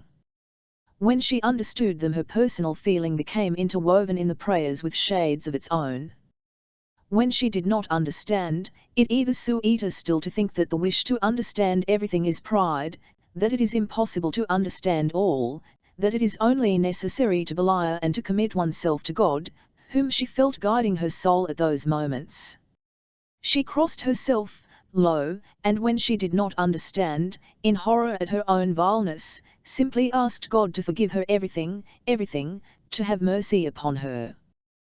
The prayers to which she surrendered herself most of all were those offer contents on her way home at an early hour when she met no one but bricklayers going to work or men sweeping the street, and everybody within the houses was still asleep. Natasha experienced a feeling new to her, a sense of correcting her faults, the possibility of a new, clean life, and of happiness. During the whole week she spent in this way, that feeling grew every day. And the happiness of taken communion, or communing as Ivanovna, joyously playing with the word, called it, seemed to Natasha so great that she felt she should never live till that blessed Sunday. But the happy day came, and on that memorable Sunday, when, dressed in white muslin, she returned home after communion, for the first time for many months she felt calm and not oppressed by the thought of the life that lay before her. The doctor who came to see her that day ordered her to continue the powders he had prescribed a fortnight previously. She must certainly go on taking them morning and evening, said he, evidently sincerely satisfied with his success. Only, please be particular about it. Be quite easy, he continued, Plale 11Y, as he adroitly the gold coin in his palm. She will soon be singing and frolicking. The last medicine has done her a very great deal of. She has freshened up very mucky. The Countess, with a cheerful expression on her face, looked down at her nails and spat a little for luck as she returned to the drawing room. Chapter 18. At the beginning of July more and more disquieting reports about the Ivar began to spread in Moscow. People spoke of an appeal by the Emperor to the people, and of his coming himself from the army to Moscow. And as up to the 7th of July no manifesto or appeal had received, exaggerated reports became current about them and about the position of Russia. It was said that the Emperor was leaving the army because it was in danger, it was said that Smolensk had surrendered, that Napoleon had an army of 1 million and only a miracle could save Russia. On the 11th of July, which was Saturday, the manifesto was received but was not yet in print, and Pierre, who was at the Rost 6Vs, promised to come to dinner next day, Sunday, and bring a copy of the manifesto and appeal, which he would obtain from Count Rostopchin. That Sunday, the Rost 6Vs went to Mass at the Rajum 6Vsky's private chal as usual. It was a hot July day. At 10 o'clock, when the Rost 6Vs got out after carriage at the chapel, the sultry air, the shouts of hawkers, the light and gay summer clothes of the crowd, the dusty leaves of the trees on the boulevard, the sounds of the band and the white trousers of a battalion marching to parade, the rattling of wheels on the cobblestones, and the brilliant, hot sunshine were all free of that summer languor, that content and discontent with the present, which is most strongly felt on a bright, hot day in town. All the Moscow notabilities, all the Rost 6vs acquaintances, were at the Rajam 6vsky's chapel for, as if expecting something to happen. Many wealthy families who usually left town for their country estates had not gone away that summer. As Natasha, at her mother's side, passed through the crowd of footmen who cleared the way for them, she heard a young man speaking about her in too loud a whisper. That's Rost 6vs, the one who. She's much thinner, but all the same she's pretty. She heard, or thought she heard, the names of Kuragin and Bolkonsky but she was always imagining that. It always seemed to her that everyone who looked at her was thinking only of what had happened to her. With a sulking heart, touched as she always was now when she found herself in a crowd, Natasha in her lilac silk dress trimmed with black lace walked, as women can walk, if the more repose and stateliness the greater the pain and shame in her soul. She knew for certain that she was pretty, but this no longer gave her as it used to. On the contrary, it tormented her more than anything else of late, and particularly so on this bright, hot summer day in town. It is Sunday again. Another week passed, she thought, recalling that she had been here the Sunday before, and always the same life that is no life, and the same surroundings in which it used to be so easy to live. I'm pretty, I'm young, and I know that now I am good. I used to be bad, but now I know I am good, she thought, but yet my years are slipping by and are no good to anyone. She stood by her mother's side and exchanged nods with acquaintances near her. From habit she scrutinized the ladies' dresses, condemned the bearing of a lady standing close by who was not crossing herself properly but in a crammed manner, and again she thought with vexation that she was herself being judged and was judging others, and suddenly, at the sound of the service, she felt horrified at her own vaidness, horrified that the former purity of her soul was again lost to her. A comely, fresh-looking old man was conducting the service with that mild solemnity which has so elevating and soothing an effect on the souls of the worshippers. The gates of the sanctuary screen were closed, the curtain was slowly drawn, and from behind it a soft mysterious voice pronounced some words. Tears, the cause of which she herself did not understand, made Natasha's breast heave, and a joyous but oppressive feeling agitated her. "Teach me what I should do, how to live my life, how I may grow forever, forever," she pleaded. The deacon came out onto the raised space before the altar screen and, holding his thumb extended, drew his long hair from under his dalmatic and, making the sign of cross on his breast, began in a loud and solemn voice to recite the words of the prayer. "In peace let us pray unto the Lord. As one community, without distinction of class, without enmity, united by brotherly love, let us pray," thought Natasha. "For the peace that is from AB0R, and for the salvation of our souls. For the world of angels and all the spirits who dwell us," prayed Natasha _W. Hen they prayed for the warriors, she thought of her brother and Denisov. When they prayed for all travelling by land and sea, she remembered Prince Andrew, prayed for him, and asked God to forgive her all the wrongs she had done him. When they prayed those who love us, she prayed for the members of her OU.N family, her and mother and S6 knew realizing for the first time how wrongly she had acted toward them, and feeling all the strength of her love for them.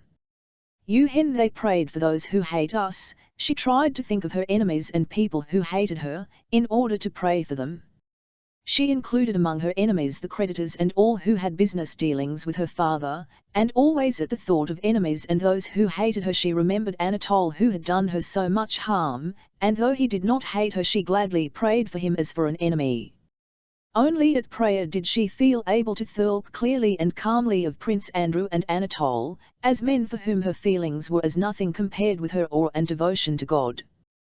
When they prayed for the imperial family and the synod, she went very low and made the sign of the cross, saying to herself that even if she did not understand, still she could not doubt, and at any rate loved the governing synod and prayed for it. When he had finished the litany, the deacon crossed the stole over his breast and said, "Let us commit ourselves and our whole lives to Christ the Lord." "Commit ourselves to God," Natasha inwardly repeated. "Lord God, I submit myself to thy will," she thought. I want nothing, wish for nothing, teach me what to do and how to use my will. Take me, prayed Natasha, with impatient emotion in her heart, not crossing herself but letting her slender arms hang down as if expecting some invisible power at any moment to take her and deliver her from herself, from her regrets, desires, remorse, hopes, and sins. The Countess looked round several times at her daughter's softened face and shining eyes and prayed God to help her. Unexpectedly, in the middle of the service, and not in the usual order Natasha knew so well, the deacon brought out a small the one he knelt on when praying on Trinity Sunday, and placed it before the doors of the sanctuary. The priest came out with his purple velvet biretta on his head, adjusted his hair, and knelt down with an F01T_. Everybody followed his example and they looked at one another in surprise. Then came the prayer just received from the synod, a prayer for the deliverance of Russia from hostile invasion. "Lord God of might, God of our salvation," began the priest in that voice, clear, not grandiloquent but mild, in which only the Slav clergy read and which acts so irresistibly on a Russian heart. "Lord God of might, God of our salvation, look this day in mercy and blessing on thy humble people, and graciously hear us, spare us, and have mercy upon us. This foe confounding thy land, desiring to lay waste the whole world, rises against us. These lawless men are gathered together to overthrow thy kingdom, to destroy thy dear Jerusalem, thy beloved Russia, to defile thy temples, to overthrow thine altars, and to desecrate our holy shrines. How long, O Lord, how long shall the wicked triumph? How long shall they wield unlawful power?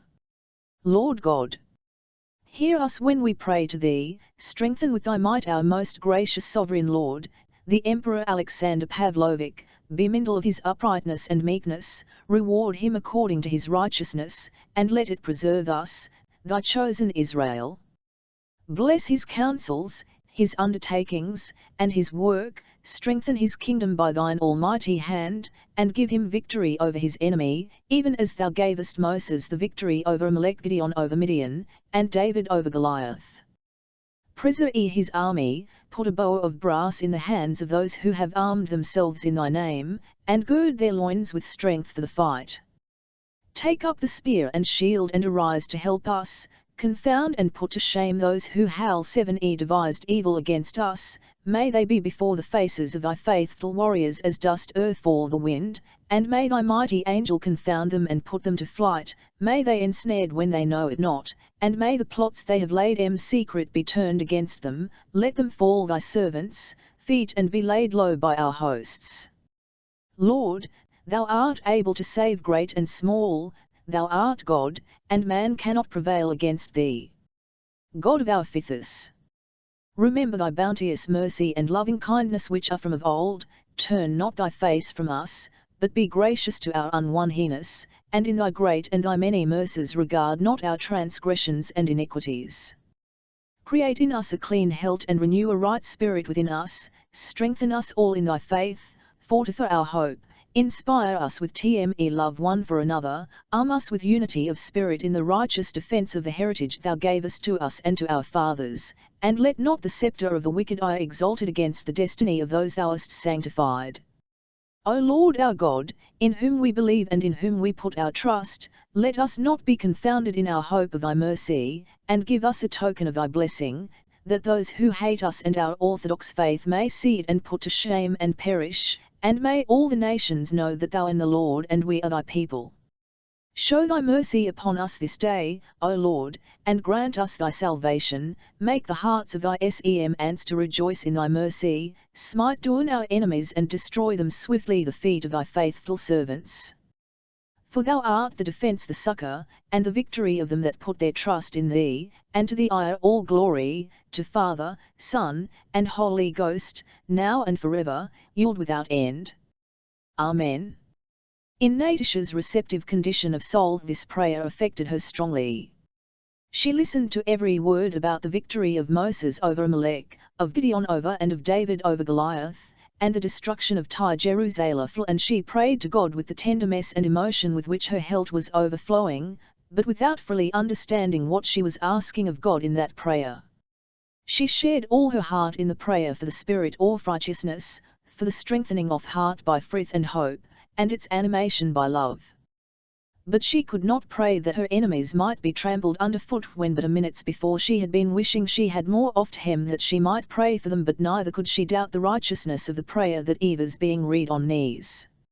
She felt in her heart a devout and tremulous awe at the thought of the punishment that overtakes men for their sins, and especially of her own sins, and she prayed to God to forgive them all, and her, and to give them all, and her peace and happiness. And it seemed to her that God heard her prayer.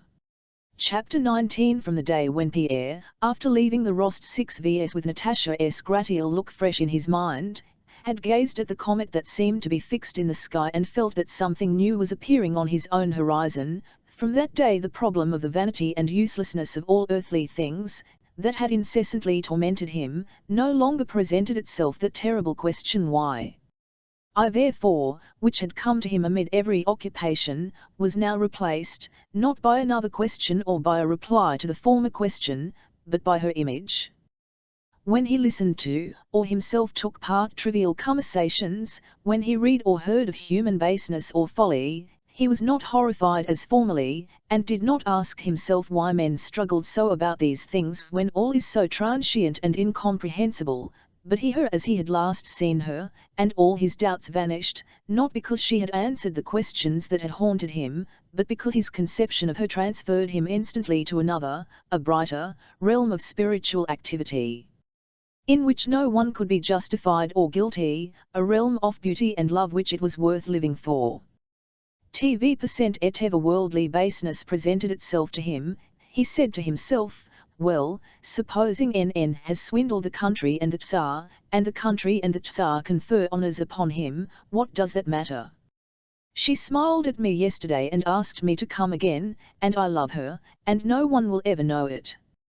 And his soul felt calm, and Pierre still went into society, drank as much and led the same idle and dissipated life, because besides the hours he slept at the Rost 6 there were other hours he had to spend somehow, and the habits and acquaintances he had made in Moscow formed a current that him along irresistibly. But latterly, when more and more disquieting reports came from the seat of war and Natasha's health began to improve and she no longer aroused in him the former feeling of carefree pity, an ever-increasing restlessness, which he could not explain, of him. He felt that the condition he was in could not continue long, that a catastrophe was coming which would change his whole life, and he impatiently sought everywhere for signs of that approaching catastrophe. One of his brother Masons had revealed to Pierre the following prophecy concerning Napoleon, drawn from the revelation of St. John in chapter 13, verse 18, of the Apocalypse. It is said, "Here is wisdom. Let him that hath understanding count the number of the irast, for it is the of a man, and his number is 666. And in the 5th of the same chapter, and there was given unto him a mouth speaking great things and blasphemies, and power was given unto him to continue 42 months.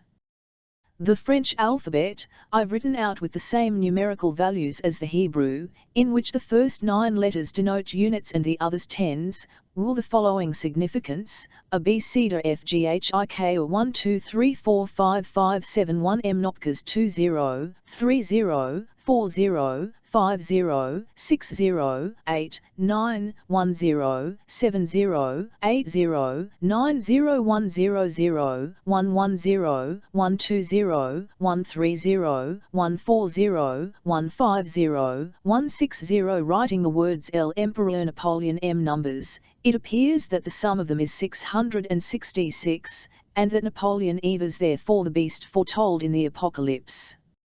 Moreover, by applying the same system to the words quorent do, which was the term allowed to the beast that spoke great things and blasphemies, the same number 666 was obtained, from which it followed that the limit fixed for Napoleon's power had come in the year 1812 when the French emperor was 42. This prophecy pleased Pierre very much, and he often asked himself what would put an end to the power of beast, that is, of Napoleon, and tried by the same system of using letters as numbers and adding them up. To find an answer to the question that engrossed him, he wrote the words l'Empereur Alexandre, la nation Russe, and added up their numbers, but the sums were either more or less than 666. Once when making such calculations he wrote down his 01 VN name in French, Comte Pierre Bezukhov, but the sum of the numbers did not come right. Then he changed the spelling, substituting AZ for the S and adding DC and the article les, still without obtaining the desired result. Then it to him, if the answer to the question were contained in his name, his nationality would also be given in the answer. So he wrote Le Russe Bezukhov, and adding up the numbers got 671.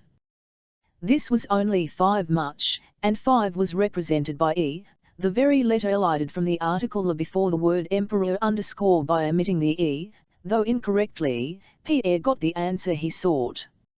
Le Russe Bezukhov made 666. This discovery excited him.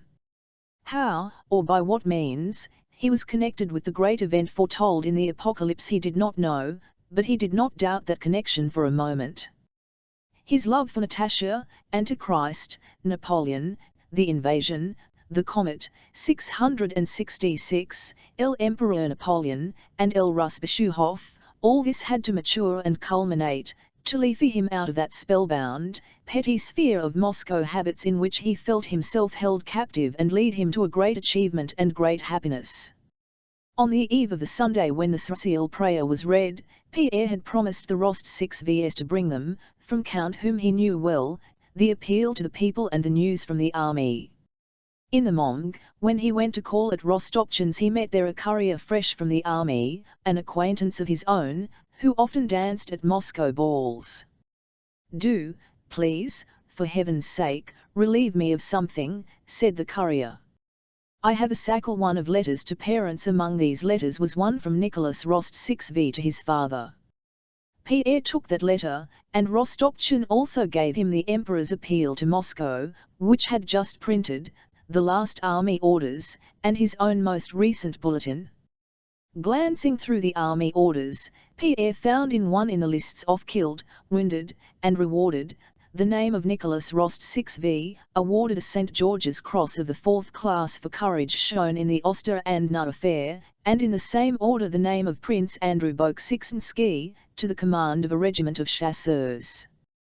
Though he did not want to remind the Rost 6Vs of Bolkonsky, Pierre could not refrain from making them happy by the news of their sons having received a decoration, so he sent that printed army order and Nicholas letter to the Rost 6Vs, keeping the appeal, the bulletin, and the other orders to take with him when he went to dinner. 42. His conversation with Count Rostopchin and the latter's tone of anxious hurry, the meeting with the courier who talked casually of how badly things were going in the army, the rumors of the discovery of spies in Moscow and of a leaflet in circulation stating that Napoleon promised to be in the Russian capitals by the autumn, and the talk of the Emperor's being expected to next day, all aroused with fresh force that feeling of agitation and expectation in Pierre which he had been conscious of since the appearance of the comet, and especially since the beginning of the war. He had long been thinking of entering the army and would have done so had he not been hindered, first, by his membership of the Society of Freemasons to which he was in by oath and which preached perpetual peace and the abolition of war, and secondly, by the fact that when he saw the great mass of Muscovites who had donned uniform and were talking patriotism, he somehow felt ashamed to take the step. But the chief reason for not carrying out his intention to enter the army lay in the vague idea that he was Le Russe Bezukhov had the number of the beast, 666, that his part in the great amir of setting a limit to the power of the beast that spoke great and blasphemous things had been predestined from eternity, and that therefore he ought not to undertake anything, But wait for what was bound to come to pass. Chapter XX. A few intimate friends were dining with the Rostovs that day, as usual on Sundays. Pierre came early so as to find them alone. He had grown so stout this year that he would have been abnormal had he not so tall, so broad of limb, and so strong that he carried his bulk with evident ease. He went up the stairs, puffing and muttering something. His coachman did not even ask whether he was to I-wait. He knew that when his master was at the Rostovs he stayed till midnight. The Rostovs footman rushed eagerly forward to help him off with his cloak and take his hat and stick. Pierre, from club habit, always left hat and stick in the first person he saw in the house. Eva's Natasha even for he saw her, while taking off his cloak, he heard her. She was practicing solfa exercises in the music room. He knew that she had not sung since her illness, and so the sound of her voice surprised and delighted him. He softly and saw her, in the lilac dress she had worn at church, walking the singing. She had her back to him when he opened the door, but when, turning quickly, she saw his broad, surprised face, she blushed and came rapidly up to him. "I want to try to sing again," she said, adding as if by way of excuse, "it is, at least, something to do." "That's capital. How glad I am you've come." "I am so happy today," she said, with the old animation Pierre had not seen in her a long time. "You know Nicholas has received a St. George's Cross? I am so proud of her. Oh yes, I sent that announcement but I don't want to interrupt you," he added, and was to go to the drawing room. Natasha stopped him. "Count, is it wrong often to sing?" she said, blushing, and fixing her eyes inquiringly on him. "No. Why should it be? On the contrary. But why do you ask me?" "I don't know myself," Natasha answered quickly, "but I should not like to do anything you disapproved of. I believe in you completely. You don't know how important you are to me, how much you've done for me." She spoke rapidly and did not notice how Pierre flushed at her words. "I saw in that same army order that he, Bolkonsky," she whispered the name hastily, "is in Russia, and in the army again. What do you think?" She was speaking hurriedly, evidently afraid her strength might he ever forgive me? "Will he not always whore a bit of frilling toward me? What do you think?" "What do you think?" "I think," Pierre replied, "that he has nothing to forgive." If it were his place by association of ideas, Pierre was at once carried back to the day when, trying to comfort her, he had said that if he were not himself but the best man in the world and free, he would ask on his knees for her hand, and the same feeling of pity, tenderness, and love of him and the same words rose to his lips. But she did not give him time to say yes. "You you," she said, uttering the odd USA different thing. "I know no one kinder, more generous, or better than you, nobody could be. Had you not iron there then, and now too, I don't know what would have become of me." Tears suddenly rose in her eyes, she turned away, lifted her music before her eyes, began singing Agama and again began walking up and down the. Just then Petya came running in from the drawing. Petya was now a handsome rosy lad of 15 with frill red lips and resembled Natasha. He was preparing to enter the university, but he and his friend Bolkonsky had lately, in secret, agreed to join the Hussars. Petya had come rushing out to talk to his namesake about this affair. He had asked Pierre to find out whether he would accept it in the Hussars. Pierre walked up and down the drawing room, not listening to what Petya was saying. Petya pulled him by the arm to attract his attention. "Well, what about my plan? Peter Clearlike for heaven's sake." "You are my only hoary," said Petya "Oh yes, your plan to join the Hussars? I'll mention it, I'll bring it all up today." "Well, mon cher, have you got the manifesto?" asked the old count. "The countess has ironed to mass at the Razumsky's, and heard the new prayer. She says it's very fine." "Yes, I've got it," said Pierre. The Emperor is to be here tomorrow, there's to be an extraordinary meeting of the nobility, and they are talking of for Levi often men per thousand. Oh yes, let me congratulate you. Yes, yes, thank God. Well, and what news from the army? We are again retreating. They say we're already near Smolensk, replied Pierre. Oh Lord, exclaimed the Count, where is the manifesto? The Emperor's appeal? Oh yes. Pierre began feeling in his pockets for the papers, but could not find them. Still slapping his, he kissed the hand of the Countess, who entered the room and glanced uneasily around, evidently expecting Natasha, who had left off singing but had not yet come into the drawing-room. On my word, I don't know what I've done with it, he said. There he is, always losing everything, remarked the Countess. Natasha entered with a softened and agitated expression of face and sat down looking silently at Pierre.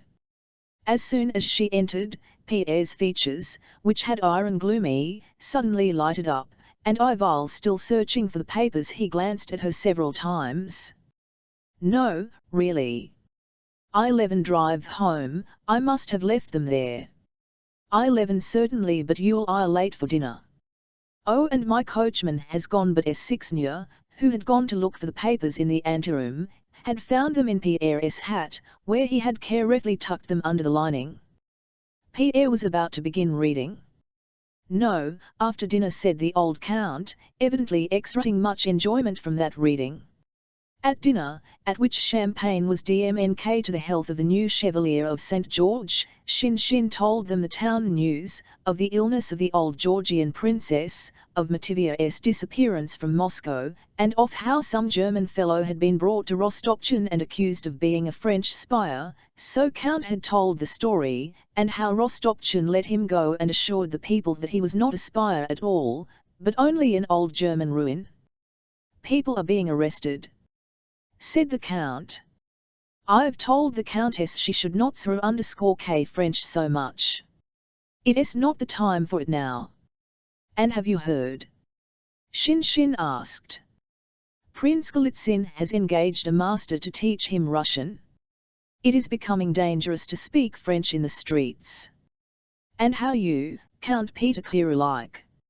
If they call up the militia, you too will have to mount a horse, too, remarked the old Count, addressing Pierre. Pierre had been silent and preoccupied all through dinner, seeming not to grasp what was said. He looked at the Count. Oh yes, the war, he said. No. What son of warrior should I make? And yet everything is so strange, so strange. I can't make it out. I don't know, I am very from having military tastes, but in these times no one can't answer for himself.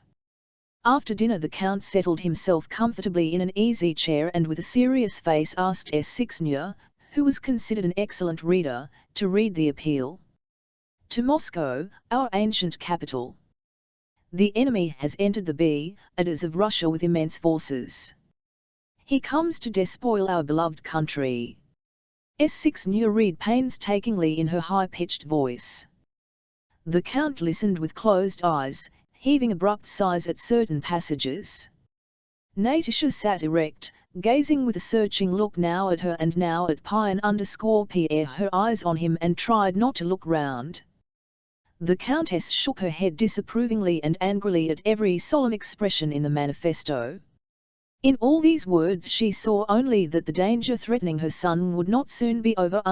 Shin, with a sarcastic smile on his lips, was evidently preparing to make fun of anything that gave him the opportunity. S6 reading, any remark of the Count's, or eggs in the manifesto itself should no pretext present itself after reading about the dangers that threatened Russia, that the Emperor placed on Moscow and especially on its illustrious nobility. S6 with a quiver in her voice due chiefly to the attention that was being paid to her, read the last words, we ourselves will not delay to among our people in that capital and in other parts of our realm consultation, and for the direction of all our levers, both those now barring the enemy's path and those freshly formed to defeat him wherever he may appear. May the men he hopes to bring upon us recoil on his own head, and may Europe delivered from bondage glory the name of Russia.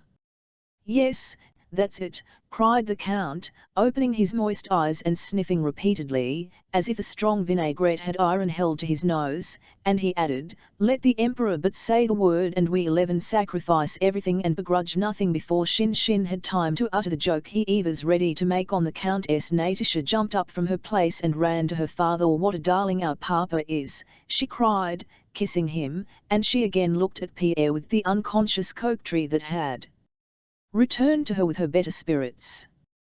There. Here's a patriot for you, said Shin, not a patriot at all, but simply. Natasha replied in an injured tone. Everything seems fianny to you, but this isn't at all a joke or a joke indeed, put in the Count. Let him but say the word and we'll all go. We're not Jennings. But did you notice, it says, for consultation, said Pierre. Never mind what it's for at this moment.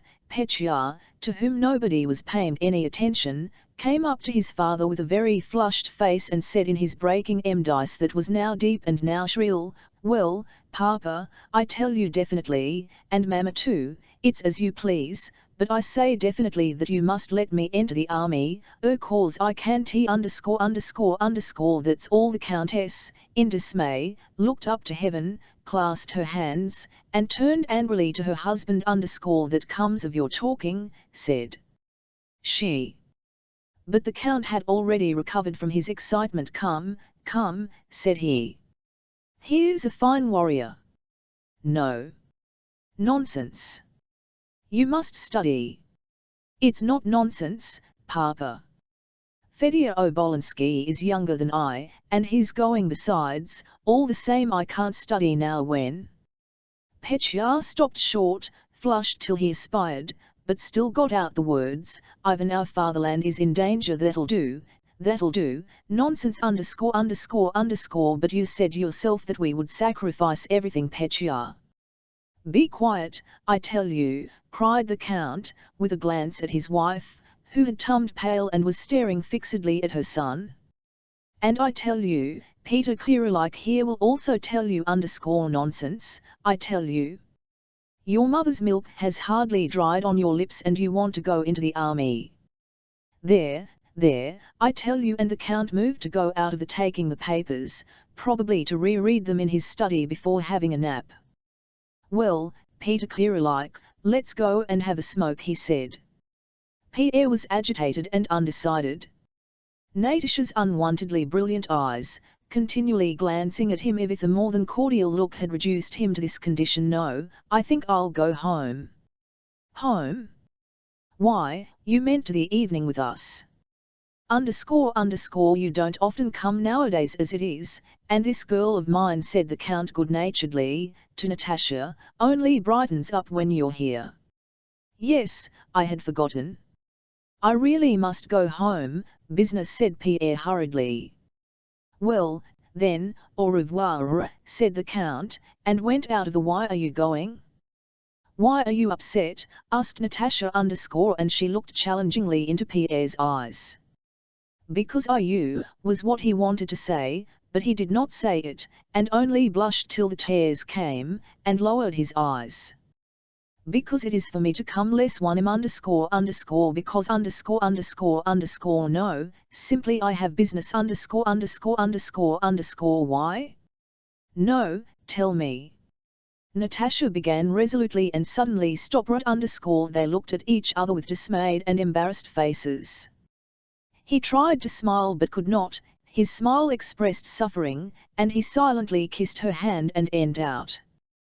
Pierre made up his mind not to go to the Rost 6 vs any more. Chapter XXI. After the deaf-mite rehearsal he had received, Pétya went to his and there locked himself in and wept bitterly. He came in to tea, silent, morose, and with tear-stained face. Everybody pretended not to notice anything. Next day the emperor arrived in Moscow, and several of the Rostov domestic serfs begged to go to have a look at him that morning. Petya was a long time dressing and arranging his hair and collar to look like a grown-up man. He frowned before his looking-glass, gesticulated, shrugged his shoulders, and finally, without saying a word to anyone, took his cap and left the house by the back door, trying to avoid notice. Petya decided to go straight to where the emperor was and to explain frankly to some gentleman in waiting. He imagined that to be always surrounded by gentlemen in waiting, that he, Count Rostov, in spite of his youth wished to serve his country, that youth could be no hindrance to loyalty, and that he was ready to While dressing, Petya had prepared many things he meant to say to the gentleman in waiting. It was on the very fact of being so young that Petya counted for success in reaching the emperor. He even thought how surprised everyone would be at his youthfulness, and yet in the arrangement of his collar and hair and by his sedate deliberate walk he wished to appear a grown-up man. But the farther he went and the more his attention was diverted by the ever-increasing crowds moving toward the Kremlin, the less he remembered to walk with the sedateness and deliberation of a man. As he approached the Kremlin he even to avoid being crushed and resolutely stuck out his elbows in a menacing way. But within the Trinity Gateway he was so pressed to the wall by people who probably were unaware of patriotic intentions with which he had come that in spite of all his determination he had to give in, and stop while carriages passed in, rumbling beneath the archway. Beside Petya stood a peasant woman, two tradesmen, and a discharged soldier. After standing some time in the gateway, Petya tried to move forward in front of the others without waiting for all the carriages to pass, and he began resolutely working his way with his but the woman just in front of him, who was the first against whom he directed his efforts, angrily shouted at "What are you shoving for, young lordling? Don't you see we're all standing still? Then why anybody can shout," said the and also working his elbows to such effect that he pushed Petya into a very filthy corner of the gateway. Petya is perspiring his hands and pulled up the damp collar which he had arranged so well at home to seem like a man's. He felt that he no longer looked presentable, and feared that if he were now to approach the gentleman in waiting in that plight he would not be admitted to the emperor. But it was impossible to smarten oneself up or move to another place, because of the crowd. One of the generals who drove past was an acquaintance of the Rostovs and Petya thought of asking his help, but came to the conclusion that that would not be a manly thing to do. When the carriages had all passed in, the crowd, carrying Petya with it, streamed forward into the Kremlin square which was already of people. There were people not only in the square, but everywhere, on the floors and on the. As soon as Petya found himself in the square he clearly heard the sound of bells and the joyous voices of the crowd that filled the whole Kremlin. For a while the crowd was less dense, but suddenly all heads were bared, and everyone rushed forward in one direction. Petya was being pressed so that he could scarcely breathe, and everybody shouted, "Hurrah! Halt! Hurrah!" Petya stood on tiptoe and pushed and pinched, but could see nothing except him. All with the same expression of excitement and enthusiasm. A tradesman's wife standing Petya sobbed, and the tears ran down her cheeks. "Father! Angel! Dear one," she kept reiterating, wiping away her tears with her fingers. "Hurrah!" was heard on all sides. For a moment the crowd stood still, but then it made another rush quite beside himself. Petya clenching his teeth and rolling his eyes ferociously, pushed forward, elbowing his way and shouting "Hurrah!" as if he were prepared that instant to kill himself and everyone else. But on both sides of him other people similarly ferocious faces pushed forward and everybody shouted "Hurrah!" So this is what the emperor is, thought Petya. No, I can't petition him myself, that would be too bold. But in spite of us he continued to struggle desperately forward, and from between the backs of those in front he caught glimpses of an open space with a strip of red cloth spread out on it. But just then the crowd swayed back. The police in front were pushing back those who had pressed too close to the procession. The emperor was passing from the palace to the Cathedral of the Assumption, and Petya unexpectedly received such a blow on his side and ribs and was squeezed so hard that suddenly everything grew dim before his eyes and he lost consciousness. He came to himself, a man of clerical appearance with a tuft of grey hair at the back of his head and wearing a shabby blue cassock, probably a church clerk and chanter, was holding him under the arm with one hand while warding off the pressure of the crowd with the other. "You've crushed the young gentleman," said the clerk. "What are you up to?" "Gently, _____, they've crushed him, CMSHED him." The emperor entered the Cathedral of the Assumption. The crowd spread out again more evenly, and the clerk led Petya, pale and breathless, to the Tsar Kanatal. Several people were sorry for Petya, and suddenly a crowd turned toward him and pressed round him. Those who nearest him attended to him, unbuttoned his coat, seated him on the raised platform of the cannon, and reproached those others, whoever they might be, who had crushed him. "One might easily get killed that way. What do they mean by it? Killing Roppel? Poor dear, he's as white as a sheet." Various voices were heard saying. Petya soon came to himself, the colour returned to his face, the pam had passed, and at the cost of that temporary unpleasantness he had obtained a place by the cannon from where he hoped to see the emperor who would be written that way. Petya no longer thought of presenting his petition. If he could only see the emperor he would be happy. While the service was proceeding in the Cathedral of the Assumption, it was a combined service of prayer on the occasion of the emperor's arrival and often solving for the conclusion of peace with the Turks. The crowd outside spread out and hawkers selling kvass, gingerbread, and pophizid sweets, of which Petya was particularly fond, and ordinary conversation could again be heard. A tradesman's wife was showing a rent in her shawl and telling how much the shawl had cost, another was saying that all silk goods had now got dear. The clerk who had rescued Petya was talking to a missionary about the priests who were officiating that day with the bishop. The clerk several times used the word plenary of the service. Ord Petya did not understand Kelcho. Young citizens were joking with some serf girls who were cracking nuts. All these conversations, especially the joking with the girls, were such as might have had a particular charm for Petya at his age, but they did not interest him now. He sat on his elevation, the pedestal of the cannon, still agitated as before by the thought of the end by his ire for him.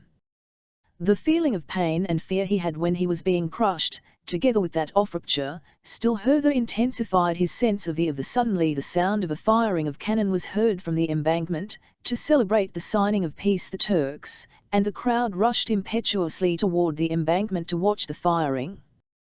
Petya too would have run there, but the clerk who had taken the young gentleman under his protection the firing was still proceeding when officers, generals, and gentlemen in waiting came running out of cathedral, and after them others in a more leisurely manner. Caps were again raised, and those who had run to look at the cannon ran back again. At last 4 men in uniforms and sashes emerged from the cathedral. "Hurrah! Hurrah!" shouted the crowd again. "Which is he?"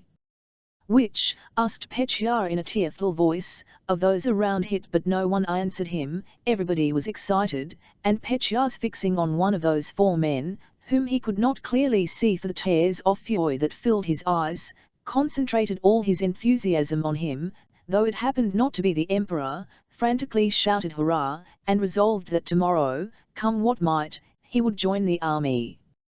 The crowd ran after the emperor, followed him to the palace, and began to disperse. It was already late, and Petya had not eaten anything and was drenched perspiration, yet he did not go home but stood with that diminishing, but still considerable, crowd for the palace while the emperor dined, looking in at the palace window.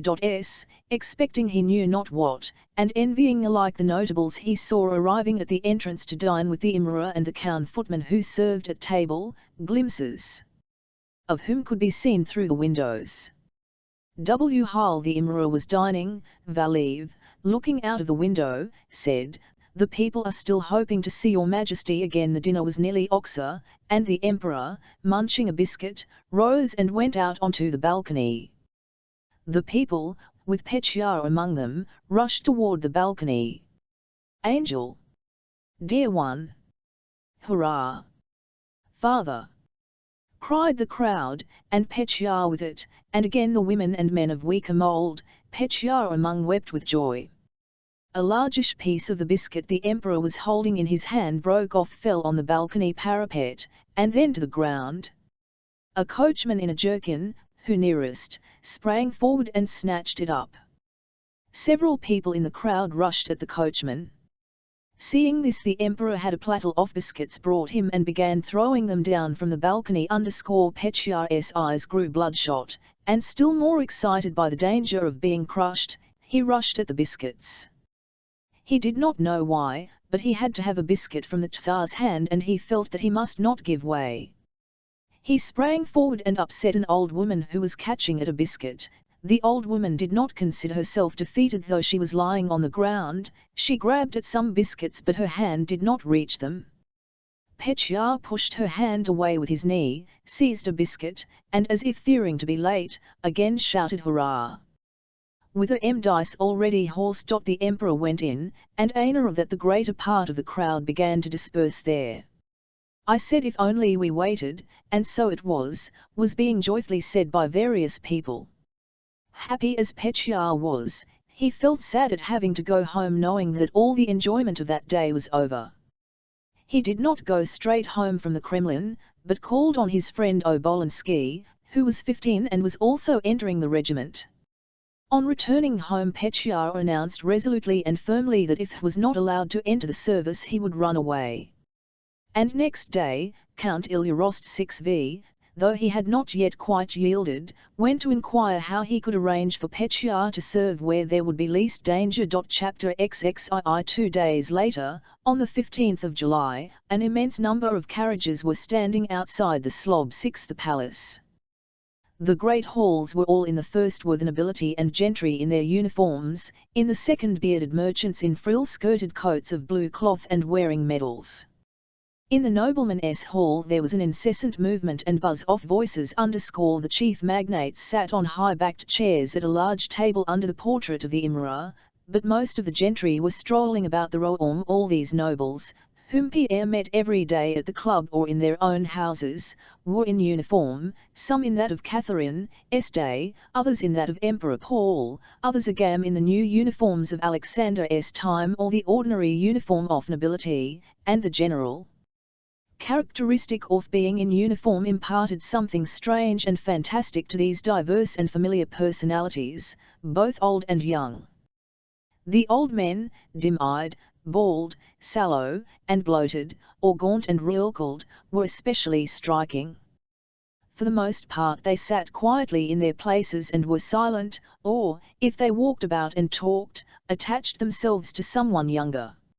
On all these vices, as on the faces of the crowd Petya had seen in the square, there was a striding contradiction, the general of a solemn event, and at the same time the everyday interests in a card party, Peter the cook, Zinaida Dmitrievna's health, and so on.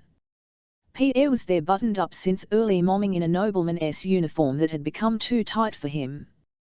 He was agitated. This extraordinary gathering not only of nobles but also of the merchant class, Etats Generaux, States General, evoked in him a whole series of ideas he had long laid aside but which were deeply graven in his soul, thoughts of the contrat social and the French Revolution.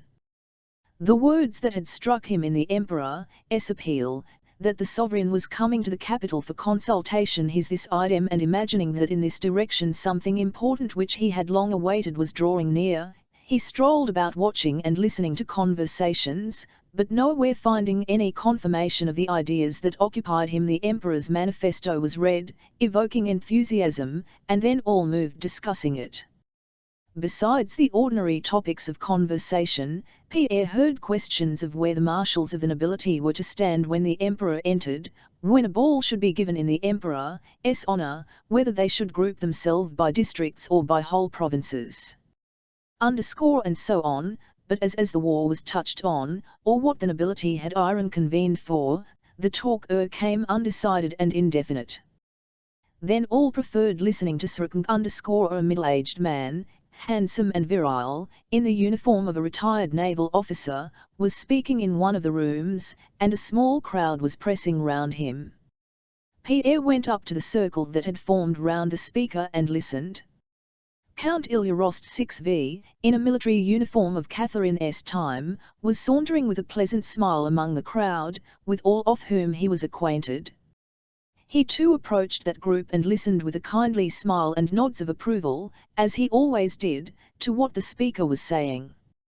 The retired naval man was speaking very boldly, as was evident from the expression on the faces of the listeners and from the fact that some Pierre knew as the meekest and quietest of men walked away disapprovingly or expressed disagreement to him. Pierre pushed his way into the middle of the group, listened, and convinced himself that the man was indeed a butt of views quite different from his 01.vn_. The naval officer spoke in a particularly sonorous musical and aristocratic baritone voice, pleasantly swallowing his rs and generally slurring his consonants, the voice of a man calling out to his servant, "Yeah, bring me my pipe." It was of dissipation and the exercise of authority. What if the Smolensk people have a fard to ways militia for the Imroir? Are we to take Smolensk as our pat-en? If noble or aristocracy of the province of Moscow thinks fit, it can show its loyalty to our Sov Wayne the Emperor in other ways. Have we forgotten the wising of the militia in the year? All that did was to enrich the priest's sons and thieves and wobars. Count Ilya Rostov smiled blandly and nodded approval. And was our militia of any use to the Emperor? Not at all. It only ruined our farming. Better have another conscription _ oil men will wet you and neither soldiers no irosents, and we'll get only de poverty for them. The nobility don't gurage their lives, every one of us will go and bring in more recruits, and the Sov Wayne, that was the way he referred to the Emperor, need only say the word and we'll all die for him, added the orator with animation. Count Rostov's mouth watered with pleasure and he nudged Pierre, but Pierre wanted to speak himself. He pushed forward, feeling stirred, but not yet sure what stirred him or what he will say. Scarcely had he opened his mouth when one of the senators, a man without a tooth in his head, with a shrewd though angry expression, standing near the first speaker, interrupted him. Evidently accustomed to managing debates and to maintaining an argument, he began in low but distinct tones, "I imagine, sir," said he, mumbling with his toothless mouth, "that we have been summoned here not to discuss whether it's best for the Empire at the present moment to adopt conscription or to call out the militia. We have been summoned to reply to the appeal with which our sovereign the Emperor has honoured us. But to judge what is best, conscription or the militia, we can leave it to the supreme authority." Pierre suddenly saw a outlet for his excitement. He hardened his heart against the senator who was introducing this set and narrow attitude into the deliberations of nobility. Pierre stepped forward and interrupted him. He himself did not yet know what he would say, but he began to speak eagerly, occasionally lapsing into French or expressing himself in bookish Russian. "Excuse me, Your Excellency," he began. He was well acquainted with the senator, but thought it necessary on this occasion to address him formally. "Though I don't agree with the gentleman," he hesitated. He wished to say, "Montres honourable preopponent, z my very honourable opponent, with the gentleman, whom I have not the honour of knowing. I suppose that the nobility have been summoned not merely to express their sympathy and enthusiasm but also to consider the means by which we can assist our fatherland. I imagine," he went on, warming to his subject, "that the Emperor himself would not be satisfied to find us merely 01 of serfs whom we are willing to devote to his service, and chair a canon 80 we are ready to make of us his, and not to obtain from us any counsel." Many persons withdrew from the circle, noticing the senator's sarcastic smile and the freedom of Pierre's remarks. Only Count Rostov was pleased with them as he had been pleased with those of the naval officer, the senator, and in general with whatever speech he had last heard. 80th God for canon. I think that discussing these questions," Pierre continued, "we should ask the Emperor, most respectfully ask His Majesty, to let us know the number of our troops and the position in which our army and our forces now are, and then—" But scarcely had Pierre uttered these words before he was attacked from three sides.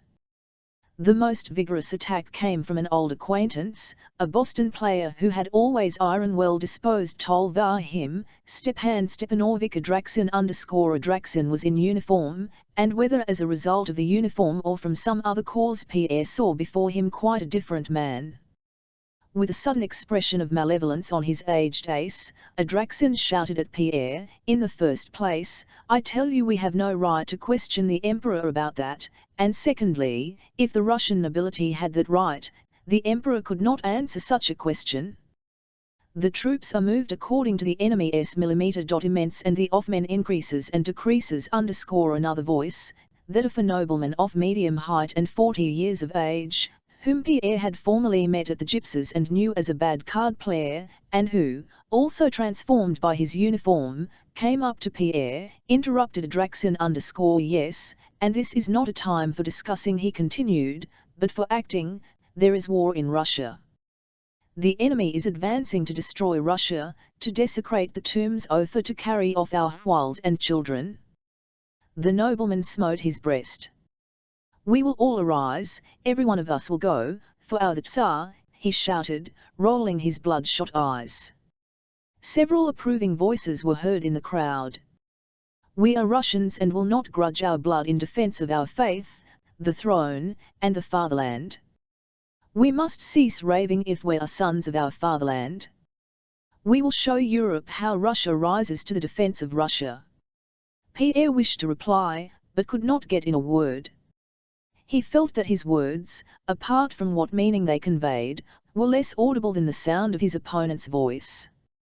Count Rostov at the back of the crowd expressed approval, several persons, briskly turning a shoulder to the orator at the end of a phrase, said, "That's right, quite right. Just so." Pierre wished to say that he was ready to sacrifice his money, his serfs, or himself. Only one ought to know the state of affairs in order to be able to improve it, but he was unable to speak. Many voices shouted and talked at the same time, so that Count Rostov had not time to signify his approval of them all, and the group increased, dispersed, reformed, and then moved with a hum of talk into the largest hall and to the big table. Not only was Pierre's attempt to speak unsuccessful, but he was rudely interrupted, pushed aside, and people turned away from him as from a common enemy. This happened not because they were displeased by the substance of his speech, which had even been forgotten after the many subsequent speeches, but to animate it the crowd needed a tangible object to love and a tangible object to hate. Pierre became the latter. Many other orators spoke after the excited and all in the same tone. Many spoke eloquently and with originality. Glinka, the editor of the Russian Messenger, who was recognized, cries of "Author! Author!" were heard in the crowd, said that hell must repulsed by hell, and that he had seen a child smiling at lightning flashes and thunderclaps, but we will not that child. "Yes, yes," at thunderclaps, was repeated approvingly in the back rows of the crowd. The crowd drew up to the large table, at which sat grey-haired or bald 70-year-old magnates, uniformed and besashed, almost all of whom Pierre had seen in their own homes, with their buffoons, or playing Boston at the clubs. With an incessant hum of voices the crowd advanced to the table. Pressed by the throng against the high backs of chairs, the orators spoke one after another and sometimes two together. Those standing behind noticed what a speaker omitted to say and hastened to supply it. Others in that heat and crush racked their brains to find some thought and hastened to utter it. The old magnates, whom Pierre knew, sat and turned to first at one and then at another, and their faces for the most part only expressed the fact that they found it very hot. Pierre, however, felt excited, and the general desire to show that they were ready to go to all lengths, which found expression in the tones and looks more than in the substance of the speeches, infected him. He did not renounce his opinions, but felt himself in some way to blame and wished to justify himself. "I only said that it would more to the purpose to make sacrifices when we know what is needed," said he, trying to be heard above the other voices. One of the old men nearest to him looked round, but his attention was immediately diverted by an exclamation at the other side of the table.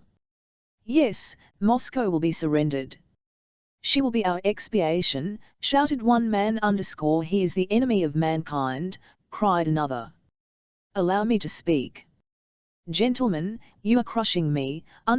Chapter 23. At that moment Count Rostopchin, with his protruding chin and alert eyes, wearing the uniform of a general with sash over his shoulder, entered the room, stepping briskly to the front of the crowd of gentry.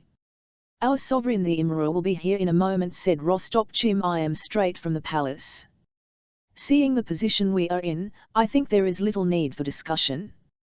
The Emperor has deigned to summon us and the merchants. Millions will pour forth from pointed to the merchants. Our business is to supply men and not spare ourselves. That is the least we can do. A conference took place confined to the magnates sitting at the table. The whole consultation passed more than quietly. After all the preceding noise, the sound of their old voices saying one after another, I agree, or for variety, I too am of that opinion, and so on, had even a moral one effect.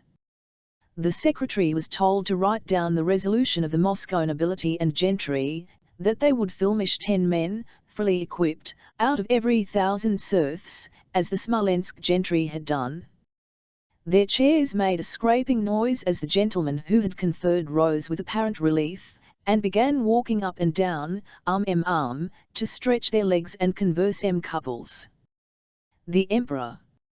The Emperor! A sudden cry resounded through the halls and the whole throng hurried to the entrance. The Emperor entered the hall through a broad path between 2 lines of nobles. Every face expressed awe-struck curiosity. Pierre stood rather far off and could not hear all that the Emperor said. From what he did hear he understood that the Emperor spoke of danger threatening the empire and of the hopes he placed on the Moscow nobility. He was answered by a voice which informed him of the resolution just arrived at. Gentlemen, said the Emperor with a quivering voice. There was a rustling among the crowd and it again subsided, so that Pierre distinctly heard the pleasantly human voice of the Emperor saying with emotion, I knew doubted the devotion of Russian nobles, but today it has surpassed my expectations. I thank you in the name of the fatherland. Gentlemen, let us act. Time is most precious. The Emperor ceased speaking, the crowd began pressing round him, and rapturous exclamations were heard from all sides. Yes, most royal words, said Count Rostov. If the sob he stood at the back and, though he had heard hardly anything, understood everything in his own way. From the hall of nobility the Emperor went to that of the merchants. There he remained 10 minutes. Pierre was among those who saw him come out from the merchants' hall with tears of emotion in his eyes. As became known later, he had scarcely begun to address the merchants before tears gushed from his eyes and he concluded in a trembling voice. When Pierre saw the Emperor he was coming out accompanied by 2 merchants, one of whom Pierre knew, a Otkupshchik, the other was the mayor, a man with a thin sallow face and narrow, both were weeping. Tears filled the thin man's eyes, and the fat Otkupshchik sobbed outright like a child and kept reiterating, our lives and property, take them, your majesty. Pierre's one feeling at the moment was a desire to show that he was ready to go all lengths and was prepared to sacrifice everything. He now felt ashamed of his speech with its constitutional tendency and sought an opportunity of effacing it. Having heard that Count Mam 6 November was garnishing a regiment, Bezukhov at once informed that he would give 1,000 men and their maintenance. Old Rost 6V could not tell his youth of what had passed without tears, and at once consented to Petya's request and went himself to enter his name. Next day the Emperor left Moscow. The assembled nobles all off their uniforms and settled down again in their homes and clubs, and not without some groans gave orders to their stewards the enrolment, feeling amazed themselves at what they had done. Book 10, 1812 Chapter I Napoleon began the war with Russia cause he could not resist going to Dresden, could not help having his head turned by the homage he received, could not help donning a Polish uniform and yielding to the stimulating influence of a June bombing, and could not refrain from bursts of anger in the presence of Kurakin and then of Balashev Alexander Ref's negotiations cause he felt himself to be personally insulted. Barclay de Tolly tried to command the army in the erst way, because he to fulfill his duty and earn fame as a great commander. Rost 6v charged the French because he could not restrain his wish for a gallop across a level field, and in the same way the innumerable people who took part in the war acted in accord with their personal characteristics, habits, circumstances, and aims. They were moved by fear or vanity, rejoiced or were indignant, reasoned, imagining that they knew what they were doing and did it of their own free will, but they all were involuntary of history, carrying on a work concealed from them but comprehensible to us. Such is the inevitable fate of men of action, and the higher they stand in the social hierarchy the less are they free. The actors of 1812 have long since left the stage, their personal interests have vanished leaving no trace, and nothing remains of that time but its historic results. Providence compelled all these men, striving to attain personal aims, to fill the accomplishment of a stupendous result no one of them at all exerted, neither Napoleon, nor Alexander, nor still less any of those who did the actual fighting. The cause of destruction of the French army in 1812 is clear to us now. No one will deny that that cause was, on the one hand, its advance into the heart of Russia late in the season without any preparation for a winter campaign and, on the other, the character given to the war by the burning of Russian towns and the hatred of the foe this aroused among the Russian people. But no one at the time foresaw, what now seems so evident, that this was the only way an army of 800,000 men, the erst in the world and led by the general, could be destroyed in conflict with a raw army of half its numerical strength, and led by inexperienced commanders as the Russian army was. Not only did no one see this, but on the Russian side every effort was made to hinder the only thing that could save Russia, while on the French side, despite Napoleon's experience and so-called military genius, every was directed to pushing on to Moscow at the end of summer, that is, to doing the very thing that was to lead to destruction. In historical works on the year 1812 French writers are very fond of saying that Napoleon felt the danger of extending his line, that he sought a battle and that his marshals advised him to stop at Smolensk, and of making similar statements to show that the danger of the campaign was even then understood. Russian authors are still fonder of telling us that from the commencement of campaign a Scythian war plan was adopted to lure Napoleon into the depths of Russia, and this plan some of them attribute to Paul, others to a Snine Frenchman, others to Toil and others again to Alexander himself, pointing to notes, projects, and letters which contain hints of such a line of action. But all these hints at what happened, from the French side and the Russian, are advanced only because they fit in with the event. Had that event not occurred, these hints would have been forgotten, as we have forgotten the thousands and millions of hints and expectations to the contrary which were current then but have now been forgotten because the event falsified them. There are always so many conjectures as to the issue of any event that however it may end there will always be people to say. L said then that it would be so, quite forgetting that amid their innumerable conjectures many were to quite the contrary effect. Conjectures as to Napoleon's awareness of the danger of extending his line, and, on the Russian side, as to luring the enemy into the depths of Russia, are evidently of that kind, and only by much straining can historians attribute such conceptions to Napoleon and his marshals, or such plans to the Russian commanders. All the facts are in flat contradiction to such conjectures.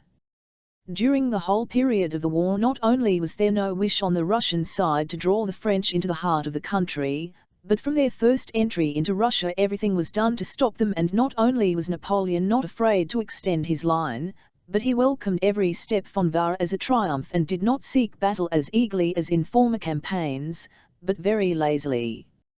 At the very beginning of the war our armies were divided, and our sole aim was to unite them, though uniting the armies was no advantage if we meant to retire and lure the enemy into the depths of country. Our emperor joined the army to encourage it to defend every inch of Russian soil and not to retreat. The enormous Drissa camp was formed on S plan, and there was no intention of retiring farther.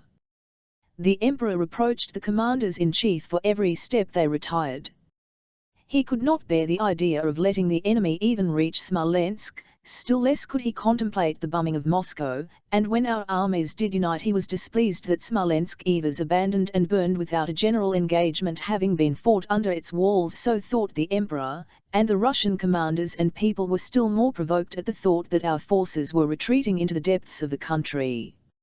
Napoleon, having cut our armies apart, advanced further into the country and missed several chances of forcing an engagement. In August he was at Smolensk and thought only of how to advance, though as we now see that advance was evidently ruinous to him. The facts clearly show that Napoleon did not foresee the danger of the advance on Moscow, nor did Alexander and the Russian commanders then think of luring on, but quite the contrary. The luring of Napoleon into the depths of the country was not the result of any plan, for no one believed it to be possible. It resulted from a most complex interplay of intrigues, aims, and wishes among those who took part in the war and had no reception whatever of the inevitable, or of the one way of saving Russia. Everything came about fortuitously. The armies were divided at the commencement of the campaign. We tried to unite them, with the evident intention of giving battle and checking the enemy's advance, and by this F-01T to unite them while avoiding battle with a much stronger enemy, and necessarily withdrawing the armies at ATL acute angle. We led the French on to Smolensk, but we withdrew at an acute angle not only because the French advanced between our two armies. The angle became still more acute and we withdrew still farther, because Barclay de Tolly was an unpopular foreigner disliked by Bagration 6N, who would come under his command, and Bagration, being in command of 2nd Army, tried to postpone joining up and coming under Barclay's command as long as he could. Bagration 6N was slow in effecting the junction, though that was the chief aim of all at headquarters, because, as he alleged, he exposed his army to danger on this march, and it was best for him to retire more to the left and more to the south, worrying the enemy from flank and rear and securing from the Ukraine recruits for his army, and it looks as if he planned this in order not to come under the command of the detested foreigner Barclay, whose rank was inferior to his own. The Emperor was with the army to encourage it, but his presence and ignorance of what steps to take, and the enormous number of advisers and plans, destroyed the First Army's energy and it retired. The intention was to make a stand at the Drissa camp, but Alexis, aiming at becoming commander-in-chief, unexpectedly employed his energy to influence Alexander, and Paul's whole plan was abandoned and the command entrusted to Barclay. But as Barclay did not inspire confidence, his power was limited. The armies were divided, there was no unity of command, and Barclay was unpopular, but from this confusion, division, and the unpopularity of the foreign commander-in-chief there resulted on the one hand indecision and the avoidance of a battle, which we could not have refrained from had the armies been united and had someone else, instead of Barc 1A, been in command, and on the other an ever-increasing indignation against the foreigners and an increase in patriotic zeal. At last the Emperor left the army, and as the most convenient and indeed the only pretext for his departure it was decided that it was necessary for him to inspire the people in the capitals and arouse the nation in general to a patriotic war. And by this visit of the Emperor to Moscow the strength of Russian army was trebled. He left in order not to obstruct the commander-in-chief's undivided control of the army, and hoping that more action would then be taken, but the command of armies became still more convulsed and enfeebled. Bennigsen, the Tsarevich, and a swarm of adjutants general remained with the army to keep the commander-in-chief under observation and arouse his energy, and Barclay, feeling less free than ever under the observation of all these eyes of the Emperor, still more cautious of undertaking any decisive action and avoided giving battle. Barclay stood for caution. The Tsarevich hinted at treachery and demanded a general engagement. Lubomirsky, Bronitsky_Woki, and the others of that group stiffed up so much trouble that Barclay, under pretext of sending papers to the Emperor, dispatched these Polish adjutants general to Petersburg and plunged into ATL open struggle with Bennigsen and the Tsarevich at Smolensk. The armies at last reunited, much as Bagration 6N disliked it. Bagration 6N drove up a carriage to the house occupied by Barclay. Barclay donned his sash and came out to meet and report to his senior officer. Bagration 6N despite his seniority in rank in this contest of magnanimity, took his orders from Barclay, but, having submitted, agreed with him less than ever. By the Emperor's orders Bagrat 6N reported direct to him. He wrote to Arkhiev, the Emperor's confidant, "It must be as my sovereign pleases, but I cannot work with the minister," meaning Barclay.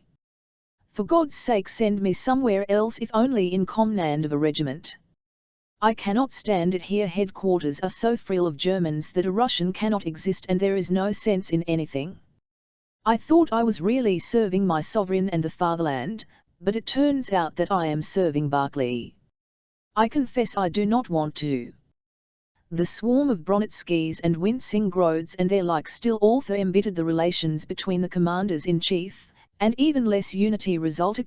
Preparations were made to fight the French before Smolensk. A general was sent to survey the position.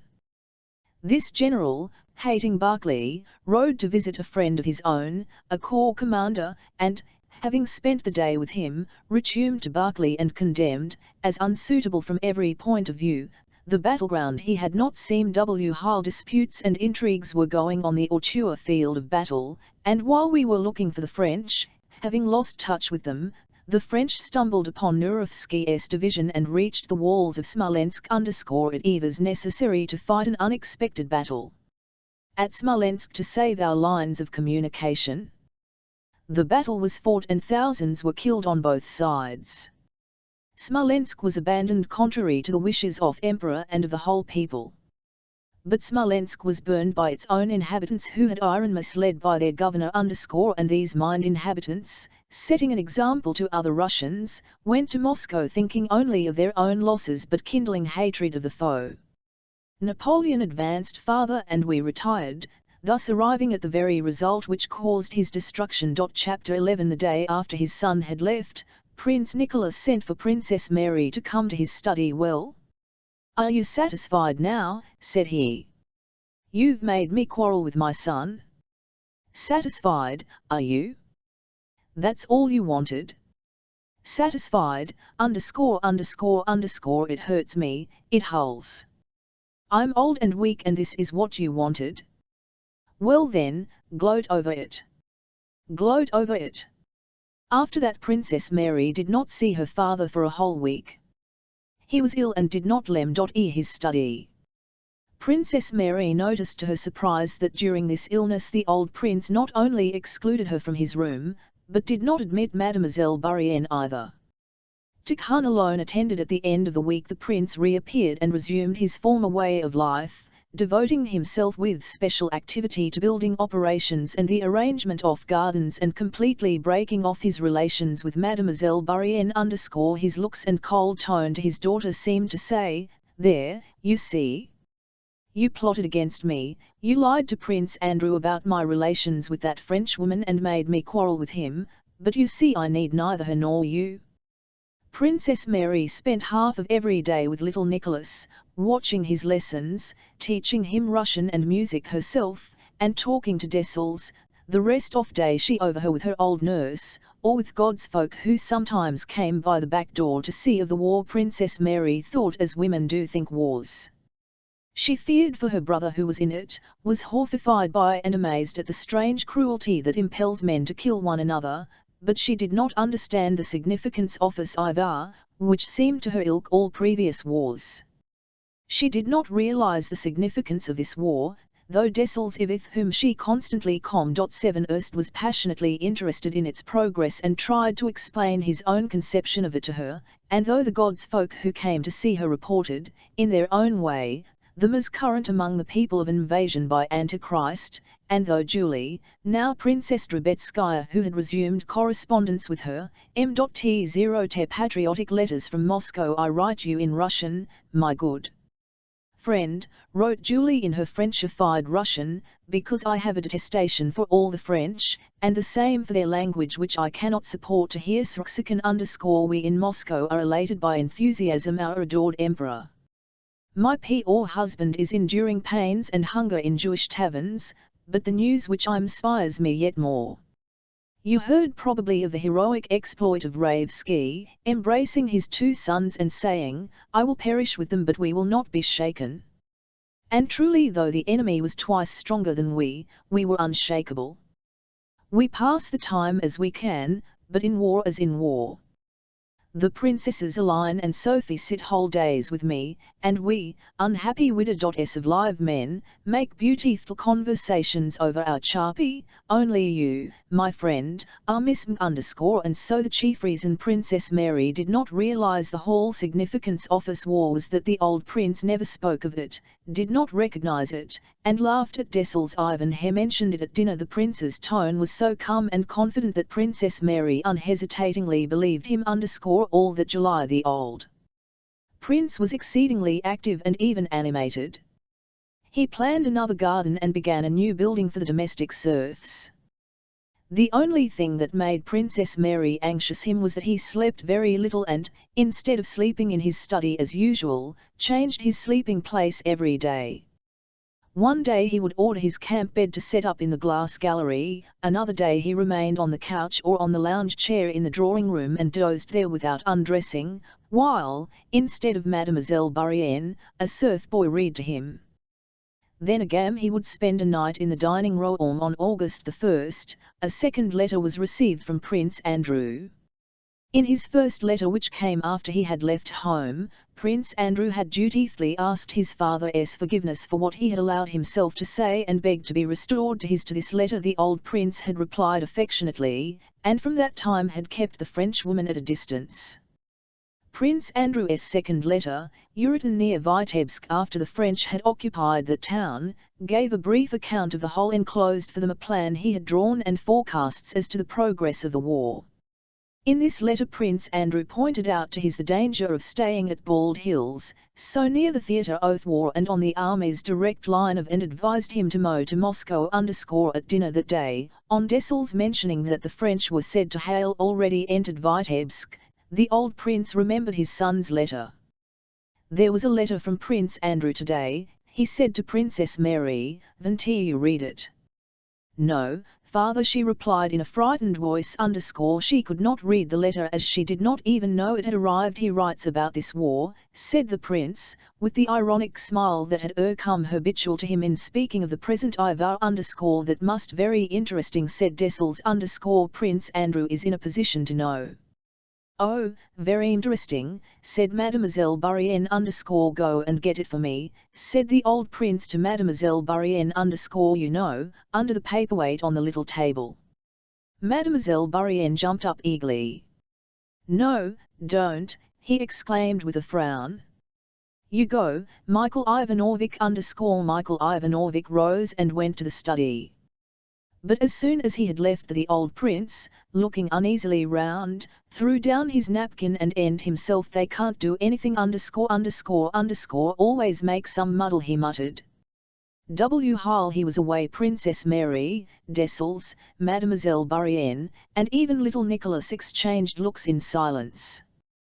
The old prince returned with quick steps, accompanied by Michael Ivanovich, bringing the letter and a plan. These he put down beside him, not letting anyone read them at dinner. On moving to the drawing room he handed the letter to Princess Mary and, spreading out before him the plan of the new building and fixing his eyes upon it, told her to read the letter aloud.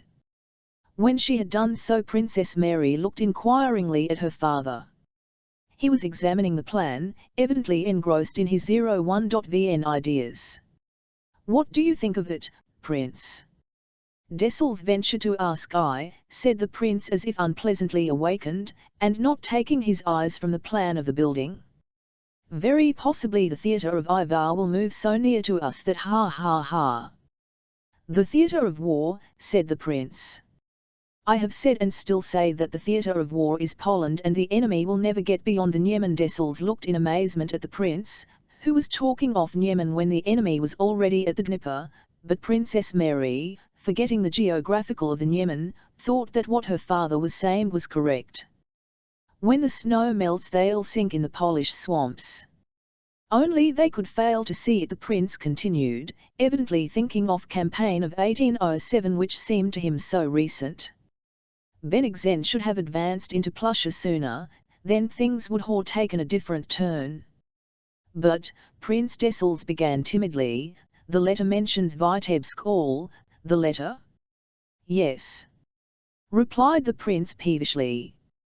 Yes underscore yes. He's suddenly on a morose expression. He paused. Yes, he writes that the French were beaten at at what river is it? Dessal's dropped his eyes. The prince says nothing that, he remarked gently. Doesn't he? But I didn't invent it myself. No 16Ke for a long time. Yes yes well, Michael Ivanovich, he suddenly went on, raising his head and pointing to the plan of the building, tell me how you mean to alter it. Michael Ivanovich went up to the plan, and the prince, after speaking to him about the building, looked angrily at Princess Mary and Dessal's and went to his own room. Princess Mary saw Dessal's embarrassed and astonished look fixed on her father, noticed his silence, and was struck by the fact that he had forgotten his son's letter on the drawing-room table, but she was not only afraid to speak of it and ask Dessal's the reason of his confusion and silence, but was afraid even to think it.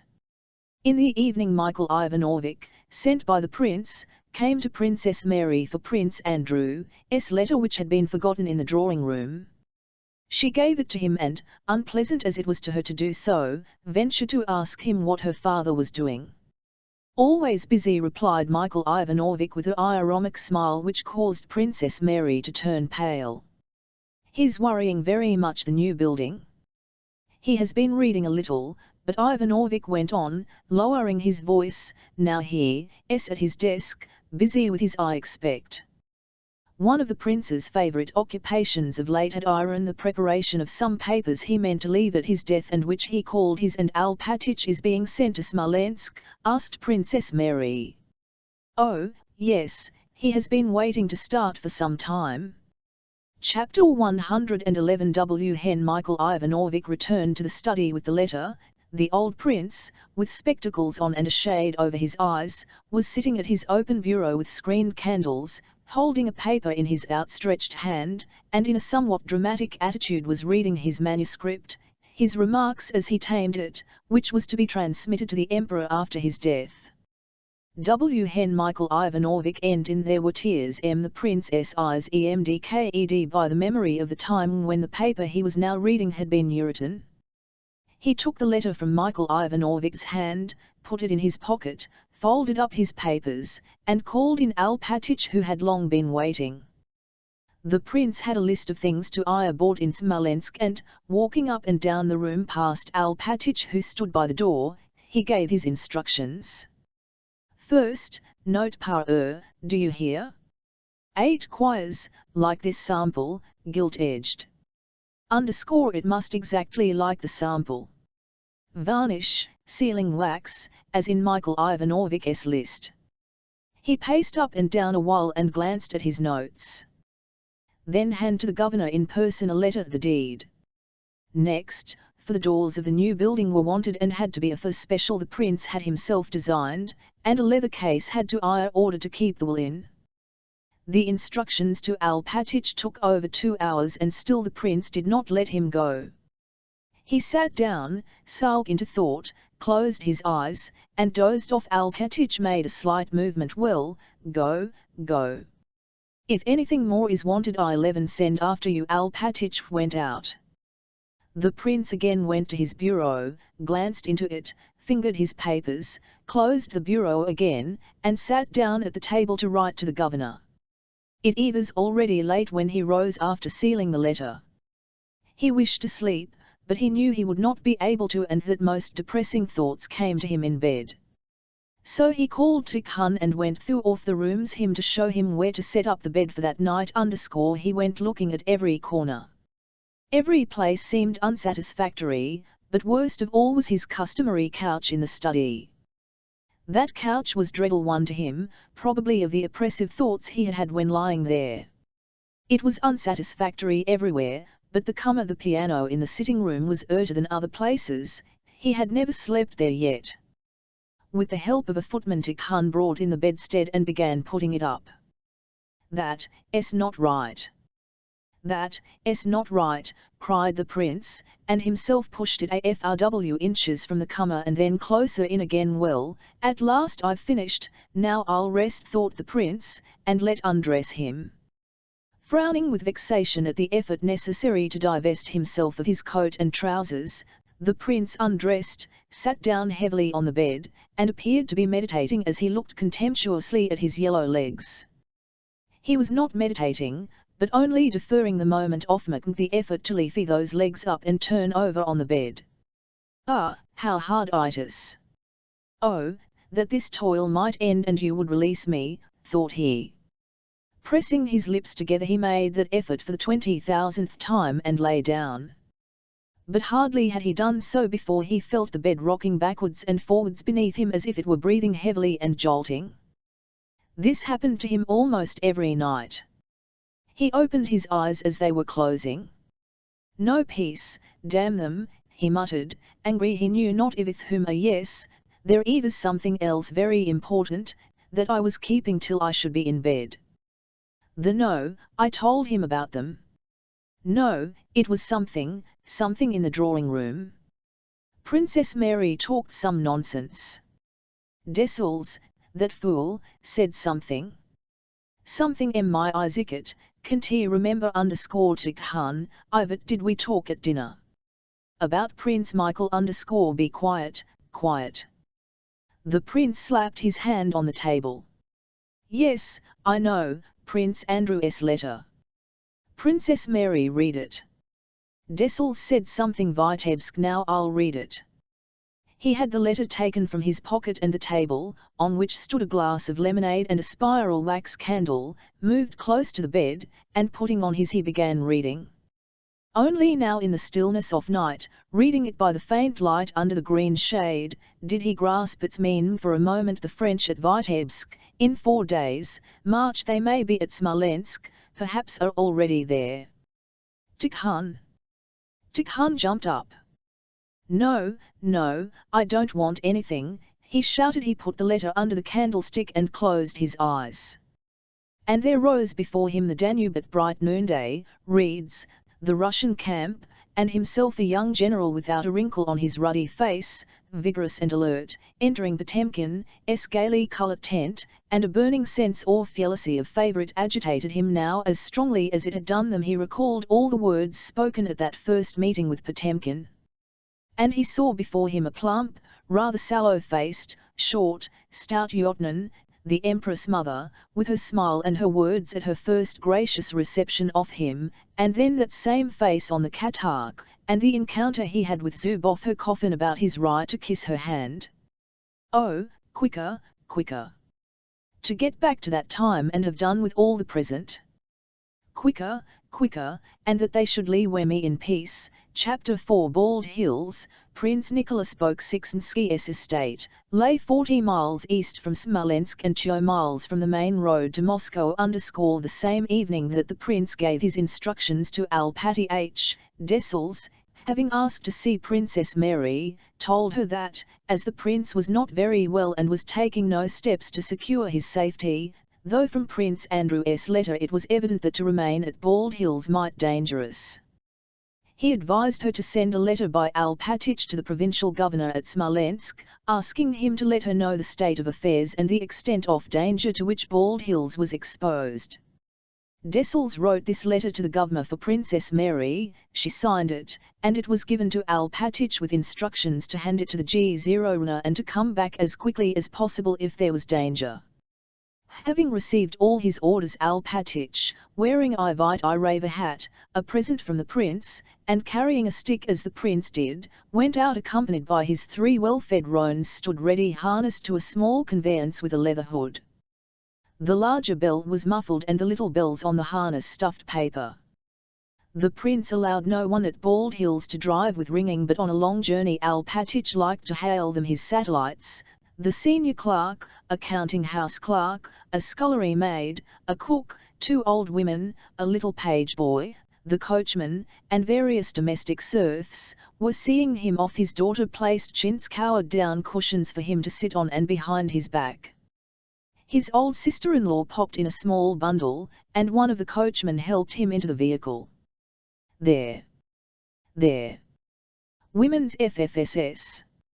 Women, women, said Alpatich, puffing and speaking rapidly just as the prince did, and he climbed into the trap. After giving the clerk orders about the ought to be done, Alpatich, not trying to imitate the prince now, lifted the hat from his bald head and crossed himself 3 times. If there is anything, come back, Yakov Alpatich. For Christ's sake think of us, cried his wife, referring to the rumours of war and the enemy. Women, women. Women's os, muttered Alpatich to himself and started on his journey, looking round at the fields of fallow rye and the still green, thickly growing oats, and at other quite black fields just being ploughed a second time. As he went along he looked with pleasure at the year's splendid crop of corn, scrutinized the strips off rye field which here and there were already being reaped, made his calculations as to the sowing and the harvest, and asked himself whether he had not forgotten any of the prince's orders. Having baited the horses twice on the way, he arrived at the town toward evening on the 4th of August. Alpatich kept meeting and overtaking baggage trains and troops on the road as he approached Smolensk. He heard the sounds of distant firing, but these did not impress him. What struck him most was the sight of a splendid field of oats in which a camp had iron pitched and which was being mown down by the soldiers, evidently for fodder. This fact impressed Alpatich, but in thinking his own business he soon forgot it. All the interests of his life for more than 30 years had iron inundated by the will of the prince, and he never went beyond that limit. Everything not connected with the execution of the prince's orders did not interest and did not even exist for Alpatich. On reaching Smolensk on the evening of the 4th of August he put up in the Gatchina suburb across the Dnieper, at the inn kept by Pierre Bezukhov, where he had been in the habit of putting up for the last 30 years. Some 30 years ago Pierre Bezukhov, by Alpatich's advice, had bought from the prince, had begun to trade, and now had a house, an inn, and a com dealer's shop in that province. He was a stout, dark, peasant in the follies, with thick lips, a broad knob of a nose, similar knobs are his black frowning brows, and a round wearing a waistcoat over his cotton shirt. Pierre Bezukhov was standing before his shop which opened onto the street. On seeing Alpatich he went up to him. You're welcome, Yakov Alpatich. Folks are leaving the town, but you have come to it, said he. Why are they leaving the town? Asked Alpatich. That's what I say.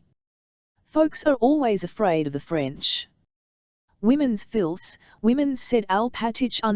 Just what I think, Yakov Alpatich. What I say is, orders whore iron given not to let them in, so that must be right.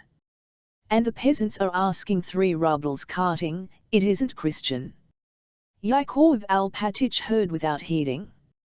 He asked for a samovar and for hay for his horses, and when he had had his tea he went to all night long. Troops were moving past the inn. Next morning Alpatich donned a jacket he wore only in town and went out on business. It was a sunny morning and by 8 o'clock it was already hot. A good day for harvesting, thought Alpatich. From beyond the town firing had been heard since early morning. At 8 o'clock the booming of cannon was added to the sound of musketry. Many people were hurrying through the streets and there were many soldiers, but cabs were still driving. Tradesmen stood at their shops, and service was being held in the churches as usual. Alpatich went to the shops, to government offices, to the post office, and to the G0s_ in the offices and shops and at the post office. Everyone was talking about the army and about the enemy who was already attacking the town. Everybody was asking what should be done, and all were trying to calm one another. In front of the governor's house Alpatich found a large number of people, Cossacks, and a travelling carriage of the G0s.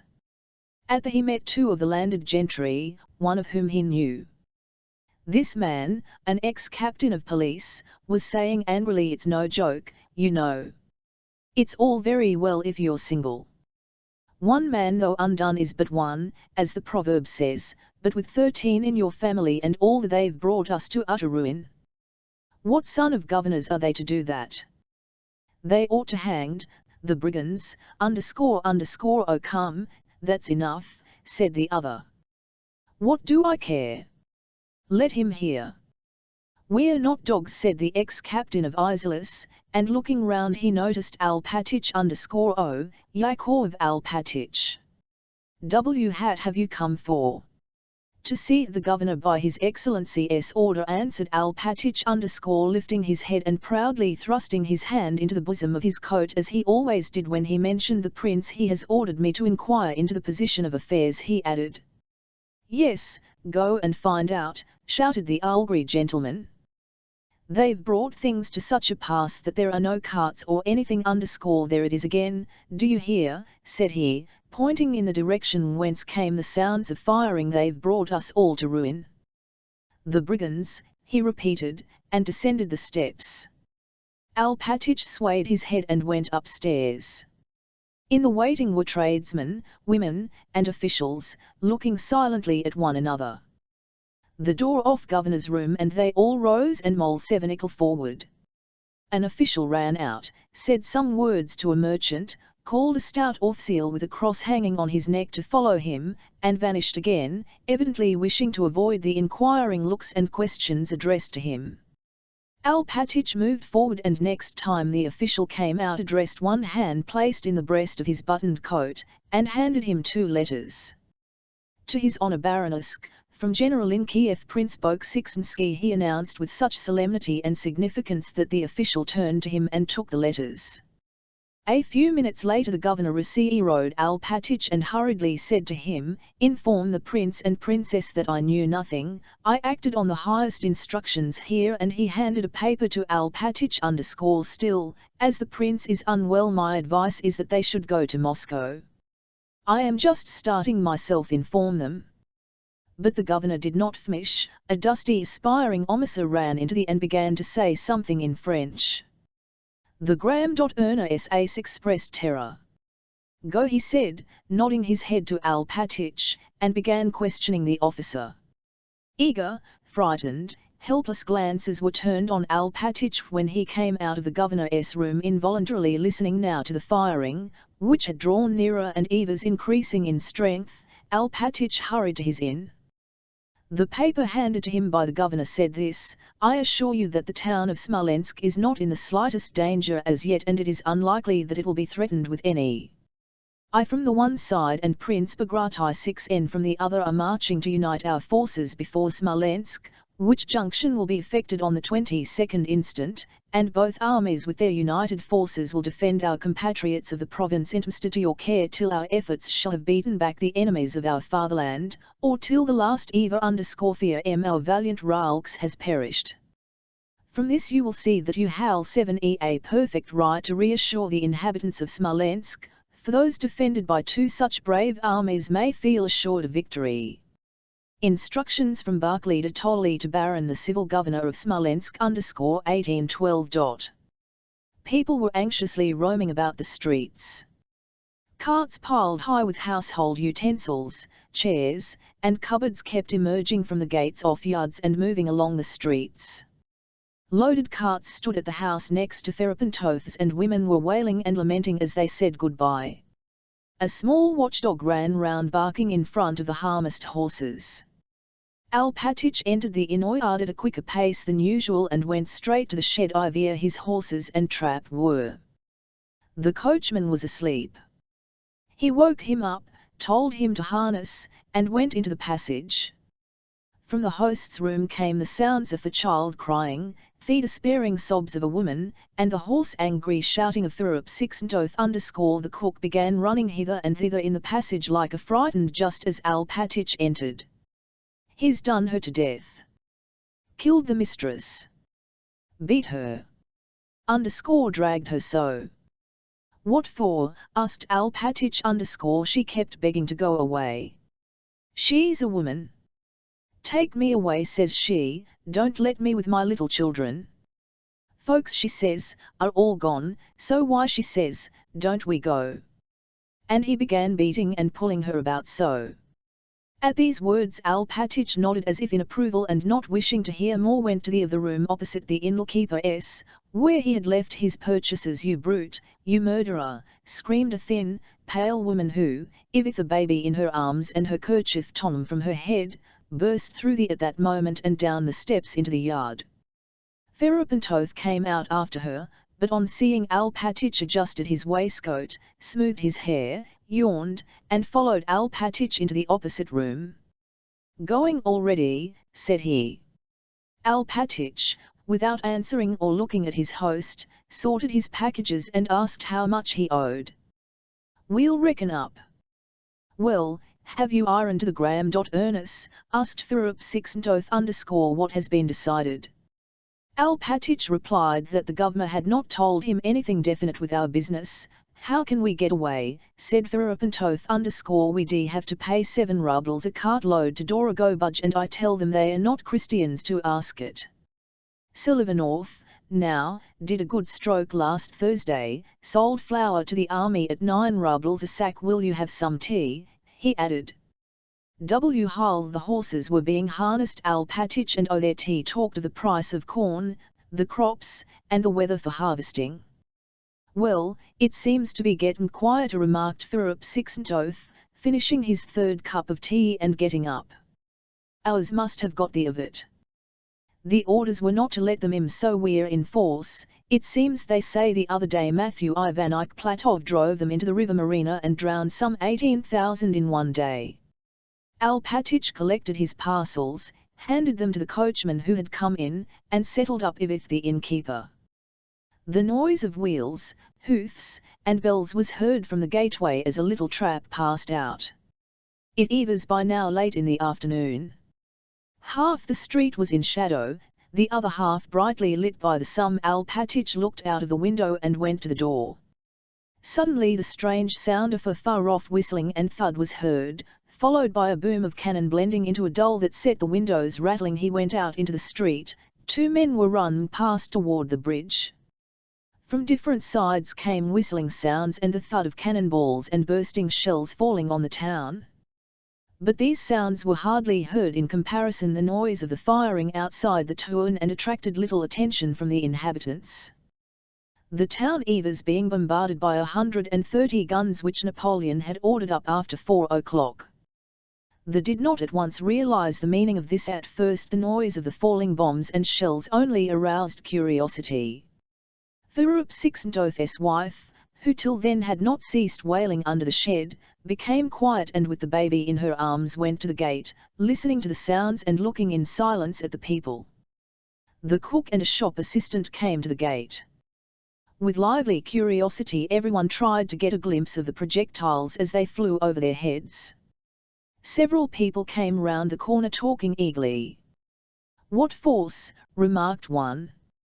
"Knocked the ceiling all to splinters." "Routed up the earth like a pig," said another. "That's grand, it bucks one up," laughed the first. "Lucky you jumped aside, or it would have wiped you out."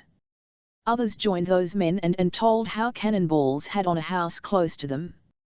Meanwhile still more projectiles, now with the swift sinister whistle of a cannonball, now with the agreeable intermittent whistle of a shell, flew over people's heads incessantly, but not one fell close by. They all flew over. Alpatich was getting into his trap. The innkeeper stood at the gate. "What are you staring at?" he shouted to the cook, who in her red skirt, with sleeves rolled up, smudging her bare elbows, had stepped to the comer to listen to what was being said. "What marvels!" she exclaimed, but hearing her master's dice she turned back, pulling down her tucked-up skirt. Once more something whistled, but this time quite close, swooping downwards like a little bird. A flame flashed in the middle of the street, something exploded, and the street was shrouded in smoke.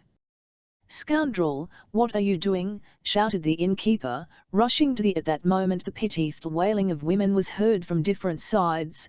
The frightened baby began to cry, and crowded silently with pale faces round her. The loudest sound in that crowd was her wailing.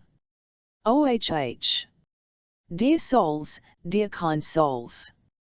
Don't let me die.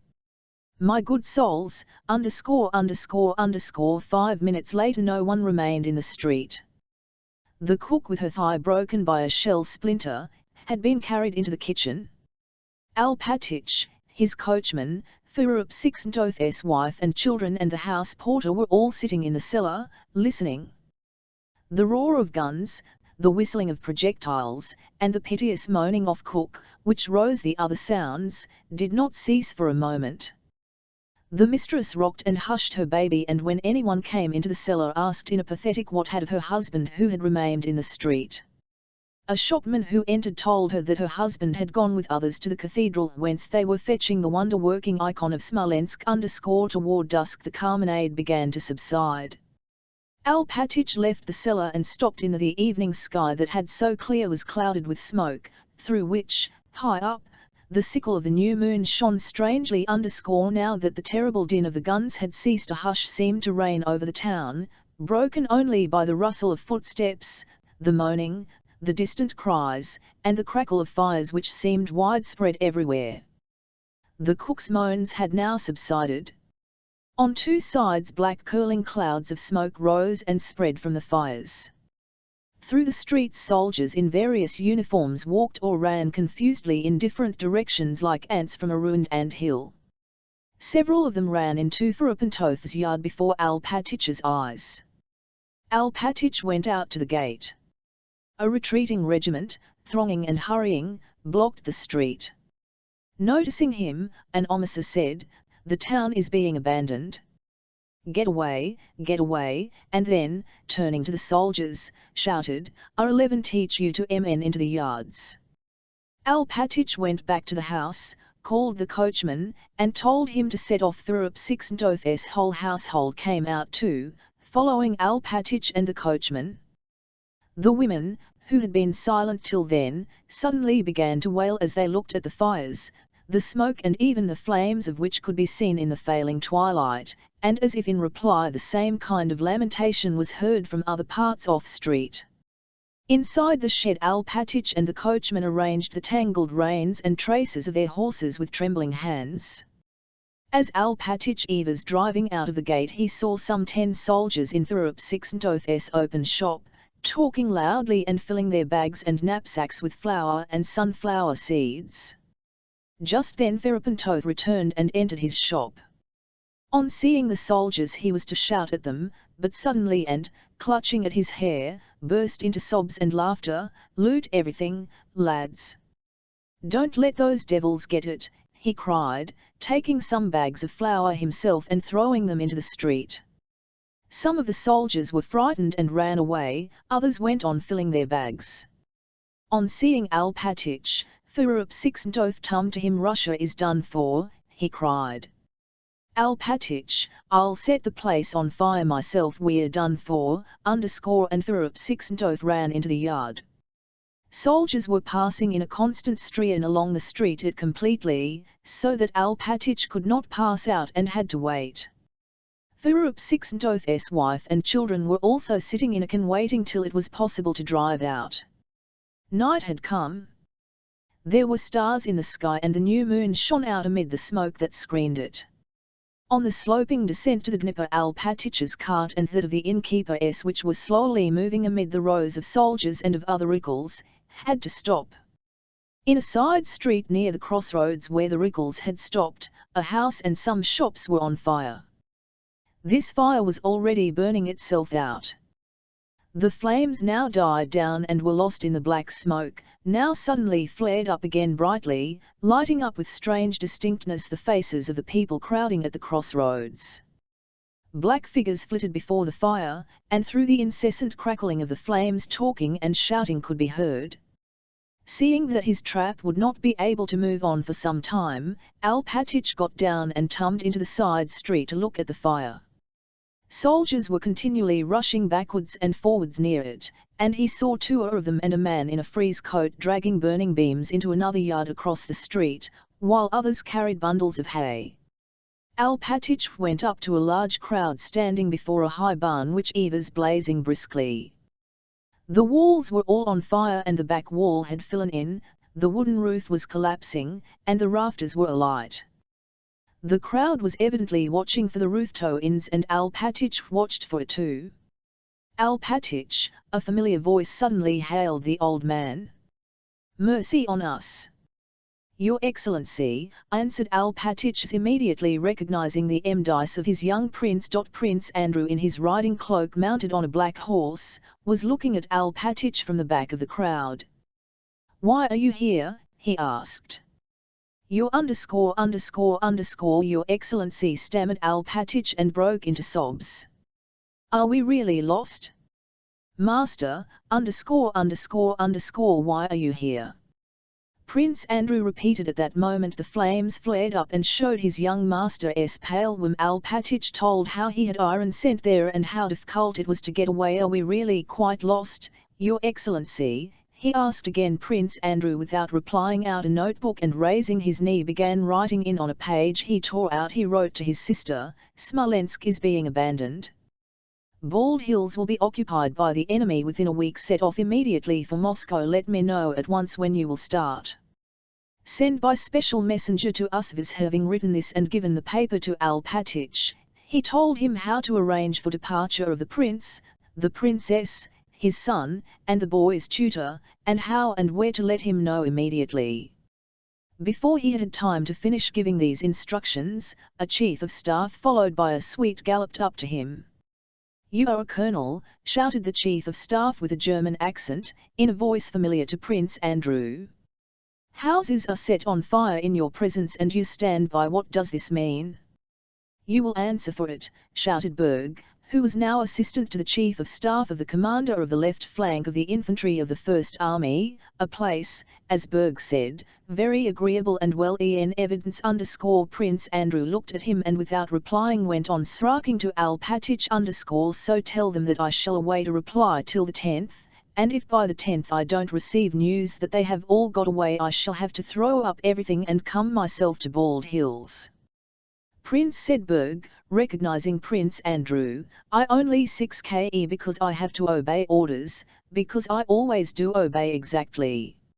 You must please excuse me," he went on apologetically. Something cracked in the flames. The fire died down for a moment and wreaths of black smoke rolled from under. There was another terrible crash and something huge collapsed. "Oh, Ururu!" yelled the crowd, echoing the crash of the collapse. "F of the barn," the burning grain in which diffused a cake-like aroma all around. The flames flared up again, lighting the animated, delighted, exhausted faces of the spectators.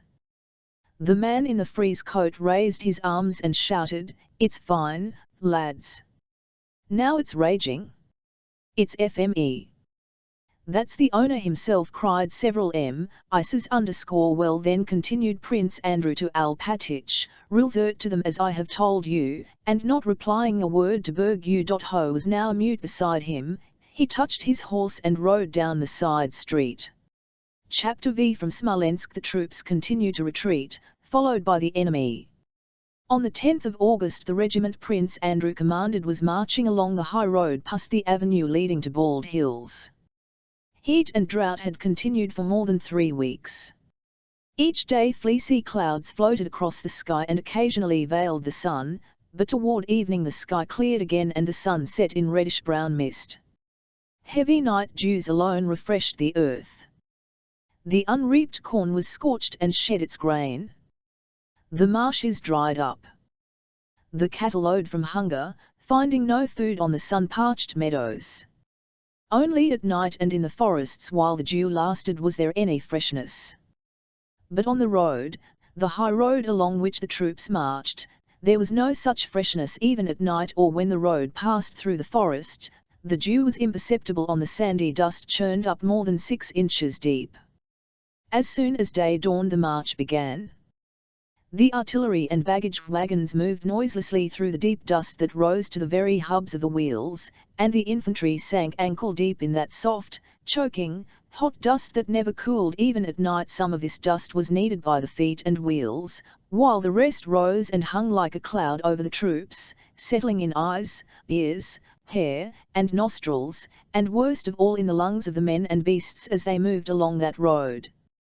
The higher the sun rose the higher rose that cloud of dust, and through the screen of its hot FME particles one could look with naked eye at the sun, which showed like a huge crimson ball in the unclouded sky. There was no event, and the men choked in that motionless atmosphere. They marched with handkerchiefs tied over their noses and mouths. They passed through a village. They all rushed to the wells and fought for the water and drank it down to the mud.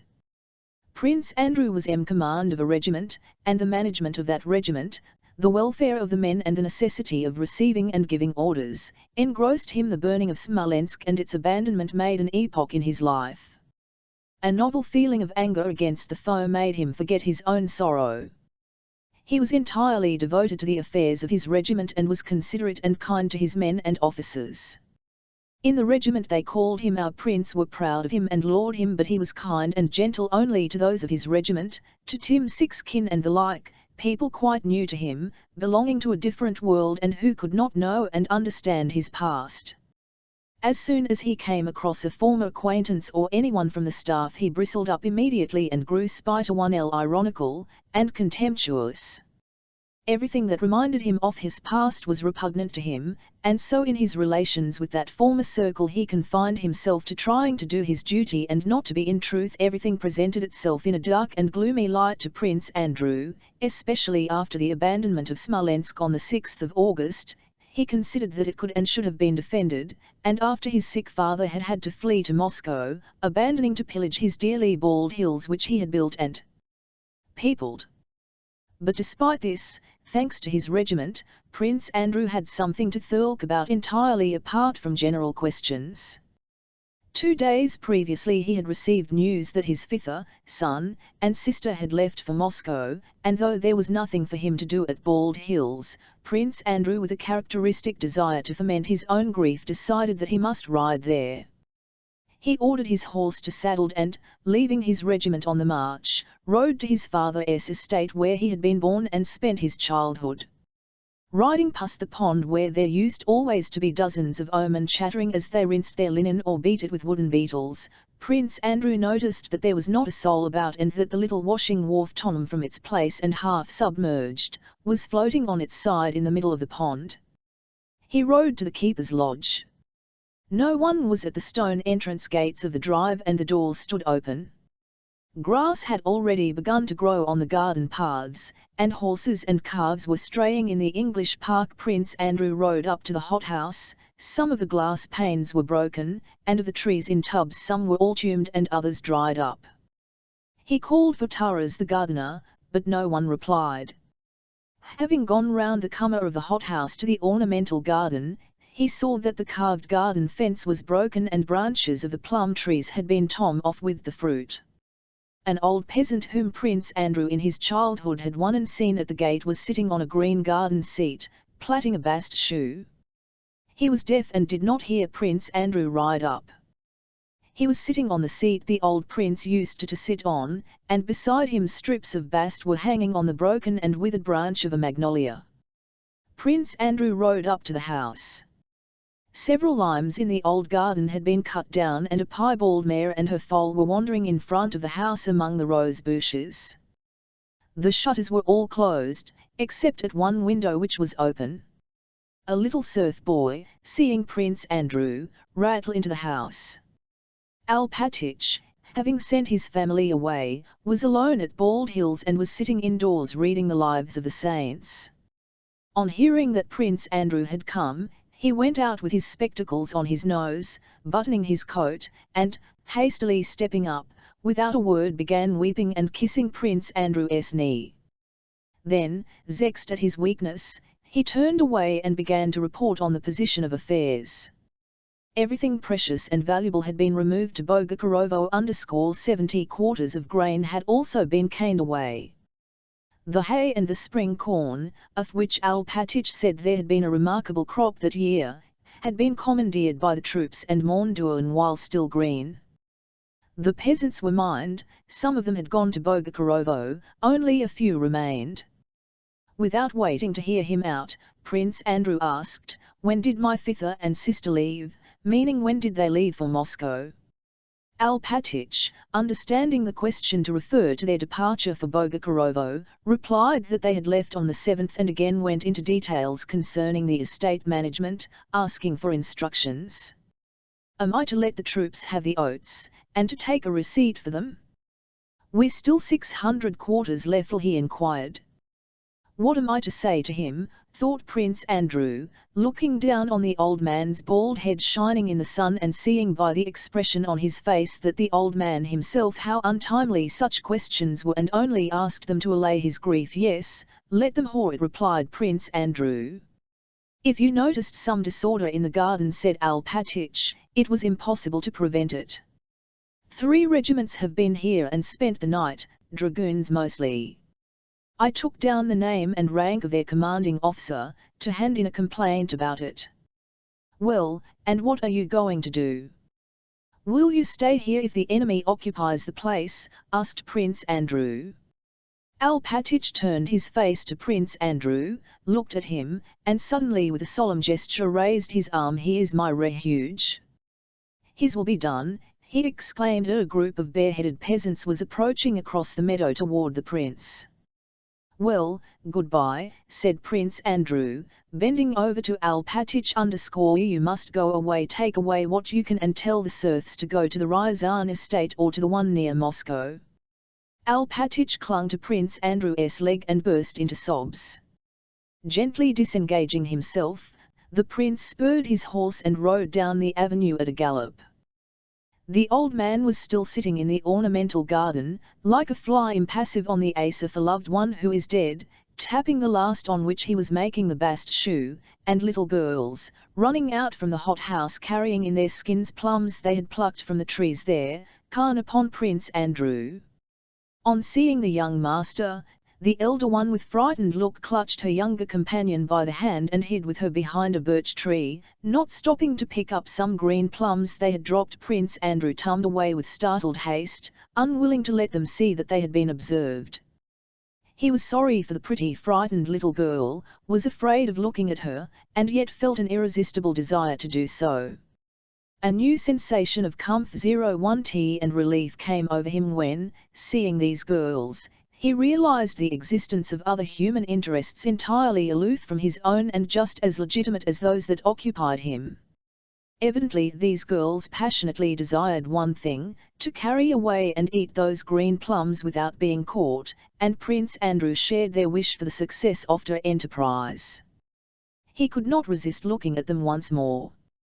Believing their danger past, they sprang from their ambush and, chirruping something in their shrill little voices and holding up their skins, their bare little sunburned feet scampered merrily and quickly across the meadow grass. Prince Andrew was somewhat refreshed by having ridden off the dusty high road along which the troops were moving. But not far from Bald Hills he again came out on the road and overtook his regiment at its halting place by the dam of a small pond. It was past 1 o'clock. The sun, a red ball through the dust, burned and scorched his back intolerably through his black coat. The dust always hung motionless above the buzz of talk that came from the resting. There was no winkle as he crossed the dam. Prince Andrew smelled the ooze and freshness of the pond. He longed to get into that water, however dirty it might be, and he glanced round at the from whence came sounds of shrieks and laughter. The small, muddy, green pond had risen visibly more than a foot, flooding the dam. It was of the naked white of soldiers' brick red hands, necks, and faces, who were splashing about in it. All this naked white human flesh, laughing and shrieking, floundered in that dirty pool like carp stuffed into a water can, and the suggestion of merriment in that floundering mass rendered it specially pathetic.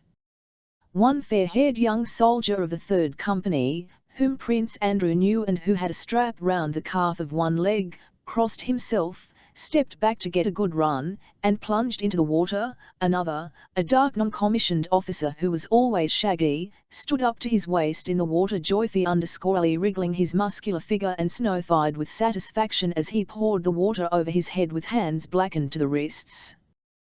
There were sounds of men slapping one another, yelling, and puffing everywhere on the bank, on the and in the pond.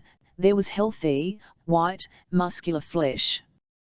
The officer, Tim Sixkin, his red little nose, standing on the dam wiping himself with a towel, felt confused it seemed the prince, but made up his mind to address him nev fear illicits very nice, your excellency.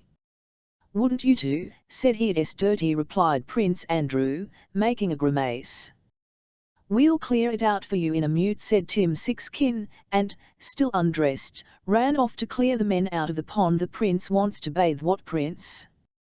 "Ours," said many voices, and the men were in such haste to clear out that the prince could hardly stop them. He decided that he would rather wash himself with water in the balm cannon, he thought, and he looked at his own naked body and shuddered, not from cold but from a sense of disgust and horror he did not himself understand, aroused by the sight of that immense number of splashing about in the dirty pond. On the 7th of August Prince Bagration 6N wrote as follows from his quarters at Mikhailovna on the Smolensk road: "Dear Count Alexis Andreevich," he was writing to Arakcheev but knew that his letter would be read by the Emperor, and therefore weighed every word in it to the worst of his ability. "I expect the Minister, Barclay de Tolly, has already reported the abandonment of Smolensk to the enemy. It is pitiable and sad, and the whole army is in despair that this most important place has been wantonly abandoned. I, for my part, begged him most urgently and finally wrote him, but nothing would induce him to consent. I swear to you on my honor that Napoleon was in such a fix as never before and might have lost half his army but could not have taken Smolensk. Our troops fought, and are fighting, as never before. With 15,000 men I held the enemy at bay for 35 hours and beat him, but he would not hold out even for 14 hours. It is disgraceful, a stain on our army, and as for him, he ought, it seems to me, not to live. If he reports that our losses were great, it is not TME, about 4,000, not more, and not even that, but even were they 10,000, that's war. But the enemy has lost masses. What would it have cost him to hold out for another 2 days? They would have had to retire of their own accord, for they had no water for men or horses. He gave me his order he would not retreat, but suddenly sent instructions that he was retiring that night. We cannot fight in this way, or we may bring the enemy to Moscow. There is a rumor that you are thinking of peace. God forbid that you should make peace after all our sacrifices and such insane retreats. You would set all Russia against you and every one of us would feel ashamed to wear the uniform. If it has come to this, we must fight as long as Russia can and as long as there are men able to stand. One man ought to be in command, and not two. Your minister may perhaps be good as a minister, but as a general he is not merely bad but execrable, yet to him is entrusted the fate of our whole country. I am really frantic with vexation, forgive my titting boldly. It is clear that the man who advocates the conclusion of a peace, and that the minister should command the army, does not love our sovereign and desires the men of us all. So I write you frankly, call out the militia. For the minister is leading these visitors after him to Moscow in a most masterly way. The whole army feels great suspicion of imperial aide-de-camp Waltzogen. He is said to more Napoleon's man than ours, and he is always advising the minister. I am not merely civil to him but obey him like a corporal, though I am his senior. This is painful, but, loving my benefactor and sovereign, I submit. Only I am sorry for the emperor that he entrusts our fine army to such as he. Consider that on our retreat we have lost by fatigue and left in the hospital more than 15,000 men, and had we attacked this would not have happened. Tell me, for God's sake, what will Russia, our mother Russia, say to our being so frightened, and why are we abandoning our good and gallant fatherland to such rabble and implanting feelings of hatred and shame in all our subjects? What are we scared at and of whom are we afraid? I am not to blame that the minister is vacillating, a coward, dense, dilatory, and has all bad qualities. The evil army wails it and calls down curses upon him. Chapter 6. Among the innumerable categories applicable to the phenomena of human life, one may discriminate between those in which substance prevails and those in which form prevails. To the latter, as distinguished from village, country, provincial, or even Moscow life, we may allot Petersburg life, and the life of its salons. That life of the salons is uncharming. Since the year 1805 we had made peace and had again quarrelled with Bonaparte and had made constitutions and unmade them again, but the salons of Anapav 101 Mar and Helen remained just as they had 17 and the other 5 years before. At Anna Pavlovna's they talked perplexity of Bonaparte's successes just as and saw in them and in the subservience shown to him by the European sovereigns a malicious conspiracy, the sole object of which was to cause unpleasantness and anxiety to the court circle of which Anna Pavlovna was the representative. And in Helen's salon, which Rumyantsev himself honoured with his visits, regarding Helen as a remarkably intelligent woman, they talked with the same ecstasy in 1812 as in 1808 of great nation and the great man, Z, and regretted our rupture with France, a rupture which, according to ought to be promptly terminated by peace.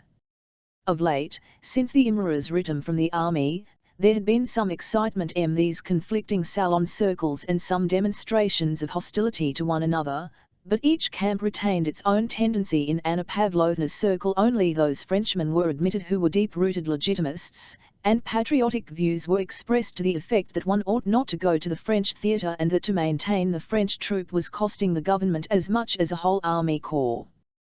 The progress of war was eagerly followed, and only the reports most flattering to our army were circulated. In the French circle of Helen and Rumyantsev the reports of the cruelty of the enemy and of the war were contradicted and all Napoleon's attempts at conciliation were discussed. In that circle they discountenanced those who advised hurried preparations for a removal to Kazan off Khan and the girls' educational establishments under the patronage of the Dowager Empress. In Helen's circle the war in general was regarded as a series of formal demonstrations which would very soon end in peace, and the view prevailed expressed by Bilibin, who now in Petersburg was quite at home in Helen's house, which every clever man was obliged to visit, that not by gunpowder but by those who invented it old matters be settled. In that circle the Moscow enthusiasm, news of which had reached Petersburg simultaneously with the Emperor's return, was ridiculed sarcastically and very cleverly, though with much caution. Anna Pavlovna's circle on the contrary was enraptured by this enthusiasm and spoke of it as Plutarch speaks of the deeds of the ancients. Prince Vasily, who still occupied his former important posts, formed a connecting link between these two circles. He visited his good friend Anna Pavlovna as well as his daughter's diplomatic salon, and often in his constant comings and goings between the two camps became confised and said at Helen's what he should have said at Anna Pavlovna's and vice versa. Anna the Emperor's return Prince Vasily in a conversation about the war at Anna Pavlovna's severely condemned Barclay de Tony, but was undecided as to who ought to be commander-in-chief. One of the visitors, usually spoken of as a man of great merit having how he had that day seen Kutuzov, the newly chosen chief of the Petersburg militia, presiding over the enrollment of recruits at the treasury, cautiously ventured to suggest that Kutuzov would be the man to satisfy all requirements. Anna Pavlovna remarked with a melancholy smile that Kutuzov had done nothing but cause the emperor annoyance. I had talked and talked at the assembly of the nobility. Prince Vasily interrupted, %ut they did not listen to me. I told them his election as chief of the militia would not please the emperor. They did not listen to me. It's all this mania for opposition, he went on. And who for?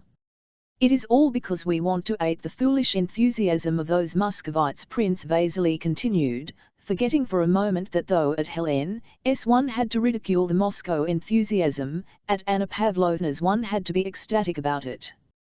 But he retrieved his mistake at once. Now, is it suitable that Count Kutuzov, the oldest general in Russia, should preside at that tribunal? He will get nothing for his pains. How could they make a man commander-in-chief who cannot mount a horse, who drops asleep at a council, and has the very worst morals? A good reputation he made for himself at Bucharest. I don't speak of his capacity as a general, but at a time like this how they appoint a decrepit, blind old man, positively blind. A fine idea to have a blind general. He can't see anything. To play blindman's buff? He can't see at all. No one replied to his remarks. This was quite coltect on the 24th of July. But on the 29th of July Kutuzov received the title of prince. This might indicate a wish to get rid of him, and therefore Prince Vasily's opinion continued to be correct, though he was not now in any hurry to express it. But on the 8th of August a committee, consisting of Field Marshal Soltykh V, Arakhiv, Vyazmytanov, Lopukhin, and Koshubay met to consider the progress of the war.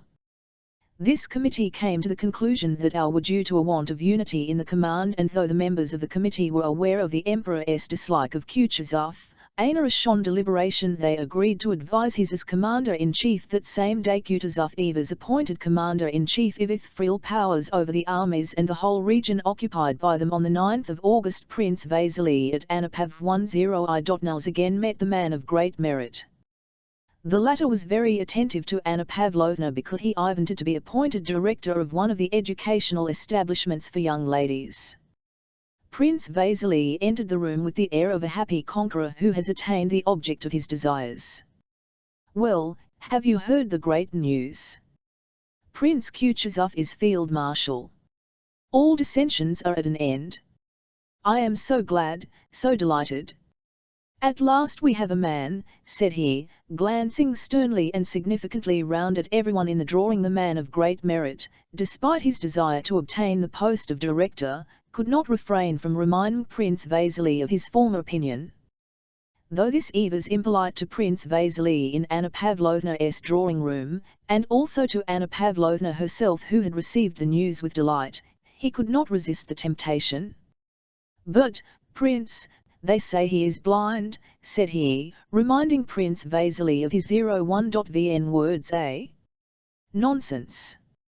He sees well enough," said Prince Vasily rapidly, in a deep voice and with a slight cough, the voice and cough with which he was on to dispose of all difficulties. "He sees well enough," he added. "And what I am so pleased about," he went on, "is that our sovereign has given him full powers over all the armies and the whole region, powers no commander-in-chief ever had. He is a second autocrat," he concluded with a victorious "God grant it." "God grant it," said Anapav-10I. The man of great merit, who was still a novice in court circles, wishing to flatter Anna Pavlovna by defending her former position on this question, observed, "It is said that the emperor was reluctant to give Kutuzov those. They say he blushed like a girl to whom jocandi is read, when he said to Kutuzov, 'Your emperor and the fatherland award you this honor.' Perhaps the heart took no part in that speech," said Anna Pavlovna. "Oh, no, no," warmly rejoined Prince Vasily, who would not now yield Kutuzov to anyone. In his opinion Kutuzov was not only admirable himself, but was adored by everybody. "No, that's impossible," said he, "for our sovereign appreciated him so highly. God grant only that Prince Kutuzov assumes real power and does not allow anyone to put a spoke in his wheel," observed Anna Pavlovna. Understanding at once to whom she alluded, Prince Vasily said in a whisper, "I know for a fact that Kutuzov made it an absolute condition that the Tsarevich should not be with the army. Do you know what he said to the emperor?" And Prince Vasily repeated the words supposed to have been spoken by Kutuzov to the emperor. "I can neither punish him if he does wrong nor reward him if he does right. Oh, a very wise man is Prince Kutuzov. I known him a long time. They even say," remarked the man of great merit who did not yet possess courtly tact, "His Excellency made it an express condition that the sovereign himself should not be with the army." As he said this, Prince Vasily and Anna Pavlovna turned away from him and glanced sadly at one another with a sigh at his Naive Chapter 7 While this was taking place in Petersburg, the French had already passed Smolensk and were drawing nearer and nearer to Moscow. Napoleon's historian Thiers, other of his historians, trying to justify for his hero, says that he was drawn to the walls of Moscow against his will. He is as right as other historians who look for the explanation of historic events in the will of own man. He is as right as the Russian historians who maintain that Napoleon was drawn to Moscow by the skill of the Russian commanders. Here the law of retrospection, which regards all the past as a preparation for events that subsequently occur, the law of reciprocity comes in, confessing the whole matter. A good chess player having lost a game is sincerely convinced that his loss resulted from a mistake he made and looks for that mistake in the opening, but forgets that at each stage of the game there were similar mistakes and that none of his moves were perfect. He only notices the mistake to which he pays attention, because his opponent took advantage of it.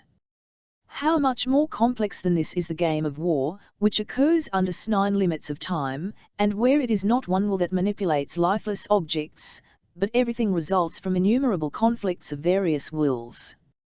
After Smolensk sought a battle beyond Dorogo-Budget-Vyzma, and then at Zarevo-Zaymishk, but it happened that owing to a conjunction of innumerable circumstances the Russians could not give battle till they reached Borodin 6, 70 miles from Moscow. From Vyzma Napoleon ordered a direct advance on Moscow. Moscow, la capitale asiatique de ce grand empire, la ville sacrée des peuples d'Alexandrie, Moscow avec ses innombrables églises in forme de pagodies chinoises. This Moscow gave Napoleon's imagination no rest. On the march from Vyzma to Zarevo-Zaymishk he rode his light bay ambler accompanied by his guards, his bodyguard, his pages, and aides-de-camp. Benya, his chief of staff, dropped behind to question a Russian prisoner captured by the cavalry. Followed by Leland d'Ideville, an interpreter, he overtook Napoleon at a gallop and reined in his horse with an amused expression. "Well," asked Napoleon. "One of P1-Atoth's Cossacks says that Platov's corps is jummed up with the main army and that Kutuzov has appointed commander-in-chief. He is a very shrewd and garrulous fellow." Napoleon smiled and told them to give the Cossack a horse and bring the man to him. He wished to talk to him himself. Several adjutants galloped off, and an hour later, Lal.Tushka _ the serf Denisov had handed over to Rost 6v, rode up to Napoleon in an orderly's jacket and on a French cavalry saddle. If the merry and tipsy Napoleon told him to ride by his side and began questioning him. "You are a Cossack?" "Yes, a Cossack, your honor _ the Cossack," not knowing in what company he was, for Napoleon's plain appearance had nothing about it that mould reveal to an oriental mind the presence of a monarch, talked with extreme of the incidents of the war, says Thias, narrating this episode. In reality, having got chunked the day before and left his master dinnerless, had been whipped by Moscow, diastatic capital Orpheus great empire, the sacred city of Alexander's people, with its innumerable churches shaped ilk Chinese pagodas, and sent to the village in quest of chickens, where he engaged in looting till the French took him prisoner. Was one of those coarse, bare-faced lackeys who hail seen all sons of things, consider it necessary to do everything a mean and cunning way, are ready to render any sort of service to their master, and are keen at guessing their master's baser impulses, especially those prompted by vanity and pettiness.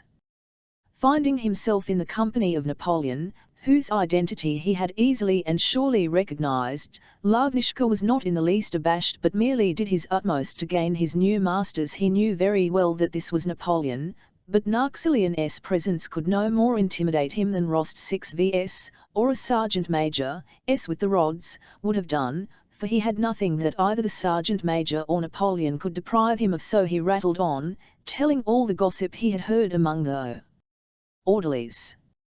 Much of it true. But when Napoleon asked him whether the Russians thought they would beat Bonaparte or not, screwed up his eyes and considered.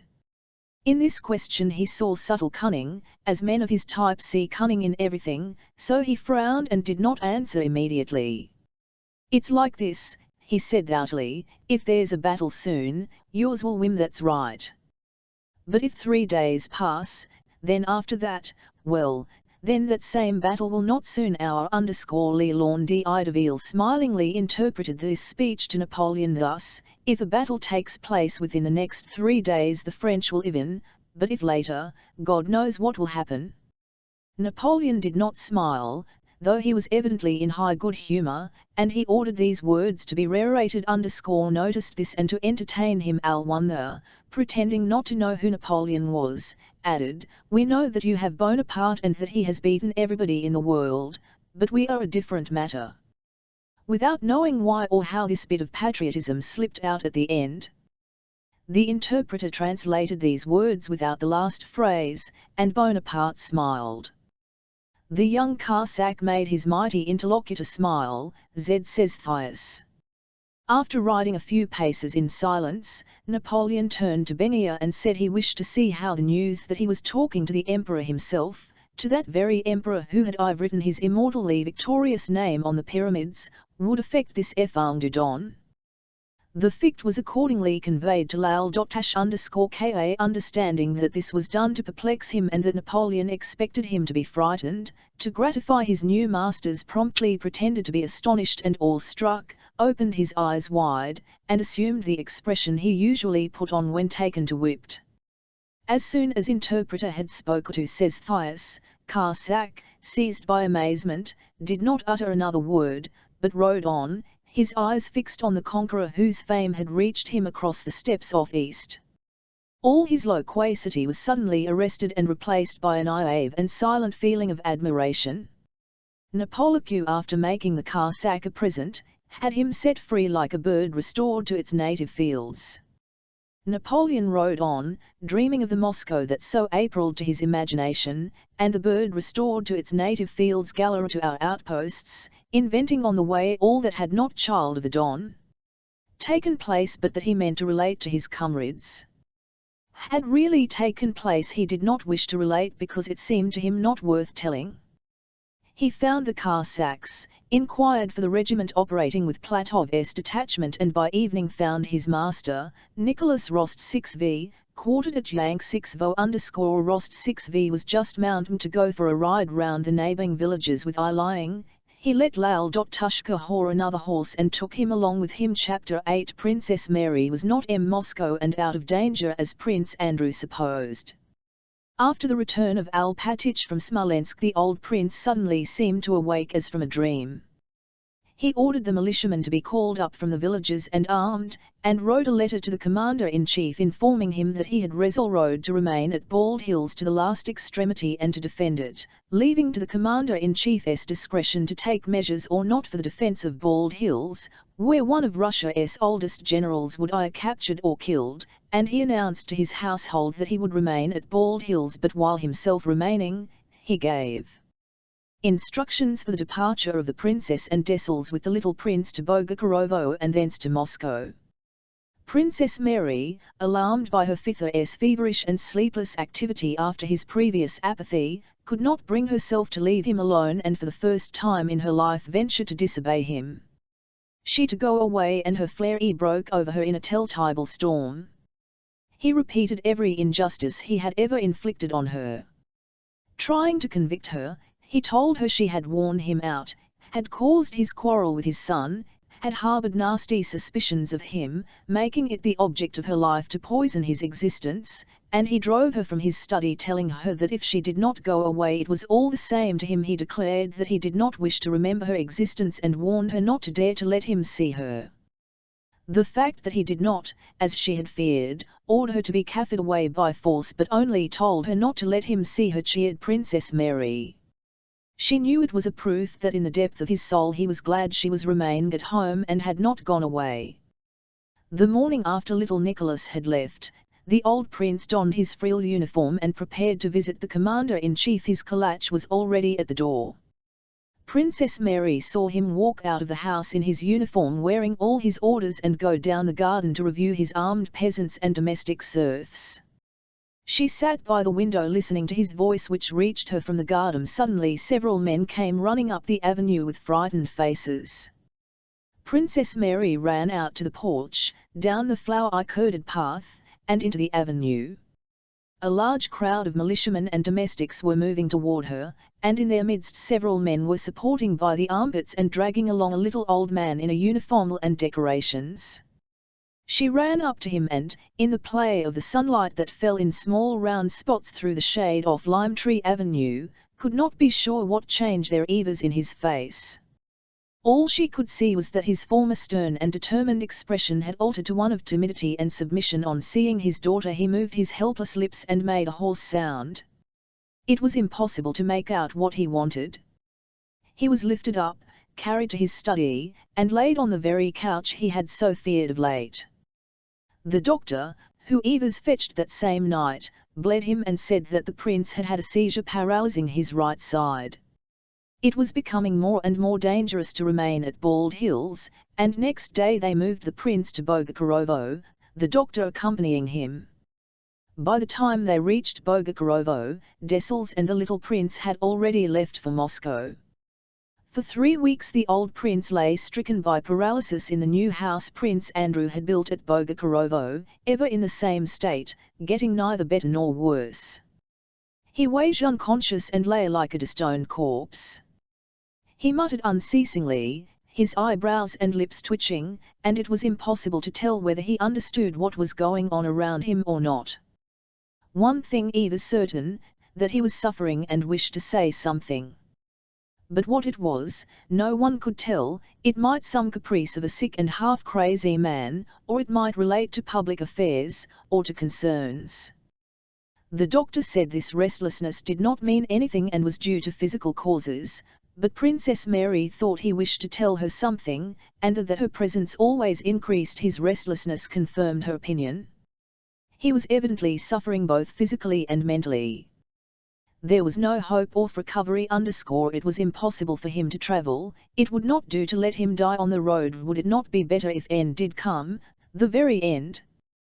Princess Mary sometimes thought night and day, hardly sleeping at all. She watched him and, terrible to say, often watched him not with hope of finding signs of improvement but wishing to find symptoms of the approach of the end. Strange as it was to her to acknowledge this feeling in herself, yet there it was. And what seemed still more terrible to her was that since her father's illness began, perhaps even when she stayed with him, something to happen, all the personal desires and horrors that had forgotten or sleeping her had awakened. Thoughts that had not entered her mind for years, thoughts of a life free from the fear of her and even the possibility of family happiness, floated continually in her imagination like temptations of the devil. Them aside as she would, questions continually recurred to her as to how she would order her life now, after that. These were temptations of the devil, and Princess Mary knew it. She knew that the sole weapon against him was prayer, and she tried to pray. She assumed an attitude of prayer, looked at the icons, repeated the words of a prayer, but she could not pray. She felt that a different world had now taken possession of her, the life of a world of strenuous and free activity, quite opposed to the spiritual world in which till now she had been confined and in which her greatest comfort had been in prayer. She could not pray, could not weep, and worldly cares took possession of her. It was becoming dangerous to remain in Bogochorovo. News of the approach of the French came from all sides, and in one village, 10 miles from Bogoch_rm.o, a homestead had been lcn-ted by French marauders. The doctor insisted on the necessity of moving the prince. The provincial marshal of the nobility sent an official to Princess Mary to persuade her to get away as quickly as possible, and the head of the Neural police, having come to Bogochorovo, urged the same thing, saying that the French were only some 25 miles away, that French proclamations were circulating in the villages, and that if the princess did not take her father away before the 15th, he could not answer for the consequences. The princess decided to leave on the 15th. The cares of preparation and giving orders, for which everyone came to her, occupied her all day. She spent the night of 14th as usual, without undressing, in the next to the one where the prince lay. Times, waking up, she heard his groans and muttering, the creak of his bed, and the steps of Tikhon and the doctor when they turned him over. Several times she listened at the door, and it seemed to her that his mutterings were louder than usual and that they turned him over oftener. She could not sleep and several times went to the door and listened, wishing to enter but not deciding to do so. Though he did not speak, Princess Mary saw and knew how unpleasant every sign of anxiety on his account was to him. She had noticed with what dissatisfaction he turned from the look she sometimes involuntarily fixed on him. She knew that her going in during the night at an unusual hour would irritate him, but never had she felt so grieved for him or so much afraid of losing him. She recalled all her life with him, and in every word and act of his found an expression of his of her. Occasionally amid these memories temptations of devil surge into her imagination, thoughts of how things would be after his death, and how her new, liberated life would be ordered. But she drove these thoughts away with disgust. Toward morning he became quiet and she fell asleep. She woke late. That sincerity which often comes with waking showed her clearly what chiefly concerned her about her illness. On waking she listened to what was going on behind the door and, hearing him groan, said to herself with a sigh that things were still but what could have happened? What did I want? I want his death, she cried with a feeling of loathing for herself. She washed, dressed, said her prayers, and went out to the porch. In front of it carriages without horses and things were being packed into the vehicles. It was a warm, grey morning. Princess Mary Stopelkel at the Isearch, still horrified by her spiritual baseness and trying to arrange her thoughts before going to her father. The doctor came downstairs and went out to her. He is a little better today, said he. I was looking for you. One can make out something of what he is saying. His head is clearer. Come in, he is asking for you. Princess Mary's heart beat so violently at this news that she grew pale and leaned against the wall to keep from falling. To see him, talk to him, feel his eyes on her now that her whole soul was overflowing with those dreadful, wicked temptations, was a torment of joy. And come, said the Cielita. Princess Mary entered her father's room and went up to his bed. He was lying on his back propped up high, and his small bony hands with their knotted purple veins were lying on the quilt. His left eye gazed straight before him, his right eye was avenue. And his brows and lips motionless. He seemed altogether so thin, small, and pathetic. His seemed to all melted, his features had grown smaller. Princess Mary went up and kissed his hand. His left hand pressed hers so that she understood that he had long been waiting for her to come. He twitched her hand, and his brows and lips quivered angrily. She looked at him in dismay, trying to guess what he wanted of her. When she changed her so that his left eye could see her face, he calmed down, not taking his eyes off her for some seconds. Then his lips and tongue moved, sounds came, and he began to speak gasm timidly and imploringly at her, evidently afraid that she might not understand. Straining all her faculties, Princess Mary looked at him. The comic F01ts with Ivik, he moved his tongue, made her drop her eyes and with difficulty repress the sobs that rose to her throat. He said something, repeating the same words several times. She could not understand them, but tried to guess what he was saying and inquiringly repeated the words he uttered. He reiterated several times. It was quite impossible to understand these sounds. The thought he had guessed them, and inquiringly repeated, "Are you afraid?" The prince shook his head, again reiterated the same sounds. My mind aches?" questioned Princess Mary. He made a mumbling sound in confirmation of this, her hand, and began pressing it to different parts of his breast as if trying to find the right place for it. "Always thoughts. About you. Thoughts." He then uttered much more clearly than he had done now that he was sure of being understood. Princess Mary pressed her head against his hand, trying to hide her sobs and tears. He moved his hand. Her hair. "I have been calling you all night." He brought out. "If only I had known she said through her tears. "I was afraid to come in." He pressed her hand. "Weren't you asleep?" "No, I did not sleep," said Princess Mary, shaking her head. Unconsciously imitating her father, she now tried to express herself as he did, as much as by signs, and her tongue too seemed to move with difficulty.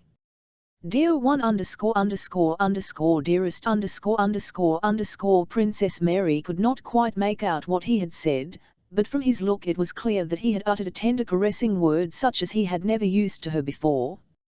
"Why didn't you come in?" "And I was wishing his death," thought Princess Mary. "He was silent or I'll thank you. Daughter dear, for all, forgive, thank you, forgive, thank you,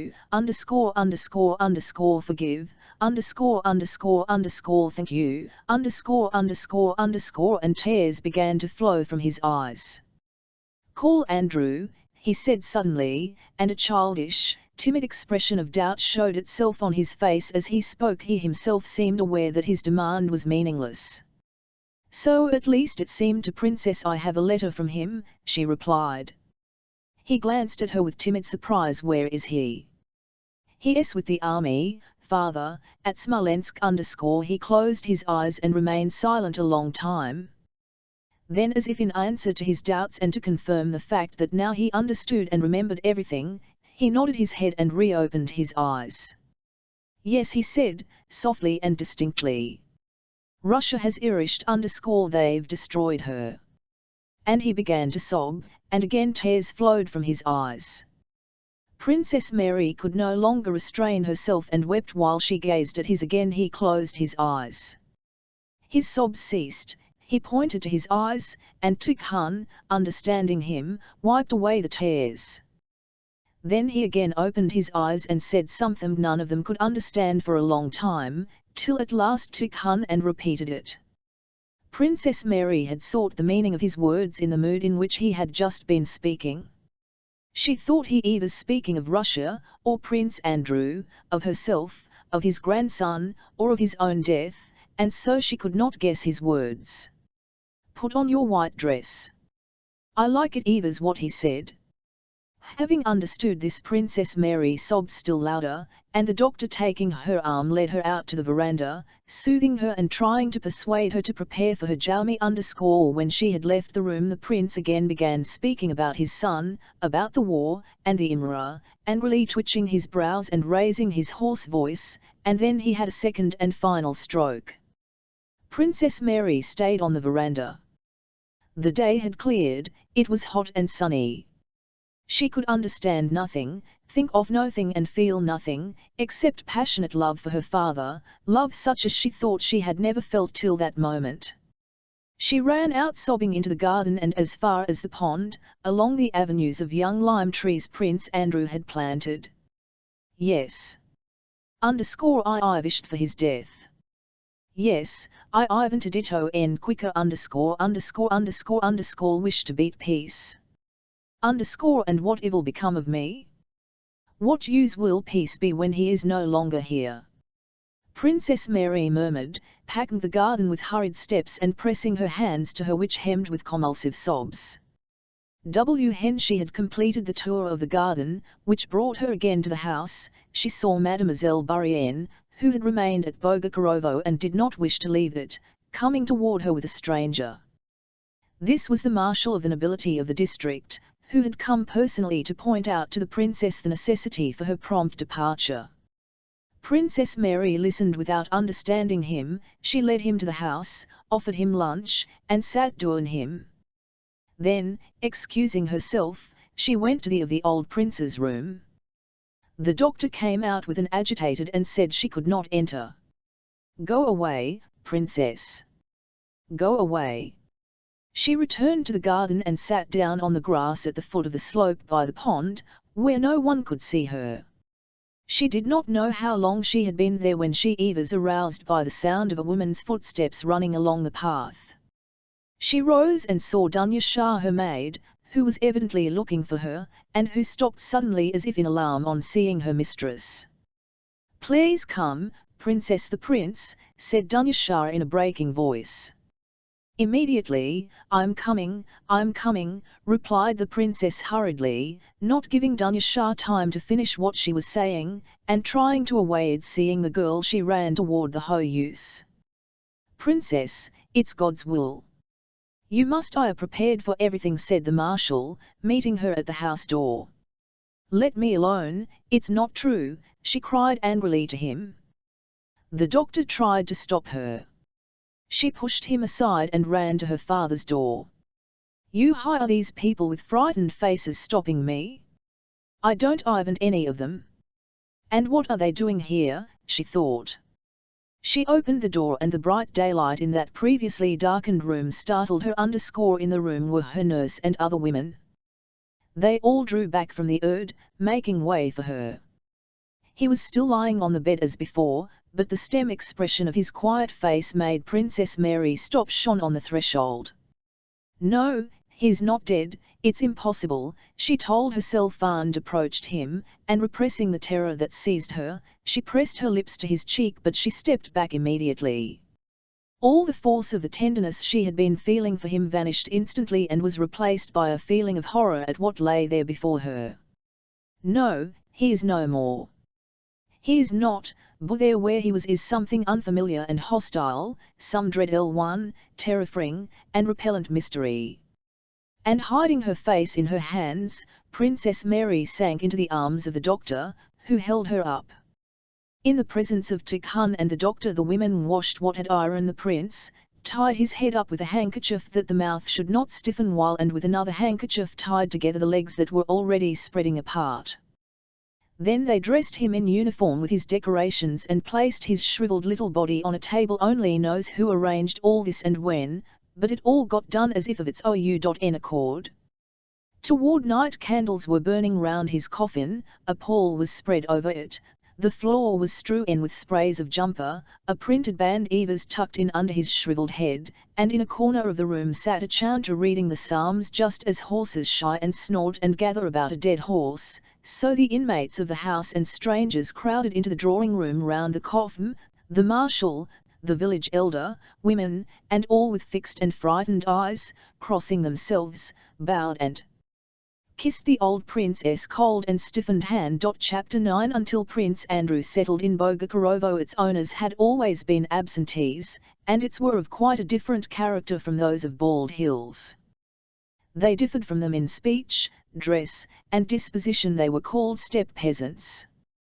The old prince used to approve of them for their endurance at work when they came to Bald Hills to help the harvest, or to dig ponds and ditches, but he disliked them their iciorishness. Prince Andrew's last stay at Bogucharovo, when he introduced hospitals and schools and reduced the key rent the peasants had to pay, had not softened their disposition but had on the contrary strengthened in them the traits of character the old prince called boorishness.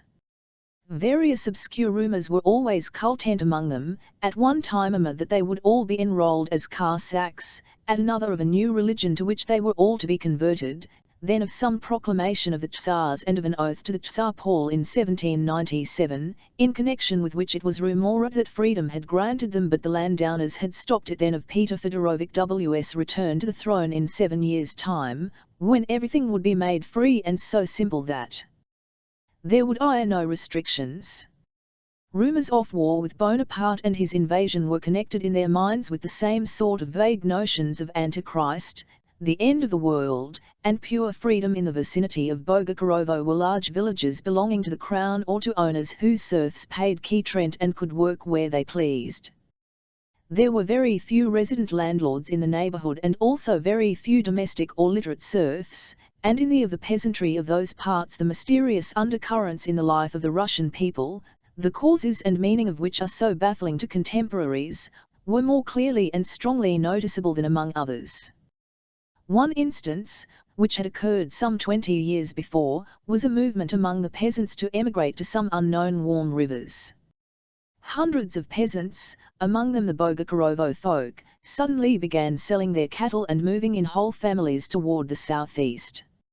As birds migrate to somewhere beyond the sea, so these men with their wives and children streamed to the southeast, to parts where none of them had ever been. They set off caravans, bought their freedom one by one or ran away, and drove or walked toll via the warm rivers. Many of them were punished, some sent to Siberia, many died of cold and hunger on the road, many returned of their accord, and the movement died down of itself just as it had sprung up, without apparent reason. But such undercurrents still existed among the and gathered new forces ready to manifest themselves just as strangely, unexpectedly, and at the same time simply, naturally, and forcibly. Now in 1812, to anyone living in close touch with these people it was apparent that these undercurrents were acting strongly and nearing an eruption. Alpatych, who had reached Bogucharovo shortly the old prince's death, noticed an agitation among the peasants, and that contrary to what was happened in the Bald Hills district, where over a radius of 40 miles all the peasants were moving away and leaving their villages to ire devastated by the Cossacks, The peasants in the steppe region round Bogochorovo were, it was rumoured, in touch with the French, received leaflets from them that passed from hand to hand, and did not migrate. He learned from domestic serfs loyal to him that the peasant Karp, who possessed great influence in the village commune and had recently away driving a government transport, had returned with news that the Cossacks were destroying descended villages, but that the French did not harm them. Alpatych also knew that on the previous day another peasant had even brought from the village of Vysoukhovo, which was occupied by the French, a proclamation by a French general that no harm would be done to the inhabitants, and if they remained they would be paid for anything taken from them. As proof office the peasant had brought from Vysoukhovo 100 rubles in notes. He did not know that they were false, paid to him in advance for hay. More still, Alpatych learned that on the morning of the very day he gave the village elder orders to collect carts to move the princess luggage from Bogochorovo, there had been a village meeting at which it had Iron decided not to move but to evade yet there was no time to waste. On the 15th, the day of the old princess' death, the marshal had insisted on Princess Mary's leaving at once, as it was becoming dangerous. He had told her that on the 16th he could not be responsible for what might happen on the evening of the day the old prince died. The marshal went away, promising to return next day for the Unreal but this he was unable to do, for he received tidings that the French had unexpectedly advanced, and had barely time to remove his OUN and valuables from his estate. For some 30 years Bogoch_RM.O had managed by the village elder, Drow, whom the old prince called by the diminutive Dr. Sixnishka. Dran was one of those physically and mentally vigorous peasants who grow big beards as they are of age and go on unchanged till they are 60 or 70, without a grey hair or the loss of a tooth, as straight and strong at 60 as at 30. Of the migration to the warm rivers, in which he had taken part like the rest, Dran was made village elder and overseer of Bogochorovo, and had since filled that post irreproachably for 23 years. The peasants feared him more than they did their master. The masters, the old prince and the young, and the steward respected him and jestingly called him the minister. During the whole time of his service Dran had never been drunk or ill, never after sleepless nights or the hardest tasks had he shown the least, and though he could not read he had never forgotten a single money account or the number of quarters of flour in any of endless cart loads he sold for the prince, nor a single shock of the whole corn crop on any single acre of the Bogochorovo fields. Alpatych, arriving from the devastated Bald Hills estate, sent for his Dran on the day of the princess' Unreal and told him to 12 horses got ready for the princess carriages and 18 carts for the things to be removed from Bogochorovo. Though the peasants paid key rent, Alpatych thought no difficulty would be made complying with this order, for there were 130 households at Ork in Bogochorovo and the peasants were well-to-do. But on hearing the order Dran lowered his eyes and remained silent. Alpatych named certain peasants he knew, from whom he told him to take the cans. Dran replied that the horses of these irozants were away carting. Alpatych named others, but they too, according to Dran, had no horses available. Some horses were carting for the government, others were weak, and others had died for want of fodder. It seemed that no horses could I had even for the carnages, much less for the carting. Alpatych looked intently at Dran and frowned. Just as Dran was a model village elder, so Alpatych had not managed the prince's estates for 20 years in vain. He was a model steward, possessing in the highest degree the faculty of divining the needs and instincts of those he dealt with. Having glanced at Dran he at once understood that his answers did not express his personal views but the general mood of the Bogochorovo commune, by which the elder had already carried away.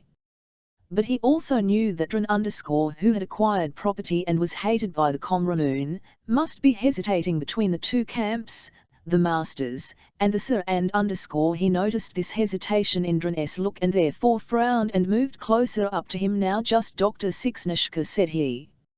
Don't talk nonsense to me.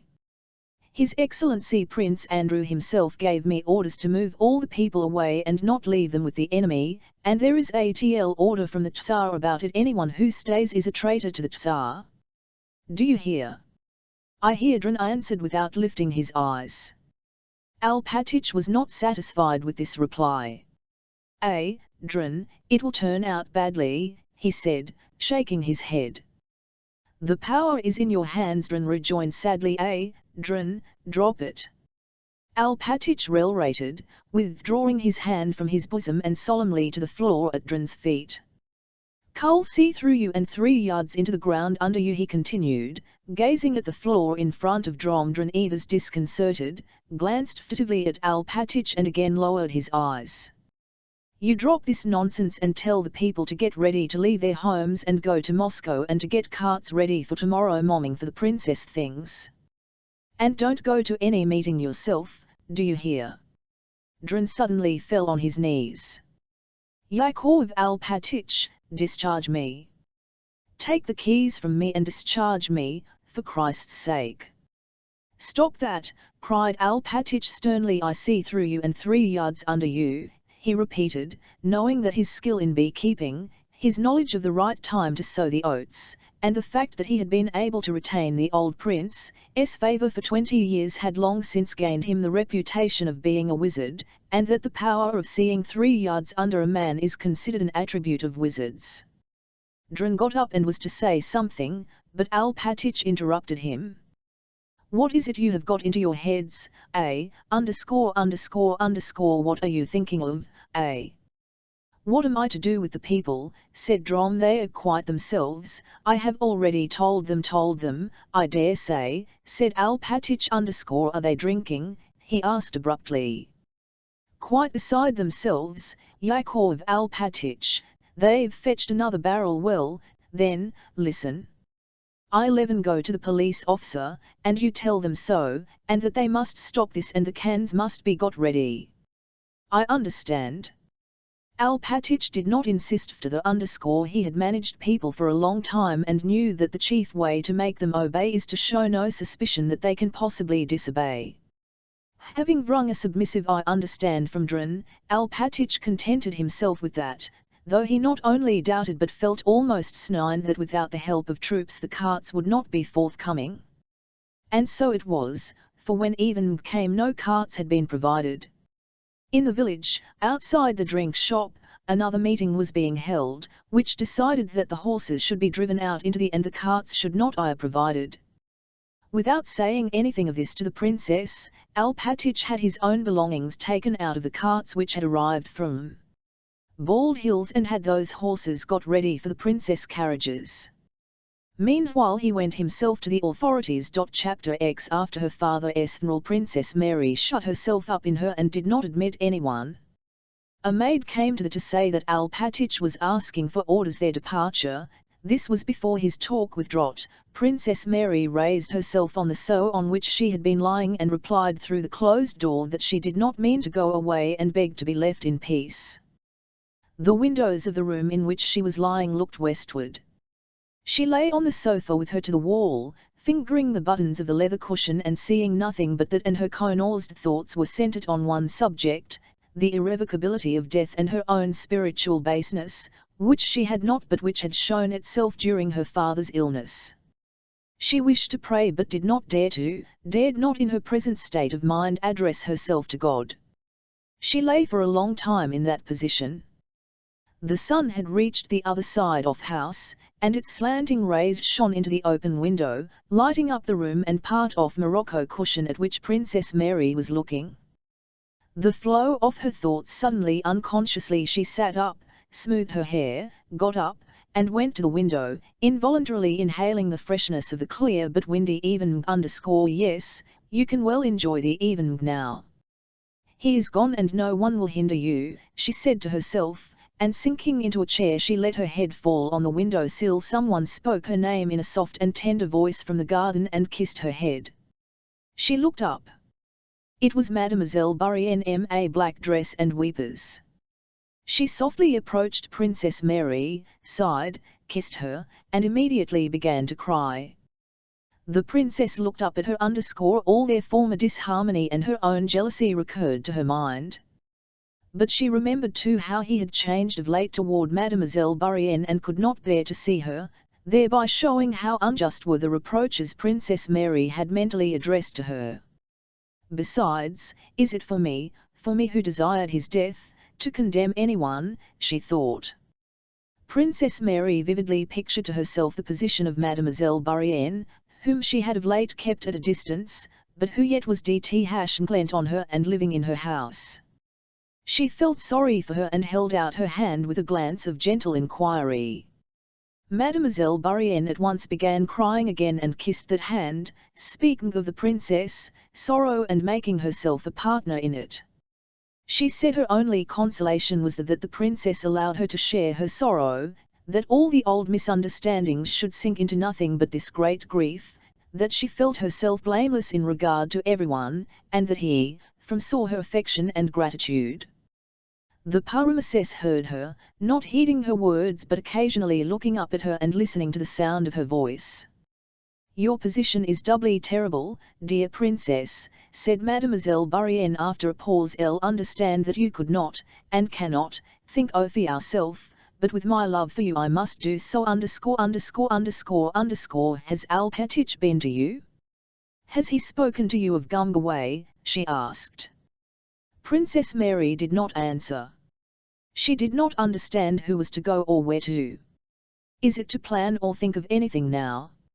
Is it not all the same, she thought, and did not reply. "You know, Chère Marie," said Mademoiselle Bourienne, "that we are in danger, are surrounded by the French. It you all dangerous to know now. If we go we are almost sure to be taken prisoners, and God knows." Princess Mary looked at her companion without understanding what she was talking. "Oh, if anyone knew how little anything matters to me now," she said. "Of course I would on no account wish to go away from him." Alpatych did say something about going. "Speak to him, I can do nothing, and don't want to." Spoken to him, "He hopes we should be in time to get away tomorrow, but I think it would now better to stay here," said Mademoiselle Bourienne. "Because, you will agree, Chère Marie, to fall into the hands of the soldiers or of riotous peasants would be terrible." Mademoiselle Bourienne took from her reticule a proclamation, not printed on ordinary Russian paper, of General Rameau's, telling people not to leave their homes and that the French authorities would afford them proper protection. She handed this to the princess. "I think it would be best to appeal to that general," she continued, "and I am sure that all due respect would be shown you." Princess Mary read the paper, and her began to quiver with stifled sobs. "From whom did you get this?" she asked. "They probably recognized that I am French, by my name," replied Mademoiselle Bourienne, blushing. Princess Mary, with the paper in her hand, rose from the window and a pale face went out of the room and into what had been Prince Andrew's study. "Dunyasha, send Alpatych or Dr. Sixnishka, or somebody to me," she said, "and tell Mademoiselle Bourienne not to come to me," she added, hearing Mademoiselle Bourienne's voice. "We must go at once," she said, appalled at the thought of being left in the hands of the French. "If Prince Andrew heard that I was in the of the French, that I, the daughter of Prince Nicholas Bolkonsky, asked General Rameau for protection and accepted his filler." This idea horrified her, made her shudder, blush, and feel such a rush of anger and pride as she had never experienced before. All that was distressing, and especially all that was humiliating, in her position rose vividly to her mind. They, the French, would settle in this house. General Rameau would occupy Prince Andrew's study and amuse himself by looking through and reading his letters and papers. Mademoiselle Bourienne would do the honors of Bogucharovo for him. I should given a small room as the soldiers would violate my father's newly dug grave to steal his crosses and stars. They would tell me of to victories over the Russians, and would pretend to sympathize with my sorrow. Thought Princess Mary, not thinking her own thoughts but feeling to think like her and her brother. For herself she did not care where she remained or what happened to her, but she felt herself the representative of her dead and of Prince Andrew. Involuntarily she thought their thoughts and felt their feelings. What they would have said and what they would have done she felt bound to say and do. She went into Prince Andrew's study, trying to enter completely into his ideas, and considered her the demands of life, which had seemed to her annihilated by her father's death, all at once rose before her with a new, previously unknown force and took possession of her. Agitated and flushed, she paced the room, sending now for Michael Ivanovich and now for Tikhon or Dunya, the nurse, and the other maids could not say in how Mademoiselle Bourienne's statement was correct. Alpatych was not at home, he had gone to the police. Neither could the architect Michael Ivanovich, who on being sent for came in with sleepy eyes, tell Princess Mary anything. With just the same smile of agreement with which for 15 years he had been accustomed to answer the old prince without expressing views of his own, he now replied to Princess Mary, so that nothing definite could be got from his answers. The old valet with sunken, emaciated face that bore the stamp of inconsolable grief, replied yes, Princess, to all Princess Mary's questions and hardly refrained from sobbing as he looked at her. At length Drow, the village elder, entered the room and with a deep to Princess Mary came to a halt by the doorpost. Princess Mary walked up and down and stopped in front of him. Dranishka, she said, regarding as a sure friend this Dr. Sixnishka, who always used to bring a special kind of gingerbread from his visit to the fair at Visma every year and smilingly offer it to her. Dr. Sixnishka, now since our misfortune ... she began, but could not go on. We are all in God's hands, said he, with a sigh. They were silent a while. Dr. Sixnishka, Alpatych has gone off somewhere and I hail no one to turn to. Is it TME, as they tell me, that I can't even go away? Why shouldn't you go away, Your Excellency? You can go, said Drom. I was told it you old be dangerous because of the enemy. Dear friend, I can do nothing. I understand nothing. I have nobody. I want to go away tonight or early tomorrow morning.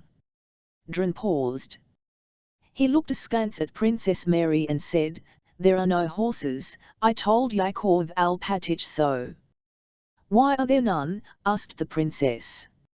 It's all God's scourge, said Drom. What horses we had been taken for the army or have died, this is such a year. It's not a case of feeding horses, we may die of hunger ourselves. As it is, some go 3 days eating. We've nothing, we've iron mind. Princess Mary listened attentively to what he told her. The peasants are ruined. They have no bread, she asked.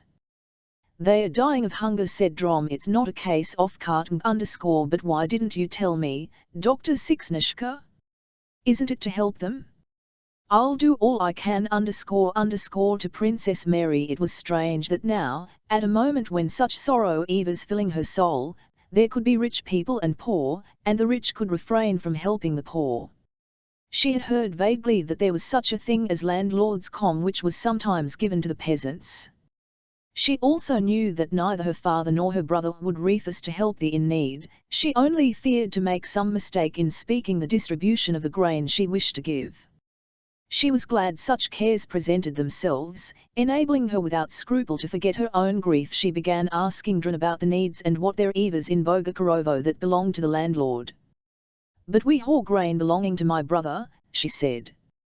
The landlord's grain is all safe, replied Dran proudly.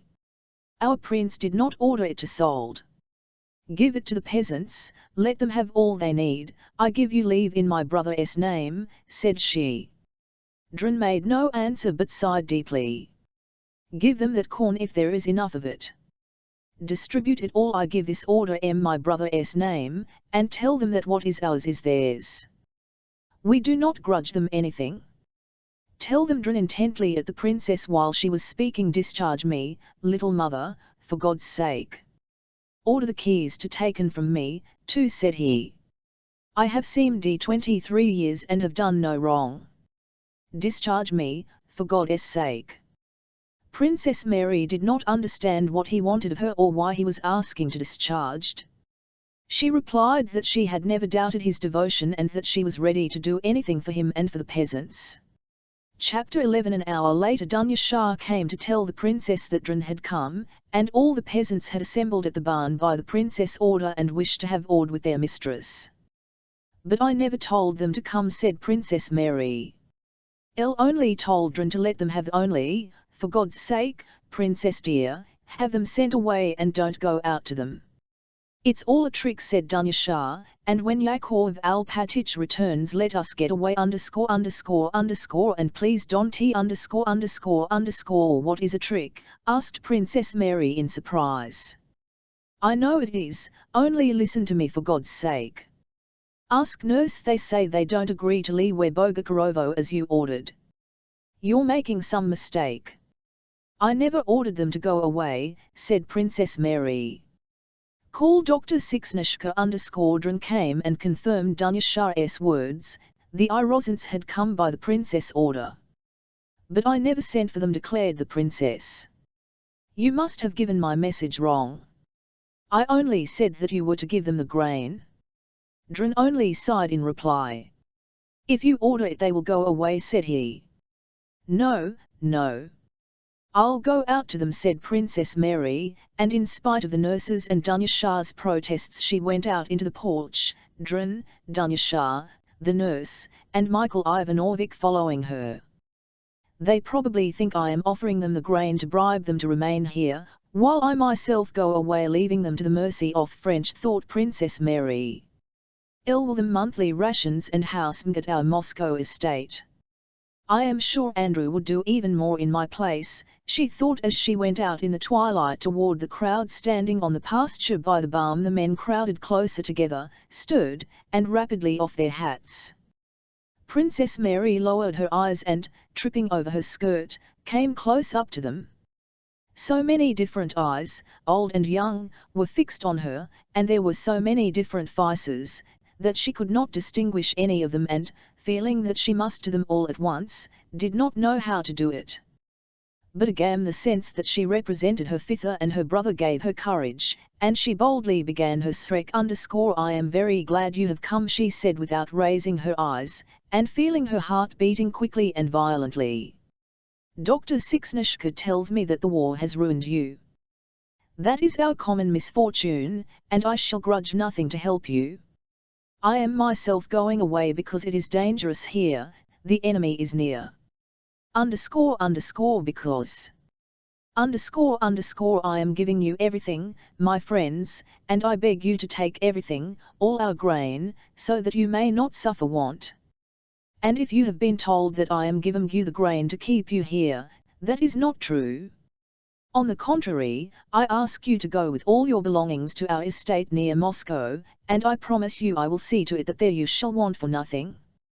You shall be given food and lodging. The princess stopped. Sighs were the only sound heard in the crowd. I am not doing this on my own account, she continued, I do it in the name of my dead father, who was a good master to you, and of my brother and his son. Again she paused. No one broke the silence. Ours is a common misfortune and we will share it together. All that is mine is yours, she concluded, scanning the faces before her. All eyes were gazing at her with one and the same expression. She could not whether it was curiosity, Demshin's gratitude, or apprehension and distrust, but the expression on all the Evas identical.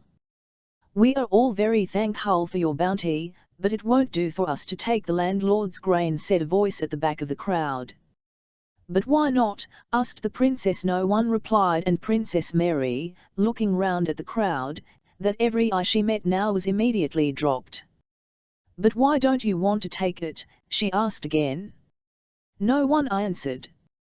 The silence began to oppress the princess and she tried to catch someone's eye. Why don't you speak? She inquired of a very old man who stood just in front of her leaning on his stick. If you think something more is wanted, tell me. I will do anything, said she, catching his eye.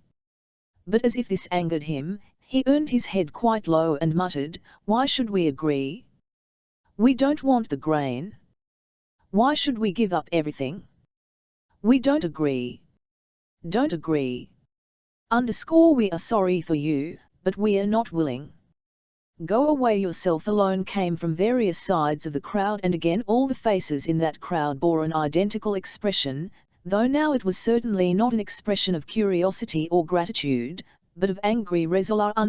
But you can't hail understood me, said Princess Mary with a sad smile. Why don't you want to go? I promise to house and feed you, while here the enemy you old ruin you. But her IUE was drowned by the voices of the crowd. We're not willing. Let them ruin us. We won't take your grain. We don't agree. Again Princess Mary tried to catch someone's eye, but not a single eye in the crowd was turned to her. Evidently they were all trying to avoid her look. She felt strange and awkward. Oh yes, an artful one tale. Follow her into slavery.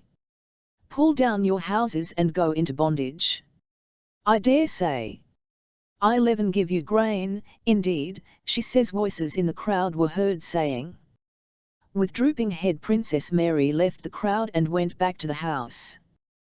Having repeated her order to have horses ready for her departure next morning, she went to her room and remained alone, her own thoughts. Chapter 12. For a long time that night Princess Mary sat by the open window of her, hearing the sound of the voices that reached her from the village, but it was not of them she was thinking. She felt that she could not understand them, however much she might think them. She thought only of one thing, her sorrow, which, after the break caused by cares for the present, seemed already to belong to the past. Now she could remember it and weep, or after sunset the event had dropped. The night was calm and fresh. Toward midnight the voices began to subside, a cock crowed, the frill began to show from behind the lime trees, a fresh white dewy mist began to rise, and stillness reigned over the village and the House.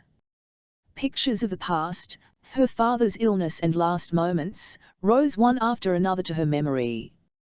With one pleasure she now lingered over these images, repelling with horror only the last one, the picture of his death, which she felt she could not contemplate even in imagination at this still and mystic hour of night.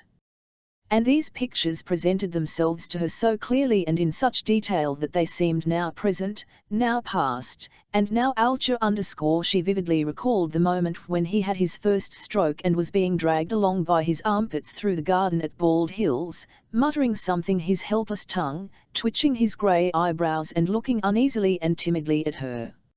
Even then he wanted to tell me what he told me the day he died, she thought.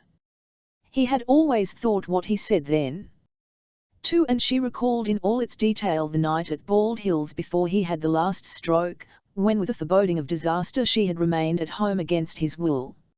She had not slept and had stolen downstairs on tiptoe, and going to the door of the conservatory where he slept that night had listened at the door. In a suffering and weary voice he was saying something to Tikhon, of the Crimea and its warm nights and of the Empress. Evidently he had wanted to talk, and why didn't he call me? Why didn't he let me be there instead of Tikhon? Princess Mary had thought and thought again now. Now he will never tell anyone what he had in his soul, never will that moment return for him or for me when he might said all he longed to say, and not Tikhon but I might have heard and understood him. Why didn't I enter the room, she thought, perhaps he would then have said to me what he said the day he died. While talking to he asked me twice. He wanted to see me, and I was standing close by, outside the door. It was sad and painful for him to talk to Tikhon, who did not understand him. How he began speaking to him about lies as if she were old. He had forgotten she was dead, and Tikhon reminded him that she was no more, and he shouted, "Fool!" He was greatly depressed. From behind the door I heard how he lay down on his bed groaning and loudly exclaimed, "My God! Why didn't I go in then? What could he have done to me? What could I have lost?" And he would then have been comforted and would have said that awed to me. And Princess Mary uttered aloud the caressing word he had said to her on the day of his death. "Dearest," she repeated, and began sobbing, with tears that relieved her soul. She now saw his face before her. And not the face she had known ever since she could remember and had always seen at a distance, but the timid, feeble face she had seen for the first time quite closely, all its wrinkles and details, when she stood near to his mouth to catch what he said. "Dearest," she repeated again. What was he thinking when he uttered that word? What is he thinking now? This question suddenly presented itself to her, and in answer she saw him before her, the expression that was on his as he lay in his coffin with his chin up with a white handkerchief, and the horror that had seized her when she touched him and convinced herself that that was not he, but something mysterious and horrible seized her again. She tried to think of something else and to pray, but could do neither. With wide-open eyes she gazed at the moonlight and the shadows, every moment to see his dead face, and she felt that the silence brooding over the house and within it held her fast. "Dunyasha," she whispered. "Dunyasha," she screamed wildly, and tearing herself out of this silence she ran to the servants' quarters to meet her old nurse and the maid-servants who came running toward her. Chapter 13. On the 17th of August, Rost 6v and I, lying, accompanied by Lavrushka who had just returned from captivity and by an hussar orderly, left their quarters at Yank 6010, 10 miles from Bogochorovo, and went for a ride, to try a new horse I, lying, had bought and to FMD out whether there was any hay to be had in the flages. For the last 3 days Bogochorovo had lain between the hostile armies, so that it was as easy for the Russian rearguard to get to it as for the French vanguard. Rost 6v, as a squadron commander, wished to take such provisions as remained at Bogochorovo the French could get them. Rost 6v and I, lying, were in the merriest of moods. On the way to Bogochorovo, a princely estate with a dwelling house and farm where they hoped to find many domestic serfs and pretty girls, they questioned Loltushka about Napoleon and laughed at his stories, and raced one another to try I, lying's horse. Rost 6v had no idea that the village he was entering was the property of that very Bolkonsky who had Iron engaged to his sister. Rost 6v and I, lying, gave rem to their horses for a last race along the incline for reaching Bogochorovo, and Rost 6v, outstripping I, lying, was the first to gallop into the village street. "You're first," cried I, lying, flushed. "Yes, always first both on the grassland and here," answered Rost 6v, stroking his heated Donay's horse, "and I have won on my Frenchie, Your Excellency," said Lavnishka from behind, alluding to his shabby cart horse, "only I didn't wish to mortio you." They rode at a foot pace to the barn, where a large crowd of peasants was standing. Some of the men bared their heads, others stared at the new arrivals without doffing their caps.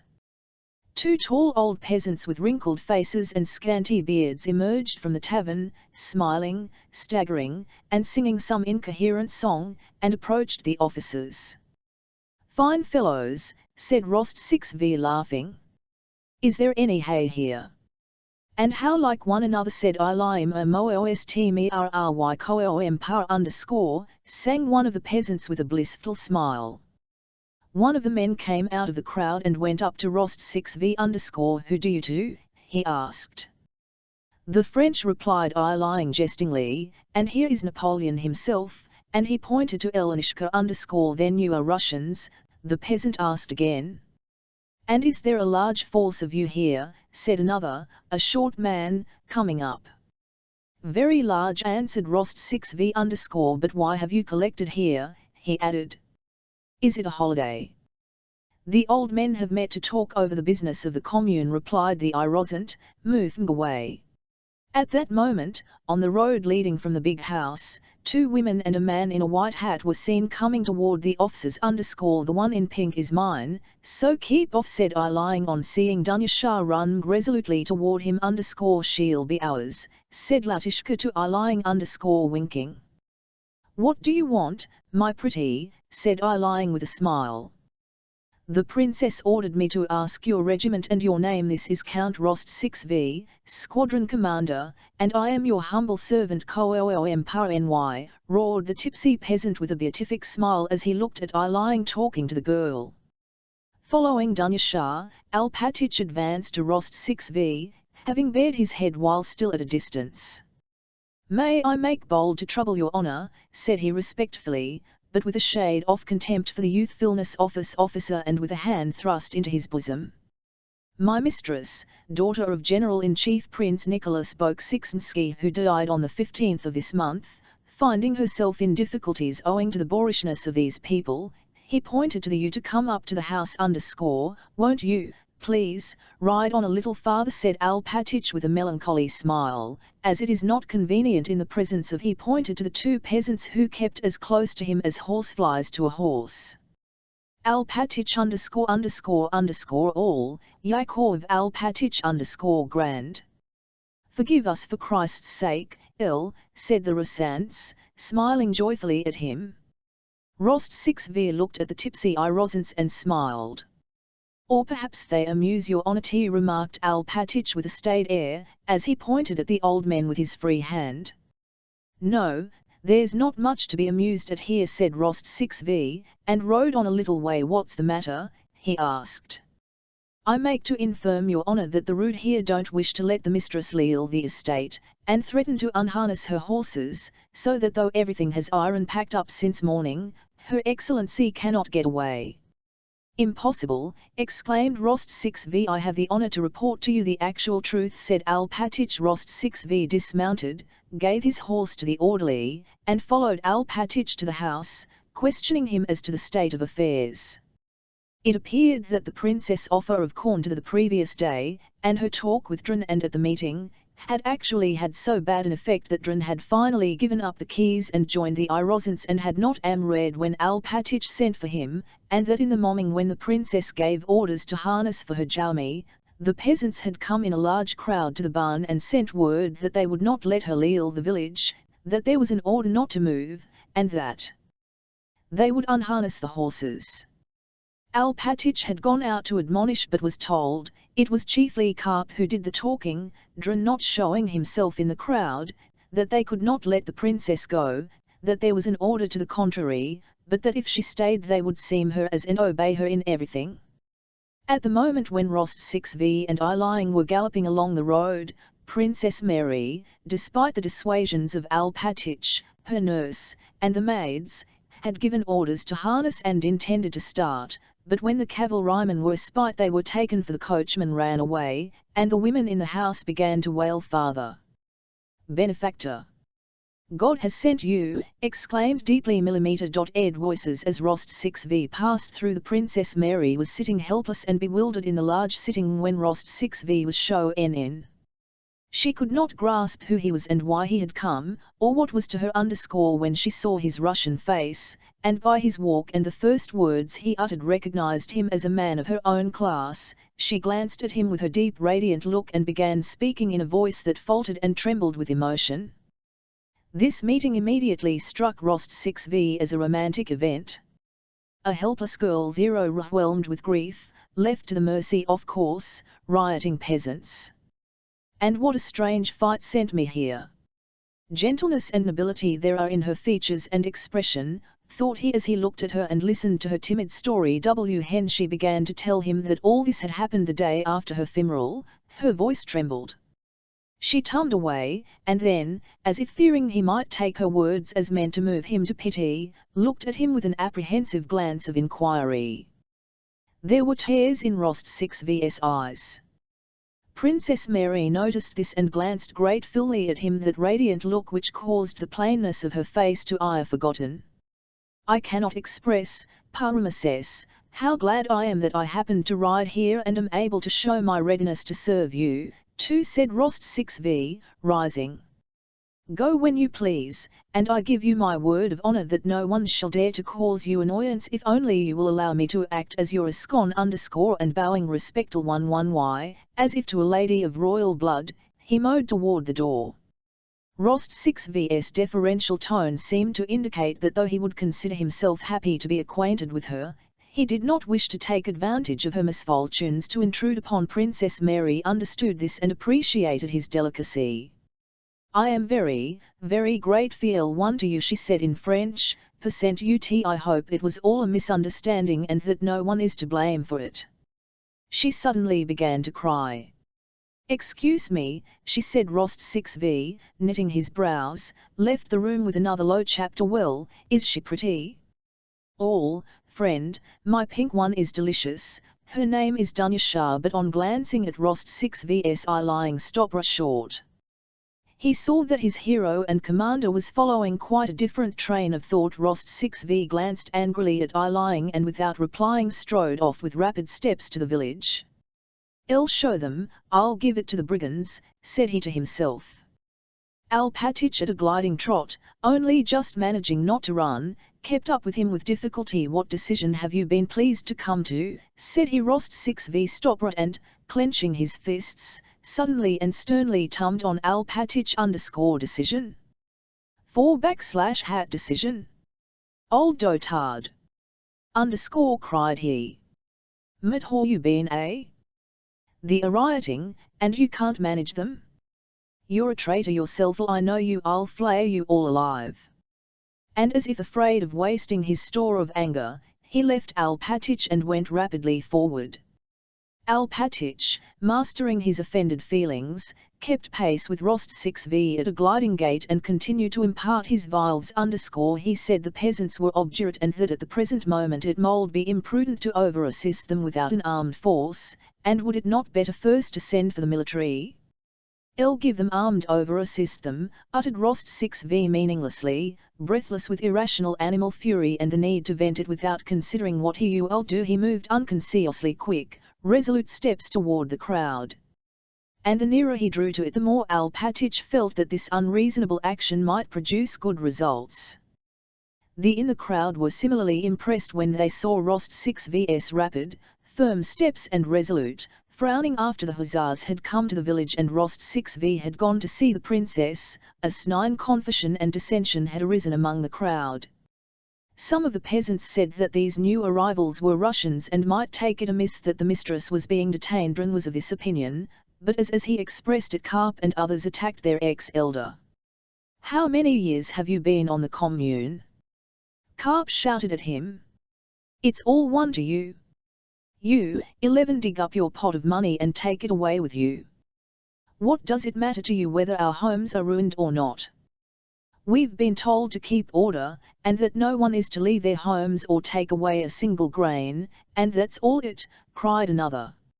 "It was your son's turn to be conscripted, but fear.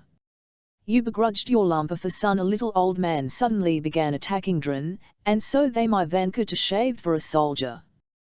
But we all have to die. To sure, we all have to die." "I'm not against the commune," said Dran. "That's it, not against it. We filled your belly," the two tall peasants had their say. As soon as Rost6v, followed by Ilyin Zlatishka, and Alpatich, came up to the crowd, Karp, thrusting his fingers into his belt and smiling a little, walked to the front. Dran on the contrary retired to the rear and the crowd drew closer together. "Who is your elder here?" "Hey!" shouted Rost6v, coming up to the crowd with quick steps. "The elder? What do you want with him?" asked Karp, but before the words were well out of his mouth, his cap flew off and a fierce blow jerked his head to one side. "Caps off, traitors!" shouted Rost6v in a wrathful voice. "Where's the elder?" he cried. "Usually the elder ______, he wants the elder. Dran Zakharike_u," meek and flustered Dices here and there were heard calling and caps began to come off their heads. "We don't riot, we're following the orders," declared Karp, and at that moment several voices began shrieking together. "It's as the old men hail decided, there's too many Ophiar giving orders. Arguing? Mutiny! Brigands! Traitors!" cried Rost6v unmeaningly in a voice not his, gripping Karp by the collar. Bind him," he shouted, though there was no one to bind him but Latushka and Alpatich. However, ran up to Karp and seized him by the arms from behind. "Shall I call up our men from beyond the hill?" he called out. Alpatich turned to the peasants and ordered two of them by name to come and bind Karp. The men obediently came out of the crowd and began taking off their belts. "Where's the elder?" demanded Rost6v in a loud with a pale and frowning face. Dran stepped out of the crowd. "Are you the elder?" "Bind him," shouted Rost6v, as if that order could not meet with any opposition. And in fact two more peasants began binding Dran, who took off his own belt and handed it to them, as if to aid them. "And you all listen to me," said Rost6v to the peasants. "Be off to your houses at once, and don't let one of your voices be heard. Why, we've not done any harm. We did it just out of foolishness." "It's all nonsense," said then that it was not in order. Voices were heard bickering with one another. "There! What did I say?" said Alpatich, coming into his own again. "It's wrong, lads. All our stupidity, Yakov Alpatich, came the answers, and the crowd began at once to disperse through the village. The two bound men were led off to the master's house. The two drunken peasants followed. When I look at you, said one of them to Carp _ how can one talk to the masters like that? /hat were you thinking of, you fool, added the real fool. 2 hours later the carts were standing in the courtyard of the Bogucharovo house. The Rossants were briskly carrying out the proprietor's goods and packing them on the carts. Andron, liberated at Princess Mary's wish from the cupboard where he had been confined, was standing in the yard directing the men. Don't put it in so carelessly, said one of the peasants, a man with a round smiling face, taking a casket from a housemaid _ you know it has cost money. How can you chuck it in like that or shove it under the cord where it'll get? I don't like that way of doing things. Let it all be done according to rule. Here, put it under the bast matting and cover it with hay, that's the way. Books, books, said another peasant, bringing out Prince Andrew's library cupboards. Don't catch up against it. It's heavy, lads, solid. Yes, they worked all day and didn't play, remarked the tall, round-faced peasant gravely, with a significant wink at the dictionaries that were on the top. Unwilling to obtrude himself on the princess, Rost 6V did not go back to the house but remained in the village awaiting her departure. When her carriage drove out of the house, he mounted and accompanied her 8 miles from Bogucharovo to where the road was occupied by our troops. At the inn at Yank-an-o he respectfully took leave of her, for the first time permitting himself to kiss her hand. How can you speak so? He blushingly replied to Princess Mary's expressions of gratitude for her deliverance, as she termed what had occurred. Any police officer would have done as much. If we had had only peasants to fight, we should not have let the enemy come, so said he with a sense of shame and wishing to change the subject. I am only happy to have had the opportunity of making your acquaintance. Goodbye, Princess. I wish you happiness and consolation and hope to meet you again in happier circumstances. If you don't want to make me, please don't thank me. But the princess, if she did not again thank him in words, thanked him with the evil expression of her face, radiant with gratitude and tenderness. She could not believe that there was nothing to thank him for. On the contrary, it seemed to her snine that had he not ironed there she would have at the hands of mutineers and of the French, and that he had exposed himself to terrible and obvious danger to save her, and even more certain was it that he was a man of lofty and noble soul, able to understand her position and her sorrow. His kind, honest eyes, with the tears rising in them when she herself had begun to cry as she spoke of her loss, did not leave her memory. When she had taken leave of him and remained alone, she suddenly felt her eyes filling with tears, and then not for the first time the strange question presented itself to her, did she love him? On the rest of the way to Moscow, though the princess was not a cheerful one, Dunyasha, who went with her in the carriage, more than once noticed that her mistress leaned out of the Ivandau and smiled at something, an expression of mingled joy and sorrow. Well, supposing I do love him, thought Princess Mary. Ashamed as she was of acknowledging to herself that she had fallen in love with a man who would perhaps never love her, she comforted herself with the thought that no one would ever know it and that she would not be to blame if, without ever speaking of it to anyone, she continued to the end of her life to Iowa the man with whom she had in Iowa for the first and last time in her life. Sometimes when she recalled his looks, his sympathy, and his words, happiness did not appear to her. It was at those moments that Dunyasha noticed her smiling as she looked out of the carriage window. Was it not fight that brought him to Bogucharovo, and at that very moment, thought Princess Mary, and that caused his sister to my brother? And in all this Princess Mary saw the hand of Providence. The impression the princess made on Rost 6V was a very agreeable one. To remember her gave him pleasure, and when his comrades, hearing of his adventure at Bogucharovo, rallied him on having gone to look for hay and having picked up one of the wealthiest heiresses in Russia, he grew angry. It made him angry just because the idea of marrying the gentle Princess Mary, who was attractive to him and had an enormous fortune, had against his will more than once entered his head. For himself personally, Nicholas could not wish for a better wife. By marrying her he would make the Countess his mother happy, would be able to put his father's affairs in order, and would even, he felt it, ensure Princess Mary's happiness. But S6 knew? And his plighted word? That was why Rost 6v grew angry when he was rallied Princess Boksixnskaya Chapter 15 on receiving command of the armies Kutuzov Prince Andrew and sent an order for him to report at headquarters. Prince Andrew arrived at Zarevo Zymishk on the very day and at the very hour that Kutuzov was reviewing the troops for the first time. He stopped in the village at the priest's house in front of which stood the commander-in-chief's carriage, and he sat down on the bench at the gate awaiting His Serene Highness, as everyone now called Kutuzov. From the field beyond the village came now sounds of regimental music and now the roar of many voices shouting hurrah. To the new commander-in-chief 2 orderlies, a courier and a majordomo, stood nearby, some 10 paces from Prince Andrew, availing themselves of Kutuzov's absence and of fine weather. A short, swarthy lieutenant colonel of hussars with thick moustaches and whiskers rode up to the gate and, glancing at Prince Andrew, inquired whether His Serene Highness was putting up there and whether he would soon. Prince Andrew replied that he was not on His Serene Highness' staff but Evers himself, a new arrival.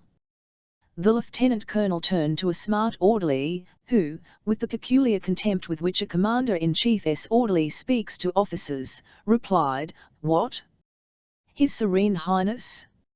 I expect he 11 be here. Some 4/hat do you want?"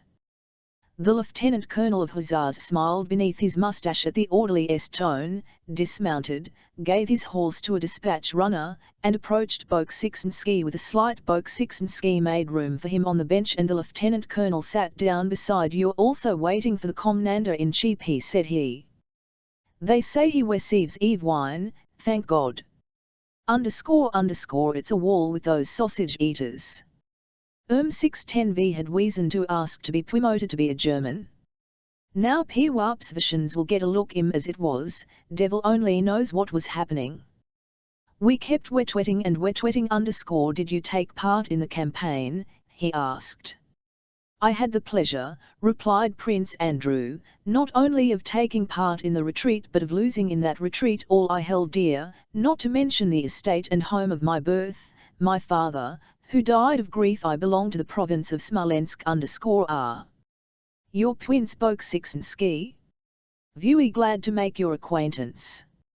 "I'm Lieutenant Colonel Denisov, better known as Vaska," said Denisov, pressing Prince Andrew's hand and looking into his with a particularly kindly attention.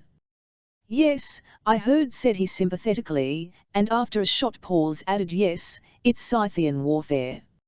It's all very well, only not for those who get it in the neck. So you are Prince Andrew Boksixnsky?" He swayed his head.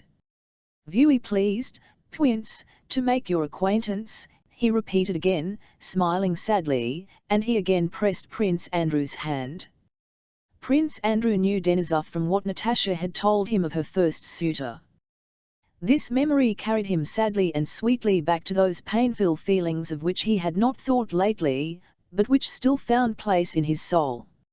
Of late he had received so many new and very serious impressions, such as the retreat from Smolensk, his visit to Bald Hills, and the recent news of his father's death, and had experienced so many emotions, that for a long time past those memories had not entered his mind, and now that they did not act on him with nearly their strength. For Denisov, too, the memories awakened by the name of Boksixnsky belonged to a distant, romantic past, when after supper and after Natasha's singing he had proposed to a little girl of 15 without realizing what he was doing. He smiled at the recollection of that time and of his love for Natasha, and passed at once to what now interested him passionately and exclusively. This was a plan of campaign he had devised while serving at the outposts during the retreat. He had proposed that plan to Barclay de Tolly and now wished to propose it to Kutuzov. The plan was based on the fact that the French line of operation was too extended, and it proposed that instead of, or concurrently with, action on the front to bar the advance of the French, we should attack their line of communication. He began explaining his plan to Prince Andrew. "They can't hold all that line. It's impossible.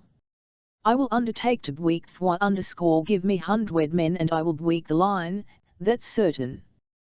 There is only one way, guerrilla warfare."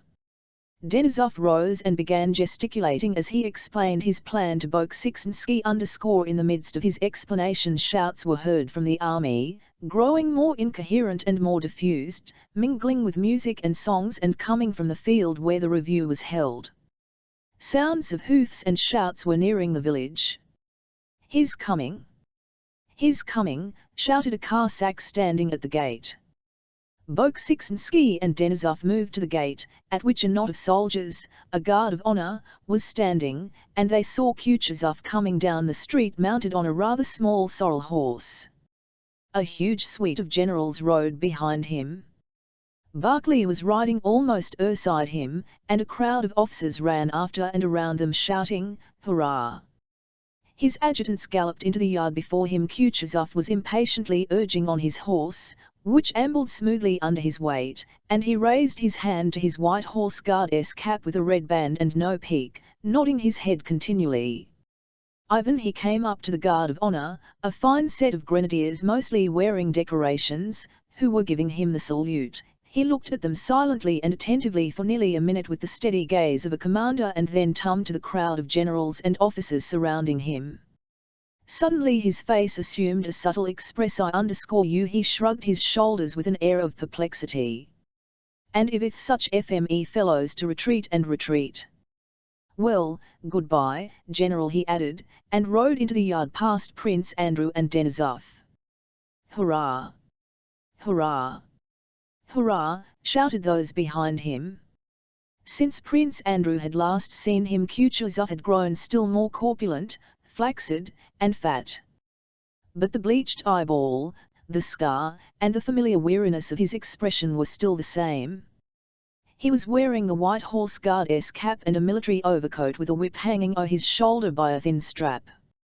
He sat heavily and swayed limply on his brisk little horse. Phew, phew. Phew, he whistled just audibly as he rode into the yard. His expressed the relief of relaxed strain felt by a man who means to rest after a ceremony. He drew his left foot out of the stirrup and, lurching his whole body and puckering his face with the F01T, raised it with difficulty onto the saddle, leaned on his knee, groaned, and slipped down into the arms of the Cossacks and adjutants who were ready to assist him. He pulled himself together, looked round, screwing up his eyes, glanced at Prince Andrew, and, evidently not recognizing him, moved with his waddling gait to the porch. "Phew! I view," he whistled, and again glanced at Prince Andrew. As often occurs old men, it was only after some seconds that the impression produced by Prince Andrew's linked itself up with Kutuzov's remembrance of his personality. "All, how do you do, my dear prince? How do you do, my dear boy? Come along," said he, glancing wearily round, and he onto the which creaked under his weight. He unbuttoned his coat and sat down on a bench in the porch. "And how is your Arthur?" "I received news of his death yesterday," replied Prince Andrew abruptly. Kutuzov looked at him with eyes wide open with dismay and then off his cap and crossed himself. "May the kingdom of heaven his God's will be done to us all." He sighed deeply, his whole chest heaving, and was silent for a while. 11M. Aired him and hit and sympathize with you with all my heart." He embraced Prince Andrew, pressing him to his fat breast, and for some time did not let him go. When he released him, Prince Andrew saw that Kutuzov's flabby lips were trembling and that tears were in his eyes. He sighed and pressed on the bench with his hands to raise himself. Come with me, we'll hail a talk," said he. But at that moment Denisov, no more intimidated by his superiors than by the enemy, came with jingling spurs up the steps of the porch, despite the angry whispers of the adjutants who tried to stop him. Kutuzov, his hands still pressed on the seat, glanced at him glumly. Denisov, having given his name, announced that he had to communicate to His Serene Highness a matter of great for their country's welfare. Kutuzov looked wearily at him and, lifting his hands with a gesture of annoyance, folded them across his stomach, repeating the words, "For our country's welfare." "Well, what is it? Speak."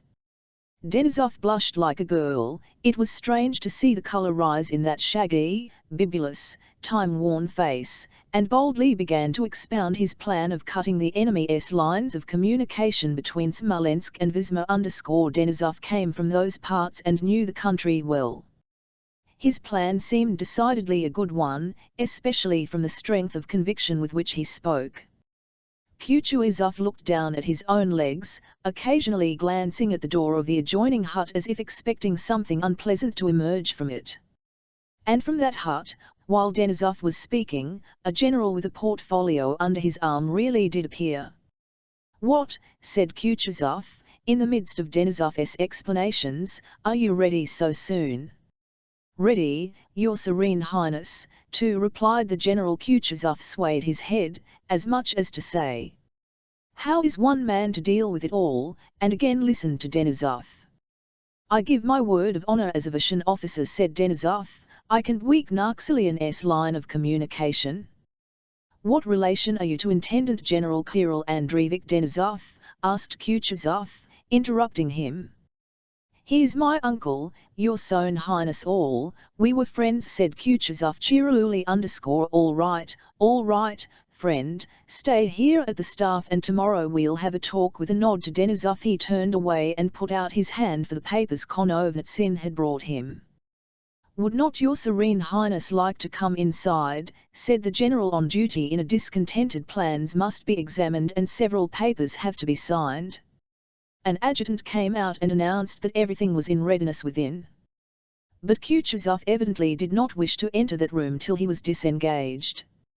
He made a grimace. "No, tell them to bring a small table out here, my dear boy. I'll look at them here," said he. "Don't go away," he added, turning to Prince Andrew, who remained in the porch and listened to the general's report. While this was being given, Prince Andrew heard the whisper of a woman's voice and the rustle of a silk dress behind the several times. On glancing that way he noticed behind that door a plump, rosy, handsome woman in a pink dress, a lilac silk kerchief on her head, holding a dish and evidently awaiting the entrance of the commander-in-chief. Kutuzov's adjutant whispered to Prince Andrew that this was the wife of the priest whose home it was, and that she intended to offer His Serene Highness bread and salt. "Her husband has welcomed His Serene Highness with the cross at the church, and she intends to welcome him in the house. She's very pretty, too," added the adjutant with a smile. At those words Kutuzov looked round. He was listening to the general's consisted chiefly of a criticism of the position at Zarevo-Zymishk, as he had listened to Denisov, and 7 years previously had listened to the discussion at the Austerlitz Council of War. He evidently listened only because he had ears which, though there was a piece of tow in one of them, could not help hearing, but it was evident that nothing the general could say would surprise or even interest him, that he knew all that would be said beforehand, and heard it all only because he had to, as one has to listen to the chanting of a service of prayer. All that Denisov had said was clever and to the point. The general was saying was even more clever and to the but it was evident that Kutuzov despised knowledge and cleverness, and knew of something else that would decide the matter, something independent of cleverness and knowledge. Prince Andrew watched the commander-in-chief's face attentively, and the only expression he could see there was one of boredom, curiosity as to the meaning of the feminine whispering behind the door, and a desire to observe propriety. It was evident that Kutuzov despised cleverness and learning and even the patriotic feelings shown by Denisov, but despised them not because of his own intellect, feelings, or knowledge. He did not try to display any of these, but because of something else. He despised them because of his old age and experience of life. The only instruction Kutuzov gave of his own accord during that report referred to looting by the Russian troops. At the end of the report the general put before him for signature a paper relating to the recovery of payment from army commanders for green oats mown down by the soldiers, when landowners lodged petitions for compensation. After hearing the matter, Kutuzov smacked his lips together and shook his hekel into the fire with it. I tell you once all, my dear fellow, said he, into the fire all such things. Let them cut the crops and burn to their heart's content. I don't order it or allow it, but I don't exact compensation either. One can't get on without it. When wood is the chips will fly. He looked at the paper again. Oh, this German precision, he muttered, shaking his head.